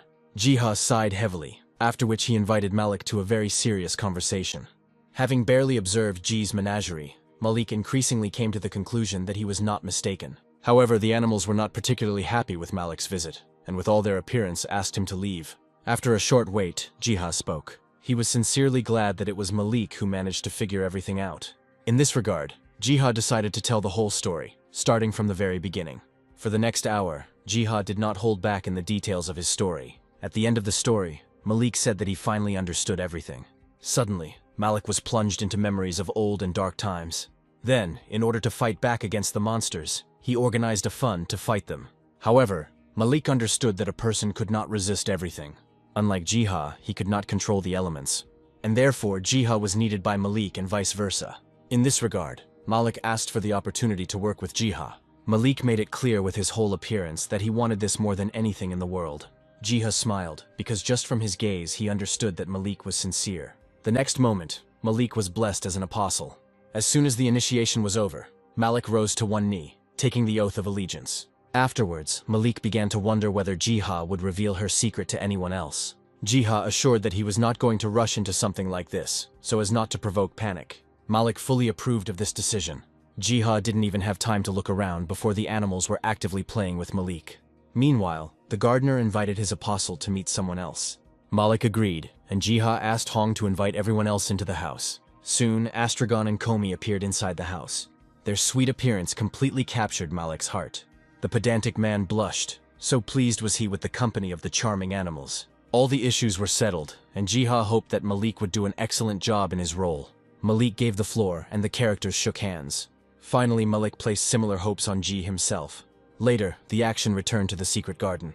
The garden was bustling with life, and the world tree itself had become taller and more luxuriant than before. At some point, Jiha looked up and was surprised. The local trees bore fruits that Jiha had never seen before. He called up the system, which immediately made it clear that the fruits were a special delicacy for the Therodrons. The fruits looked so appetizing that Jiha even wanted to try them himself. Having plucked one bunch, he threw the fruit into his mouth. Just a couple of chews and an incredible taste hit Jiha's taste buds. Consciousness painted a huge palette of different tastes that were now gathered in Jiha's mouth. Only afterward, Jiha noticed that the Pterodrons were watching. But their enchanted gazes were riveted not on Jiha, but on the bunch in his hands. As an experiment, Jiha held a bunch of them in front of the Therodrons. Wherever the gardener led the bunch, the gaze of the Therodrons stubbornly followed it. Having finished mocking, Jiha allowed the Therodrons to collect as much fruit as they wanted for themselves. In this process, the gardener was given a special role. Having planted half of the fruits, he allowed the Therodrons to taste the rest. They began buzzing their wings vigorously, expressing their happiness regarding the upcoming feast. But suddenly, a Therodron knight sat on Jiha's shoulder. He quickly put an end to the fun, returning the beetles to work. Events in the world continued to develop, and unexpectedly, the number of new hunters increased. Jiha listened to similar news in the background. After all, he had a lot of work to do, especially when it came to restoring order. For the first time in a long time, Jiha was able to do everyday things in the real world. During the break, Jiha decided to explore the possibilities of using his divine power. He opened the corresponding system menu, where an impressive power figure was displayed. Suddenly, an unusual idea about using divine powers came into Jiha's head. Using the crystals, he intended to create a special consecrated weapon. Well, of course, Jiha could only take everything he needed in the garden. Later, in the garden, Jiha was examining one of the precious stones. For advice on what to do next, the gardener decided to turn to the Therodron knight. He really hoped that the precious stone could be imbued with properties. Therodron nodded, then blew lightly on the jewel. The system immediately noted that the stone now provided a damage bonus. At the same time, the Therodron knight made it clear that only Jiha could choose the features of the enhancements. Having thought about this, Jiha decided to approach the process of determining the properties responsibly. He did not want to rush, lest he accidentally cause chaos. Afterwards, Jiha began to lay out the precious stones that come from the color. The process was monotonous, and Jiha didn't even notice how he became immersed in thought. At some point, Jiha began to hear strange sounds. These were the Pterodrons that had started some kind of skirmish. Subsequently, the Therodrons clearly began to ask Jiha to judge those. Therodron deliberately grabbed 2 fruits, dipping one of them in honey. Then he raised both of them so that Jiha could see everything better. Looking at all this, Jiha immediately remembered his old argument about sauce and food. At that time, his friends were unable to come to any consensus. Only under pressure from others did the argument stop and everyone began to eat as before. The current situation with the Pterodrons reminded Jiha very much of his previous life. Before he could even come to his senses, the arguing Therodrons had even started fighting.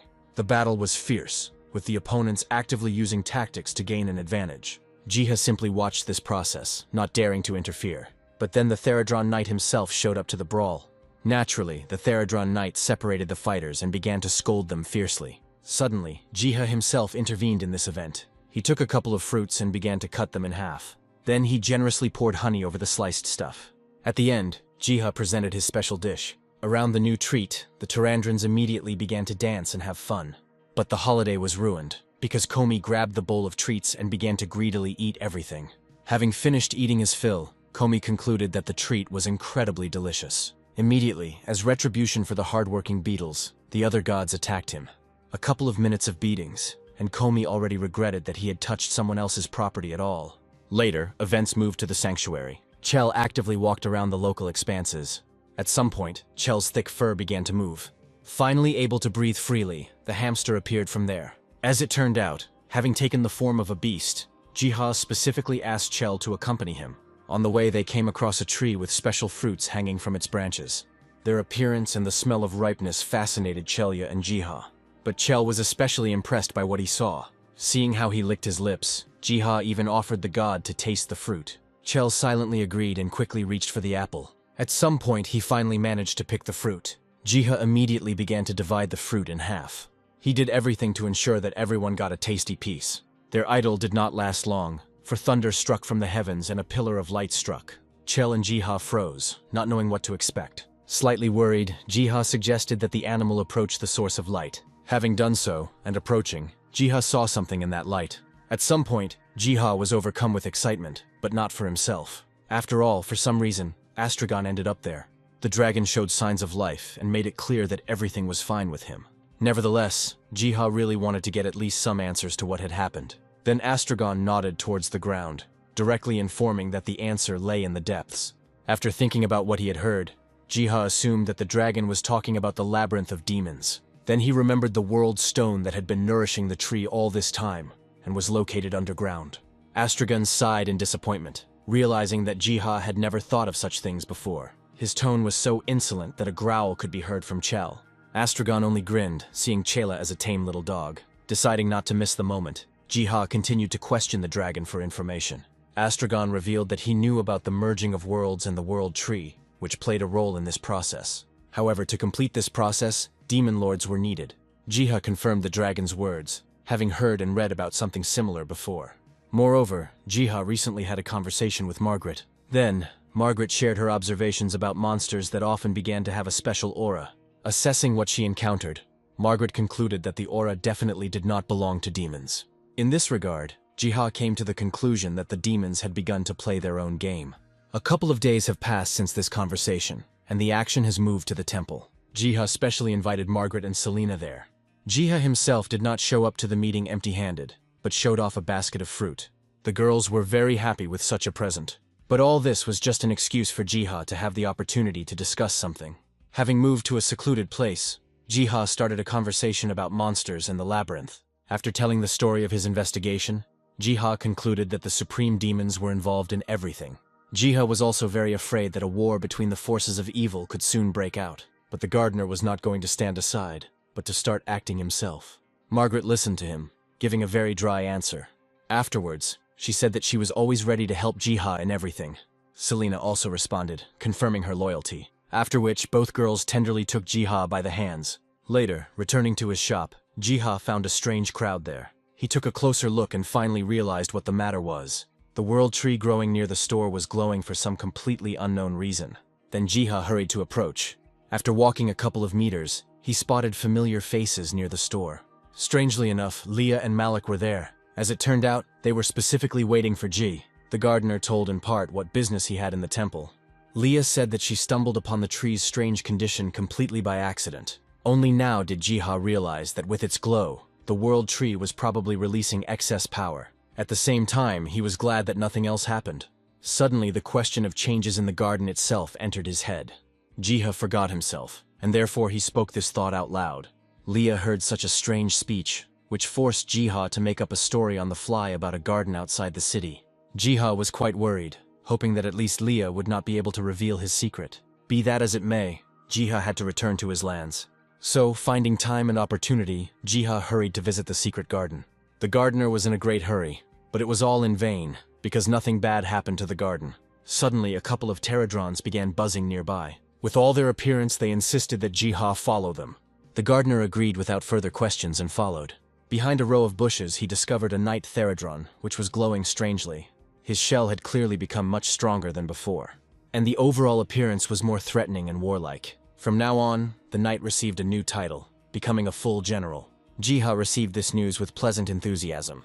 The general himself did not miss the opportunity to pose in front of the other pterodrons. Jiha also began to congratulate the general, hoping that from now on he could perform more tasks. But the words about work pierced the general's pride like lightning. Jiha laughed, making it clear that he was simply joking. It was now, at the moment of communication, that the glow engulfed the world tree. Jiha headed towards the tree, thinking that they wanted to talk to it. As Jiha approached the tree, he could feel how strongly the aura of piety was oozing from the bark. Even though Jiha didn't hear a word, he hoped that he was doing everything as needed. Suddenly a vision descended upon Jiha. Before my eyes came the sight of ruins and Organa's flirtatious laughter. She personally led a certain army. She defeated her opponents playfully and by belittling them in every possible way. Even the hunters couldn't do anything against her. Any resistance was quickly suppressed and put to flight. Those who failed to escape suffered a terrible fate. Hellfire literally incinerated those. This massacre was actively accompanied by Organa's Homeric laughter. The demon manipulator wasn't particularly pleased with how much Organa had gotten going. Morgana explained that she tried not to kill anyone, but only sent terrifying images. The demon manipulator nodded approvingly, asking Organa to be more lenient and calculating. At this point, the vision caused by the tree ended. Afterwards, Jiha began to analyze what he had seen, not really understanding what all this could mean. Moreover, the demon manipulator did not want to exterminate people, but rather to control them. And yet Jiha did not believe that the demons sought obedience from people. All these thoughts lasted so long that Jiha even managed to get a headache. In his understanding, Jiha knew only one person who could successfully resist demons. The gardener made a decision to free Tristan at any cost. Tristan himself was bored, because in recent days the flow of hunters had decreased. Suddenly a hamster appeared next to him. Tristan welcomed Jiha, although he asked him to warn him about his future visits. Jiha began his conversation by saying that he had come to visit Tristan. Moreover, in the form of an animal, Jiha could do this as unnoticed as possible by others. In any case, Tristan was glad to have a guest and was ready to listen to him attentively. Without wasting any time, Jiha began to talk about his concerns. Jiha was especially afraid that any resistance would be crushed without a fight. Tristan didn't know what to answer, because he already had work to do. Jiha understood all this, and therefore wanted to lead the ancient warrior out of the labyrinth of demons. However, Tristan himself did not take what he heard very happily. After all, he had been in the labyrinth for so long that he had completely forgotten about the true wonders of the world. The memory of the blowing wind and the rough seas brought tears to Tristan's eyes. Jiha could only apologize for not trying to release Tristan earlier. Having cried his fill, Tristan wiped away his tears, ashamed that he had once again shown weakness. Sentimentality was let go, and in connection with this, Jiha handed over a special scroll of movement. Having accepted it, Tristan sincerely thanked his patron. As retribution, swearing to serve Jiha forever. Moreover, Tristan made it clear that Ji had no opportunity to refuse. Fearing threats of eternal persecution, Jiha was forced to take the oath of an ancient warrior. And Tristan himself now looked like a completely different person. For the first time, he radiated real, not fake happiness. The character said goodbye, promising to meet at the right place. But later, having settled matters with Tristan, Jiha returned to his secret garden. There, he specially called his pets together. Then he announced that he had one extremely interesting proposal. Of all the demigods present, Baum looked the most interested. Jiha began his proposal from afar, citing the contract between Denny and Eddie as an example. Jiha gently suggested that it would be a good idea for the other demigods to do as Danny had done. Of course, the gardener left the animals complete freedom of choice in this matter. But in response, the pets suddenly began to gently push Jiha. It's not really clear why, but they were driving Jiha to a miniature world. Having looked closely at the miniature, Jiha was taken aback. After all, Leah was there, studying something on the system panel for a long time. But no matter how closely Jiha looked, he couldn't make out what was written there. Meanwhile, Leah herself was becoming inflamed with rage. Then she shouted towards the sky, blaming the system for the completely senseless task of collecting seeds. As it turned out, Hong was playing a joke on the sorceress. Afterwards, waving her hand in despair, Leah went about her business. Jiha continued to watch her, trying to clear something out of his mind about Leah. Afterwards, he looked at the other side of the miniature. There, it is unclear what Malik was waiting for. Apparently, Malik was waiting for his personal deity to deign to bless his follower. But for a very long time there was no reaction. Malik was at a loss, completely unable to understand how else to earn the deity's interest in his person. At that moment, the other gods, and even Jiha, stared at Komi. The system evasively made it clear to Malik that the deity was unable to make contact. Moreover, with each passing second, Komi's condition somehow worsened. While everyone was trying to help the bear cub in some way, Yang looked into the miniature. His attention was quickly drawn to Betty. Meanwhile, in the labyrinth of demons, Tristan couldn't believe his luck. Penelope suddenly appeared, not understanding why the ancient warrior was so cheerful. But she didn't come to tease, but simply to see Tristan. However, the ancient warrior was not particularly happy to see the demoness. Moreover, Penelope actively asked about the object in Tristan's hands. Without embellishment or subterfuge, Tristan told him that the scroll would lead him home. Penelope called this nonsense, because Tristan's world had long since disappeared.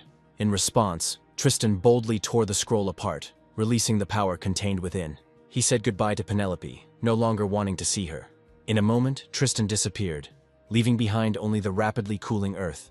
Everything happened so quickly, and created so many questions, that the demoness decided to find out everything from the gardener. Finally, events moved into the human world. Tristan was in the city park, enjoying his long-awaited freedom. Even though there was grace everywhere, he sniffed every now and then, expecting to smell monsters. Having finished his rest, he set out to look for his master. Tristan had covered some distance before people began calling him. These were the hunters who recognized the master from the dungeon. Tristan shared the joy of the meeting, albeit in his own peculiar manner. Moreover, with the help of the locals, he decided to orient himself in the direction of his movement. After a short explanation, the hunters agreed to accompany Tristan to where he needed to go. Moreover, Tristan himself was not averse to receiving outside help for the first time. Naturally, the new world and its laws caused Tristan to have different reactions. The ancient warrior was overcome by fear, then by indescribable surprise at what he saw. Local drinking establishments also raised many questions for Tristan. But as for the local food, Tristan was absolutely delighted with it. During the tour, Tristan was also introduced to an amazing hunting shop. The hunters had nothing but good things to say about the store, advising Tristan to definitely visit it. Looking at the store and the surrounding area, at some point Tristan froze. Nearby there was a tree that was emitting the strongest ethereal energy. As if enchanted, Tristan walked towards the tree. Moreover, next to the tree there was a man who had clearly absorbed the divine power of the god Ark. Tristan had no doubt that the man there was the new deity. With every step, Tristan got closer and closer to the man with the broom, at some point greeting him as his master. Jiha opened his mouth in amazement, not expecting the ancient warrior to be right here. Unlike the others, Tristan understood everything perfectly about Jiha, as well as the animals that scurried around him. In connection with this, Jiha pretended that he had never seen Tristan before. Tristan willingly played along, considering Jiha an excellent actor.